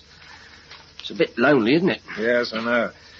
This is going to be quite an occasion when the job was completed. Yes, quite a Victory Day celebration with worldwide radio and television hookups and ships coming and going with VIPs. Yeah, those that could stand the jump. That's true enough. Think of the headlines. The completion of Orbiter X. Man's first step to the stars. The Commonwealth Space Station opens its airlocks to the astronauts of the world. I don't think. Still, I suppose we mustn't be depressed. Our boys aren't going to let the Unity people stay here. You can bet your life on that. Sure. Tell me, Bob, when are you going to switch on that pocket transmitter of yours and let the boys at home know that the station's all ready to be taken over? Well, all in good time, Mac. Hold on. Orbiter X Control, Britain speaking.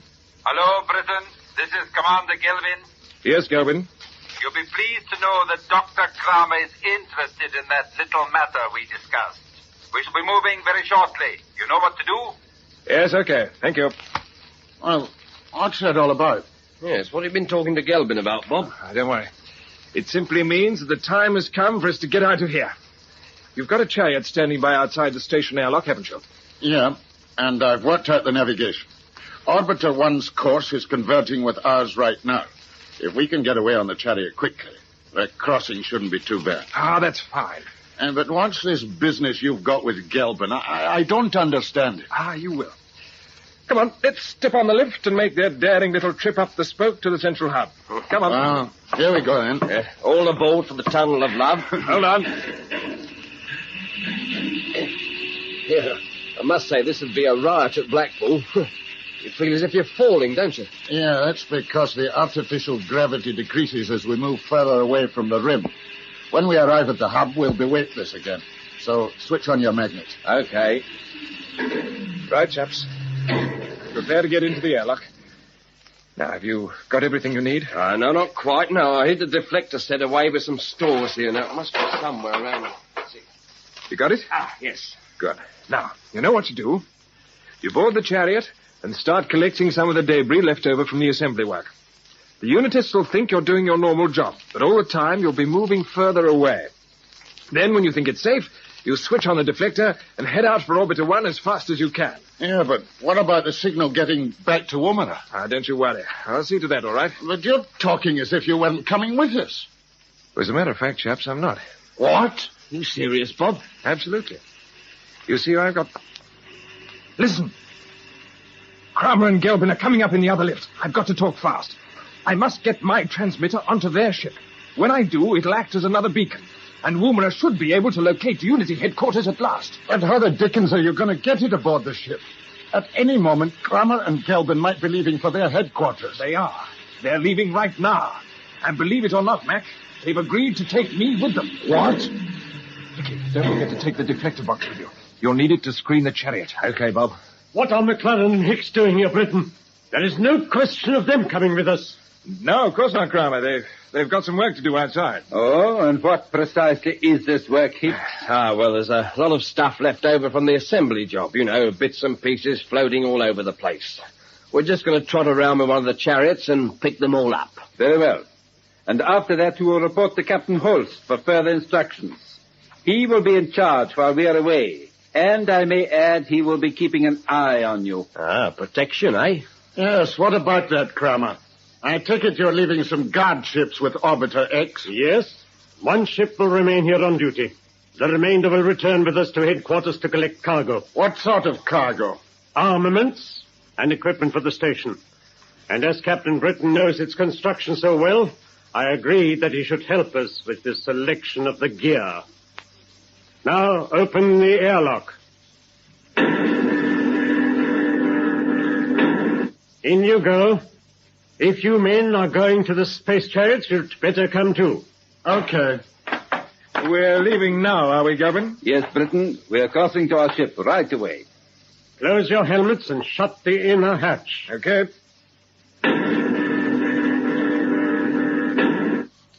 Check helmet intercom, Gelbin. Right. All correct. Everything okay, fellas? Yeah. Okay, Bob. Now, open the air valve. Oh, I see you are taking a box with you, Hicks. What's inside it, may I ask? Sandwiches. What? Tools, of course. You never catch me riding a chariot without them. We must look into that. What's that? The chariots should be more reliable. Yes, of course they should. Still, they were only meant for pottering around on. Quite. Pressure 0. Open the outer hatch, Britain. Right.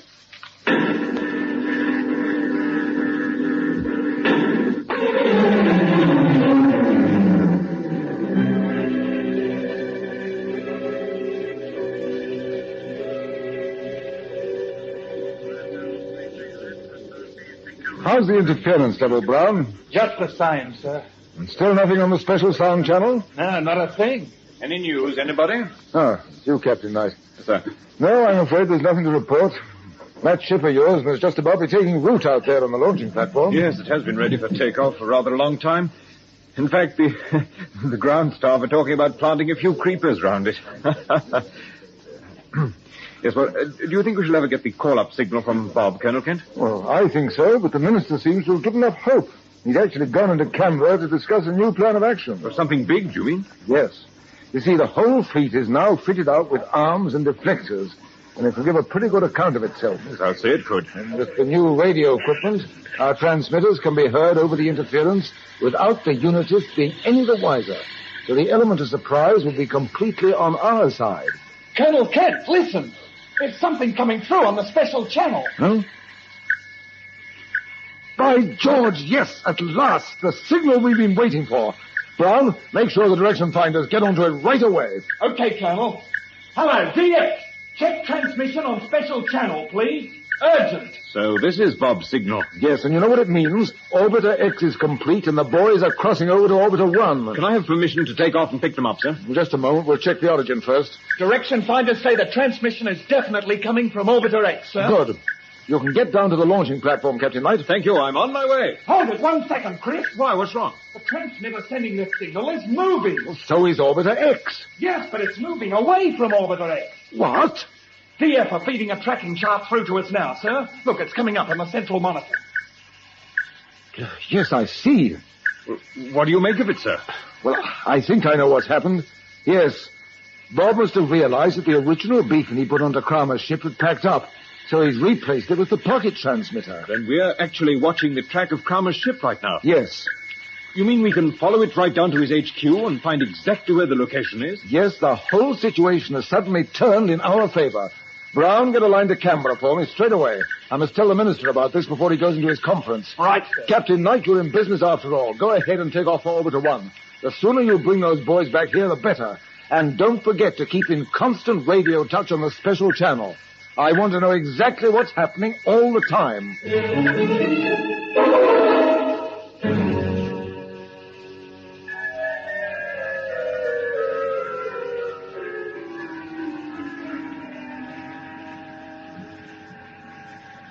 Well, we're clear of the space station, Hickey, old boy. If my navigation's right, we ought to pick up Orbiter 1 on bearing ZN74TK5. Yes. Anyway, concentrate your radar sweep in that area. Okay, Mac, but the interference is all over the screen. We won't be able to see anything much until we're practically on top of it. Can't be helped. We'll just keep to our course, hope for the best. This reminds me of the time we used a chariot to get aboard Orbiter 2. Bob was with us then. Yes, I remember. You said it was a pity we couldn't have a picture of ourselves. 3 little men in spacesuits sitting on a sort of flying car chassis with a couple of tiddly little jets stuck on the back. And now there's only 2 little men. Ah, well, we haven't finished with Kramer yet. We haven't started. You wait. If Bob's plan works and CSP finds Unity headquarters, my bet is Kramer's had it. Yes, and I reckon you're right. And if we can get back to Woomera and tell Colonel Kent that there's only one guard ship on duty on Orbiter X, the CSP fleet can come out and take it over without too much trouble. She'll be a piece of cake. I don't think that Unity fellow, what's his name, Captain Holst, can be a very bright spark. Well, they gave him the slip, all right. I suppose he didn't have a chance of tracking us when we turned on the deflector set. He's probably written us off as lost in space. I don't suppose he's going into mourning. Hey, I'll say, look, Mac, there's something on the screen. Look. Where? A couple of blips. You can just see them between the interference ripples. Yeah. They're moving towards one another. Yes, I see them. Yeah. Orbiter 1 in the relief ship. They can't be anything else. Open the jets, Hickey. Right. Give them full boost. There's no speed limit here, my boy.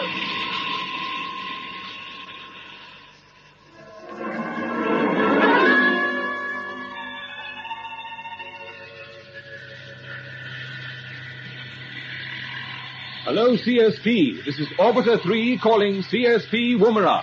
Are you receiving me? Come in, please. CSP answering you, Orbiter 3. Yes, we are receiving you. Your new transmitter is loud and clear. Good. Colonel Kent, I've reached the rendezvous and 2 men aboard a space chariot are coming alongside my airlock. Only 2? Yes, I haven't been able to identify them yet. They've now entered the lock. They'll be through into the cabin in a moment. Stand by, please. Standing by. Keep your transmitter switched on. Right, sir, I will. Here they come. It's Mac and Hickey. Welcome aboard, fellows. Chris, hello. Good to see you, sir. It's good to see you. Colonel Kent's listening on the radio. Hello, Mac. Hello, Hickey. Once again, welcome aboard. Thank you, sir. I didn't expect to hear you. Thank you, sir. It's great to be here. What's happened to Bob? He's aboard Kramer's ship. He's what? I say, is it quite safe to talk on the radio? I mean, can't the unitists hear us? No, don't worry. We've got a new system of transmission. I don't understand the technical details, but it works on the same principle as the pocket transmitter that's Bob's using. Oh, so you know all about that? Yes. You see, the DF boys at Woomera are getting his signal all right, but we never guessed he was on the transmitting end himself. Why didn't he come with you? I'm afraid it wasn't possible. He knew the ship would get underway as soon as he went aboard. Colonel Kent, I want you to know that Bob knew what the consequences might be for himself. But that didn't stop him going ahead. Just what I would have expected of him, Mac. A very fine action. it looks like succeeding. Our direction finders are following the ship down into the atmosphere now. It's made one complete circuit of the Earth, and if it follows its present course, it will land somewhere in South America. South America? We wondered if the headquarters might be there after we took off in Kramer's moonship. We hope to be able to pinpoint the HQ quite soon. That's marvelous. Mac, we take it that Orbiter X is completely assembled. Is that right? Yes, I should have told you. There's only one guard ship with it, sir. And if you can send up a task force quickly, this is the time to take it over. Thank you. That is most important information. Is there anything else you have to report immediately? Well, I've an idea that would involve Captain Knight. I don't know how you feel about this, Chris. What is it, Mac? Well, although we don't know where the Unity headquarters are just yet, Hickey and I have been there, and we know the layout pretty well. Yes, we do, and I think I know what you're going to say, Mac. Once CSP tell us the exact location, I was wondering if Chris would land us somewhere in the area. Yes, that's it. The country is mountainous. We could probably touch down within 10 miles of the HQ without being spotted. Exactly. And you and I could then make our way to the headquarters and get in through the back door. Do you remember how Kramer brought us out through those tunnels? Yes, of course. We could go in by the same route. And with a bit of luck, we'd find Bob and bring him back to the ship. What do you say, Chris? Well, I'm for it, but there is one point. After we land, I'll come to the headquarters with you. Colonel Kent, did you hear all that? Yes. And I may say that our conversation is being piped through to Canberra, where a special committee is also listening. I am consulting the minister now. Oh, I'd have put on my telephone voice if I'd known. Oh, I hope I haven't mucked up our chances. No, it's a great idea, Mac. And after we've landed, we can use the rotorcycles. Motorcycles? No, you clot. Rotorcycles. Oh, yes. You know, the one-man helicopter. Yeah. I've got a couple on board. They're part of the new issue to all ships now in case of emergency landings in out-of-the-way places. Well, they are. That's just the job. Hello, Orbiter 3. Mac, your suggestion has been accepted. Thank you, sir. Good-o. But you will check with me before landing. And Captain Knight must remain with the ship. Is that clear? As you say, sir. Very well. Our direction finders indicate that Kramer's ship is now preparing to land. I will give you its position and the course you must follow. Stand by.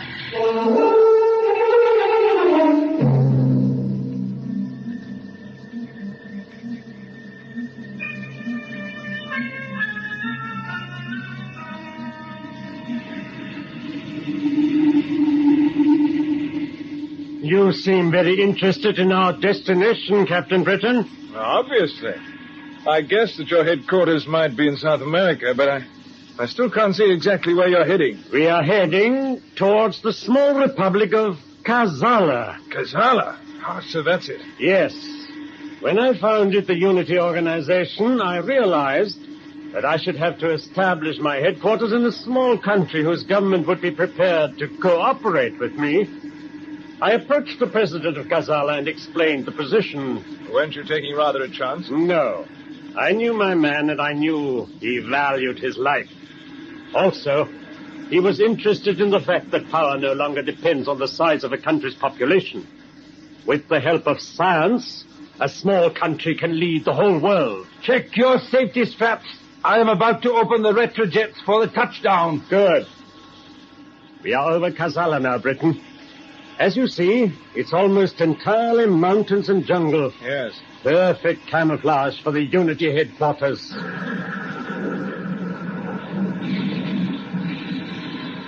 The headquarters are immediately below us. You can see the landing zone.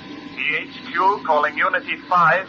You are now on the approach beam. We are taking over your controls for landing. Thank you, EHQ. Over to you. The landing routine is now carried out entirely from the ground. I can't see much down there. No. The headquarters are mostly below ground. Only a few buildings are visible from the air. They're well camouflaged. We have no wish to draw attention to ourselves. What about the local population? There were a few Indians there, but they have been moved away. Prepare for touchdown.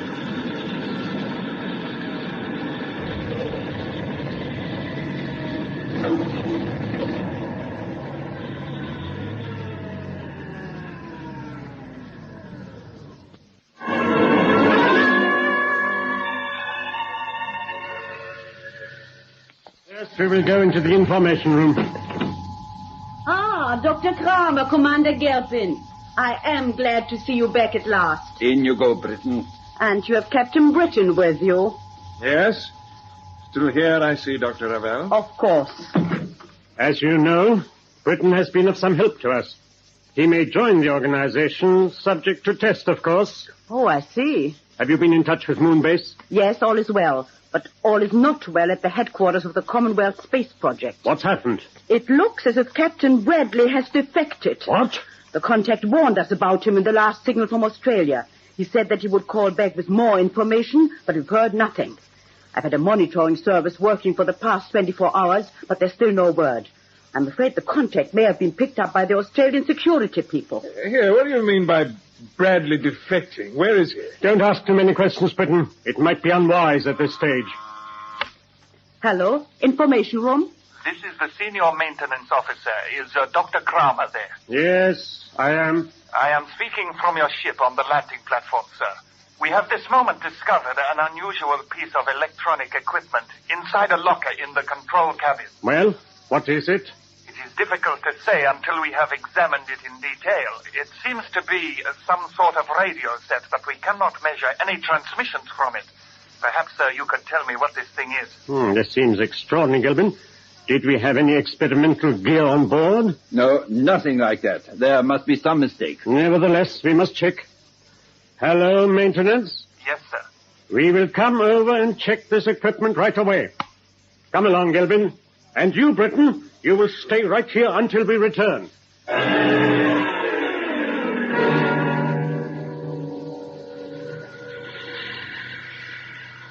CSP, Woomera calling Orbiter 3. Orbiter 3 answering you, CSP. Listen carefully. Our direction finders have now tracked the beacon transmission to Earth. Kramer's ship has landed in the small South American republic of Kazala. The bearings of his HQ from your position are QJ 54TX9. Repeat, please. QJ 54TX9. Mark that on the chart, Mac. Okay. You will see from the chart that the location is well concealed by the natural contours of the country. Yes, it is too. Yes, there seem to be mountain ranges all round it. I suggest that you land in the region of Mount Cassis. Will you check that, please? Mount Cassis. Yes, I've got it. About 18 miles southeast of Unity headquarters. Can you make a landing on the flat ground to the north, Chris? I should think so. According to the chart, sir, it looks pretty deserted. Good. Now listen.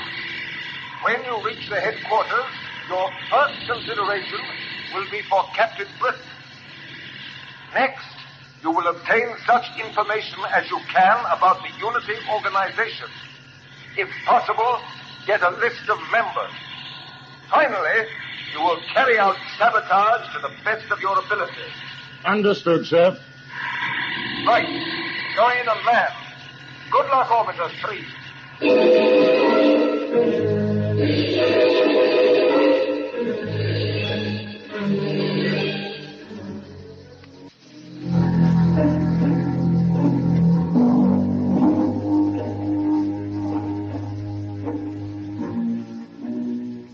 Kramer's away a long time, Bob. Tell me, have you any idea what it is they have discovered on his ship? Yes. Yes, I know only too well. Why, what do you mean? What is it? Greta, I'm afraid I'm in trouble. You helped me the last time I was here with Mac and Hickey. I shouldn't have done it, but I couldn't help remembering our student days. You never noticed me very much, but I never forgot you, Bob. And I'm not going to forget you. That's why I'll tell you about this thing they found on the ship. It's a radio transmitter. What? Yes, I used it as a radio beacon. My people at CSP will have been listening for it, and they'll have tracked it right here. But the interference... It makes no difference. The transmissions bypass it. Unity's finished, Greta. You must get away before it's too late. You don't know what you're saying. Yes, I know very well what I'm saying. There's a good possibility that these headquarters will be blown sky high. You must go while you can. You really are serious, aren't you? Yes, I am. And what if I tell Kramer what you just told me? It doesn't matter. As soon as he sees the transmitter, he won't need to be told what's happened. He'll know. And do you know the penalty you'll pay for this? I've got a pretty good idea. You're very calm about it. Oh, there's not much I can do. I can't get away. Oh, you stupid idiot. You've no excuse for this. No, none at all. Oh, then why did you do... There he is, the treacherous dog! What have you got to say for yourself, Britain? What about? You know perfectly well. Who gave you the transmitter? I have nothing to say. Leave him to me, Kramer. I know how to deal with traitors. Traitors? I've never become a member of your foul organization. That's enough. One moment, Gelbin. Captain Britain, you have tried to play a double game, but as far as you are concerned, it is all over. I fully realize that. I thought you might. So I want you to know the full measure of your achievement as it affects your friends in the Commonwealth Space Project. You see, you have not only ticked us, but them as well, because you have brought about their total annihilation. What the blazes do you mean? You know quite well that all my plans are aimed at a unity world government. Nothing can stand in my way. Gelbin, go ahead and mobilize the attack. Right, Kramer. Hello, Defense Section. This is Deputy Leader Gelbin. I have orders for immediate mobilization of ballistic missiles. Prepare for launchings. Call up atomic detonators. See that the warheads are fitted with all speed. Your first target will be Woomera. And Gelbin, the battery must be firing within 15 minutes. It will be. I hope you're satisfied, Britain. You can't do this. You must countermand those orders. He is right, Dr. Kramer. Rebel, I advise you to be careful what you say. Dr. Kramer, I have just been handed a signal which might give Captain Britain some cause for reflection with regard to his own immediate future. Yes? It actually comes from our commander on Orbiter X. Here it is. McClelland and Hicks lost in space, presumed dead. Well, well. Presumably they were involved in your treachery, Britain. This is their just reward. Now it's for us to see that you receive equal justice. Gelbin, have him taken away.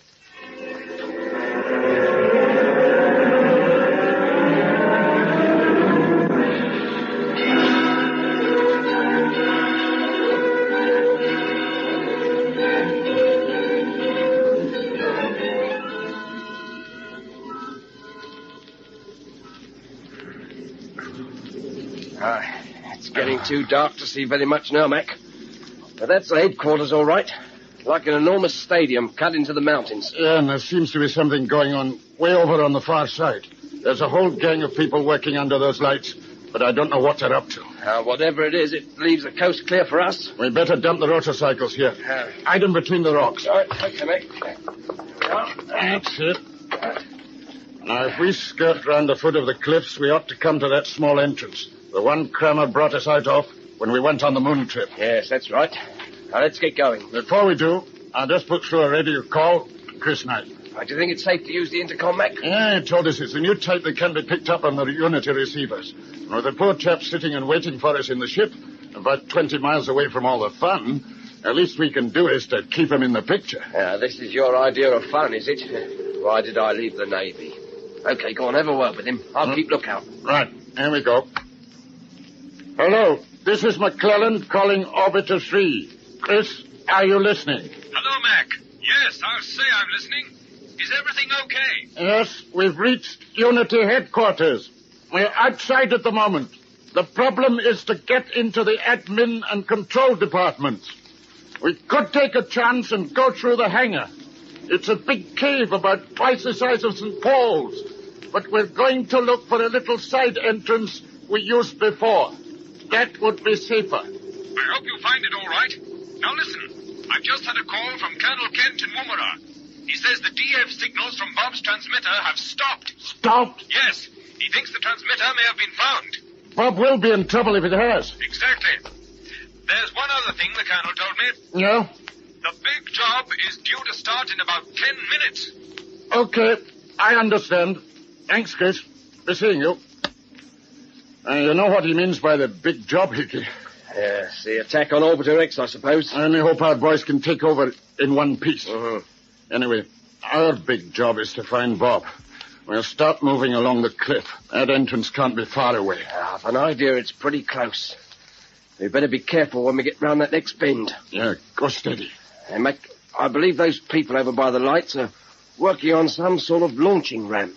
Yeah, I think you're right. Now listen, there's a door opening. Yeah, and it's the one we're looking for. Shh, somebody's coming.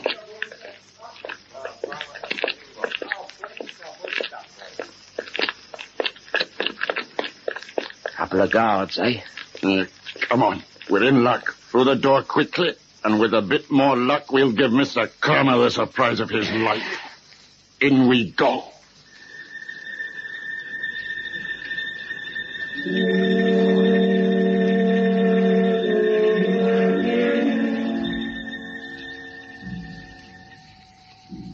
These tunnels are a bit of a maze. But isn't that the old glass house department straight ahead?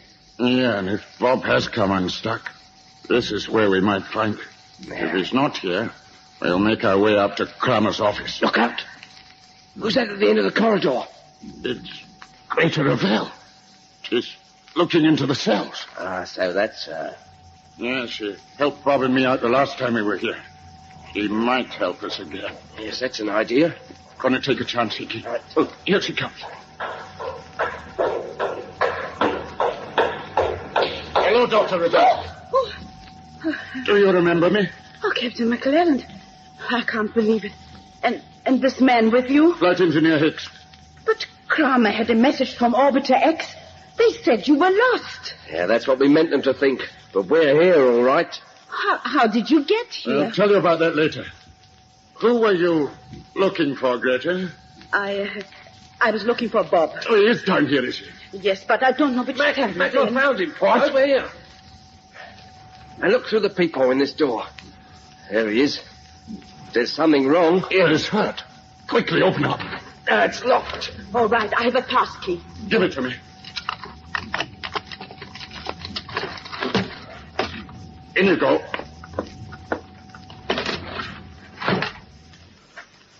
Bob, wake up. It's Mac. What? Who is that? It's Mac. Mac? Yeah, Hickey's here, too. Oh. What happened to you? I had a bit of a tussle with the guards, but how did you get here? We got away from Orbiter X just as we planned. Chris Knight picked us up, and your transmitter told us where you were. Oh, so it worked. Yeah. Chris flew us to within 20 miles of HQ, and we finished the journey by rotorcycle. Oh. He's waiting for us to take you back to the ship now. If Kramer knew this, he'd go mad. Yeah, I'm sure he would. What are you doing here? My head's clearing. Here's what I remember. Kramer's going to start his attack. What? He's preparing to launch missiles against Woomera. That's only to be the first target. He must be stopped. Greta, do you know about this? Yes. Then why didn't you tell us before? Because there's nothing you can do. We'll see about that. We must go up to the control room. Kramer and Gelbin are sure to be there. Kramer is, but Gelbin is out on the launching platform. Now, listen to me. I've got all this worked out. You see, Kramer was always determined that if ever he was forced to leave this place, it would never fall into anybody else's hands. Go on. So he built demolition charges into the walls of the hangar and the generating hall. What? They can be set off by a master switch, and I know where it is. You do? This is the answer. By cutting the power, I can make the machinery on the launching platform useless. And there need be no loss of life because the alarm bells will ring a minute before the charges explode. Well, that's all right, but surely when the staff hear the alarm, they'll know what's happened and turn off the switch. No, apart from myself, only Kramer and Gelbin know where to find it. And Gelbin could never reach it in time from the platform. What about Kramer? Yeah. Couldn't he get to it from the control room? Yeah, I think he could. Okay, then we'll see that he doesn't. Now, where is this master switch, Greta? Out in the hangar. I'd like you to go with her, Mac. I'll take Hickey with me. All right. Where shall we meet after the balloon goes up? What about the entrance we came in by just now? Yeah. Do you know the small entrance in the cliff, Greta? Yes, I know it. Will it still be there after the explosion? Yes. Right then, that's our meeting point. I don't know how long we've got before the Unity attack starts, but we'd better get going. Okay. All right, let's start. I've just remembered, Bob. Colonel Kent asked if we could get a list of the members of Unity, if it was humanly possible. What about that, Greta? Can you help? Yes, you'll find a list in Kramer's office next to the control room. Oh, that's fine. We might just manage to get hold of it before the alarm goes. Is it all clear in the corridor, Hickey? Just a sec. It's all clear. Good. Off we go. You turn to the right, Bob. Captain McClellan and I'll go to the left. Okay. We'll see you both later. Good luck. And thank you, Greta. Good luck, Bob. Come along, Mac, this way. Quickly. You're really doing this for Bob, aren't you, Greta? I suppose I am in a way, but during the past month I've learned a great deal about Unity that I didn't know before. It beats me how you ever fell for it in the first place. No, you wouldn't understand. You grew up in a very different world from mine. To me, Unity seemed to be the answer to everything. Now I've discovered the truth. Oh, what are you going to do with yourself when you get away from here? Oh, I haven't thought about it. Perhaps I won't get away. You will. We'll see to it. Now, quietly. Here's the safety door to the hangar. You better keep back when I open it, in case you run into somebody on the other side. Okay. All clear. You can come through. That door ought to keep back the blast of the explosion. Oh, I say. It looks as if the whole Unity fleet is in here. Yes, except for one ship on duty at Orbiter X and one outside on the launching platform. Yeah, it was getting dark when we came in. I didn't see it. Oh, it's of no importance. It's Kramer's ship, U-5, and it was going to be rearmed with some new weapons when the trouble started. So when this lot goes up, Kramer's as good as finished. Yes, I certainly hope so. Now for the switch. Where is it? Behind this panel. There, do you see? Yes, I see. This is where you can leave the rest to me. I'm not going to turn this switch until I see you safely out through the main entrance. But why? There's no immediate danger. We'll have a whole minute to get away. You'll never know. Don't argue now. Off you go. Run for it.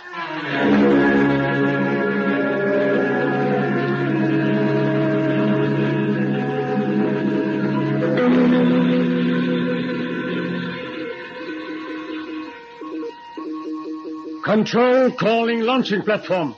Hello, Gelvin. I'm checking the projected course on the computer. Is the first missile lined up?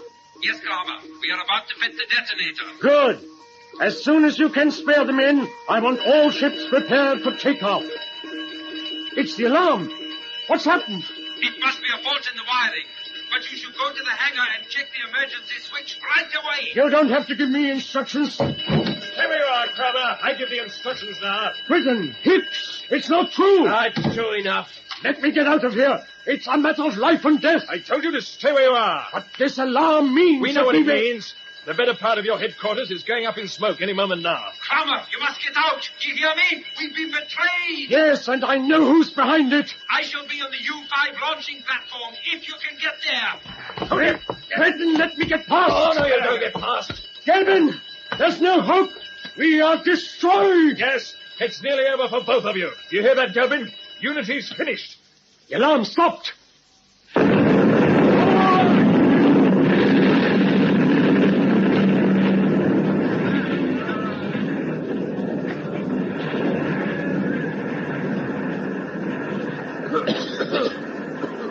The lights have gone. I thought the whole roof was coming in. Turn on your torch. Okay. Quickly, come on. It won't work. Bang it. It's better now. We lost Kramer. Look, the door must have been blown open. He mustn't get away. Just go after him. Right. You've got that list of names from Kramer's office, haven't you? Yeah, sure. Well, at least that's something. Keep going. Can't see through the smoke. Follow the wall. We'll never find him in this, Bob. No. But the best we can hope for is get out before we're choked. We must move faster. Come on.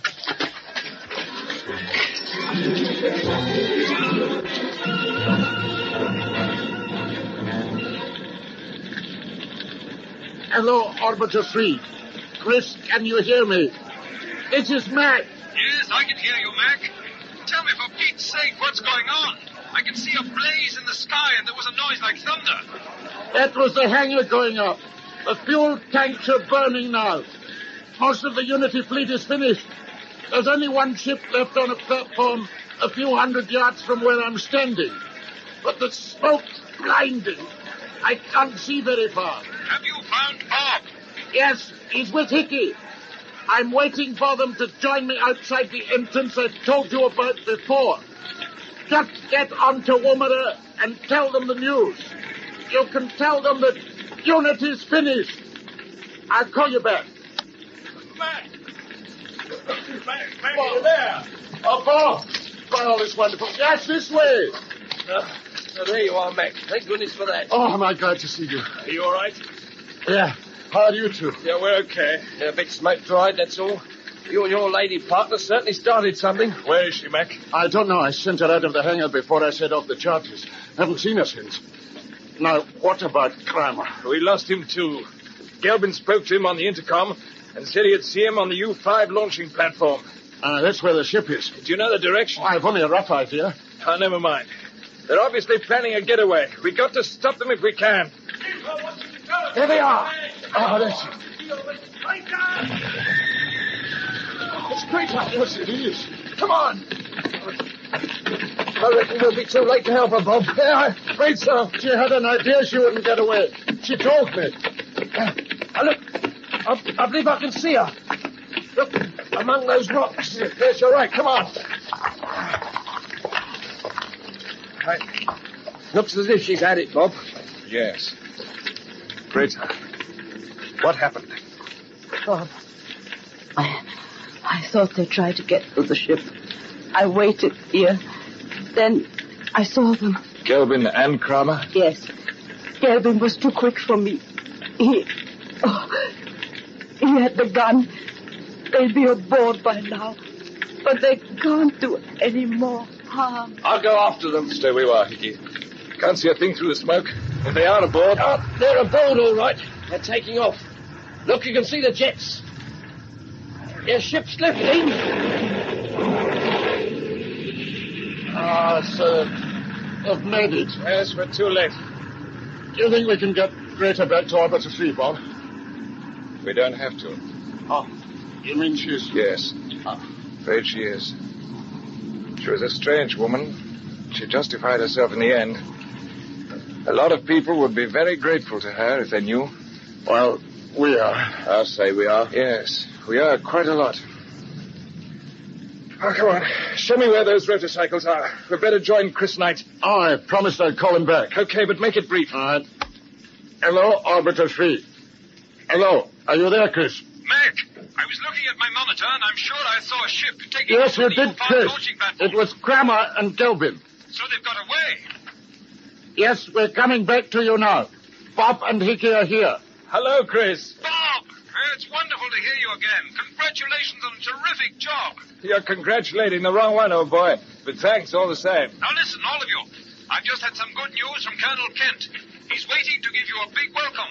Everything at his end worked out perfectly, and he's looking forward to seeing you all aboard Orbiter X. He's there. That's great. Okay, Chris.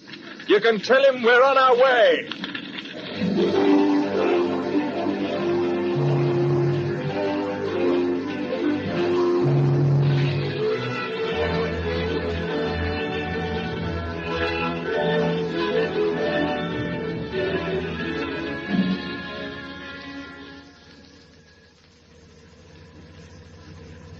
This is Orbiter X control room calling CSP Woomera. CSP answering you, Orbiter X. Brown, will you tell the Minister that Captain Britton and his team are coming aboard the station now? Judging by their radio reports, the Unity organization is as good as finished. But Kramer may still try to pull one out of the bag. So keep checking. Right, sir. Hello, My Colonel Kent. dear fellows. Good to see you Bob, again. Mac, come right in. Thank you, sir. Home sweet home, eh? Welcome to the control room of Orbiter X. Thank you, sir. Well, Hickey, first of all, you'd better give Colonel Kent that list of Unity members. Oh, yes, of course, sir. Oh. Here it is, sir. Excellent. This should make interesting reading, especially for the Minister. How is Sir Charles? Like a dog with two tails. All the Commonwealth Prime Ministers have been sending in messages of congratulation, and many of the heads of other governments, too. Oh, good. The space station has given our prestige a tremendous boost already. It's marvelous. CSP Wolverine calling Orbiter X. CSP to Orbiter X. Come in, please. Well, if it isn't old Brownie. Hello, CSP, Orbiter X answering you. Just a check call, Colonel. There have been no fresh sightings. Thank you. Fresh sightings? He was referring to Kramer's ship, U-5. I didn't worry you about it earlier, but we've seen it. You have, eh? Yes, it's passed pretty close to us, and we thought it was going to attack, but nothing happened, and it pulled clear. Oh, I should have thought they'd have headed straight for their moon base. No, they must realize that wouldn't be safe. We could wipe it out with screen missiles any time we like. Exactly. I'm quite sure that Kramer made a serious effort to destroy this space station. That's why I ordered Orbiter 3 to remain alongside as a guard ship. I've also got 12 others out on orbit patrol. You can see them on the monitors now. And isn't it marvelous to be free from the old interference? Yes, I'll say it is. Are they the ships that took over the stations, huh? Yes, with their deflectors working, they were alongside before the Unitists knew they were here. They disposed of the Unity guard ship, and the people on the station gave in like lambs. They would. CSP Wolverine to Orbiter X. Urgent. Come in, CSP. The ground tracking stations have picked up U-5. It's traveling fast at an altitude of 1,000 miles. It's in your orbit, but it's moving in the opposite direction. What? It's heading straight towards you, What's sir. he doing? Range 950 miles. What's Kramer's game? Do you think he's going to ram us? It could be. Look, his ship's coming up on our central monitor now. Orbiter X calling CSP patrols. Are you receiving U-5 reports from Woomera? All receiving, sir. Good. I'll leave our transmission key down so you can also hear us in station control. Captain Knight? Yes, sir. You may find yourself in action very soon. Check your armaments. I have, sir. Everything's in order. I'm watching my monitor screen. Good. Stand by. CSP to Orbiter X. U-5 is holding its course. Bearing ZN 54YK5. Range 600 knots. Closing. Right, CSP. Orbiter 3 to Orbiter X. I now have U-5 in vision. I'm ready to launch defensive missiles. Stand by for instructions. U-5 calling U-5. What the? Turn up the auxiliary sound monitor quickly. This is U-5 calling Orbiter X. Are you receiving me? That's Kramer's voice. May I answer him, Colonel Kent? Yes, go ahead. Hello, Kramer. What are you playing at? You must change course. So, Captain Britain, I'm delighted you're there. You're just what I hoped you might be. Exactly in my path. Crikey, he's gonna ram. He's mad. Kramer, if you're hoping to smash into us, I can tell you you'll never make it. We have missiles already lined up on you. It makes no difference. You may destroy us and our ship, but parts of the wreckage will continue along our present line of flight. They will reach you and tear your precious space station to pieces. I'll take over. All right, sir. Hello, Kramer. This is Colonel Kent. Colonel Kent, I'm sorry we have left it so late for our first meeting. Listen to me. Change your course and come alongside. Your position is hopeless. I shall keep to my course, Colonel Kent. The range is now 300 miles. You're almost with you. There's only one way to deal with this situation. Chris must launch missiles with proximity fuses. Yeah, that's the answer. If they explode close to the stern of U-5, they should turn the whole ship away from our orbit. Yeah, Colonel Kent, it happened to Hickey and me when we were trying to get back to the Earth in the moon probe. Yeah, that's right. It was Kramer himself who launched the missiles then. It exploded close to our jets, and we turned about 45 degrees off course. Very well. Captain Knight, you heard that, did you? Yes, sir. I'm ready to fire. Range 200. Closing fast now. You may open fire in your own time. Right, sir. I'm launching the first missile now. There it goes. Hello, Kramer. We have launched our first missile, but you've one last chance to sheer away. No, Colonel Kent. We may be unarmed, but we can still strike back. Unity will live on. One day we will...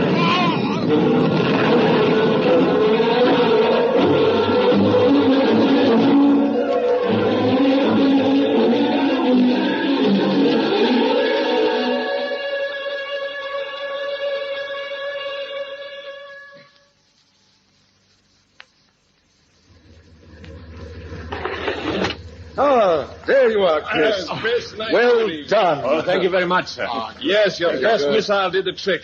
It exploded right alongside Kramer's starboard jets. Yes, when I saw it turned him off course, I didn't worry about a second launching. CFP Woomera to Orbiter X. U5 now bearing ZN40TX5. Looks like it's heading for the wide open spaces. Thank you, CSP. A flight to infinity, eh? Well, that looks like the end of Kramer and Gelbin. Rather grim justice, eh, Mac? Yeah, Bob, it is. Well, I think we could all do with a small restorative, gentlemen. That's a splendid idea, sir. Very good. That's a marvelous idea, sir. Not too small. Bob? Thank you very much. Mac? Thank you, sir. Hickey? Thank you, sir. And you, Chris? Oh, thank you, sir. Well, boys, I'm not going to make a speech. Yeah. But I do want to thank you for all that you've done. Without you, the situation would have been pretty grim for the whole world. And, well, now I feel a toast is called for, and I think you'll agree with me. The man to propose it is Bob Britton. Yes. Come on, Bob. Come on, Bob. Well, thank you, Colonel Kent. You asked for a toast. Well, what shall it be? We now have this space station. And from here, we shall be sending ships first to the moon. Which is old ground for you. We know all about that. I'll say we do. And then ships will go out to Mars and Venus. Well, who knows where. This is our starting point, and so let's drink to it. Gentlemen, the toast is Orbiter X. Orbiter X.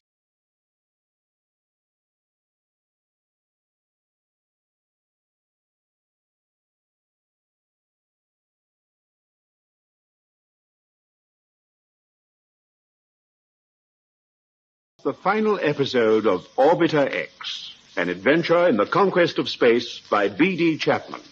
The serial was produced for the BBC by Charles Maxwell.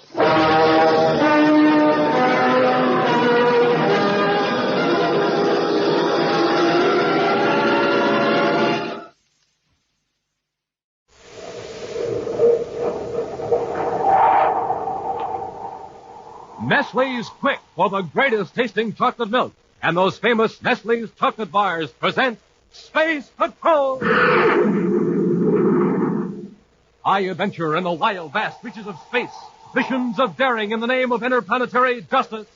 Travel into the future with Buzz Corey, Commander-in-Chief of the Space Patrol! In today's transcribed Space Patrol adventure, Buzz and Happy are locked in an airtight chamber on Neptune's third moon by a criminal trying to force them to reveal Space Patrol's secrets. Rorschach must be crazy. Just locking us up in here isn't going to make us talk. Listen. Hear that? Well, yes, sir. Sounds like some sort of a pump. You notice anything about the air in here? Now that you mention it, it's sort of hard to breathe. They're pumping the air out of the chamber. We've only got two choices. Press the alarm button or suffocate. We'll return in just a moment with today's exciting Space Patrol adventure, The Red Demon of Venus. Say, Space Patrollers, this is Cadet Happy. If you're like me, you never get enough Nestle's chocolate. Man, that's such sensational, smooth, rich, delicious chocolate. Every bite tastes like more. And you know, there's a way to buy them so you always have more. That's the family pack. 6 Nestle's chocolate bars packed together in a swell carton. Tell Mom she'll find them at grocery stores and supermarkets. And they're real money savers, too. There's another way to make sure you have plenty of Nestle bars. That's to buy them big. You can get a 10-cent bar, or bigger still, an economy bar, and bigger yet, a tremendous king-size bar. That's the one I like best because it's so thick. Now, the 10-cent economy and king-size bars, as well as those neat family packs, come in all 3 of Nestle's terrific flavors. Smooth, creamy milk chocolate in the red and white wrappers, milk chocolate with toasty almonds in the blue and white wrap, and, of course, that crispy, crunchy, wonderful crunch bar in the red and blue wrap. Whichever you like best, treat yourself to Nestle's in a great big way. I'm sure you'll say just what I do. The more Nestle's, the merrier. And always remember, Nestles, Nestle's makes the very best chocolate. Ooh, what a voice.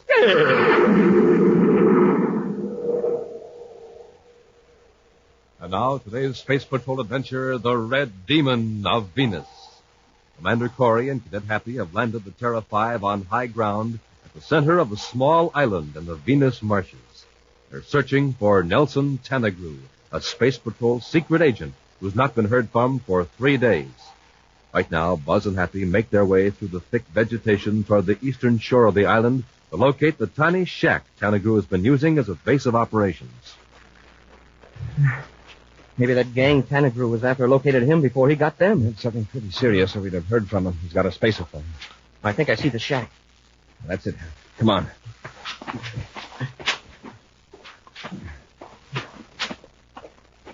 The rocket. It's almost underwater. Flood hit worse here than it did at the settlement. You don't think Tanagru got trapped in the shack? Tanagru? Tanagru, you there? This is Commander Corey. Tanagru! Oh. It came from back there in the brush, to the right. Must be Tanagru. Tanagru! Here, Commander. Let's go, Hap. There he is in the clearing. Tanagru. Thought I was finished, and then I heard your voice. Don't try to get up. Just take it easy. What happened? Did that smuggling gang get you? No, nothing that dramatic. It's a spider bite. Got my hand. Oh, it's sure swollen. I'll get you to the ship right away. What kind of a spider was it? It's lying over there by that rock. As you see, I won. Oh, it sure was a big one. And as red as a rocket blast. Yeah. Jumped on me from the tree limb. Thought it was a ball of fire. Felt like it, too. When did this happen? Early this morning. Right after I killed a spider, I blacked out for a while. I don't feel so bad now, except I can't move. I don't want to frighten you, Tanagru, but do you know what kind of spider that is? Yeah, I thought I knew everything that crawled or flew in these marshes, but that's a new one on me. The spider's called the red demon of Venus. It's extremely poisonous. Naturalists have thought it was extinct. Well, at least that one is. Tanagru, we've got to get you to the Venus City Hospital right away. Give me a hand, Happy. Yes, sir. Wait. I may black out again. Let me tell you what I found out about that gang.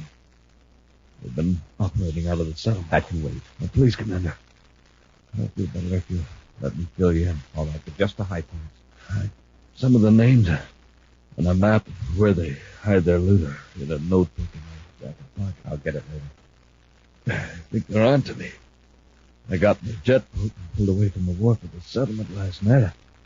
So one of the gang watching me. They didn't follow you here to the island, though? No. When I got back here, I found the shack flooded. Couldn't use a space phone. Sunk the boat and get out of it again. And hid here in the clearing. So if they came here to the island, they'd see the shack was submerged and figure you'd gone. Yeah. I was at the settlement for 3 days. Couldn't dare use the space phone there. No telling who might be spying for the gang. All right, Tanagru. I think we'd better get you to the ship. Easy now, Happy. With Tanagru made as comfortable as possible in an aft compartment, Buzz and Happy blast off for Venus City. Buzz loses no time in contacting the hospital by spaceophone. He's now waiting for a reply as Happy returns to the control compartment. Tanagru is still conscious, Commander, but he doesn't look too good. Heard from Dr. Bryce yet, sir? Not since that first call. Sure wish there was something we could do. Dr. Bryce says anything we might do now might hinder the regular treatment. Venus City Hospital calling Commander Corey aboard the Terra 5. Dr. Bryce to Commander Corey. Corey here. Go ahead, Doctor. I have some very bad news, Commander. A single drop serum here at the hospital. And contact some other hospitals. Try Terra or Mars. I'll try, but I'm sure they haven't any. You see, the red demon spider is found only here on Venus. Well, there have been no cases reported for over 5 years. Our records show that the last of our supply of serum was discarded 18 months ago. Discarded? Yes, it becomes ineffective after a certain length of time. Dr. Bryce, you told me that Tanagru must have treatment within a few hours or the bite will be fatal. That's true, unfortunately. Then what are we going to do? Well, there is one alternative. What is it? We can obtain a blood donation from another victim of that type of spider and inject that blood into Tanagru's veins. Do you know where we can find such a person? Our records show that a patient named Theodore Rorschach was successfully treated here 5 years ago. Where is he now? I don't know, but I've already ordered a checkmate. Doctor, how much time have we got? I can't say. In some cases, the bites prove fatal within a few minutes. In rare instances, well, the longest was 18 hours. Nearly a third of the time's gone already. Doctor, keep trying to locate Rorschach. I'll contact Space Patrol headquarters in Terra and get master locator control on the job. Corey out. Wow, it sure doesn't look good, does it, sir? If Theodore Rorschach is alive, we'll find him. I'll give locator control a AAA priority order and put out an all-planets alert. After that's taken care of, you take the controls till we reach Venus City. I'll be back with Tanagru.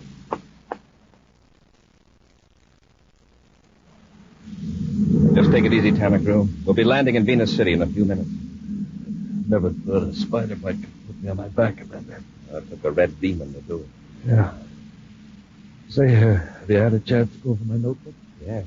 Done a great job. The information you've gathered, we can close in on those thieves right away. Well, except we couldn't get a line on who he is. Keeps in the background. When we pull in the gang, we'll make them talk. I've got a favor to ask. When you round them up, I want to be in on it.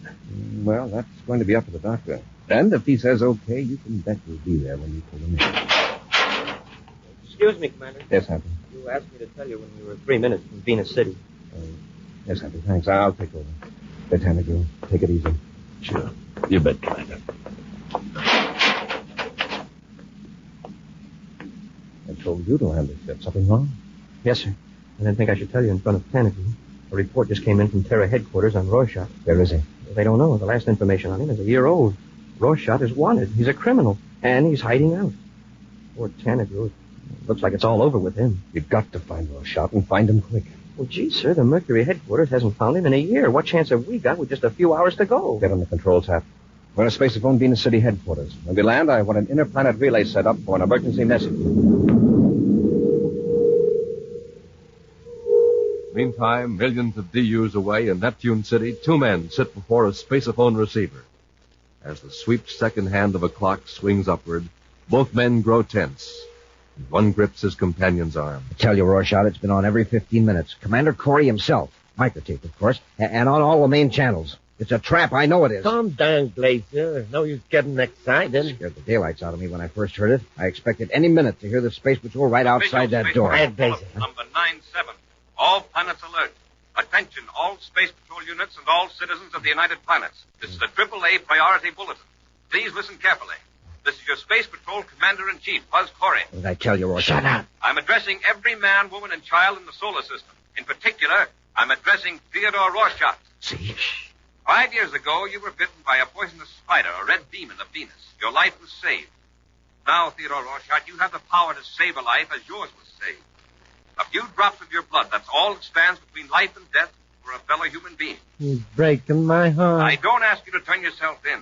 You are guaranteed immunity from arrest while you perform this generous act. Go to any doctor in the solar system, any medical organization, public or private.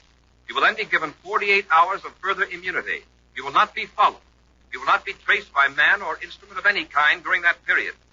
You risk nothing, Rorschach. You can save a life. Contact any doctor or any Space Patrol unit, but act now. Every second is urgent. This is Buzz Corey. Cut it off, Commander-in-Chief Glacier. of Space. It's a trick. It has to be. Maybe. But I doubt it. Corey doesn't work that way. Rorschach, you weren't thinking of playing Corey's game. Yeah, Glacier, I am. It's Corey's game. But the cards are mine, and it's my deal. Contact Commander Corey right now. A few moments later, at the Venus City headquarters of the Space Patrol, Communications Center switches an emergency spaceophone call to Buzz Corey's temporary office. The commander listens skeptically but intently as an anonymous voice dictates a bold demand. Those are Rorschach's terms, Commander. What's your answer? How do I know you're actually representing Rorschach? You don't. But for that matter, how do you know I'm not Rorschach? All right, let's not argue that. Why does Rorschach insist that I meet him personally out in space? It would save precious time if Rorschach came directly here to Venus. Any Space Patrol ship or commercial space line will bring him here and return him to any point in the solar system. Look, Commander, you meet Rorschach in space in the orbit of Neptune's second moon, or not at all. Come, Corey, a man's life is at stake, remember? All right, I accept Rorschach's terms. Give me the space coordinates, I'll blast off immediately. Swiftly, the precious hours fly by, and Buzz and Happy hurtle toward the distant rendezvous point, with the Terra 5 accelerating at a rate barely under the threshold of physical and mental endurance. Finally, as they near the orbit of Neptune's second moon, the scanning beam of the viewscope fixes upon a small object in free fall. It's a private cruiser, Class C, Commander, and according to the vector computer, it's right at the rendezvous point. I've got acceleration. It's a relief. Now, let's see if we can contact that cruiser. Commander Corey aboard Terra 5, holding private cruiser in Sector 4, orbit of Neptune moon number 2. Space Patrol battlecruiser Terra 5. Commander Corey here. Acknowledge. Private cruiser N208, Commander Corey. This is Theodore Rorschach. You made good time. You'll need every second of it. When we join airlocks, be ready to come aboard. Just a minute. You come aboard my ship. All right, it doesn't matter. One more thing. I'm not to be followed or traced for 48 hours. Does that promise still hold? Yes, I give you my word. In less than 3 minutes after I come aboard, you can be on your way. A man's life is in danger, Rorschach. Let's not waste any more time. All right, Commander. Join airlock. 4 shot out. The nerve of that guy giving you orders. Let's just think of Tanagro. Stand by to join airlock. A few moments later, the Terra 5 is joined to the cruiser by the magnetic coupler. Taking the medical kit, Buzz and Happy pass through the airlocks into Rorschach's ship.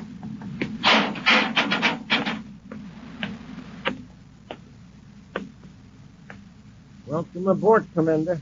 You're Theodore Rorschach, is that right? Right. Description fits. You'll know for sure when we run a test of your blood sample. Roll up your right sleeve. Sure. Mind telling me who's raiding all this fuss over a spider bite?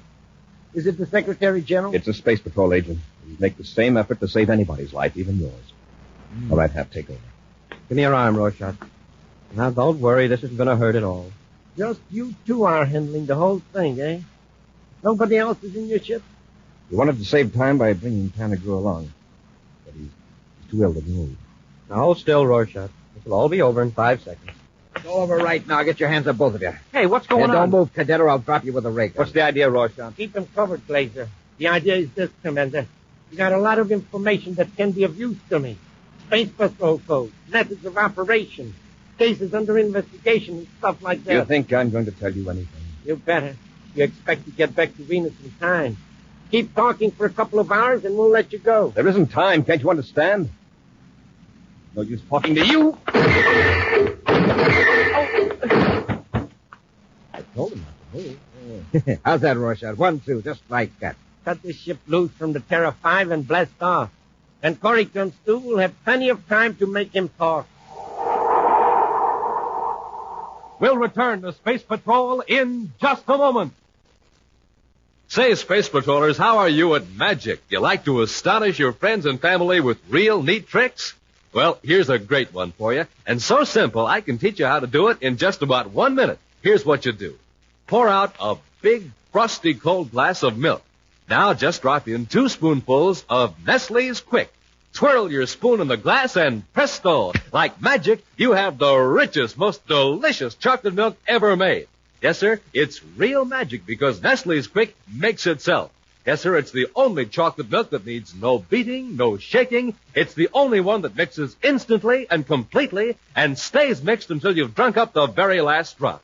And believe me, gang, it's the only one that gives you sensational, rich flavor, just like Nestle's chocolate bars. And boy, does that taste like a million. And say, here's another part to this trick. Yes, sir, you can make Quick disappear just like that. You want to know how that's done? Easy. Once you taste the cosmic flavor of Nestle's Quick, you'll drink it down so fast, it'll actually vanish before your eyes. Now, wouldn't you like to be a magician and have this sensational chocolate milk for your meals and snacks? Well, all you have to do is remember that Nestle's Quick does the trick. That's Q-U-I-K, Quick. It comes in the big brown and yellow can, and it's magic. So ask Mom to bring home some today. And save the special premium panel from the side of the Quick label. It's going to come in handy real soon. And now back to our Space Patrol adventure, The Red Demon of Venus. Rendering Buzz and Happy unconscious with a ray gun, Rorschach and his accomplice, Glazer, pulled their space cruiser away from the Terra 5 and blasted off into space. Feeling secure that Commander Corey has already given Space Patrol units orders not to try to trace Rorschach for 48 hours, the true criminals have taken Buzz and Happy to a hideout on Neptune's third moon. Right now, Rorschach stands over them as the Space Patrollers regain consciousness. Now listen, you're where no one will find you. You're on Neptune's third moon. Rorschach, listen to me. There's a man on Venus with only a few hours to live. Shut up! He's a Space Patrol agent. I don't care whether he lives or not. But if you care, you better talk. Glazer! Yeah. Come here. Let's get to work. Oh, they've come around, huh? Now get this, Corey. Your only chance to save this pal of yours is to start talking. Give us the Space Patrol codes and all that other stuff I mentioned. Come on, give. If you keep us here, one man loses his life. Tanagro. If we reveal Space Patrol secrets, we'd use them to destroy many innocent people. So you wouldn't talk to save Tanagro, eh? No, even if we did talk, you wouldn't keep your promise. The study. We'll put them in the study. Yeah, that'll do it. Yeah. Open the door, Glazer. All right, you two, get moving. Go on inside. When you decide to be reasonable, and I'm sure you will, you'll find an alarm button near the door. Just press it and we'll let you out. Now, get in.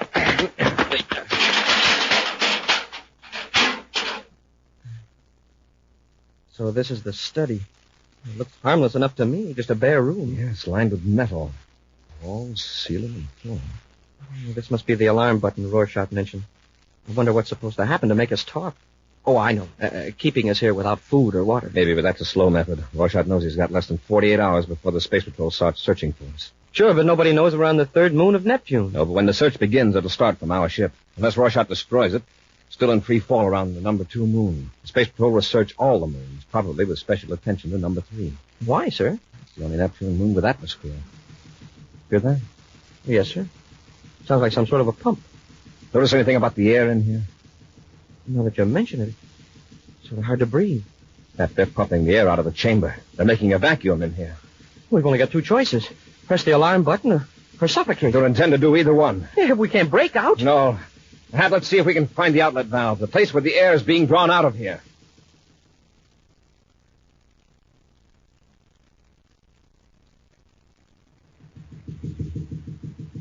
Yeah, there won't be long now, Rorschach. They'll be ringing that alarm bell pretty quick. Sure. I don't care how brave a man is. When he can't breathe, he gets panicky. He'd give anything for one lungful of air. Wonder why they don't ring a bell. Maybe I better step up the pump. Yeah. Rorschach, look at the gauge. Hey, it's nearly to 0. No one could live in that chamber. Why, the fools, the stubborn, stupid fools. Maybe the alarm didn't work. Glazer, shut off that pump. Shut it off, quick. Sure. Now, let's open the chamber. They still may be alive. Hurry up, Glazer. Get the door open. We got to revive them and make them talk. There, I've got it. Now, in there, and drag them out. Hurry. Drop them, Happy. Yes, sir.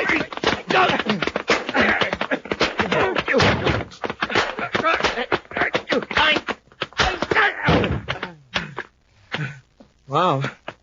Laser hadn't dropped with that last punch. I'd have folded. Rorschach took the last I had. That air sure feels good. My lungs are burning. Rorschach must have a spacephone here. You gotta win back and notify Venus City Hospital. Hey, Commander, Blazer's coming too. Watch him. Yes, sir. You guys aren't human. It was almost a vacuum in here. Oh, not quite. We found the outlet vent and stopped it up with my belt. The vacuum was just in the pipe, not in the chamber. Hey, Commander, there goes Rorschach out the door. I'll go after him. Keep an eye on Glazer. Better yet. Okay, that'll hold him. Come on, Hap. There he goes. He's heading for that shed. They have weapons in there. We've got to catch him. He's inside. Try the door. Oh, he locked it. It's a rickety-looking door. One kick ought to break it. Now, come on. All right, Rorschach. Where are you? Must be hiding behind one of these stacks of cases. We'll find him.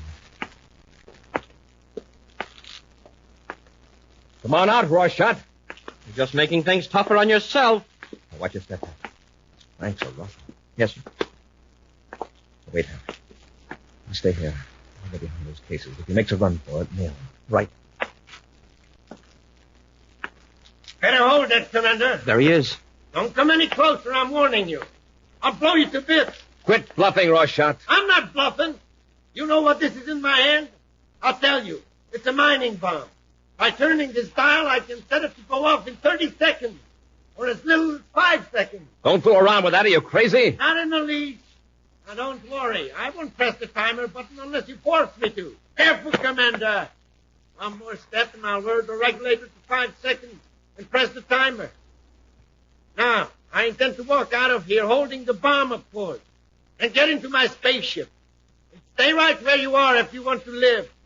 Gee, Commander, it isn't even a case of us or him. It's us and him. Yeah, the cadet is right, Corey. You won't gain a thing if you try to stop me. All right, Rorschach. But there'll be another time. I'll take my chances on that. Goodbye, gentlemen. Ah, The floor gave away. Get him quick, Hap. All right, Rorschach, get up. I can't. I'm cut. My leg's cut. Well, just take it easy. We'll pull you out. What happened to the bomb? Where is it? I dropped it through the hole in the floor, and the plank gave away. Listen. There's something down there, under the flooring. It's the bomb. I must have pressed the timer when I fell. Smoking rockets, we've got to get out of here in a few seconds. Don't leave me here, please. Don't leave me here. Get me out. Happy, grab his other arm and pull. Yes, sir. Oh, he's really stuck. Once more, Happy. Yeah, that does it. Get him out of here. Hurry.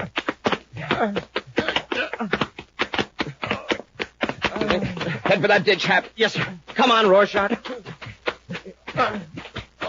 Hit the dirt.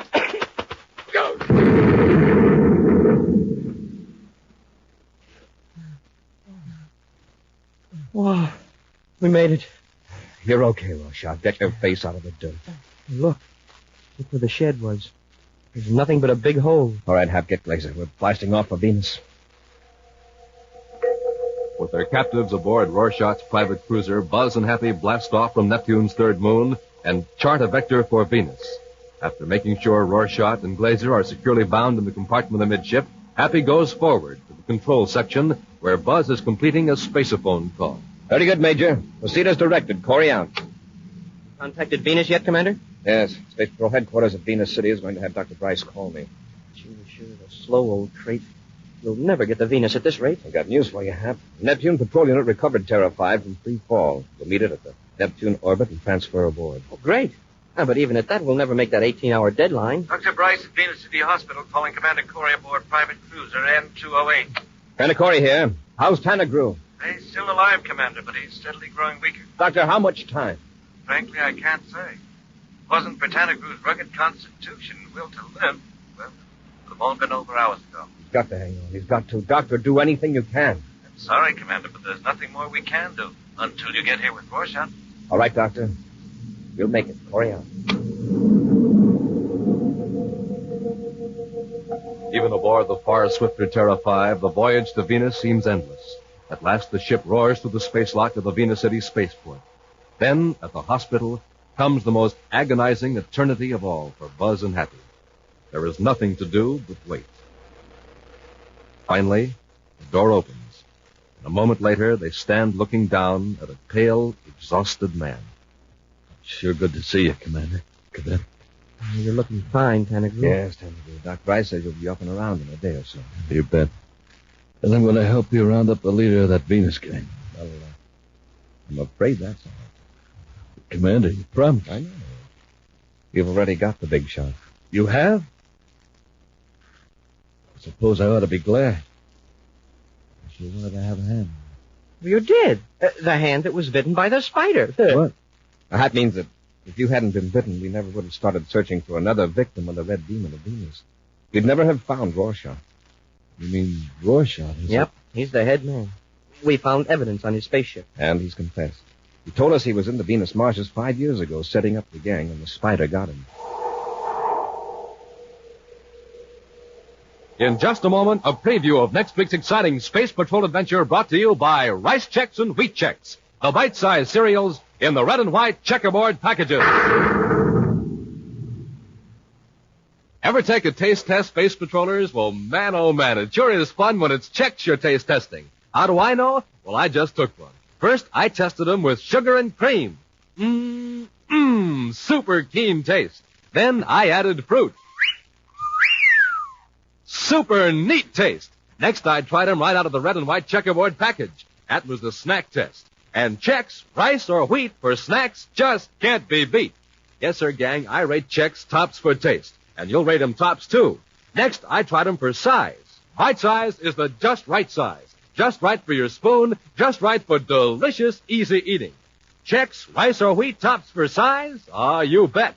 And as for get up and go, gang, have yourself a good, nourishing breakfast with Rice Chex or Wheat Chex, and you'll be rated tops for get up and go. So, Space Patrollers, you take the Rice Chex, Wheat Chex taste test today. And I'm positive you'll agree, Chex rate tops 3 ways. For taste, for size, for get up and go. Rice Chex, Wheat Chex, the cereals with the super swell free Space Patrol trading card inside the red and white checkerboard package. And now, a preview of next week's exciting Space Patrol adventure. Buzz and Happy, exploring a wooded section of Mars, have just seen two men in strange, primitive masks holding a girl as captive. As the two space patrollers move to rescue her, Happy falls into a pit covered with branches and leaves. Are you hurt, Happy? No, sir. Here, give me a hand. I'll pull you out. Yes, sir. I can't quite reach it. I'll lie down on the edge of the pit. There. That's fine, sir. Now I can... Hey, Commander, look out. What's the matter? Look behind you. There's a man in a mask, and he's got a spear at your back. Be sure to join us next week for the thrilling story, The Mystery of the Masked Martians. Space Patrol, created by Mike Moser, starring Ed Kemmer as Commander Corey and Lynn Osborne as Cadet Happy, was written by Lou Houston, produced and directed by Larry Robertson, executive producer Mike Devery. Other players were Norman Jolly, Ken Mayer, and Baylor Kovach. Dick Tufel speaking. Now, don't forget to tune in next Saturday and every Saturday for exciting action on Space Patrol. Space Patrol was brought to you today by Nestle's Quick for the greatest tasting chocolate milk and those famous Nestle's chocolate bars. Be sure to see another exciting Space Patrol program on your local ABC television station. Consult your newspaper for time and channel. This program is broadcast to our armed forces overseas through the worldwide facilities of the Armed Forces Radio Service. Space Patrol came to you transcribed from Hollywood. This is ABC Radio Network. Rice Chex and Wheat Chex, the bite-sized cereals in the red and white checkerboard packages, present Space Patrol! High adventure in the wild, vast reaches of space. Missions of daring in the name of interplanetary justice. Travel into the future with Buzz Corey, Commander-in-Chief of the Space Patrol. In today's transcribed Space Patrol adventure, Buzz and Happy, exploring a wooded section of Mars, have just seen two men in strange, primitive masks holding a girl as captive. As the two space patrollers move to rescue her, Happy falls into a pit covered with branches and leaves. Hey, give me a hand. I'll pull you out. Yes. I can't quite reach it. I'll lie down on the edge of the pit. There. Now, that's fine, sir. Now I can... Commander, look out. What's the matter? Look behind you. There's a man in a mask, and he's got a spear at your back. We'll return in just a moment with today's exciting Space Patrol adventure, The Mystery of the Masked Martians.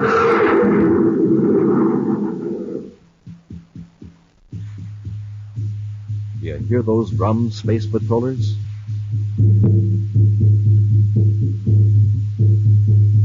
They're coming from an ancient city on Mars, and they're sending you a special message from Commander Corey about the brand new, super scary, super spooky-looking surprise Commander Corey has for you.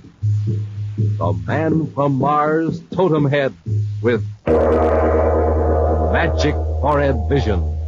Now, in just a few moments, you'll find out how you can get one. And wait till you see it, gang. Wow! This weird totem head is more than 12 inches high, fits over your head, rests on your shoulders, makes a complete disguise because that Magic Forehead Vision plate lets you see out, but nobody else can see in.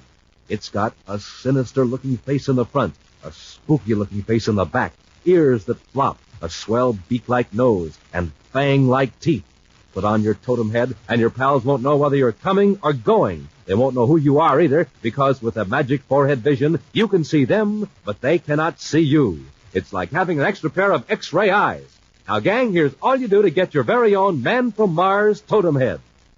Just send a Rice Chex or Wheat Chex box top, together with your name and address, and 25 cents in coin to Space Patrol, Box 686, St. Louis, Missouri. Don't forget your 25 cents. That's Space Patrol, Box 686, St. Louis, Missouri. And now, today's Space Patrol adventure, The Mystery of the Masked Martians. At regular intervals, giant towers rise up from the Martian desert, ready to relay power along the equator to a city far beyond the horizon. Around an uncompleted tower is a cluster of temporary buildings and stacks of supplies. In the office of Ed Hicks, superintendent of construction, Buzz and Happy look on as Hicks points to a map in this section of Mars. Got all these towers up without a bit of trouble, Buzz. But from the minute we set up camp at this site, things have happened. kind of thing. Well, I suppose you could sum it up as sabotage. Supplies disappeared, food mostly. Mess hall burned down 3 nights ago. We've had accidents. Accidents? Anyone hurt? No, not seriously, but it slowed down our work considerably. Men have reached a point where they don't trust each other. Uh-oh. On a job like this, that's bad. You're right, Kiddo. Still, there's nothing tangible to go on outside of these accidents. And they might be due to the men's nervousness. No, nothing tangible. Except that one of my men is missing. Oh? One of the foremen, Turk Fowler, new man, he wasn't well liked. Could your men have ganged up on him? In the present state of mind, possibly. One of our scout tanks is missing, too. Then this man Fowler may have run out. Yeah. But anyone with any sense would have headed west toward the nearest settlement. Tracks leading from the camp indicate the scout tank headed east. East? There's nothing in that direction for hundreds of miles, except for a wooded section about 30 miles away. Oh, As far as you know, then, there have been no strangers lurking around the camp. no. No strangers at all, except for the girl. What girl?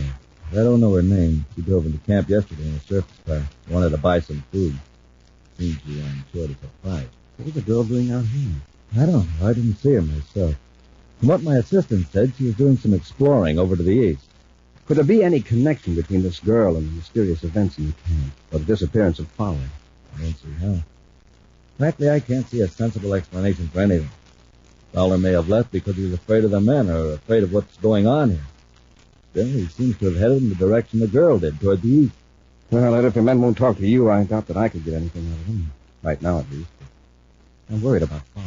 If there'd been an atmosphere ship at the camp, I would have sent somebody to look for him. Fowler doesn't want to be found. A search by air would give him a chance to hide, but another scout tank could follow his tracks across the wasteland.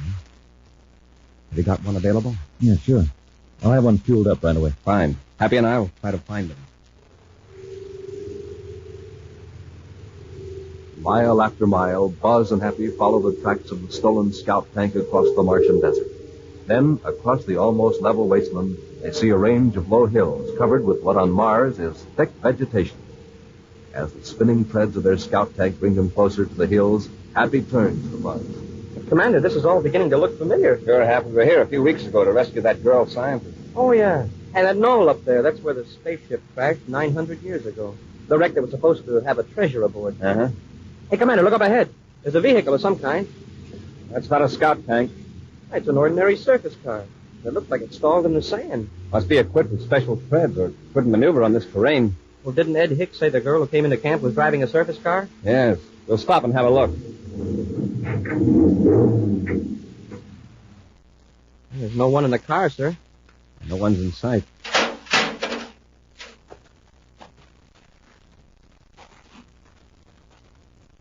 The tracks of that scout tank continue right past the car. And on toward those wooded hills. Look at these footprints. They lead from the surface car to the tank. Then the girl got out of this car and into the tank. And she must have gone willingly. There's no sign of a struggle. Let's take a look in the car.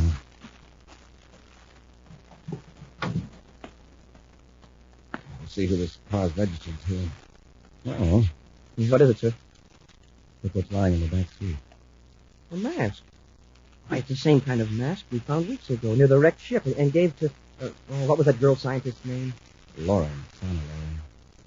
It's the same mask. Well, now we know who the girl was that visited the conscription camp. This car's registered to a vehicle renting company in Lowell City. And Miss Loring must have driven all the way from Lowell City, hundreds of miles across the desert all by herself. Apparently she's not alone now. Do you think she's in any danger from Fowler? Perhaps not. I'd like to know why he stole a scout tank and headed in this direction. Come on, Hal. Let's get back in the tank and follow these tracks.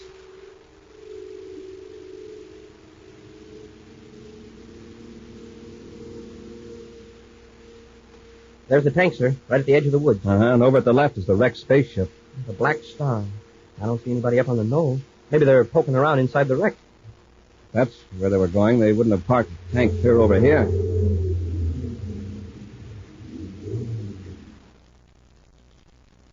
Probably exploring the woods, huh? Since Fowler may not be too delighted to see us. Have your ray gun. Cautiously, Buzz and Happy work their way deep into the woods, following a trail marked by broken twigs and an occasional footprint. They seem to have a definite idea of where they're going. Yes, sir. But who's doing the leading? Miss Loring or Fowler? The girl, probably. Fowler may be holding a gun on her. And when we last saw her a few weeks ago, she was convinced that the people that crashed in the ship were space pirates and had hidden stolen jewels somewhere in this area. Only the jewels, but everything else. The wreck was completely stripped. And the last survivor of that wreck must have passed away 8 centuries ago. Hey, maybe he left a map, and Miss Loring found it. Mm-hmm. There was one mystery about that wreck that Miss Loring couldn't explain. When the pirates crashed, the spacer phoned for help. According to the ancient records, there were 20 men and women aboard the Black Star. 18 survived the crash. Yes, sir. And help never arrived. Those graves up on the hill near the wreck prove that. And that's the mystery. Remember, there are 20 graves. Who buried the last survivor? Hey, that is a mystery. Of course, the simplest explanation is the records are wrong. There were 21 people aboard. And Miss Loring may have all the facts now, Commander. It'll make quite a story. Those pirates landing with a ship full of stolen museum relics from Earth. Yes, and the choice they had to make between living out their lives here on Mars or calling for rescue and going back to Earth as criminals. And there could have been a battle between those who wanted to stay and those who wanted to go... I heard something There's a movement in that bush. Maybe it was the hand outside. Smoke and rockets. What was that? They stuck that tree right behind us. Commander, it's an arrow. Listen. Whoever shot it is running away. Oh, why would Fowler be using a primitive weapon like a bow and arrow? The girl. Anna Loring. She's in trouble. Come on, Hap.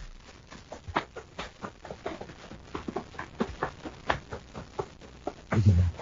Coming to a clearing. Commander, look. Am I losing my mind? Masks.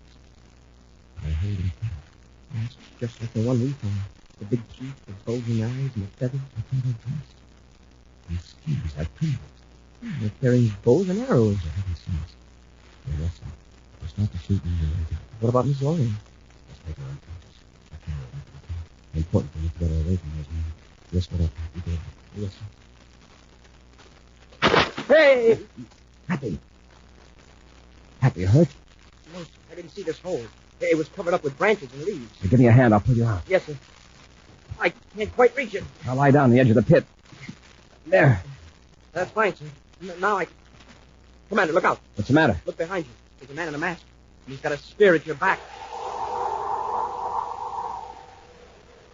We'll return to Space Patrol in just a moment. Weird. Fantastic. The Man from Mars, Totem Head. Magic Forehead Vision.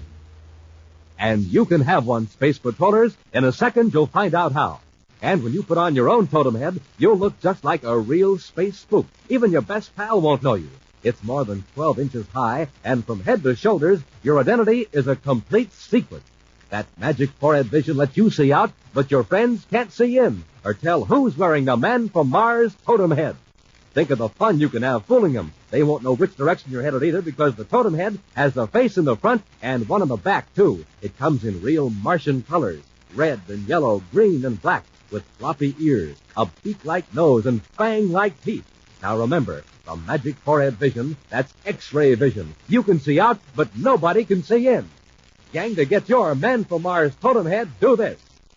Just send a Rice Chex or Wheat Chex box top, together with your name and address and 25 cents in coin, to Space Patrol, Box 686, St. Louis, Missouri. Don't forget your 25 cents. That's Space Patrol, Box 686, St. Louis, Missouri. This offer good only in the USA and may be withdrawn at any time. And now back to our Space Patrol adventure, The Mystery of the Masked Martian. Buzz and Happy have trailed the stolen scout tank across the Martian desert to a wooded area. In a clearing deep in the woods, they saw Anna Loring, a girl scientist struggling in the grasp of two strange figures wearing weird primitive masks. As the Space Patrollers rushed to her rescue, Happy toppled into a pit covered with branches. As Buzz stretched himself prone on the ground at the edge of the pit to assist Happy, another masked figure appeared. Right now, Happy is looking up from the pit, horrified as the man in the grotesque mask holds the point of a spear against the commander's back. Don't move, sir. It looks like he's ready to jab you. You've got your ray gun. Give him a blast. Flew out of my hand when I said. I can get mine out of my holster without making any suspicion. Oh! Commander, did he hurt you? That's just a warning. He evidently knew I was reaching for a weapon. He's taking your gun. For a savage, this one's smart. He doesn't know how to use my ray gun. He's making sure I won't use it. Putting him out of reach with his stick. Help him. Get that man out of pit. He talks English. He must know everything we've said. Hurry! All right. Give me a hand, Happy. Yes, sir. Up you go. There. You stay right there. Do not move, or I will use my spear. We won't move. Who are you? I am Borg. Captain Borg. Stay where you are. I will kick your weapons into the pit. I don't get this, sir. These people wear those masks and use bow and arrows and spears, and yet they can speak English. And this one calls himself Captain. Could have finished his bow with that spear, but he didn't. I could rush him now, sir. It wouldn't help Father Loring, even if we overpowered him. Well, there go our guns into the pit. Go. That way. Across the clearing. All right, Borg. Captain Borg, but where are you taking us? To the village of my people. You shot an arrow at us a while ago. Your men are holding a girl. She's a friend of ours. Now you're threatening us with your spear. Why? We haven't harmed you. That is a lie. The other man drew his weapon. It made big sound, and 2 of my men fell to the ground. The other man? That must be Fowler. Borg, listen. Those men that fell, there were no wounds on them, were there? No, but they do not move. They're merely asleep. They'll wake up and be all right again. Let us take the girl and the other man, and we'll go away. No. You are not of the Great Ones. You do not wear masks. Therefore, you are evil. Great Ones? Who are the Great Ones? We will not talk here. Go. I will follow you with my spear at your backs. You better humor him, Happy. I think Captain Borg will listen to reason eventually. With the masked Martian walking behind them with raised spear, Buzz and Happy make their way through the woods. At last, they come to a clearing containing a few rude huts. In the face of a cliff are the openings of several caves. As Buzz and Happy are marched through the tiny village, they're aware of faces peering at them through the doorways of the huts. Captain Borg pods them toward a cave guarded by a huge man, also wearing one of the strange masks and holding a spear. The guard stands as though he were made of stone, except for a stiff salute to Borg with his long spear. Get in the cave. I will come for you when my crew has decided your fate. Do not attempt to escape. All right, Captain Borg, but there are a couple of facts you ought to know. Get in the cave. Okay. Come on, Happy. Yes, sir.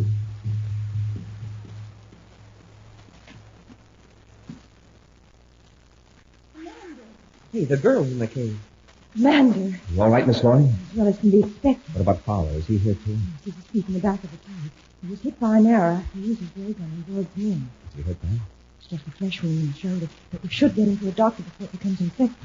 From Borg's attitude, that isn't going to be easy. Miss Loring, who are these people? Do you know? Yes, but the truth is so fantastic you won't believe it.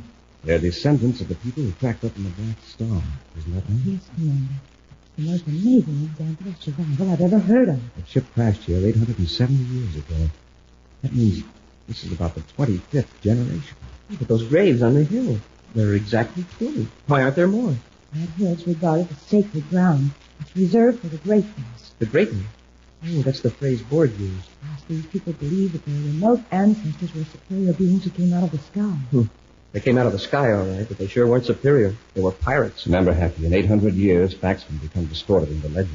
Yes, but didn't they have any books on the ship? In the struggle for survival, reading probably became a lost art in 2 or 3 generations. That's have taken over their efforts to obtain food. Reading wasn't a practical skill.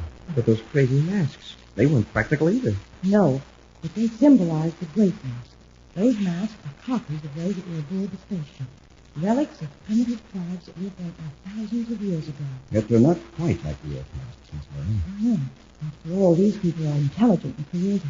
Each generation probably added its own ideas and designs. Yeah, but you'd think they'd know that people who fly in spaceships don't wear primitive masks. The first few generations probably realized it, but for hundreds of years, everything these people know has been passed on by word of mouth for 30 generations.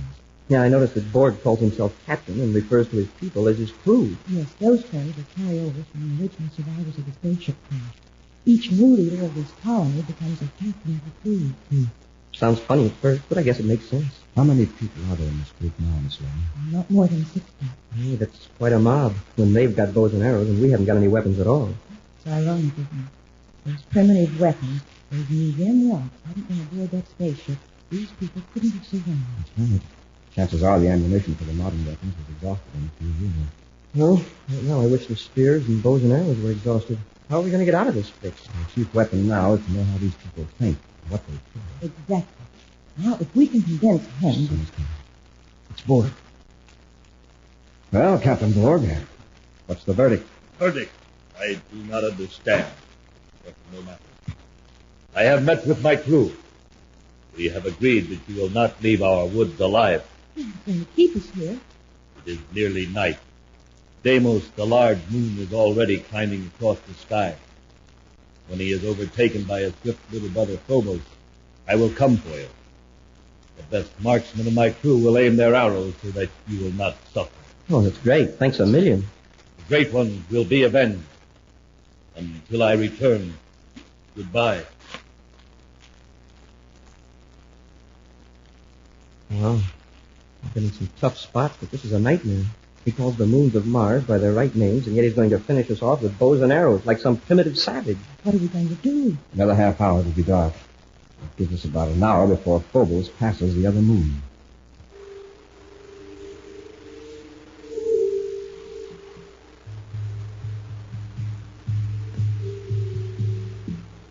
How's that shoulder, Father? It's pretty sore. Otherwise, I feel okay. All right, now listen. The worst I know about you right now is that you stole a scout tank from the construction camp. I can explain that. I had to get away. The men were blaming me for that sabotage. But I didn't have a Never mind danger- that. We're going to get out of here. We've got to act now. For that bad shoulder, you aren't going to be much help in a fight, so Happy and I'll jump the guard outside the cave. You two be ready to run when Happy and I attack you. Don't worry. He was standing out there, holding his spear. Let's go. Never knew what hit him. Come on. Paula, let's get out of here.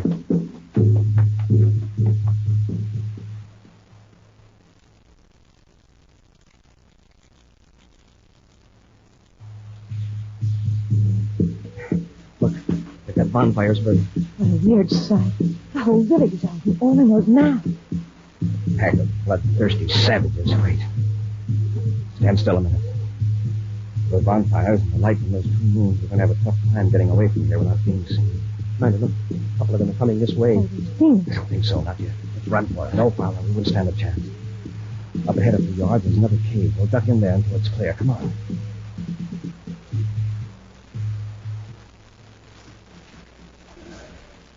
We made it. We aren't any better off now than we were before. Yeah? We haven't got a guard standing over us. And Borg's crew doesn't know we've escaped yet. Just let the commander handle it. Paula, turn off that light. I'll take it easy, Commander. My back's to the cave opening. It won't show from outside. One flash of that atomo light and we'd have the whole village in here on our necks. Hey, look back there in the cave. Looks like a museum. Paula, shield that light with your hand. Happy you and Connor stand close behind Paula to block any stray beams. Yes, sir. Wow, look at all this stuff. Masks, bows and arrows, spacesuits, and tools. And drums.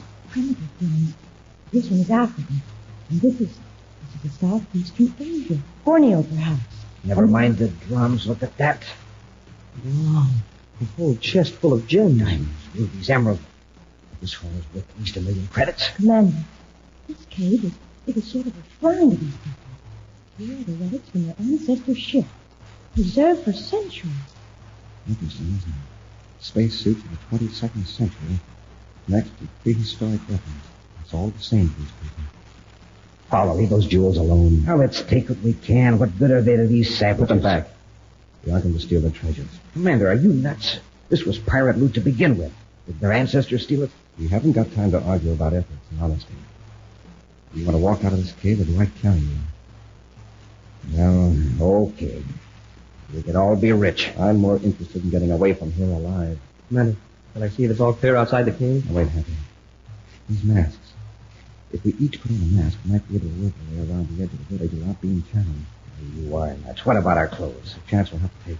Unless someone gets very close, our clothing will merge with the darkness. It's worth a try. Sure, even if they know we've escaped, they'd never suspect us of wearing these masks. Come on. Take a mask and let's get out of here.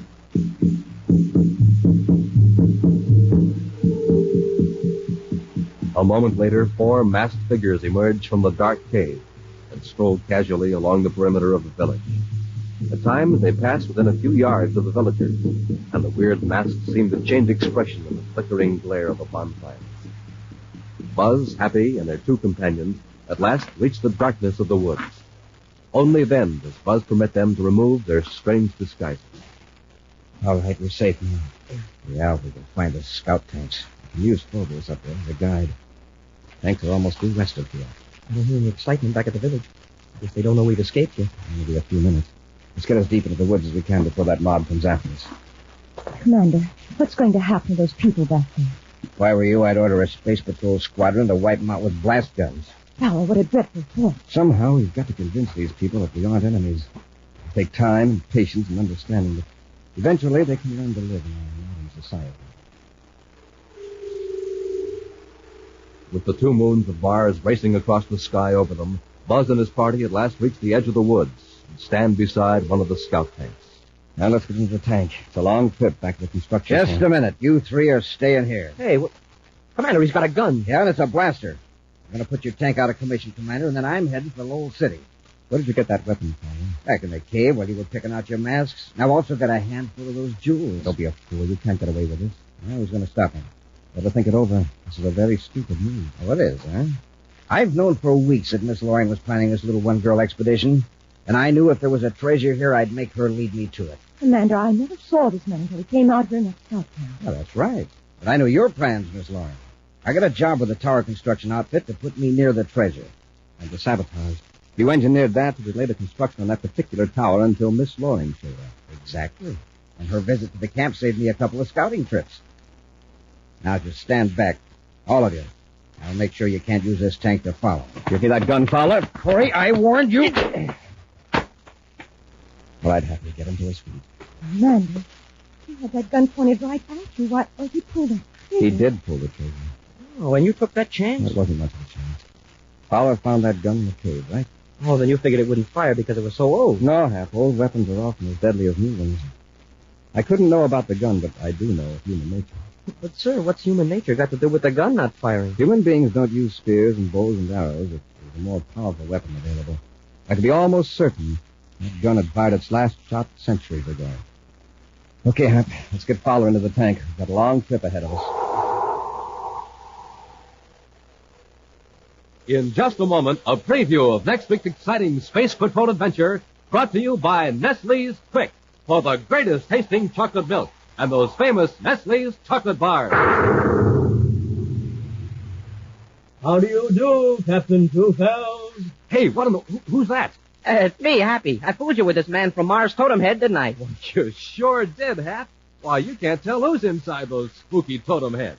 That's magic forehead vision, Space Patrollers. It lets you see out, but nobody can see in. You're completely disguised when you wear your totem head. Smoking rockets, the totem head is fantastic. More than 12 inches high, all brightly colored with a scary totem face in front and another face in back, so your friends can't tell whether you're coming or going. Yeah. And remember, the magic vision forehead works only for you, so you can see out, but nobody can see in. Now here's how to get your very own totem head. Send the lid or a tracing of the front of the label of Nestle's Quick, together with your name and address and 25 cents, to Space Patrol, Box 686, St. Louis, Missouri. That's Space Patrol, Box 686, St. Louis, Missouri.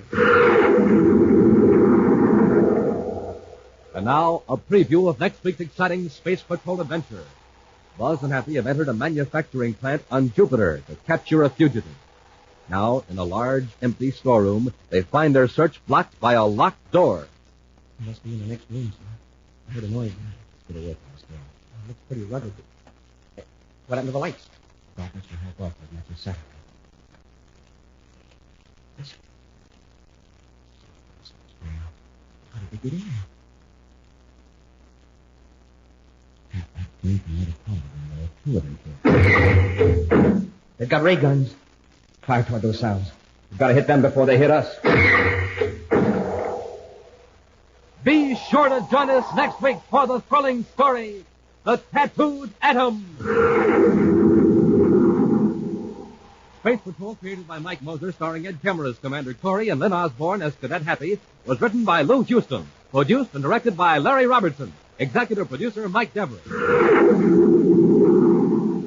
Other players were Virginia Hewitt, Norman Jolly, and Ken Mayer. Dick Tufel speaking. Now, don't forget to tune in next Saturday and every Saturday for exciting action on Space Patrol. Space Patrol was brought to you today by Rice Chex and Wheat Chex, the bite-sized cereals in the red and white checkerboard packages. Be sure to see another exciting Space Patrol program on your local ABC television station. Consult your newspaper for time and channel. This program is broadcast for armed forces overseas through the worldwide facilities of the Armed Forces Radio Service. Space Patrol came to you transcribed from Hollywood. This is ABC Radio Network.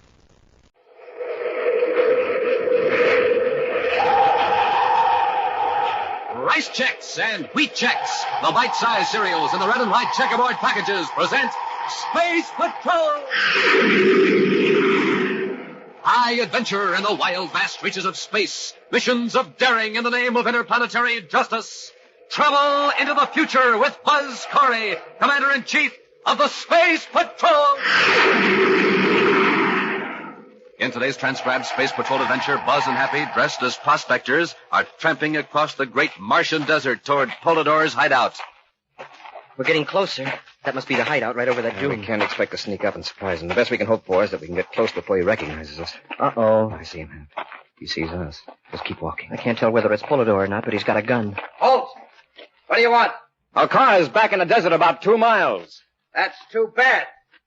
But you won't need it anymore. Look out, Happy. He's got a blast gun. We'll return in just a moment with today's exciting Space Patrol adventure, Trial by Terror. Gang, here's a scene I like to see in every Space Patroller's kitchen when I tune in my viewscope at breakfast time. It looks something like this. A big bowl on the table, a spoon, and next to the bowl and spoon, a red and white checkerboard package of Rice Chex. Then into the bowl goes the Rice Chex. Then cream and sugar, and sometimes fresh fruit. And now it's time to dig in. And man, oh man, digging into that bowl of Rice Chex is just like digging into a bowl full of sunshine. Golden shredded rice biscuits, triple oven toasted, till they're crisp as a cookie and 3 times as tasty.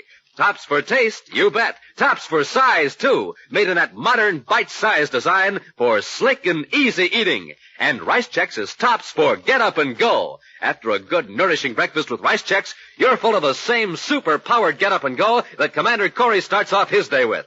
So, Space Patrollers, the next time I tune in my viewscope at breakfast time, I want to see you eating Rice Chex.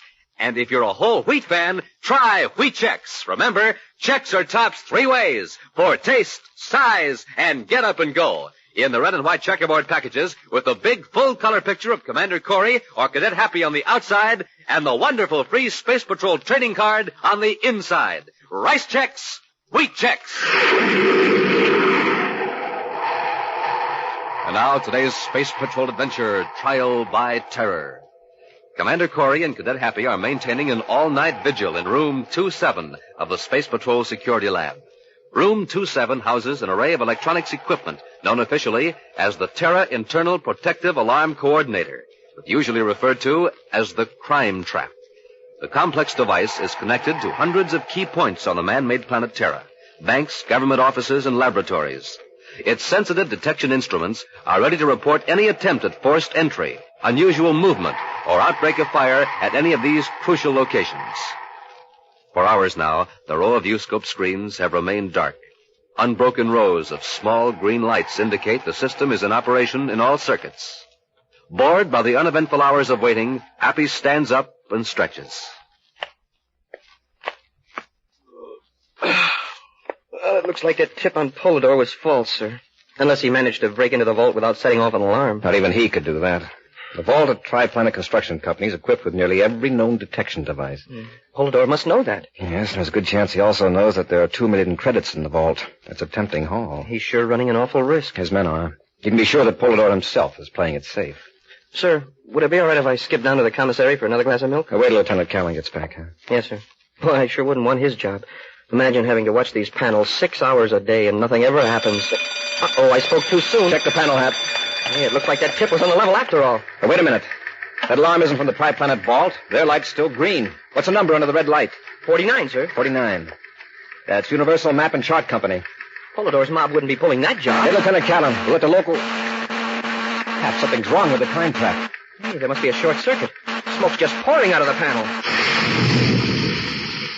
Smoke and rockets, the central panel blew up. Every circuit's dead. Wow, with the alarm system out, every bank on Terra could be robbed. Now get Lieutenant Callan.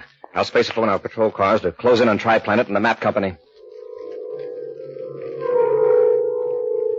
Less than a mile from Space Patrol headquarters, a small surface truck pulls up to the rear of the Zenith Microfilm Laboratory building. A man leaps from the truck, grabs a large case, and enters the building. Then, taking a heavy metal bar, he scrapes it across the floor. A section of the flooring swings upward, held against the metal bar by the pull of a magnet on the underside of the trap door.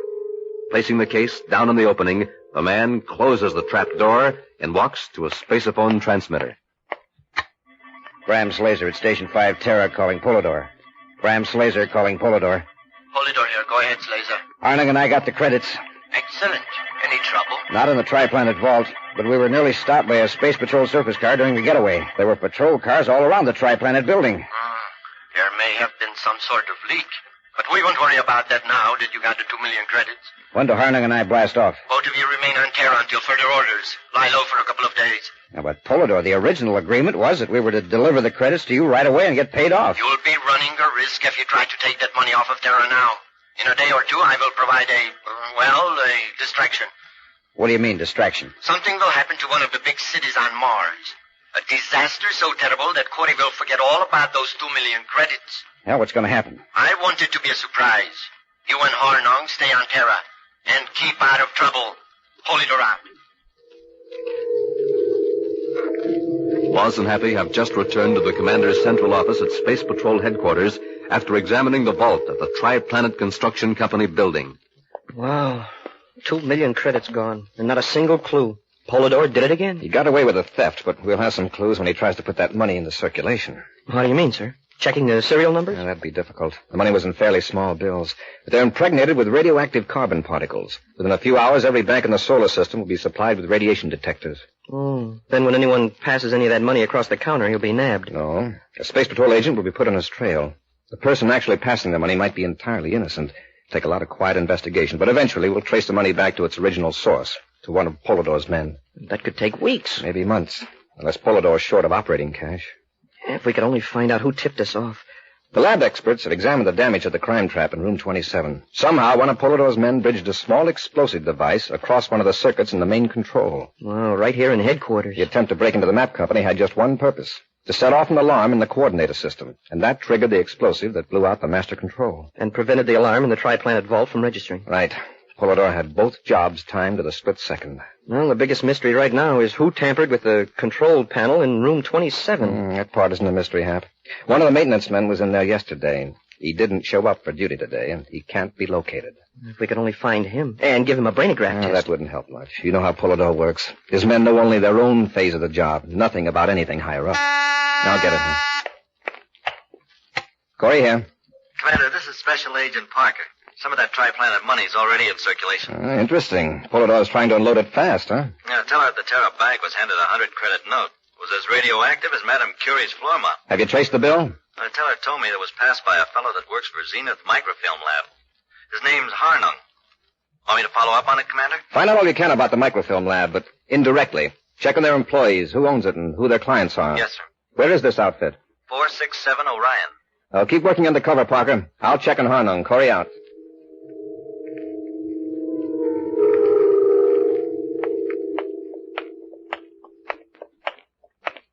Say, this Zenith outfit is really sharp. Look at their sign.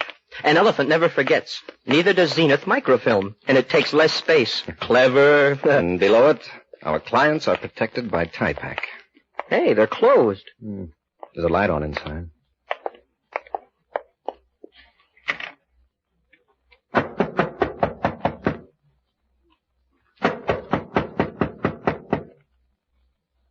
Somebody's coming. Have to keep that radiation detector out of sight. While I'm talking to this fellow, you wander around the plant. A little private snooping, huh? Make it obvious youthful curiosity. Walk close to their files, but be interested in their lab equipment. Yes, sir. I'm sorry, we're... Oh, I was about to say we're closed for business, but of course that doesn't apply to the Space Patrol. I'm looking for Mr. Harnung. Oh, I'm Harnung. What can I do for you? I'd like to ask you a few routine questions inside, if you don't mind. Of course. Come in, gentlemen. Sit down. I was just checking through some orders. Got a few rush shipments I want to get out tonight. I'll go right ahead. We can talk as you work. Thank you. Hey, you've sure got a lot of swell equipment here. You better not touch anything, Happy. You might upset some delicate adjustments. Yes, sir. No, he can't have heard anything. Now, what was it, Commander? You visited the Terra Bank this morning, is that right? Yeah. On some business for the firm. You gave the teller a 100-credit note. Don't tell me it wasn't any good. No, it was good, all right. I'd just like to know where you got it. I'm afraid I can't tell you, Commander. You mean you get so many 100-credit bills you can't remember? I wish that were true. No, what I mean is I wasn't in the office when the bill came in. Perhaps Mr. Ogilvy could help you. He's our bookkeeper. I could tell you where he lives. Oh, fine. You can give me his address later. Say, is it all right if I go back here? Huh? Oh, the processing lab? Yeah, of course. Make yourself at home. Now, don't disturb anything, Happy. All right, Commander. Now, Mr. Harnung, when would this 100-credit bill have come in? Well, I don't know. Possibly late yesterday. This morning, our petty cash was low, so I took the bill to the bank to get it changed. As I say, if you go and talk to Ogilvy... I'll do that. I noticed you're protected by a Terra Internal Alarm Coordinator Service. Do you often have material here that would tempt burglars? Well, Commander, frankly, we don't need the service, but it looks good on our advertising. You and I know that no burglar is going to waste his time and run the risk of breaking into a place like this. Excuse me, Commander. Yes, Happy? Something very interesting back in the lab. Oh? Well, things are really clicking. Harnung, before you give me your bookkeeper's address, I'd like to see the rest of your plant. Yeah, of course. Now, over here's our display room where we show the plant samples of... I'd like to see the lab first. There's something radioactive under the floor of the lab, sir. Okay, Hap. Come on, Harnung. I'm sure we'll need your explanation of some of the lab equipment. That's just like any commercial microfilm lab, Commander. Nothing you gentlemen wouldn't understand. You never can tell. There are tricks to every trade.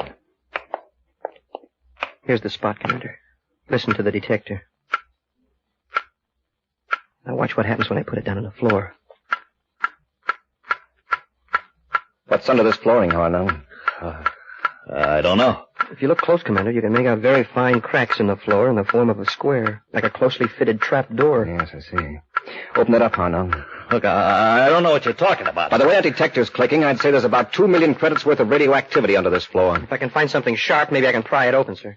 Oh, I know, that metal bar. Hey, that's funny. It was right over here under the window, on top of a packing case. It looked like a crowbar. Yeah, but where did it go? Here it is, Cadet. Oh, I got Corey. Hold it. No, you don't, Harnung. Nice going, Slazer. You couldn't wait to dip into that 2 million credits. Yeah, but Slazer, we were broke. How did I know? Shut up. Take this bar and open the trapdoor.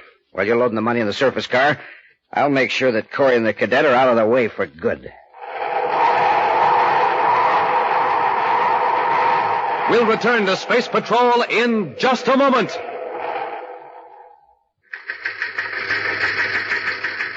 This is Dick Tufeld in St. Louis reporting on the twin-jet Air Force fighter, the McDonnell Voodoo XF-88A.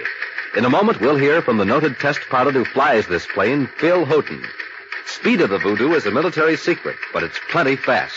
Wingspan is 40 feet, length 55, weight 10 tons. And now, Phil Houghton recorded at Lambert Airfield. After seeing the Voodoo, I guess you know why I like my job. There's one thing about it, though. A test pilot has to stay in good condition, get lots of sleep, and eat good, healthy food. That's why I like rice checks and wheat checks for breakfast. They've got plenty of energy in them, and they really taste swell.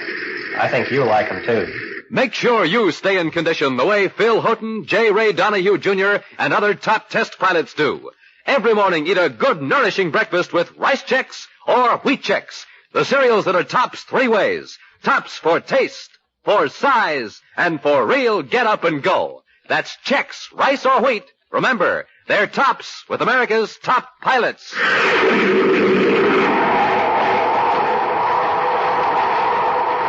And now back to our Space Patrol adventure, Trial by Terror.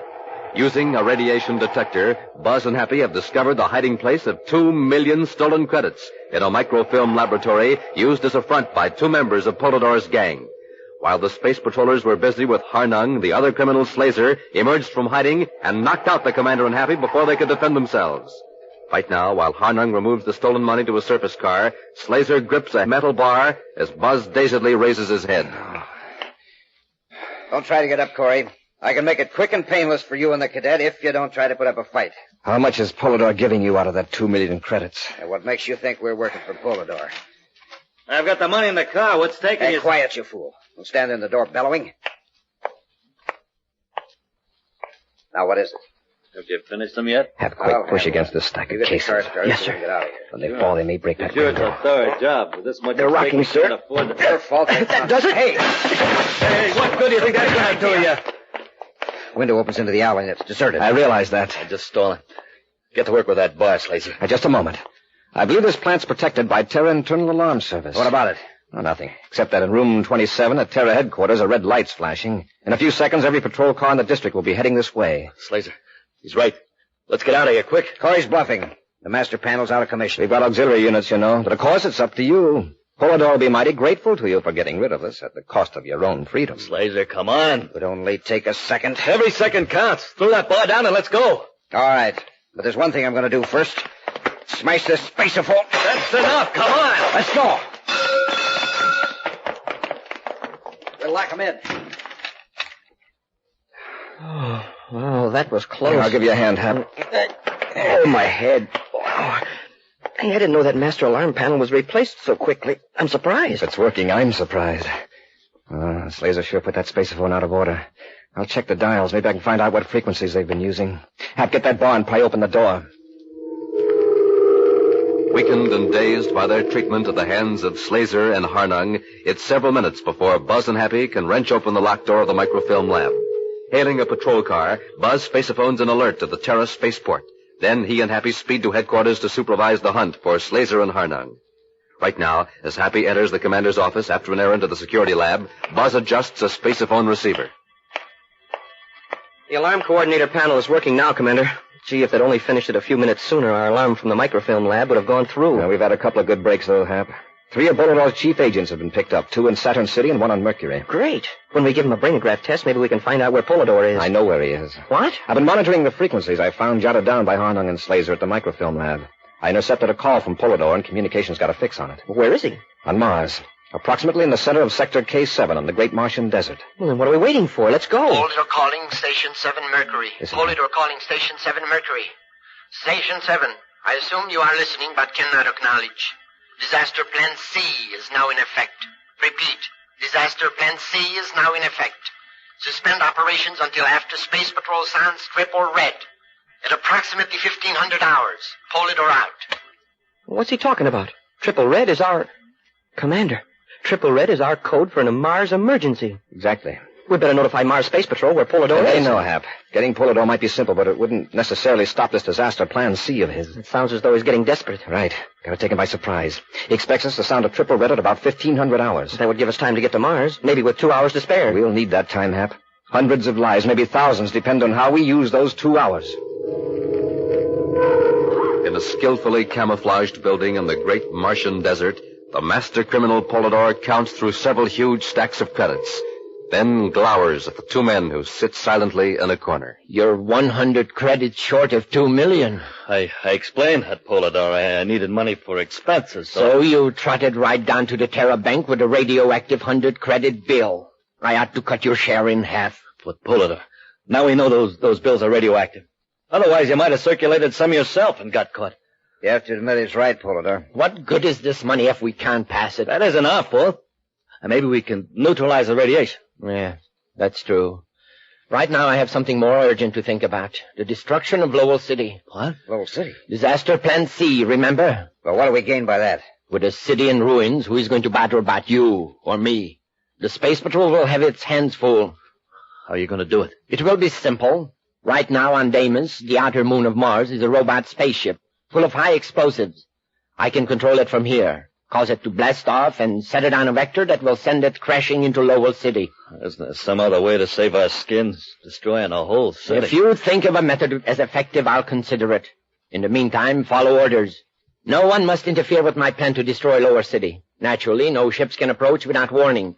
But an attack by land is another matter. What are you worried about? This place is like a fort. Yes, and forts have been known to fall even to a few men on foot.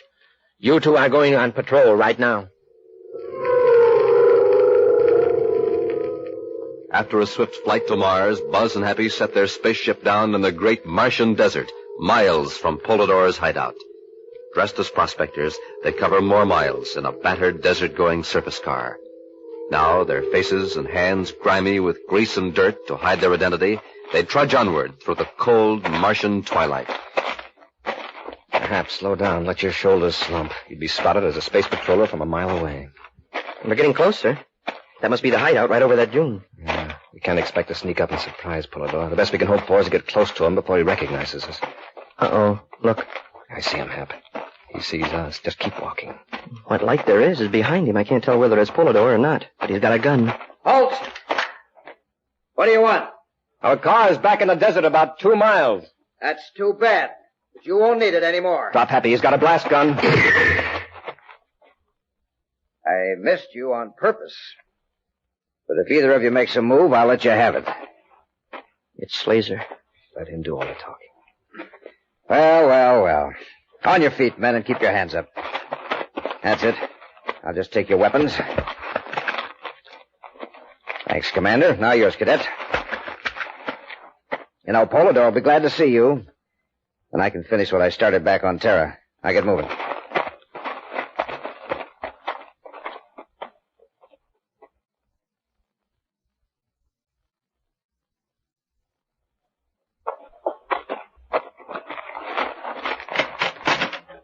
Go on in.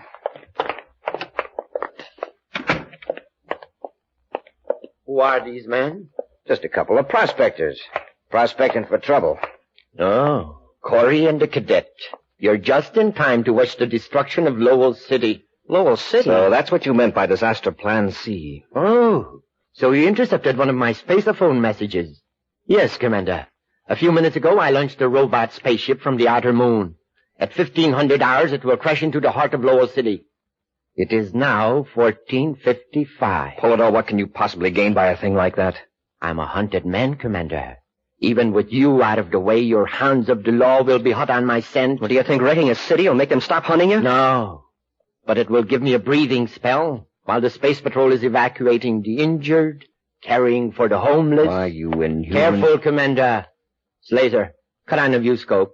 The large screen, if you will. Thank you. There. What you see there is the planet Mars as it looks from the nose port of a robot ship. Each second brings it closer to its target. You've forgotten about space control. They'll detect it. No, Cadet. In a moment, I will step into the next room where the control mechanism is.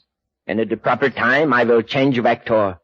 Space control defenses will have no time to act. Polydor, think of the helpless women and children in that city. It is nearly time to change vector. Watch the screen, gentlemen. You will see Lowell City move from the right edge to the exact center. It will grow larger and larger. And when the screen goes blank... Stop him! Stop Corey! Corey, come out of there! Open this door! Slazer, you and Harnung keep an eye on the cadet. Sure we will. Don't move, Cadet. Harnung, cut on the intercom so Corey can hear me. Okay. Look at the screen. Corey's changing the course of the robot ship. Hooray, Commander, you did it. You saved Lowell City. Save your cheers, Cadet. Commander, can you hear me? Yes, Polydor, I hear you. Open this door. If I have to break it down, I'll come in there with a blast gun. Come ahead. Now I've got a blast gun, too. Now, what are you waiting for? You're 3-1 against me. Harnung, Snazer, one of you go and get him. You go in, Polydor. It's your idea. You cowards. I'll fix him. Corey, you forget that we got the cadet out here. If you want to see him alive, surrender. Come out with your hands up and empty. Smart thinking, Polydor. That'll get him. How about it, Corey? Are you coming out, or do we shoot the cadet? Don't let him bluff you, Commander. After he wrecks the city, he'll get us anyway. Now, isn't the cadet heroic? Shut up, all of you. Well, Corey, I'm counting to 10. While you're counting, look at the viewscope screen. What do you see? You're heading the robot toward Mars. That's right. Straight toward the center of Sector K7. That's where we are. Corey, are you crazy? You blow us all up. We gotta get in there and stop him. Change that control. Now, listen, all of you. If I hear a shot, I'm going to smash this robot control. Nothing you can do will prevent that ship full of explosives from crashing. Polydor, look at the screen. It's getting close. Let's get out of here. You plan to destroy a city. That means you can't run far enough or fast enough to avoid that explosion. Corey, Listen to reason. Stop that thing. Change its course. Not until you give Happy your weapons. Listen. Let's get close. Pull it or give up. Don't be fools. We got 2 million credits here, and Corey's bluffing. He wouldn't dare let the ship crash here. Oh, no? It's right above us. Pull it or give up! Yes, pull it or surrender. I'll shoot you. No. No, don't. You heard what Corey said. If he hears a shot, he'll smash the controls. All right, Corey, we'll surrender. Cadet, take our guns. Quick. Please, just drop them. How's it going out there, Hap? I've got him covered, Commander. Hurry, please. Change vector.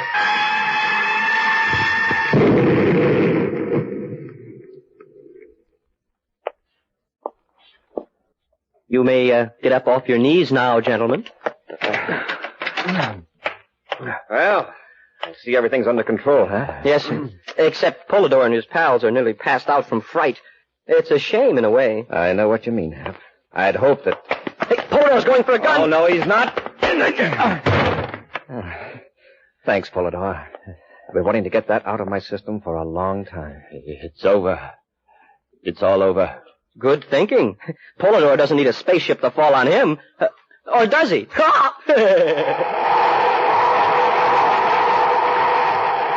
An action preview of next week's exciting Space Patrol adventure in just a moment.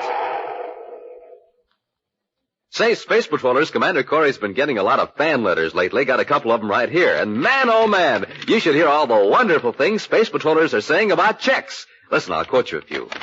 Love those Chex. Best tasting cereals of all. And taste real George with fruit. Super swell with milk and sugar. Here's another good one. I like Chex because they're bite-sized. Take along a pocketful most every place I go. There you have it, gang, and that's just a few. But I know that you'll all like Chex. They're the tops in cereals, tops 3 ways. For taste, size, and get up and go. Right, Captain Tufeld. Commander Corey here, Space Patrollers. Now, I want all of you to be Rice Chex, Wheat Chex fans like I am. So try 'em. Have yourself a good, nourishing breakfast with Chex. And I'm sure you'll agree, Chex are tops in cereals.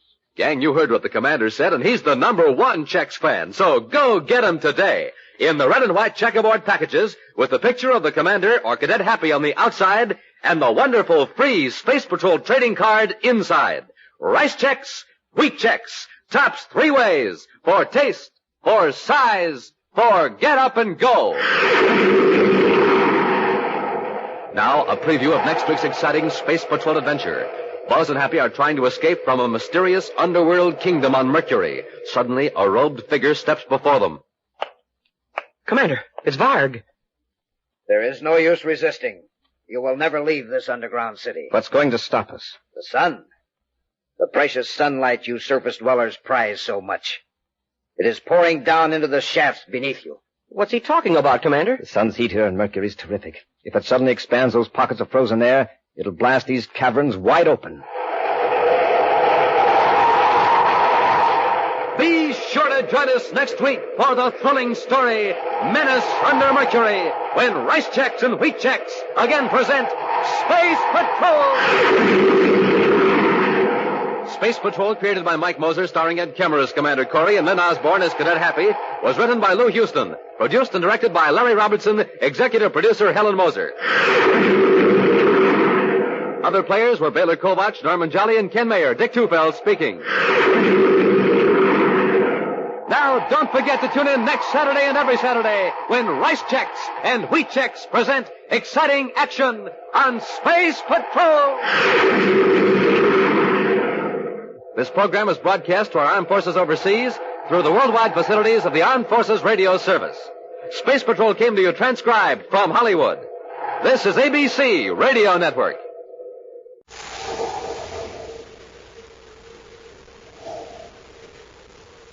Rice Chex and Wheat Chex, the bite-sized cereals in the red and white checkerboard packages, present Space Patrol! High adventure in the wild, vast reaches of space. Missions of daring in the name of interplanetary justice. Travel into the future with Buzz Corey, Commander-in-Chief of the Space Patrol! In today's transcribed Space Patrol adventure, Buzz and Happy have entered a repair shop in Mercury City to search for a spy from interstellar space. The room's empty, sir. Targol was telling the truth. It's the same will take Targol to headquarters for questioning. Commander, look. Behind that cabinet. Don't try anything, Commander. It's Smead. Come out here, Smead, with your hands up. I'm in control here, Corey. There is a deadly, invisible beam right between us. Now drop those guns, or you'll be nothing but a heap of ashes. We'll return in just a moment with today's exciting space patrol adventure, Design for Disaster. Hang on to your space helmets, gang. Here comes Cadet Happy. Around the corner. Over the fence. And clear the way because here he is. Hi, Captain Tufeld. I have. Hey, how come all the shortcuts? Why the big rush? Smoking rockets. I was in a hurry to get here and tell all the space patrollers about this neat new surprise the commander has for them. Take a look, Captain. It's plenty terrific. Wow, the Space Patrol Periscope. An honest-to-goodness Space Patrol periscope with magic mirrors that let you see around corners, over fences, and around trees and over bushes, but nobody can see you. Yes, sirree. You see without being seen. Over the heads of a crowd, too, because the Space Patrol Periscope is a big, 24 inches long. It's tapered special for wide-angle vision, with a real mirror at the top and one at the bottom, too. Jumpin' Jupiter, gang, you sure can have fun with one of your own. The commander wants you to have one, too, and he wants all of you to listen to today's Space Patrol adventure and find out how we use our official Space Patrol Periscope. So get your paper and pencils ready. In just a few minutes, I'm going to tell you how to get your periscope. Say, Captain, how did you know I took all those shortcuts a while back? Over the fences and around the corner. Oh, sure. How space happy can you get? You were peering through your periscope. Right, Cadet. Ah!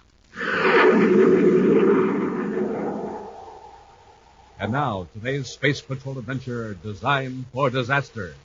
Commander Corey and Cadet Happy have captured one of the agents from TIRANNA, a distant solar system that plans to attack the United Planets. For hours now, Buzz has given brainograph tests to the agent Rogart, attempting to learn all possible information about the enemy. Happy is in the commander's central office right now at Space Patrol headquarters as Buzz enters from the security lab.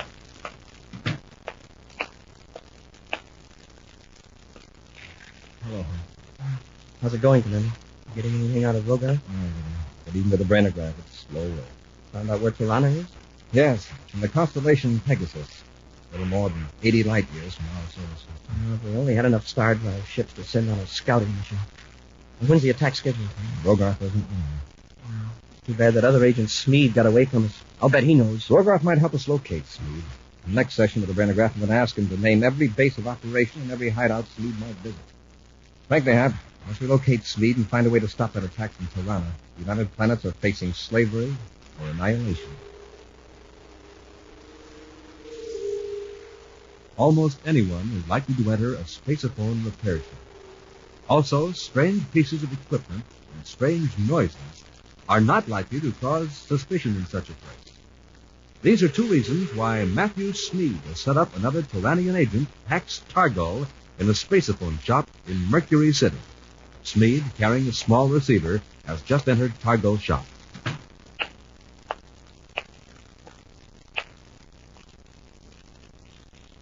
Good afternoon. I wonder if you could tell me what's wrong with this set? It's okay, Smead. No one's in the shop. Good. Have you contacted Drift Banyan? Yes. He's very interested in your proposition. I knew he would be. Banyan is the type of criminal who prefers the melodramatic. I'd say that blowing up the Mercury City atmosphere plant just to rob a bank is more than just melodrama. Of course. It's military strategy for the Tyrannian cause. But Banyan doesn't know about that part of it, does he? No. No, he thinks I just want a share of the bank loot. And Banyan is willing to plant the explosive himself? Yes, as soon as I complete the device. It isn't finished yet? There's a few more details to take care of. It's over there on the bench. I want to test the timing mechanism. All right. Now, tell me just what you told Banyan.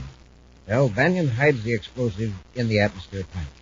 Then he and his men put on spacesuits waiting for the explosion. Concealed, of course. Yes. The surface truck will be in Slaker's warehouse. When the atmosphere plant blows up, there will be a panic all over the city. Banyan and his men rush to the Mercury City Bank. Banyan's gang scoops up all the money they can lay their hands on, piles into the truck, and then goes to the spaceport. And we'll be on Venus, waiting for Banyan to bring us our share of the money. Suppose Banyan gets captured. Well, we'll see that he isn't, even if we have to dispose of him ourselves. Anyway, Benyon must never know that you have any connection with TIRANNA. Now, hurry and finish the time bomb. In his central office on Terra, Commander Corey has just completed his interrogation of the captured Tyrannian agent, Rogarth. Right now, he's telling Cadet Happy the results of the phenograph test. Rogarth was able to locate 5 possible hideouts where he might find Smeed. 5? Well, those shouldn't take long to cover. The trouble is there are probably several more. But according to Rogarth, Smeed might be hiding on Saturn, on Jupiter's third moon, Mercury, Venus, or Mars. We could alert our agents and hit all 5 places at once. It'd be fine, but to be sure he'd be at one of those 5 places. If he's somewhere else, those simultaneous raids would only tip him off. Yeah, that's right. It would be even harder to find. However, I think I have something here that might solve our problem. In this cabinet. This could be the trick. Hey, what is it? It's that new piece of equipment I mentioned last week, Hap. The official Space Patrol periscope. You mean that tube is going to help us find Smeed? Yes, sir. Yeah, I'll show you how it works. Look out the upper window. Oh, yes, sir. I'll just move this chair up and stand on it. Now, that isn't necessary. You just take the periscope. That's it. Hold one end to your eyes and point the other end out of that top window. Smoking rockets. It's like being 2 feet taller. Yeah. Turning it sideways, you can see around corners. Hey, this is great. If there was a criminal around the corner with a blast gun, you could find out where he was without getting hit. That's right. And notice the wide-angle vision it gives you. Wow, this is some gadget. But, well, I still don't see how it's going to be much help in finding Smeed. Wait till we test it out in space. When you're outside of the strong gravity field of the planet, you can use a periscope to see objects millions of BUs away. Oh, like a high-powered telescope, huh? That's better than a telescope, Hank. If you're out in space with a telescope, you might be able to see this headquarters building here in Terra. But with the periscope, you could see inside the building. You could look into any room, anywhere. Smoking rockets. So that's how we're going to look for Matthew Smeed. You won't know we're watching. Why can't we work it right from here? Or from the roof of the building? Because of Terra's gravity field. The periscope is like our star drive spaceship. It operates through another dimension in hyperspace. When delicate long-distance adjustments are necessary, the periscope must be in a near-zero gravity field. I'm sure anxious to see how it works out in space. Let's go to the Terra 5, Hap. We'll give the periscope its first action test. Billions of BUs from any planet, the Terra 5 cruises through space on automatic control. Buzz and Happy examine the new Space Patrol periscope, now held securely in a bracket attached near the control panel. Buzz has attached a small, compact adjustment mechanism which enables the periscope to focus upon any remote point of space. We drew another blank. I'll reset the adjustments for the place in Mercury City. Oh, the Space Patrol repair shop? Yes. I've got it, Hap. Look through the periscope. Oh, it's like we were standing right in the street, in front of the shop. Let me take over again. I'll change the focus to inside the shop. Looks legitimate enough. Some testing equipment. Several Space Patrol receivers and transmitters taken apart. And a desk with papers scattered all over. Anyone there, sir? Yes, there's a man working at the bench. Doesn't look like a space patrol. It's a square box with a sort of top gun on it. Uh-oh. Someone's opening the door in the back of the shop. Now, take a look. Yes, sir. Smeed. A man we're looking for, Mercury City. We can space up on Mercury City headquarters and have that shop surrounded. There's too much chance of Smeed intercepting the call. Remember, he's surrounded by a whole shop full of spaceport equipment. Chances are he's constantly monitoring our channel. Yeah, that's right. And for all we know, he might even know our codes. Keep watching him. Maybe he can pick up something. There it is, Smeed. All ready for action. Good. Take it easy. Don't blow it out here. Yeah, don't worry. The safety switch is on. And what about Griff Benyon? He's coming here to pick it up later this afternoon. All right, then all we have to do is... Ouch! What's the matter? Something bit me on the hand. Where did these ants come from? Your desk is swarming with them. Oh, put some fruit in the drawer yesterday and forgot about it. Where's your medicine kit? Don't worry, Smeed. Those ants won't hurt you. How do you know they won? Remember, we're from another solar system. We may not be immune to bites from these insects. Hey, that's right. I'll get rid of them right away. You can do that when I'm gone. Now, about this deal with Griff Benyon. You set the timing device right here. When Benyon leaves, you go to the spaceport. We don't want to be in Mercury City when the atmosphere turns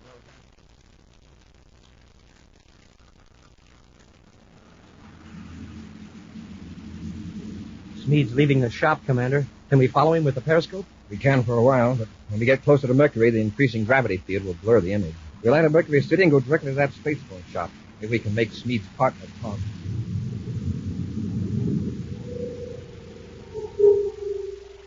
Two hours later, Buzz and Happy are in a surface car on a side street in Mercury City. Leaving the car a block from the shop, they continue on foot. In the shop, Targall is carefully going through his papers, destroying incriminating evidence.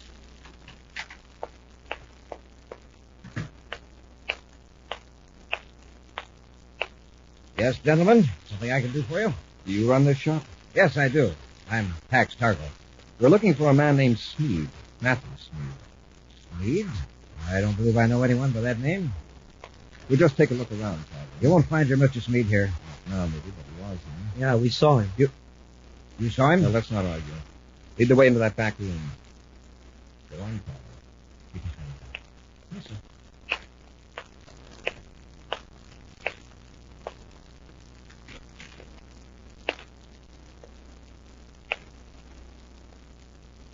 There. As you can see, the room is empty. I'm taking you to headquarters for questioning, Targall. Just what is this all about? Commander, look, behind that cabinet. Don't try anything, Commander. It's Smead. Come out here, Smead, with your hands up. I'm in control here, Commander. Do you hear that sound? That's a disintegrator beam. Disintegrator beam? That's right, Cadet. There's a deadly, invisible beam in this room, forming a wall between you and me. Turn it off or I'll use this ray gun. Try it, and I'll sweep this beam over you. In a fraction of a second, you'll be nothing but a heap of ashes. Now, drop those guns. We'll return to Space Patrol in just a moment. All set on the pencils and papers, gang. In just seconds, you're going to find out how you can get your super sensational Space Patrol Periscope. The official Space Patrol Periscope with the magic mirrors that let you see around corners, over fences, while nobody can see you. Yes, you see without being seen. And gang, just wait till you get your first look through. It's a big 24 inches long and tapered special for wide-angle vision with two mirrors, one at the top, one at the bottom. It comes in real George Space colors, too. Blue, yellow, and red. Wowie! Think of the fun you can have peering at your pals through your periscope. And you'll have lots of fun putting your periscope together, too. You do it yourself. Easy directions are right on the envelope it comes in. And it takes only a few minutes, and presto, you're set to start peering through your periscope. Now, gang, remember, you can see around corners and over fences and around trees, over bushes, but nobody can see you. Okay? You set with pencil and paper? Here's how you get your official Space Patrol Periscope. Send a Rice Chex or Wheat Chex box top, together with your name and address, and 25 cents in coin, to Space Patrol, Box 686, St. Louis, Missouri. This offer good only in the USA and may be withdrawn at any time. Now, Space Patrollers, don't forget your 25 cents. That's Space Patrol, Box 686, St. Louis, Missouri. And now back to our Space Patrol adventure designed for disaster. With the aid of the new Space Patrol Periscope, Buzz and Happy located Matthew Smead in a hideout in Mercury City. Smead and his accomplice, Pax Targall, are agents from the remote solar system TIRANNA, which is preparing to attack the United Planets.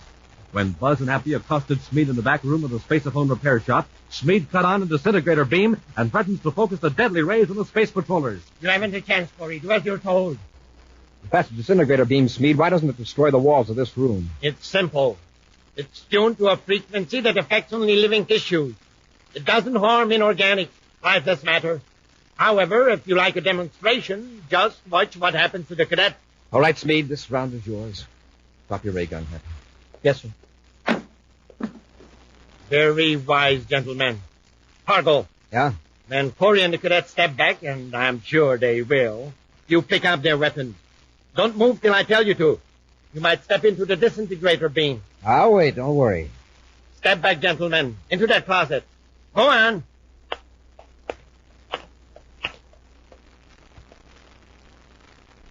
All right, Targall, get their guns.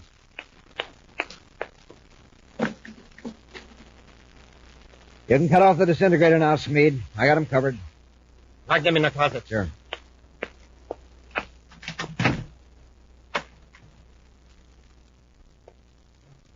Now, I want you to get on the phone and call your friend. Oh, you mean? Yes, you know very well who I mean. Tell him there has been a change in plans. We will bring the necessary equipment to him. What about Corey and the cadet? And we leave. I'll turn the beam on. That'll keep them under control. There. He can't get out of this room without knocking out a wall.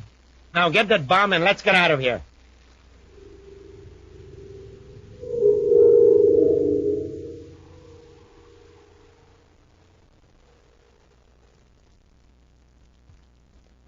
I don't hear anything out there, sir.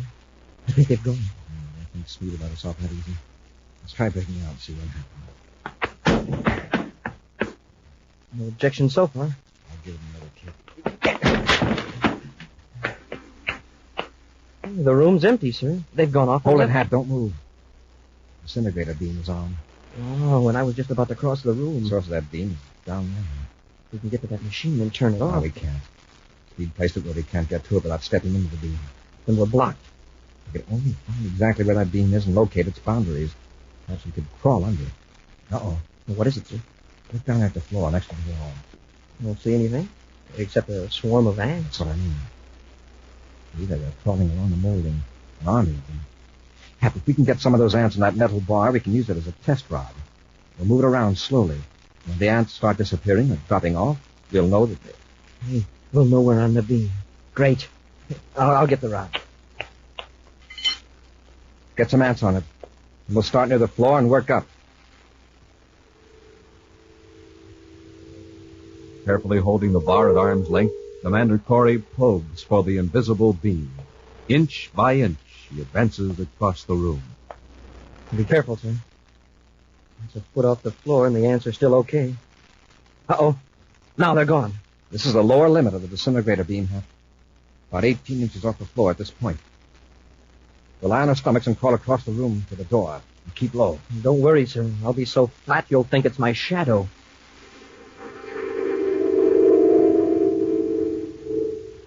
Moments later, Buzz and Happy are in their surface car. As they drive toward Mercury City headquarters, the commander issues spaceophone orders to the City Patrol Division. Are those instructions clear, Captain? Yes, Commander. I'll assign men to watch the repair shop. The guard at the spaceport will be alerted to stop Smeed and Targo if they show up. Oh, one more thing, Captain. I want you to check on the couple of phone numbers I found on scraps of paper at the spaceophone shop. Find out who they're listed to and the address. Yes, sir. They're both Mercury City numbers. Virgo 45907 and Thor 23611. I'll trace them immediately, Commander. Inform Colonel Harris that I'm blasting off immediately to make some tests with the new periscope. May be able to locate Smeed with it. Corey out. Elsewhere, in another part of Mercury City, Smeed and Targol wait impatiently beside a spaceophone. What's wrong with Banyan? Why doesn't he call? Hope he didn't lose his nerve. Well, he's had plenty of time to place that explosive at the atmosphere plant. Get it. Yeah? This is Banyan. Everything all set? Have any trouble? Not a bit. Time bomb is hid, but nobody could find it even if they were looking for it. Where are you now? At a booth at the Space Hotel. Better get to the warehouse. There isn't much time. I'm on my way now. Okay, Banyan. See you later. Everything's going fine, Smeed. You get over to the warehouse. You can use 2 of those stolen spacesuits for our getaway. Thousands of DUs from the planet Mercury, Buzz and Happy recheck Smeed's known hideouts for a trace of activity, focusing the periscope carefully from planet to planet. Captain Walters at Space Patrol Headquarters, Mercury City, calling Commander Corey aboard Terra 5. Corey here. Go ahead, Captain. I've traced both of those numbers, Commander. The Virgo number's a doctor's office. Dr. Chandler. Doc's okay. Says that Pax Targol made an appointment by phone and then canceled out. He never saw Targol and he never heard of Matthew Smeed. How about that phone number? It's listed in Slaker's warehouse on Meridian Street. There's no answer. What's the address? 101 North Meridian. I'll check it with the periscope. Anything else, Captain? Nothing on Smeed or Targol. We got a report from the atmosphere plant. One of the guards thought he saw Griff Banyan duck down a stairway. The guard sure it was Banyan? Yes, sir. But he got away. Colonel Harris has ordered a complete search of the atmosphere plant. So far, we haven't found anything. Ask the Colonel to continue the search. Keep all Space Patrol personnel away from that warehouse till I scan it with a periscope. I'll contact you later. Corey out. Have to get that map of Mercury City and check the coordinates of that warehouse. I've already done it, Commander.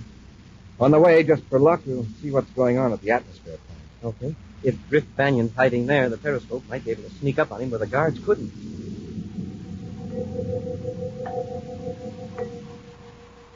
Methodically, with delicate adjustment of the periscope focusing control, Buzz explores every corridor, every room of the vast atmosphere plant in Mercury City. They watch the technicians at work. They see guards searching storerooms, peering behind machinery. There is no sign of Griff Banyan. Well, if Banyan was there, he's gone now. Yeah, with the periscope, we've been able to look into places the guards overlook. Wait a minute. Take a look at this. Look under that large vent. What do you see? It's a piece of equipment. A meter of some kind, I guess. Doesn't it look familiar? Well, in a way, yes. It's sort of crude and homemade, but... The last time we saw that box, it was on a bench in Targold's spacephone repair shop. That's right. Now I remember. Sure, there couldn't be two boxes just like that. There's a tie-in between Sneed and Griff Banyan. We're really into trouble. You think either Sneed or Targold gave that box to Banyan, and Banyan put it in the atmosphere plant? Probably. Very likely an explosive of some kind. Oh, if that main filter blows up, it'll cut off the air supply for all of Mercury City. Well, I contact Mercury City headquarters. You switch the periscope back to that warehouse. Just thought of something I overlooked. Yes, sir. Panacori aboard Terra 5 calling Captain Walters at Mercury City headquarters. Urgent. Corey to Mercury City headquarters. Captain Walters here, Commander. Captain, listen carefully. Send a demolition squad to the central air purifying chambers at the atmosphere plant. Under the main vent, they'll find a small box. It's probably a time bomb. Well, that's why Griff Banyan... There may not be much time, Captain. I want trained demolition men on that job right away. Yes, Commander. Double a guard at the spaceport. Speed and Toggle are working with Banyan. With that bomb ready to go off, they'll stop at nothing to escape. Hurry out. How about that periscope? You got the warehouse yet? Yes, sir, but the image isn't too clear. I thought I saw something move, sir, near the truck. You did. There are 4 men there, all carrying something. Spacesuit. With official Space Patrol insignia. We'd better tip off headquarters to round them up. I'll order a stakeout surrounding the block. Move in now might scare away the men we're after, the ringleaders. The image is completely gone now. Take the periscope out of the bracket. You may need it when we get back to Mercury City.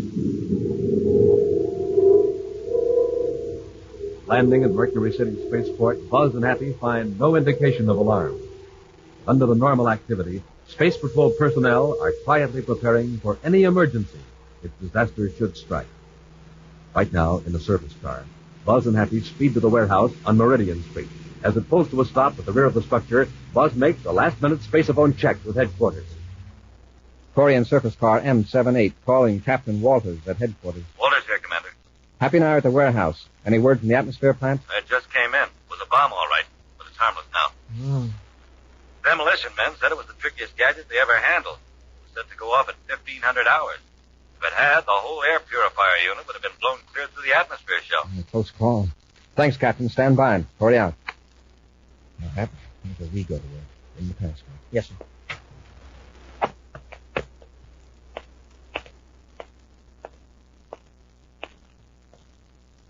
Small window, you can just reach for the periscope. Careful. Yes, sir. What do you see? Several men. All in spacesuits except one. He's getting one laid out. It's Targo. No sign of Sneed. I can't tell. Some of the men are getting into the truck. And Targo's looking at his watch. Just 1,500. I expect an explosion. Oh, it's fine.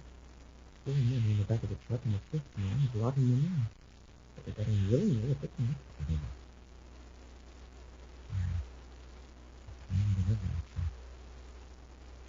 Probably the only thing that was an accidental spill. I recognize that 5th man. It's Griff Banyan. The crook who planted the time bomb. Look coming through the door. Get ready.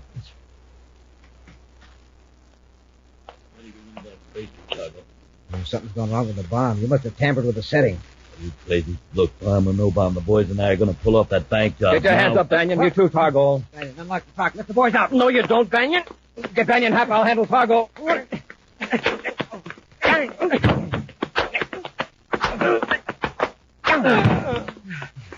All right, Banyan. On your feet. And get out of that spacesuit. You won't be needing it. Nice tackle, huh?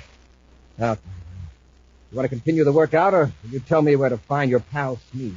He's near the spaceport, waiting for the explosion. Yeah? Well, we've got news for you. The only thing that's going to blow up will be Sneed's plans. An action preview of next week's exciting Space Patrol adventure in just a moment. A secret agent from outer space, or a spy right here on Earth. That's you, Space Patrollers, spying through the magic mirrors of your neat new official Space Patrol periscope. And man, oh man, you're in for plenty of exciting times with yours. You can set your periscope sights on all your Earth pals, spy on them from around corners, over fences, and from behind trees. Those magic mirrors of your periscope let you see them, but they'll never see you. Yes, sir. You see without being seen. Right, Dick. Space Patrollers, this is Commander Corey. And listen, here's something special that'll come in mighty handy when you're out space spying. It's an identification chart printed right on your periscope. Shows you exactly what the people who live on all the major planets might look like.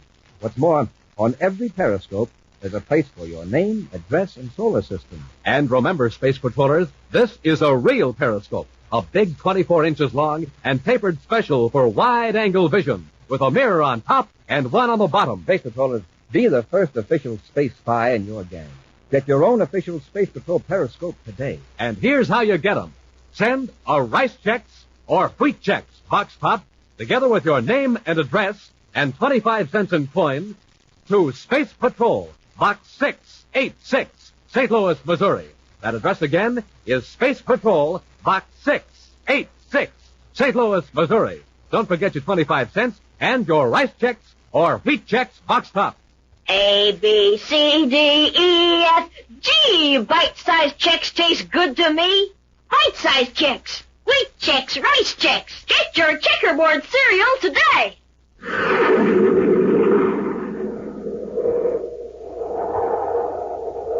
And now, a preview of next week's exciting Space Patrol adventure. Buzz and Happy are in their Star Drive ship when a patrol ship piloted by the spy, Matthew Smead, suddenly approaches. Keep watching Speed in the periscope, Hap. I'll blast away to another part of space. Yes, sir.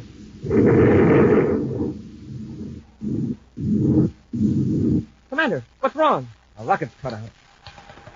The emergency units are dead. We're in free fall. You're completely helpless, Corey. The Space Patrol. It's me. There is no escape, Commander. You're prisoners of TIRANNA. Be sure to listen next week for the thrilling story, Prisoners of TIRANNA, when Rice Chex and Wheat Chex again present Space Patrol. Space Patrol, created by Mike Moser, starring Ed Kemmer as Commander Corey and Lynn Osborne as Cadet Happy, was written by Lou Houston, produced and directed by Larry Robertson, executive producer Helen Moser. Other players were Ken Mayer, Norman Jolly, and Bela Kovacs. Dick Tufeld speaking. Now, don't forget to tune in next Saturday and every Saturday when Rice Chex and Wheat Chex present exciting action on Space Patrol. This program is broadcast for Armed Forces overseas through the worldwide facilities of the Armed Forces Radio Service.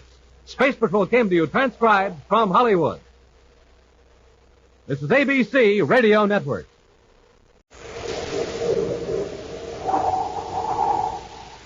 Rice Chex and Wheat Chex, the bite-sized cereals in the red and white checkerboard packages, present Space Patrol! High adventure in the wild, vast reaches of space. Missions of daring in the name of interplanetary justice. Travel into the future with Buzz Corey, Commander-in-Chief of the Space Patrol. In today's transcribed Space Patrol adventure, Buzz and Happy are in their Star Drive ship when a patrol ship piloted by a spy, Matthew Smead, suddenly approaches. Keep watching Speed in the periscope, Hap. I'll blast away to another part of space. Yes, sir. Hey, Commander, what's wrong? A rocket's cut out. The emergency units are dead. We're in free fall. You're completely helpless, Corey. The Space Patrol. It's Smead. There is no escape, Commander. You're prisoners of TIRANNA. We'll return in just a moment with today's exciting Space Patrol adventure, Prisoners of TIRANNA.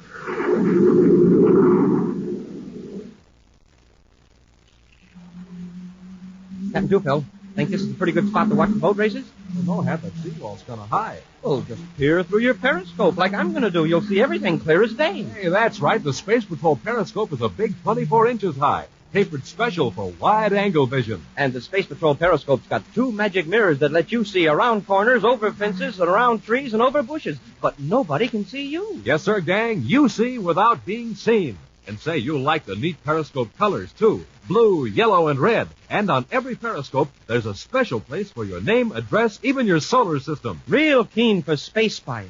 Or for spying on your Earth pals. Remember, Space Patrol Periscope works for you, like magic. You can see around corners and trees, over fences and bushes, but nobody can see you. Now, Space Patrollers, if you don't want to miss out on all the fun you can have with the periscope, you better hurry, because this offer is limited. So right away, today, send a rice check or wheat checks, box top, together with your name and address and 25 cents in coin to Space Patrol, Box 686, St. Louis, Missouri. Don't forget your 25 cents. That's Space Patrol, Box 686, St. Louis, Missouri. And now, today's Space Patrol adventure, Prisoners of TIRANNA. Within the past few weeks, Commander Corey and Cadet Happy have captured several spies from TIRANNA, a warlike group of planets that's intending to attack the solar system. But in spite of these arrests, Buzz has been unable to learn much about the enemy forces or the time set for the attack. Attempts to capture TIRANNA's chief spy, known on the United Planets as Matthew Smead, have thus far failed. Right now, Cadet Happy is just entering Commander Corey's central office on Terra.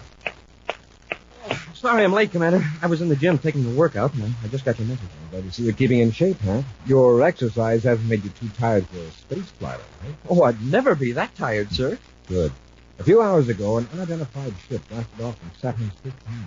When about to control ship, space informed the pilot to stand by to be boarded. Instead, the ship poured on more power, then vanished. Vanished? It didn't explode, it just disappeared. There's only one thing. And the star drive vanished into hyperspace. That means it was a ship from TIRANNA. Right. I've been making things very uncomfortable for Matthew Smead, and I figure he's going back to enemy headquarters to report. Are we going after him? Well, not exactly.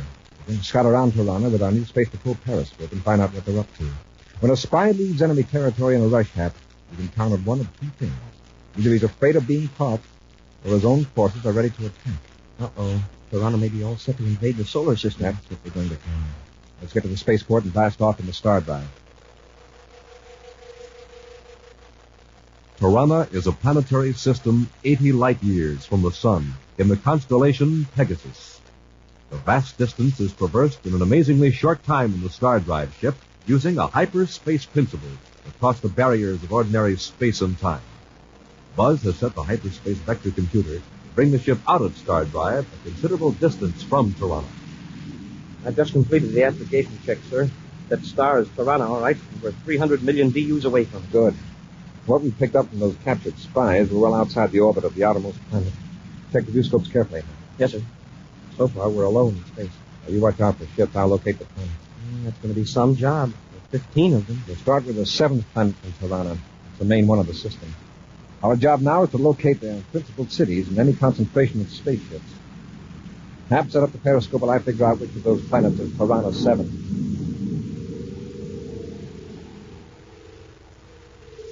Although the name of General Mognir means nothing to Buzz and Happy, it's a name spoken with dread on the planets of a dozen solar systems throughout the galaxy. As head of the intelligence section of the Tyrannian forces, General Mognir has directed the vast network of spies that have laid the groundwork for the defeat and slavery of the inhabitants of scores of planets.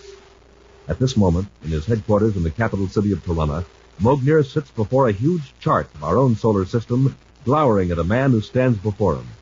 His visitor is known to the Space Patrol as Matthew Smead. Agent Kasurik reporting, General.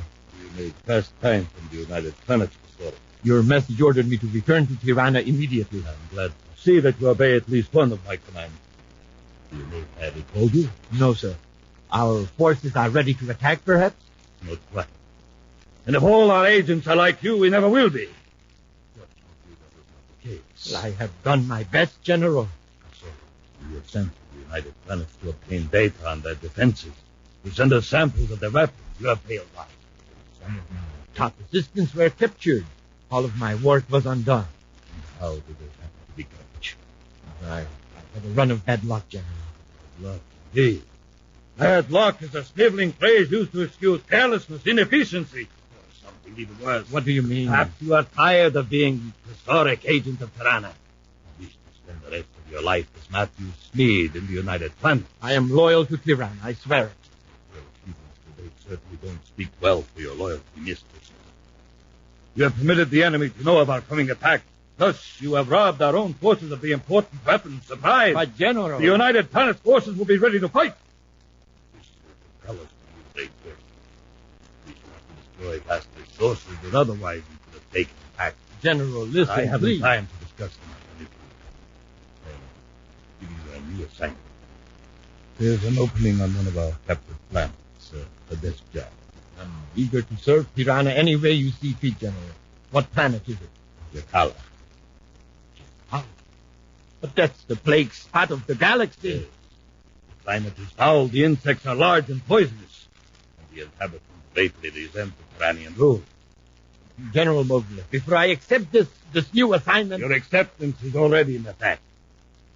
Tomorrow morning, a spaceship leaves for Jakala. You will be on it. Now, please understand, as I say, I'm willing to take... I have a call here. You don't mind. Sorry, General. Mowgli. Yes, what's it like? I see. And its origin?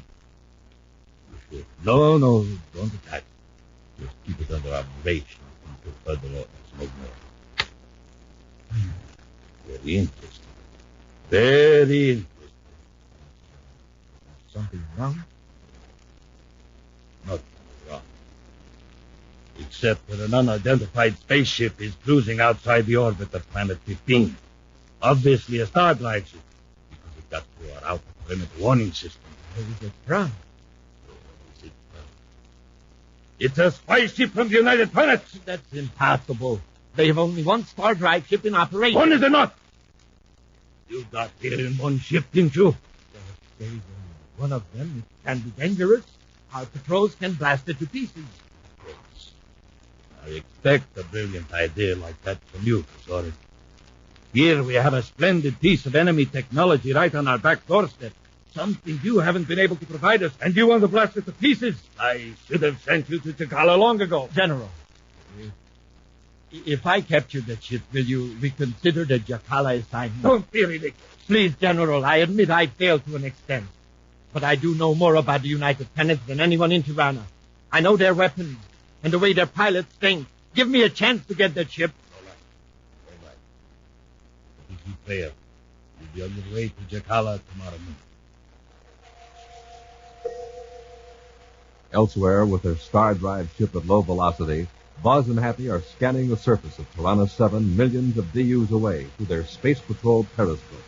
Using an optical principle that operates through hyperspace, the periscope can focus on any point, even penetrate buildings.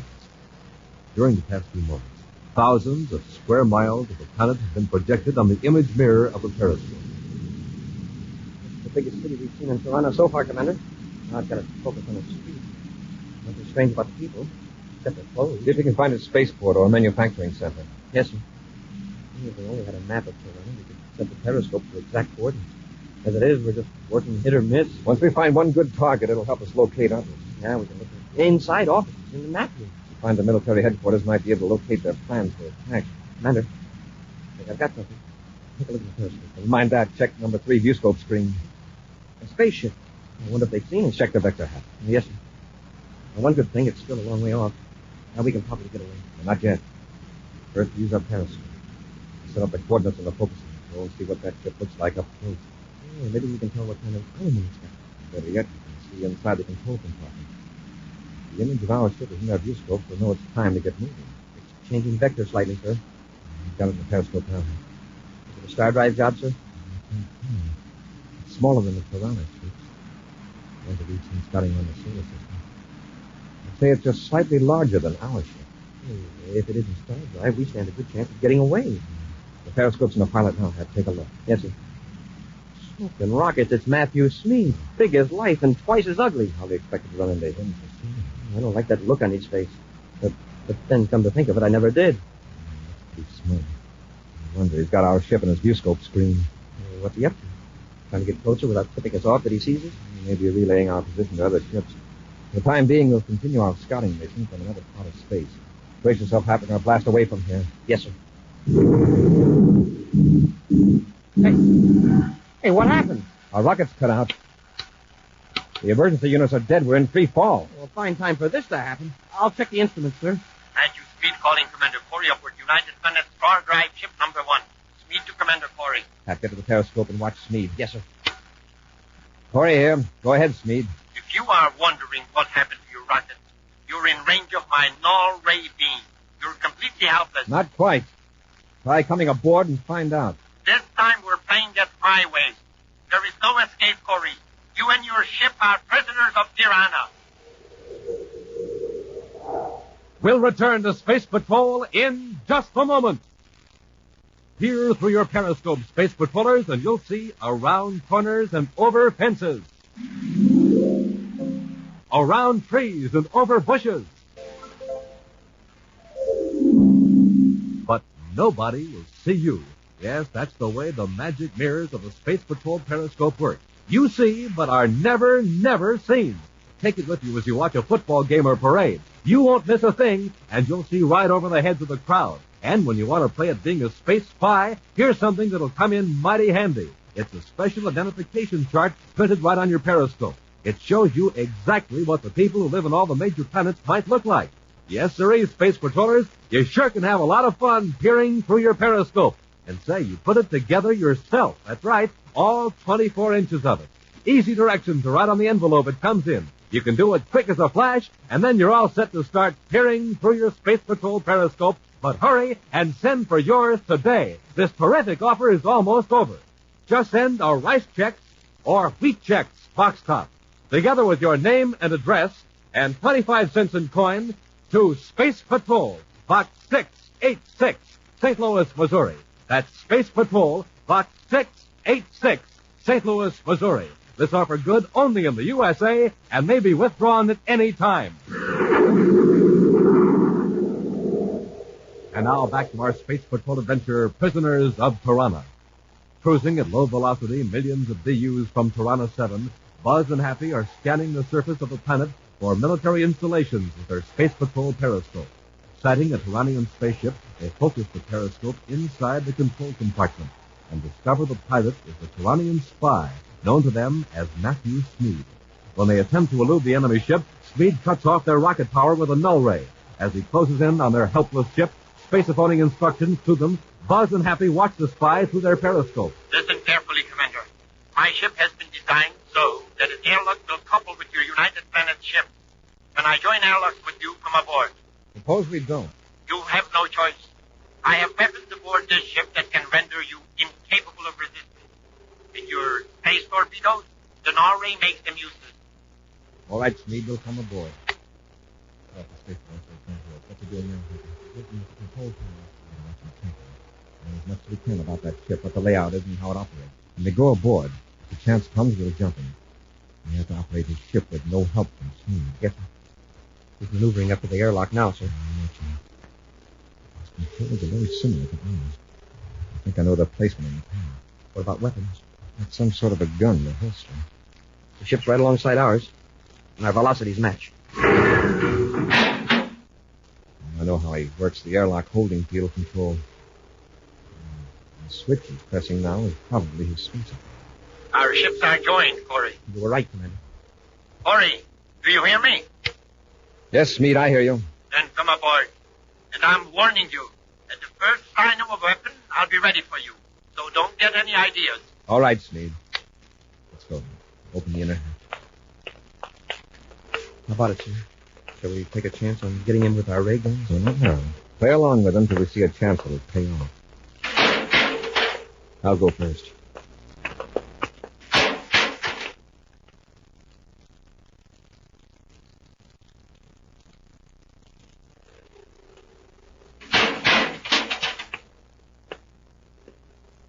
Raise your hands. Both of you. That's it. Now, step over there where I can watch you. Come on. That's fine. Commander, I'm very grateful for your timely arrival. What do you mean? When I turn you over to General Mognier, it will restore me to his good graces. Yeah? Who's General Mognier? He's the chief of the Tyrannian intelligence section. He'll be delighted to hear that I not only captured your ship, but the commander-in-chief of the Space Patrol as well. Don't move, Corey. Just to be on the safe side, I'd better quiet you down with this M-ray gun. Oh, don't be alarmed. It's similar to your paralyzer ray. You'll be conscious, but unable to make any rash move. Let's get him happy. Oh, quite effective, isn't it? Now, if you'll excuse me, I'll spacephone General Mognier for instructions. Although unable to move, Buzz and Happy intently watch Smeed and listen as the spy carries on a spacephone conversation with General Mognier in the Tyrannian language. Cutting off the transmitter, Smeed adjusts the spaceship controls, completely ignoring his helpless captor. Finally, as the planet looms large in the nose port, Smeed turns to Buzz and Happy. That planet, gentlemen, is TIRANNA 7, capital of the Tyrannian system. What of it? Well, I thought you might like to know. It might be your home for some time, depending, of course, on how the General plans to dispose of you. What are you going to do when we reach the planet? Parade us through the streets? No. It would not do to let the general public know that an enemy ship has penetrated our defense screen. It might cause uneasiness. Your own ship will be left temporarily at an unused base on TIRANNA 7. As soon as I detach your ship from mine, you will be taken to the spaceport of our capital city. There you will be interviewed privately by General Mognier. I can hardly wait. I must warn you, Cadet. The General has no patience with impudence. Oh, there's one matter that will have to be attended to before we reach TIRANNA 7. Your uniform. What about them? Well, they would attract attention, give rise to rumors and speculations. When we step out of the ship, you will be dressed as Tyrannian civilians. And remember, treat General Mognier as he deserves. I sure will, if I get the chance. Hours later, Smeed sets down his spaceship at the spaceport of Tyranna's capital city. Commander Corey's star drive ship has been left at a deserted base some miles away. The effects of the M-ray having worn off, Buzz and Happy are marched in front of Smeed across the landing strip to the administration building. Dressed in Tyrannian clothes, they attract no attention from the throngs at the crowded spaceport. Right now, they're in an office where a thick-set man in full military regalia stares at them with cold, penetrating eyes. At last, the general speaks. Zavaga Blaze, General. Mushklata Karukori. Atakala, Cadet Hap, Plum. Now we will continue this discussion in the United Planets language of the people. I'm General Mognier, Chief of the Intelligence Section of the Imperial Tyrannian Space Army. It's the purpose of the Empire of Tiranna to liberate the people of your solar system. I expect you to cooperate. You said liberate, General. Don't you mean enslave? It doesn't matter. It has been decided that your planets are to come under Tyrannian rule. We want to achieve this with as little violence and destruction as possible. If you work with us, you can save the lives of your people. Whether I help or not, you're going to have a fight in your hands. And get this straight. I'm not going to tell you a thing. And that goes for me, too. You heard the General? Speak up! That's enough of that, Professor. No violence here. Someone might think we are mistreating our own civilians. I am sorry, General. They'll be worked in a quiet place. Then they will be executed as spies.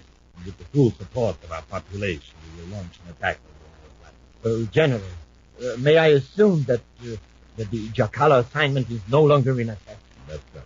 In fact, I'm considering a promotion. Thank you, General. I could almost say that your renewed faith in me is reward enough. Thank you. Stop phoning, Professor. You know I can't get the General hat. Yes, sir. You got use it. I'll take it. My arm. I got the General, Commander. Needs out, too. I hope nobody heard the racket. What do we do now? We're on a strange planet. Well, with these Tyrannian clothes, maybe we can get to the ship without attracting attention. What about these two? They'll be coming out of it pretty quick. Supply closet over there. We'll drag them in and shut the door and use Smeed's M-ray gun on them as an extra precaution. Come on, Hap, let's work fast. Locking the Tyrannian general and the spy in the closet, Buzz and Happy walk out of the office with affected casualness. Silently, they retrace their steps through the administration building and out into the spaceport. Right now, they're within a few yards of Smeed's ship. We're okay so far, Commander. Luckily, nobody had occasion to talk to us. Well, my knowledge of Tyrannian is pretty limited. All right. Look at this one. Oh, nobody seems to care. At least I don't see anybody coming out to investigate. Close the hatch here. Now, I can remember how Smead operated these controls. Hey, come in. What if they have a space control here? If we have to get spacephone instructions to blast off, we're sunk. We won't wait around to find out. Check the view scope to see if there are any other ships landing or blasting off. Yes, sir. First Smead pressed this lever. Me. We're all clear in every direction, Commander. Get set, Hap. Gotta fire a rocket.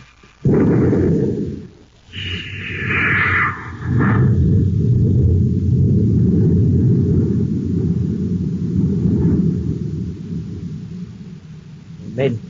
Nice going, Commander. We've got to find that deserted base and our own ship to pull the same. I just hope no one goes looking for General Mogner until we're completely off TIRANNA. Flying high above the surface of TIRANNA 7, Buzz and Happy scan the terrain, searching for the abandoned base. With only his memory and sense of direction to guide him, Buzz watches the ground below for familiar landmarks, mountains, rivers, and stretches of plain that he has seen only once before. Meantime, Happy checks the viewscope for a sign of pursuit. At last, Buzz puts the ship into a rapid descent toward a barren stretch of ground where a single spaceship waits. You did it, Commander. Wow, I wouldn't have found that ship in a month. Next few minutes tell the story, Hap. Judging from our own experience with that M-ray, Smead and the General should be able to move pretty soon. Yeah, they'll have every ship on the planet looking for us. I'm going to set down as close to our ship as I can, Hap. I'll warn you, this landing may be rough.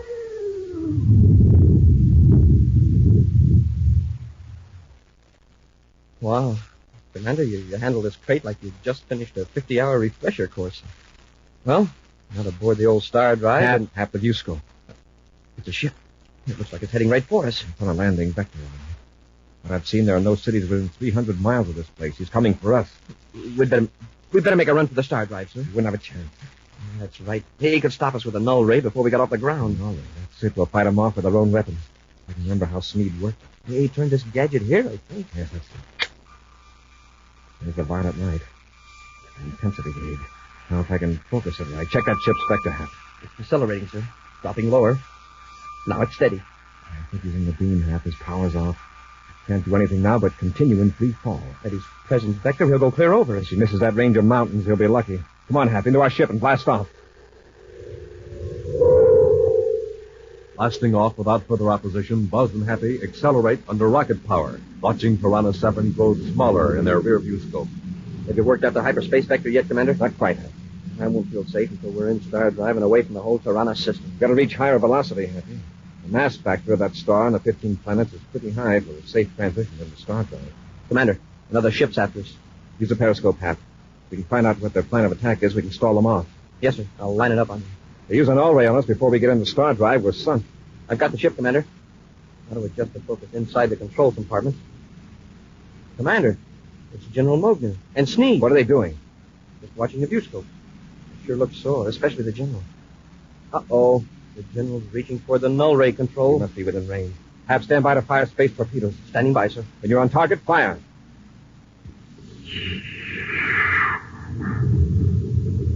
It probably won't stop them, but it may delay them a few seconds. I'll check the periscope. They've changed vector.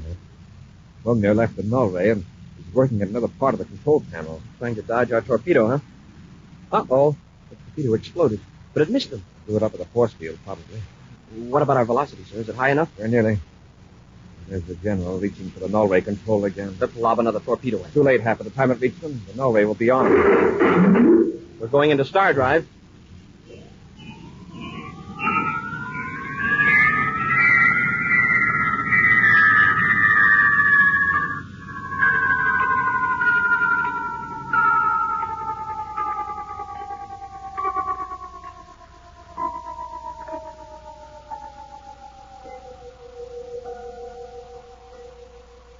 Wow.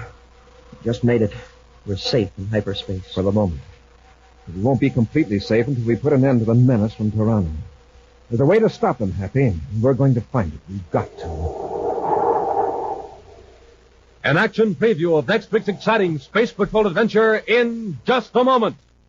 Smoking rockets, a moon man from Saturn. a birdman from Mercury, and a giant from Jupiter. Wow! I'd sure hate to meet up with any of these weird characters on a dark night out in space. That is, without my Space Patrol periscope. Hey, Space Patrollers, I was just looking over this special identification chart that's printed on the periscope.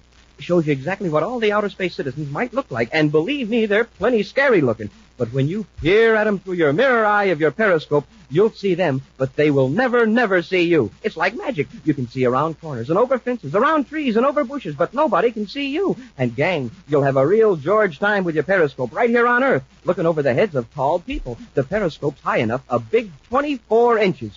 You can find secret hiding places, spy on your pals, jump in Jupiter. It's terrific. But you better move fast, because this super sensational offer ends soon. Hey, here's Captain Tufel. He's going to tell you how to get a Space Patrol periscope. Send the rice checks or wheat checks, box top, together with your name and address and 25 cents in coin to Space Patrol, Box 686, St. Louis, Missouri. That's Space Patrol, Box 686, St. Louis, Missouri. Don't forget your 25 cents and your rice checks or wheat checks, box top. A, B, C, D, E, F, G. Bite-sized checks taste good to me. Bite-sized checks, wheat checks, rice checks. Get your checkerboard cereal today. And now, a preview of next week's exciting Space Patrol adventure. Buzz and Happy are in their spacesuits aboard a wrecked spaceship, stranded on a meteor. Through the nose port, they watch an enemy spaceship land. Speed ship, all right, Commander. Have your ray gun ready, Hap. We'll give them a fight. Yes, sir. They're shining some sort of light on us. Wow, what a glare. Don't look at it. Some kind of a special ray. Drop to the deck. I can still see the light even with my eyes shut. It's burning into my brain. Fight it, Hap. Keep low. Commander, everything's turning black. If we can work our way aft and get some shielding between us and the ray. No use, Commander. I can't move. Be sure to join us next week for the thrilling story, Invasion from TIRANNA, when Rice Checks and Wheat Checks again present Space Patrol! Space Patrol, created by Mike Moser, starring Ed Kemmer as Commander Corey and Lynn Osborne as Cadet Happy, was written by Lou Houston, produced and directed by Larry Robertson, executive producer Helen Moser. Other players were Ken Mayer and Baylor Kovach. Dick Tufel speaking. Now, don't forget to tune in next Saturday and every Saturday when Rice Checks and Wheat Checks present exciting action on Space Patrol. This program is broadcast for Armed Forces overseas through the worldwide facilities of the Armed Forces Radio Service. Space Patrol came to you transcribed from Hollywood. This is ABC Radio Network.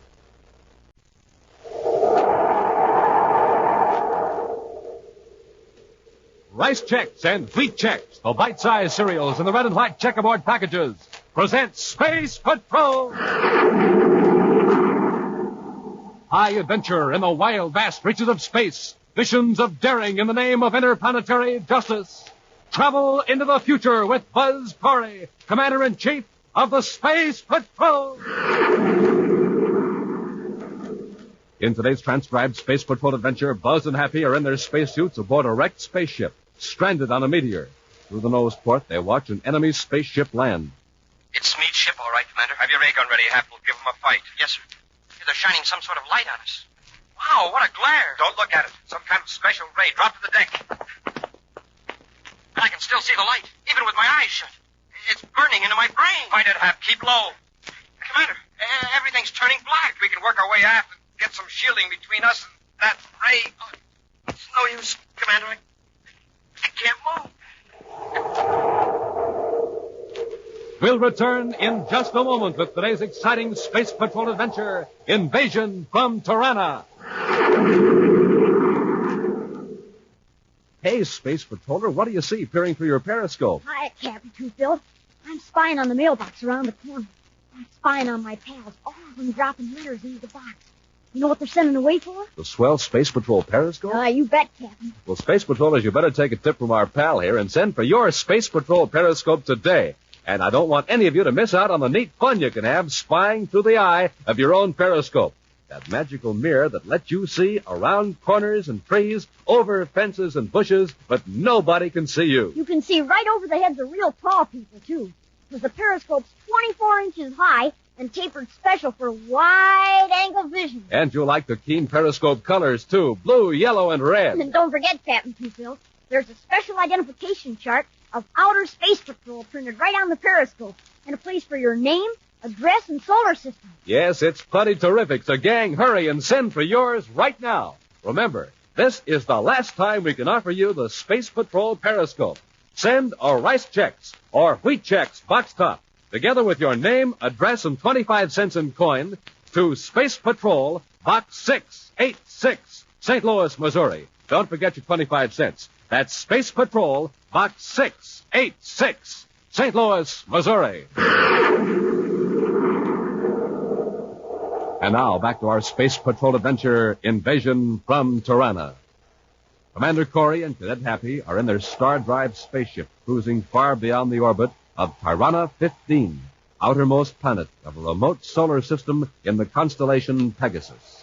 With their Space Patrol periscope, they're observing TIRANNA's preparations for the coming attack upon the United Planets. Right now, the instrument is focused on a vast spaceport near the capital city of Tirana. Wow. There must be 100 spaceships there, Commander. And all Star Drive jobs from the looks of them. That's just one spaceport. Maybe 10 more on other planets with just as many ships. Well, how are we going to locate them all, sir? It would take months to search all 15 planets with just this one periscope. We can't hope to find out how many ships are going to attack. We'll be lucky if we can find out when the invasion starts. And the only warning we'll get is when we see some of those ships blast off. Then we'll go into Star Drive and return to the United Planets. That means the Space Patrol will get only a few minutes warning. I sure wish our spaceophone would work through hyperspace. Well, that wouldn't help much, Hank. If those ships go into Star Drive, they'd reach our solar system right behind their warning.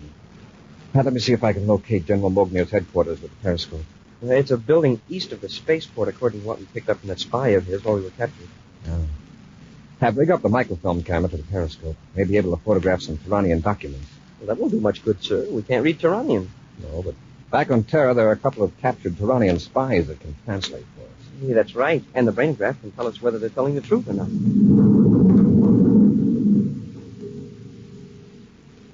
Elsewhere, in his headquarters on Tirana 7, capital planet of the enemy solar system, General Mognier, chief of the Tiranian intelligence section, goes over invasion plans with the spy Kosurig, known to Buzz and Happy as Matthew Smead.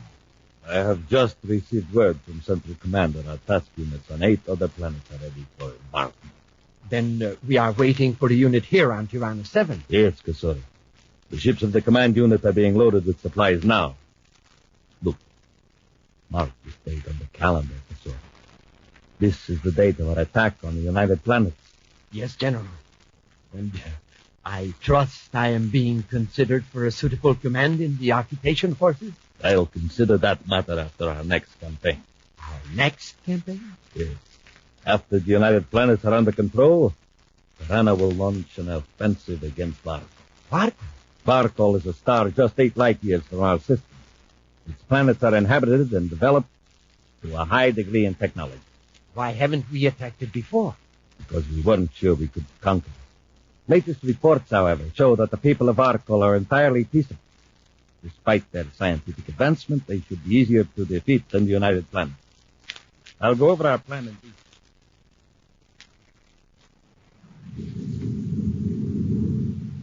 Well, Commander, it's all on microfilm, but I don't see that it'll do us much good. It's too bad we couldn't hear what the General and Smead were talking about. It would be in Tiranian language anyway. Still, I've learned something important. You have, sir? What? In the periscope, we could see a chart of our solar system and the Tiranian calendar. General Mognier pointed to a date 2 days off. Very likely that's the date of the invasion. 2 days? Well, that's more time than we expected. Wait a minute. How do you know that was a calendar? I picked up a little Tiranian during the past few weeks from the spies we captured. Naturally, I can't translate any of their documents, but I know their number system, and I know how they measure time. That was a calendar, all right. And we've got 2 days warning. No, less than that. 1 day on Tirana 7 is much shorter than a 24-hour period in our solar system time. In fact, it's just a little more than 6 hours. Wow. Then 2 days Tirana time is about 12 hours in our solar system. Right. But from watching General Mognier at that star chart, we've got a pretty good idea where the attack will originate. Yeah, but he was pointing to some other part of space, a lot nearer to Tirana than our solar system. I noticed that. There's a star about 8 light years from Tirana. If Mognier was talking about it at this time, I'd say it was either an ally of Tirana or their next victim. Commander, look. Isn't that a spaceship in the viewscope? Yes. Probably a Tiranian patrol ship. It's a long ways off. Not a cross vector. I don't think they've seen us yet. We'll increase velocity and go into star drive then. Hey, what's that? Get a directional fix in that signal. Yes, sir. Sounds like some sort of automatic code. Yeah. Too simple for a message. Could be a warning or a sign that we've been picked up by a Tyrannian patrol. I don't think it's coming from that other ship, Commander. It seems to be coming from about 15 degrees off our starboard. Yeah, I think I've got it fixed, sir. That distress signal is originating at 16.5 degrees off our present heading. I'll adjust the viewscope, Hap. Why do you call it a distress signal? Gee, sir, I don't know. It just popped into my head, that's all. You may be right. Look at the starboard viewscope. It's a meteor. Yes, look what's on it. Spaceship. A Tyrannian ship must have cracked up, and their spacephone is sending out an automatic signal. Could be. Take a look at that ship. Doesn't look like any Tyrannian spacecraft I've seen. It sure doesn't. And there are probably a lot of planetary-type ships in the Tyrannian system. Yeah. And that ship way back there at our rear. It's probably coming to rescue him. Maybe. That ship is on our vector, not the meteor's. Well, anyway, it's no problem of ours, is it, sir? I mean, even if we were perfectly safe, this isn't our solar system. No, it isn't. That ship on the meteor, I don't know why, but I'd swear it isn't a Tyrannian ship. Well, after all, if we tried to help, we'd probably be captured. And our first duty is to alert the United Planets about the attack. Isn't that right, sir? Sure, Hap, that's fine. Well, even if it only took a few minutes, it's still too big a risk. Poor fella. All alone on a meteor and in a strange solar system.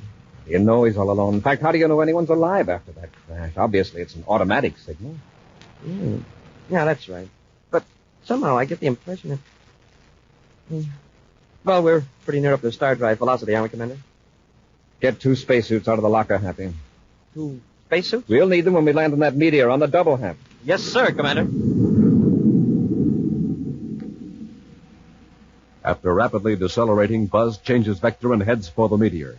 A few moments later, the star drive ship lands on a barren lump of rock near a damaged spaceship of strange design. In their spacesuits, Buzz and Happy are approaching the wreck. There's no sign of life, sir. No. It's funny about that signal. Cut out just as we changed vector and headed for the meteor. The ship's pretty badly damaged, Commander. There's a big hole in the hull. If anyone's in there, they'd better be wearing a spacesuit. Yeah. I don't see that other ship. Say, maybe they lost us when we changed vector. I hope so. All right, Hap, let's see if we can get the hatch open. Yes, sir. I hope it isn't locked from inside. There.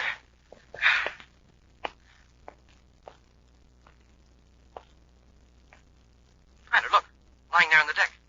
Man, the spacesuit. Maybe we're too late. He looks awfully pale. Now, we can't do anything for him here. We'll carry him to our ship. Gently, Buzz and Happy lift the limp figure in the spacesuit and carry him to the control compartment of their own ship. Opening the face pieces of their own helmets, they examine the spacesuit of the stranger for a similar release catch. Hey, the spacesuit is certainly different from ours. How do we get his helmet open? I'll work on it, Hap. You check the viewscope. See if that other ship is in sight. Yes, sir. Did you get a look at the controls for that other fellow's ship? He sure isn't from Tirana. No, and he sure picked a bad part of the galaxy to get wrecked in. Yeah, I'm getting it, Hap. I hope he breathes the same kind of air we do. If he doesn't, he's no worse off than he was in his own ship. Commander, we're on a spot. There's a ship heading straight for this meteor. Just a periscope, Hap. Focus it inside that ship. Hurry. Yes, sir. Yeah, I've got the helmet open. He's alive. His eyes are opening. Thank you. Thank you. Smoking rockets, he speaks English. He's in pretty bad shape. I take care of him. You stand by to blast off and to fire space torpedoes at that ship. Yes, sir. Please, listen to me. I'm hurt. There's a medicine kit in my ship. I must have it or I'm finished. Commander, I've got the periscope focused inside that ship. And guess who's at the controls? Smead? Right. And General Mogul. Medicine in my ship. Get it, please. Hey, Commander, Smead isn't close enough to use his null ray on us. If we blast off now, we can keep the meteor between us and that ship until we get up velocity again. The null ray. If Smead turns that on us, we're helpless. He's nearly within range, sir. Shall I blast off? Medicine kit. Please. He's nearly done for. Smead's reaching for the null ray control, sir. What are we going to do? We're going to save this man's life. Get the medicine kit.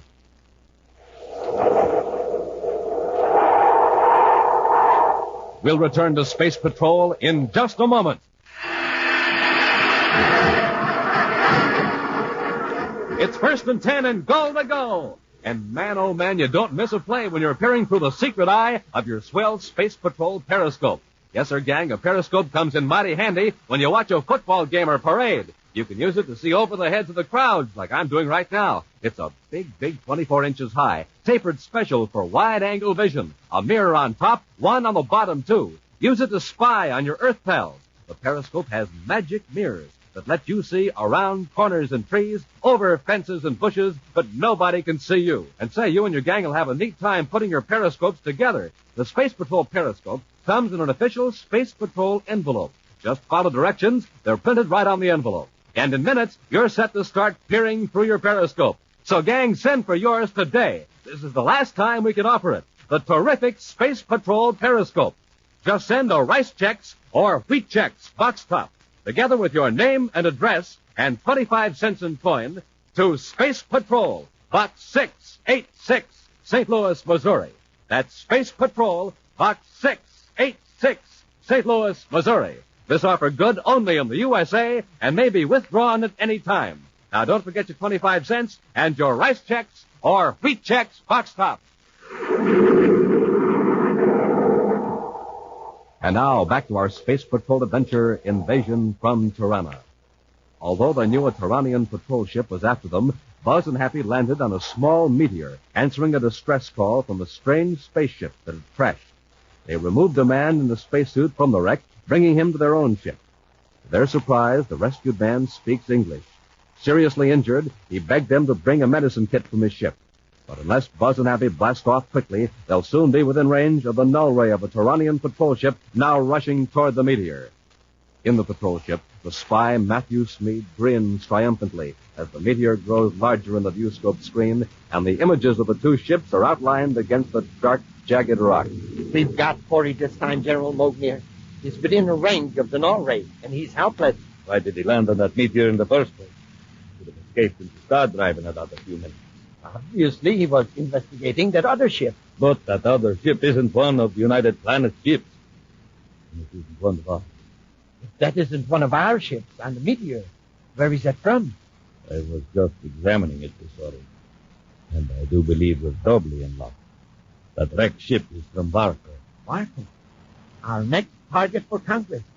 Are you sure? I'm not positive. I haven't briefed myself yet on the characteristics of Barco's ship. But it fits the general description. But I thought the ships from Barco stayed close to their home planet.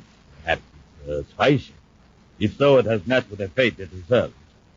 However, this will give us a chance to study Barco's equipment. Yes, Kasorik, we've netted a double prize this trip. Corey and the ship from Barco. As the Tiranian ship approaches closer to the meteor, Commander Corey does his best to make his injured guest comfortable, while waiting for Happy to return with the medicine kit from the wrecked ship. I got it, Commander. Open the kit, Happy. Hold it so we can see the contents. Now raise your head a bit. There, can you see the medicine? Yes. Yes, thank you. It's that blue container. He's sure weak. He can hardly lift his hand. Heavy spacesuit isn't helping much.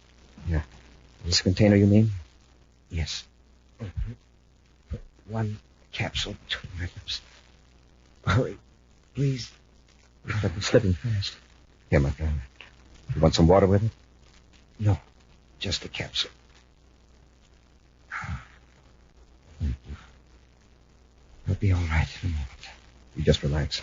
We've got a little business to attend to. You're sure right, sir. The ship's getting closer every second. Come on, Hap. Let's fire a space torpedo. It's not too late. Line up the target. I'm on target, Commander. Okay, Hap. Fire one. Hey, we're too late. Smead must have used the null ray on us. We tried blasting off. If only our rockets will fire. Dead. Completely dead. May I help you, my friends? Wow, that was a quick recovery. He's walking. Yes, I'm all right now, thanks to you. Perhaps I should introduce myself. My name is Omar. I'm glad to know you, Omar. I'm Buzz Corey, and this is Cadet Happy. Right now, we're in a tight jam. Tight jam? Oh, you mean a dangerous situation? Yeah, that's it, Omar. There are 2 men in that ship who are either going to blast us or land and take us captive. But why? They're from Tirana. They're planning to invade our planetary system many light years from here. They're barbaric. You mean you don't know anything about the Tyrannians? Where are you from? From Barkal, a system 8 light years from here. How does it happen you know our language? My mind is sensitive to your minds. How do you happen to be in the Tyrannian system? It was an accident. And it was only by a superhuman effort that I averted a fatal crash on that meteor. And if you hadn't come to help me... Tyrannian Agent Kasurik calling Commander Corey. Prepare to surrender, Corey. It's Smeed. Answer me, Corey. This is Agent Kasurik, your old friend Matthew Smeed. Acknowledge and I'll give you General Mognier's orders. I read you, Smeed. And for your information, I'm not interested in General Mognier's orders. There is nothing you can do about it now, Corey. We will land on a meteor and take you with us. And I warn you, any attempt to resist may prove fatal. Osorig out. See what we mean, Omra? And you stopped to help me, knowing you were in danger from this man? Well, it looks like our help didn't accomplish much. Might as well warn you, Omra, we're going to fight. When Smeed and General Bugner land, this ship isn't going to be a very safe place for you. There's something else. I can't be sure, but I think your own planetary system is next on Tirana's list for conquest. If Barkal has done nothing to the Tyrannians... Well, a lot that has to do with it. We didn't do anything to them either. Come with me to my ship. Your ship's wrecked. Still, if you've got weapons aboard, we can make a stand there. There isn't much time. Hurry. All right, Omra. Adjust your facepiece, Happen. Let's go. In the damaged, airless hull of Omra's ship, the 3 men wearing spacesuits look through the nose port as the Tyrannian ship approaches the meteor. Won't be long now, Omra. Let's have a look at those weapons and show us how to use them. I have no weapons aboard, Commander. What? Excuse me, my friends. There is a matter I must attend to. Gee, Commander, maybe you and I ought to go back to our ship. No, Smeed and General Bogner will probably assume we're there. Maybe that'll give us a chance to take them by surprise. Omra, what good is that spacephone going to do? It'll take that signal 8 years to reach Varkol. Maybe Omra's spacephone works through hyperspace, huh? Well, even so, Smeed and the General can finish us before a Varkol ship could get here. And from the way Omra talked, well, they couldn't fight one Tyrannian ship, let alone a whole fleet. There's Smeed's ship. It's up to us, huh? What do we do? Wait till they get out of their ship and use the ray guns on them? It's the only thing we can do. They'll probably try to surprise us in our ship by entering through the cargo hatch. Yeah, that'll be a break. We can trap them inside. Yeah. One of us can guard the cargo hatch and the other one the main hatch. What's holding them up? I know. They probably picked up Omra's signal. And they know that we're in here. Omra, could you cut off that transmitter? All right, Commander. What were you trying to do, Omra? Contact Happy, look. They're up to something. They're shining some sort of light on us. Wow, what a glare. Don't look at it, Habit. Some kind of special ray. Drop to the deck. I can still see that light, even with my eyes shut. It's burning into my brain. Commander, everything's turning black. We can work our way aft and get some shielding between us and that... It's no use, Commander. I can't move.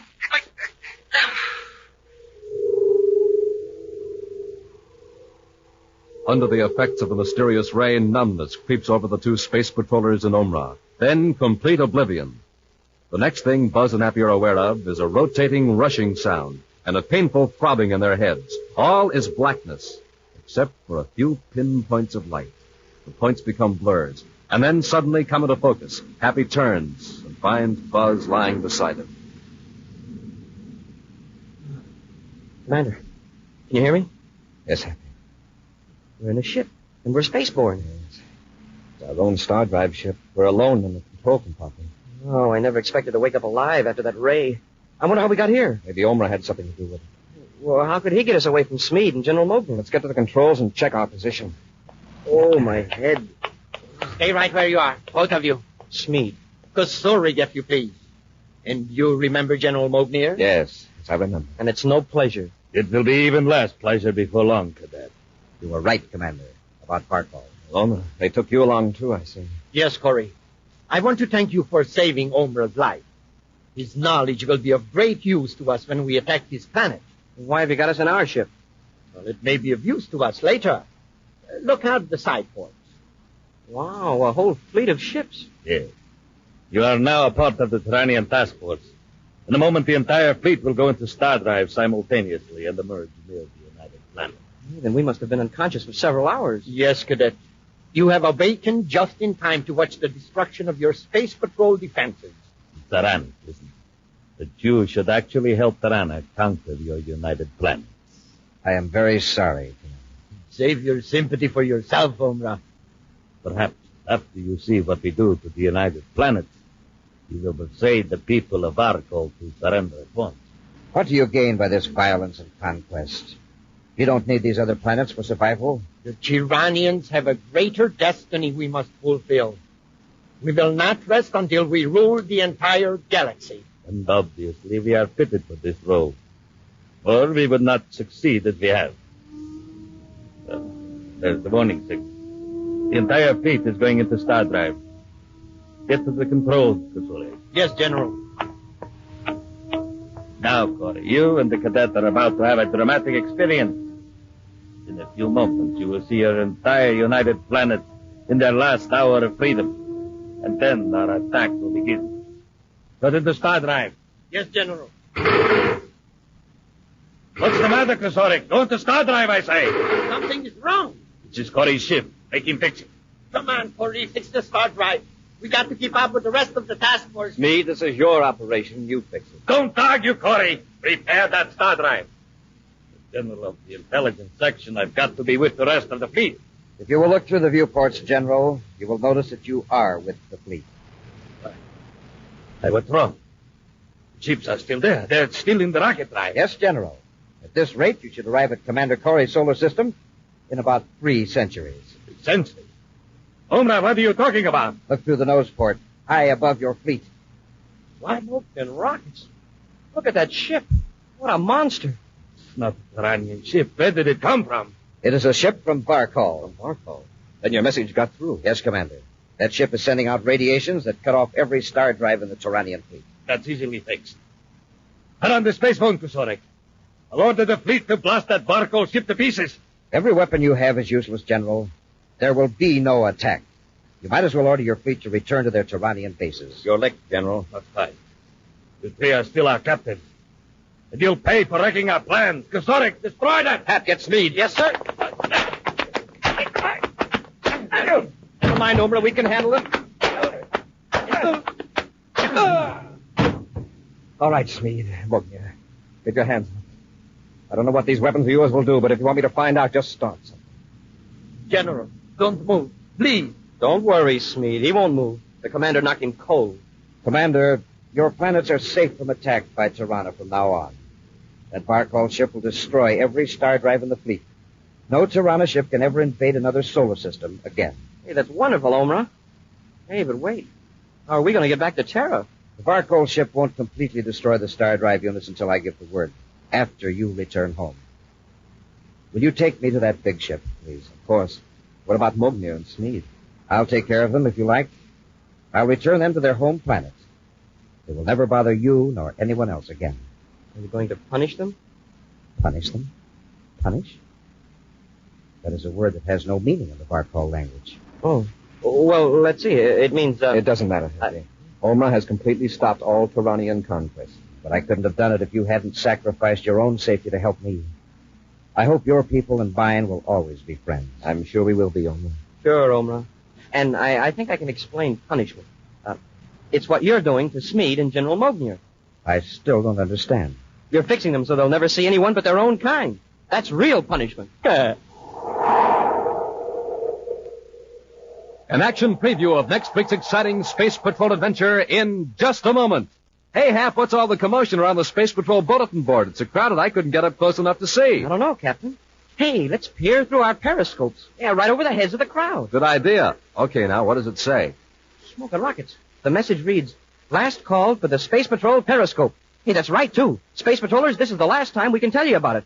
Go ahead, Captain, tell them. A pleasure, Cadet. Gang, this is an honest-to-goodness periscope with magic mirrors. One on top, one on the bottom. Through them, you see around corners and over fences, around trees and over bushes, but nobody can see you. Yes, you see without being seen. And it's big, 24 inches high, tapered special for wide-angle vision. There's a special identification chart printed right on it. Pictures of the citizens of all the major planets. Jumpin' Jupiter, you're going to have lots of fun playing secret space agent or Earth spy with a Space Patrol periscope. But remember, this is the last time that we can make this terrific offer. So Space Patrollers right away today send our rice checks or wheat checks box top, together with your name and address and 25 cents in coin to Space Patrol, Box 686, St. Louis, Missouri. That's Space Patrol, Box 686, St. Louis, Missouri. Don't forget your 25 cents and a Rice Chex or Wheat Chex box top.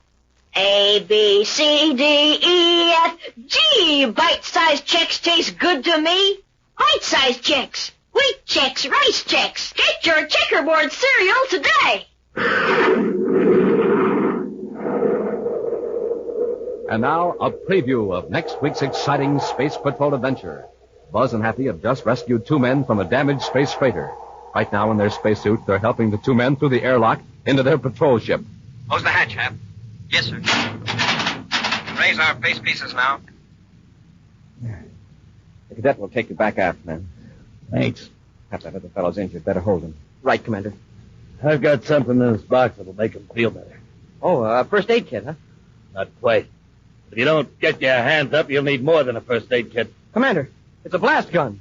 We're taking over the ship, Corey. Do as you're told, and you'll stay alive. Be sure to be with us next week for the thrilling story, The Voice from the Future, when Nestle's Chocolate presents Space Patrol! Space Patrol, created by Mike Moser, starring Ed Kimmer as Commander Corey and Lynn Osborne as Cadet Happy, was written by Lou Houston, produced and directed by Larry Robertson, executive producer Helen Moser.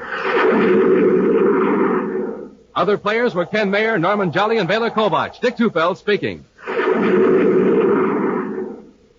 This program is broadcast to our armed forces overseas through the worldwide facilities of the Armed Forces Radio Service. Space Patrol came to you transcribed from Hollywood. This is ABC Radio Network.